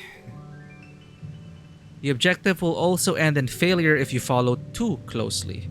Keep your quarry in sight, but avoid stepping into the detection circle. Should you fail to complete the objective, you may try again by returning to the designated location.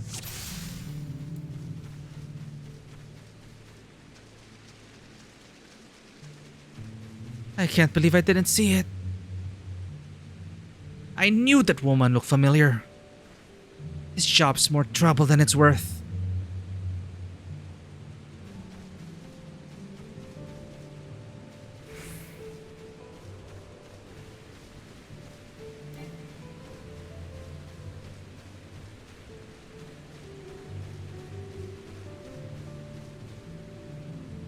What was that?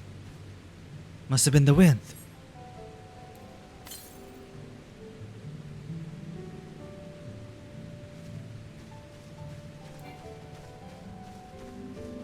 There's no cover.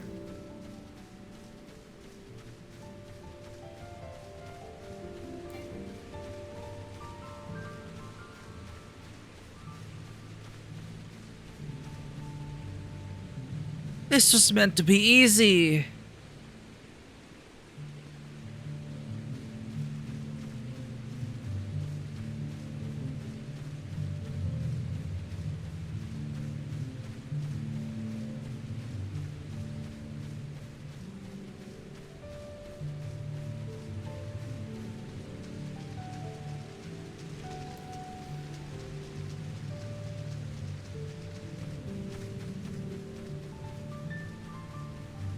What was that?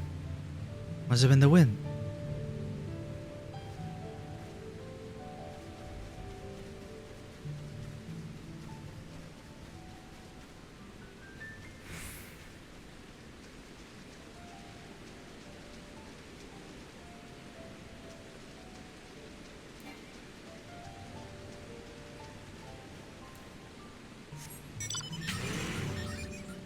Oh, we can use a mount. Damn nerves.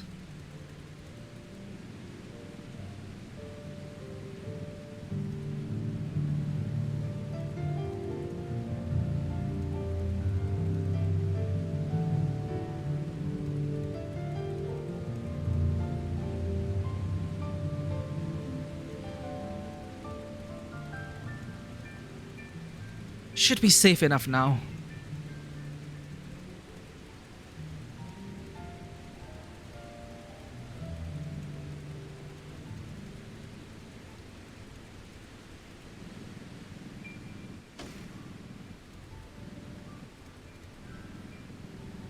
This is a very stealthy machine. He said to meet him in front of the hideout.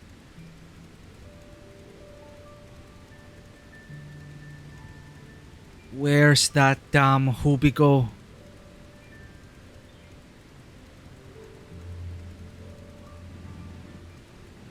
Oh look, fellow stealther.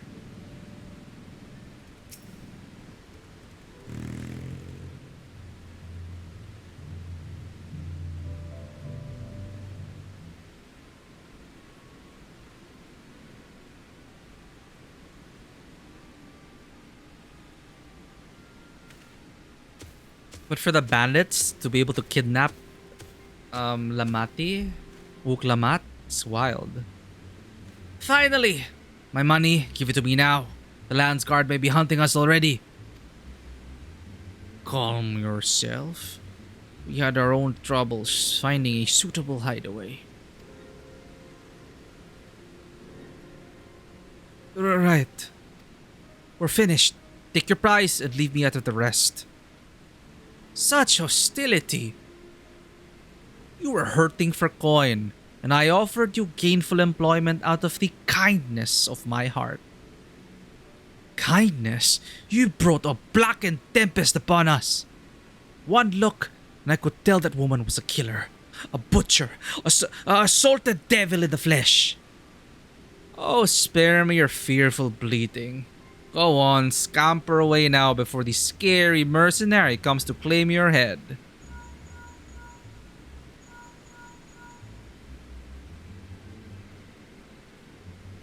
Juana told me the news. You found the abductor then. What's the situation?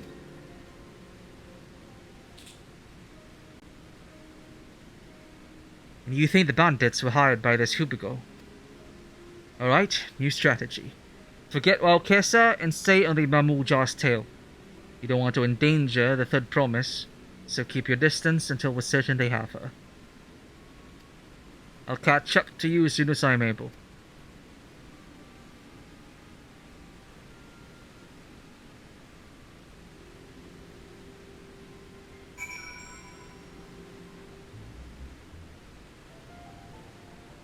Follow the Hubigo from a safe distance.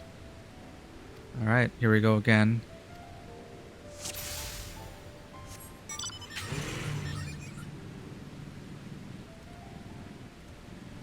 Had enough of this in Assassin's Creed. These are my least liked mission types in Assassin's Creed. But Assassin's Creed, some tailing missions are fun because of the parkour involved in between. Like to get a vantage point and everything, and sometimes it's designed well, it's a nice locale.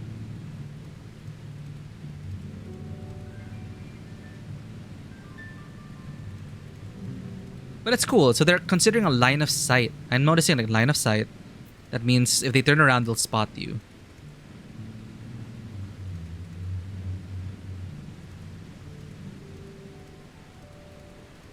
And I was just hoping for new mechanics after all.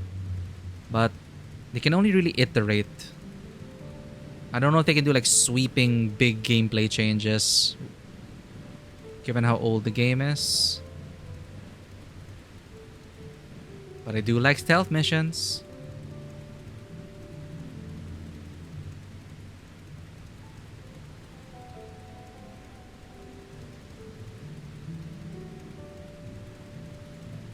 Must have been the wind. You better hurry if I don't want a beating.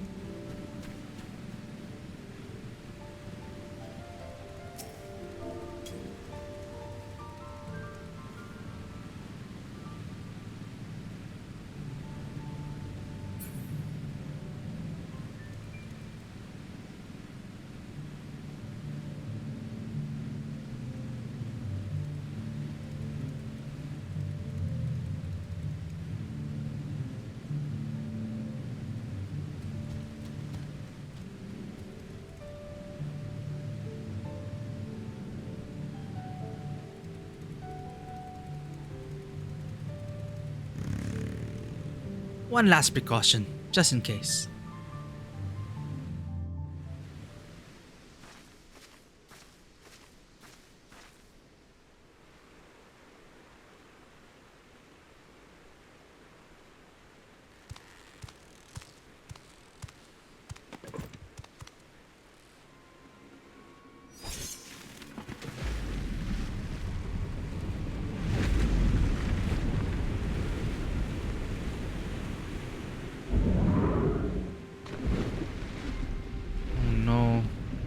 So I won't be able to follow them.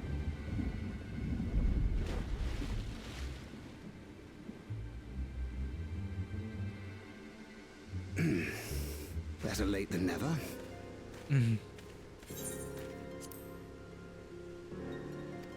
That Mamulja. He's the one who kidnapped Wook Lamart.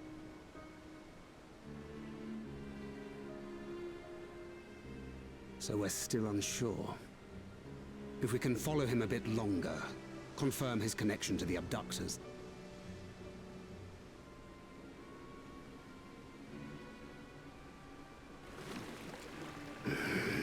That will complicate matters.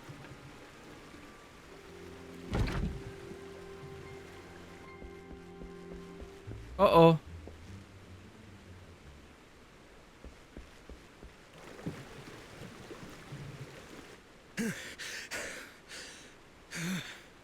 Confound it!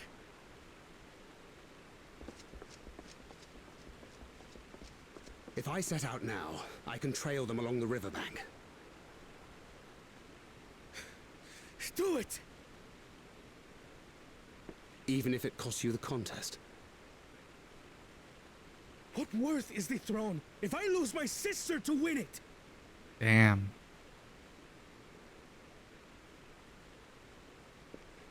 Very well then. I'll send word when I locate her. Till then, I suggest you save your strength. A rescue attempt could turn ugly.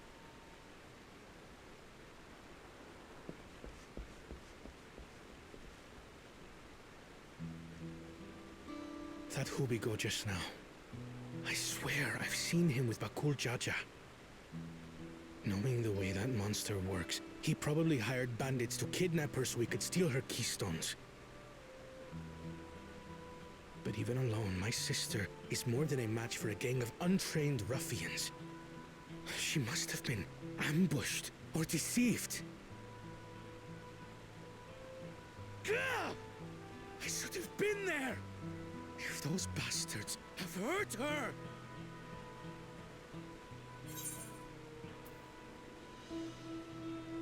Be patient. Trust in Thancred. Again, when has telling someone calm down actually made them calm down? Be patient. Trust in Thancred. I do trust him, but... Forgive me. Snapping at you won't get my sister back. I'm afraid I've always been like this when it comes to Lamachi. The thought of her being in danger sends me into a panic. But isn't that how families should be?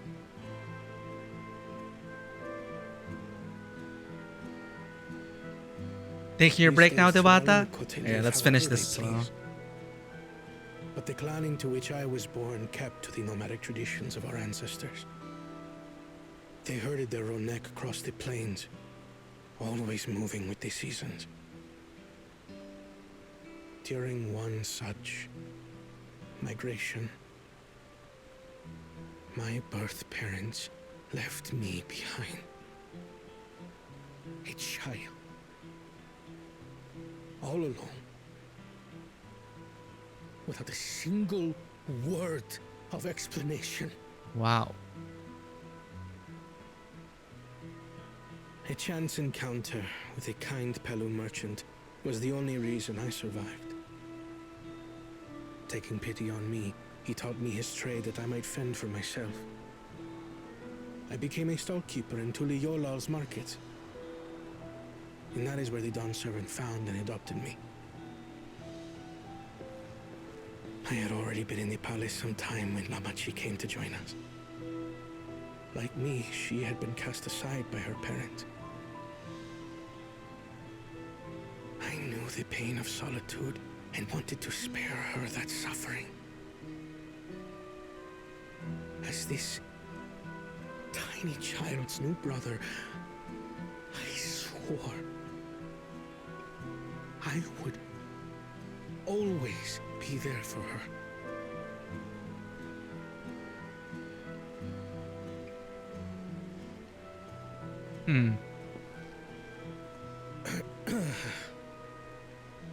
So, as you might now understand, I will stop at nothing to rescue her. While we await word from Thancred, I suggest we prepare ourselves to travel downriver. You have a boat, yes?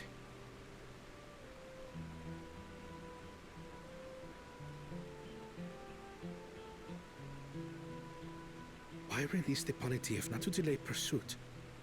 If we were unsure of their guilt before, then this surely proves it. Before we act, however, let us regroup with your comrades. Would you mind making the call?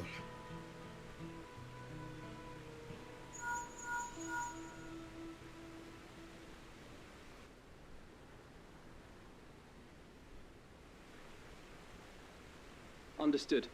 We'll meet you at many fires.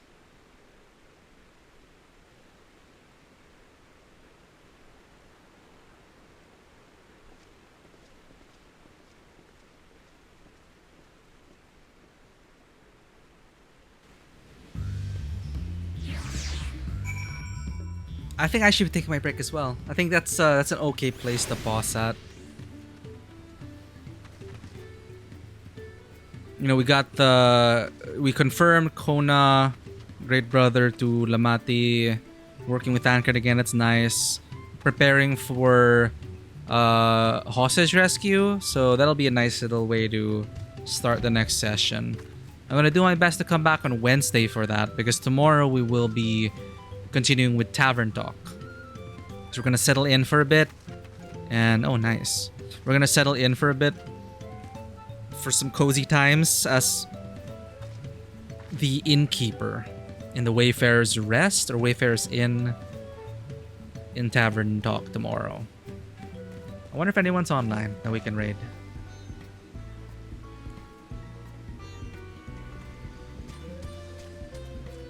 I feel like Hirikara's already far ahead of us. Everyone's far ahead of us at this point.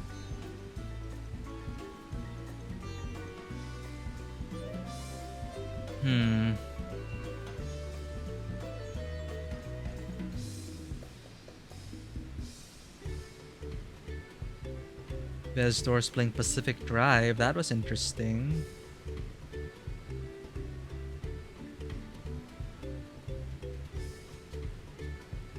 Man, yeah, no one really knows online the raid. Alright, well, for our official scheduled stream tomorrow, we will raid out instead. I will get some rest. I'll prepare for... I need energy for Tavern Talk, because that's going to be a lot more reading and performance and acting, which I do have fun with, and I do appreciate you guys allowing me to indulge myself in terms of that. But yeah, I'm gonna need the rest for that. So thank you everyone for being here. I'm gonna try to steal more time so we can progress on this. But for anyone who may be lurking, if you did enjoy this content, please consider hitting that follow button and checking us out on Twitter, Instagram, YouTube, and Discord. Thank you so much for accompanying us, Dewata, Vano, and everyone else who dropped by. It's always great having you guys along for the ride, and well, I'm on the path with you guys, and we're all experiencing this adventure together, and it's been great. Things seem to be getting spicy and heating up. I like Kona's delivery of the whole thing. Him blowing up about his sister, caring for her and all that, and that is nice. That is nice. So, and hearing about the truth of the contest. Yeah, it's Kona. The one who's really having the journey right now is Kona and Wuklamat, and the other two are just there for their character development. I'll try my best on Wednesday to continue, because again, tomorrow we will.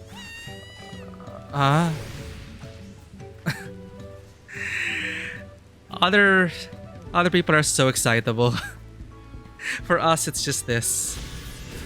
Happy, posing, uncontainably jubilant. Yeah, we're doing Tavern Talk tomorrow, and then we're gonna be continuing this on Wednesday. And I'm not sure if I have a session on Thursday. If I do, then no session. Tabletop RPG session, I mean. Then we go back on Friday for Final Fantasy 14 Dawntrail. So yeah, I'm gonna get my rest. You rest as well, Dewata.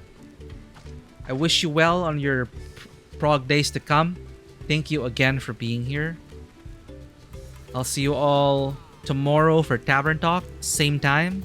Thanks everyone, and as always, welcome to the table. Have a great day, and I will see you all on the next adventure. Bye-bye.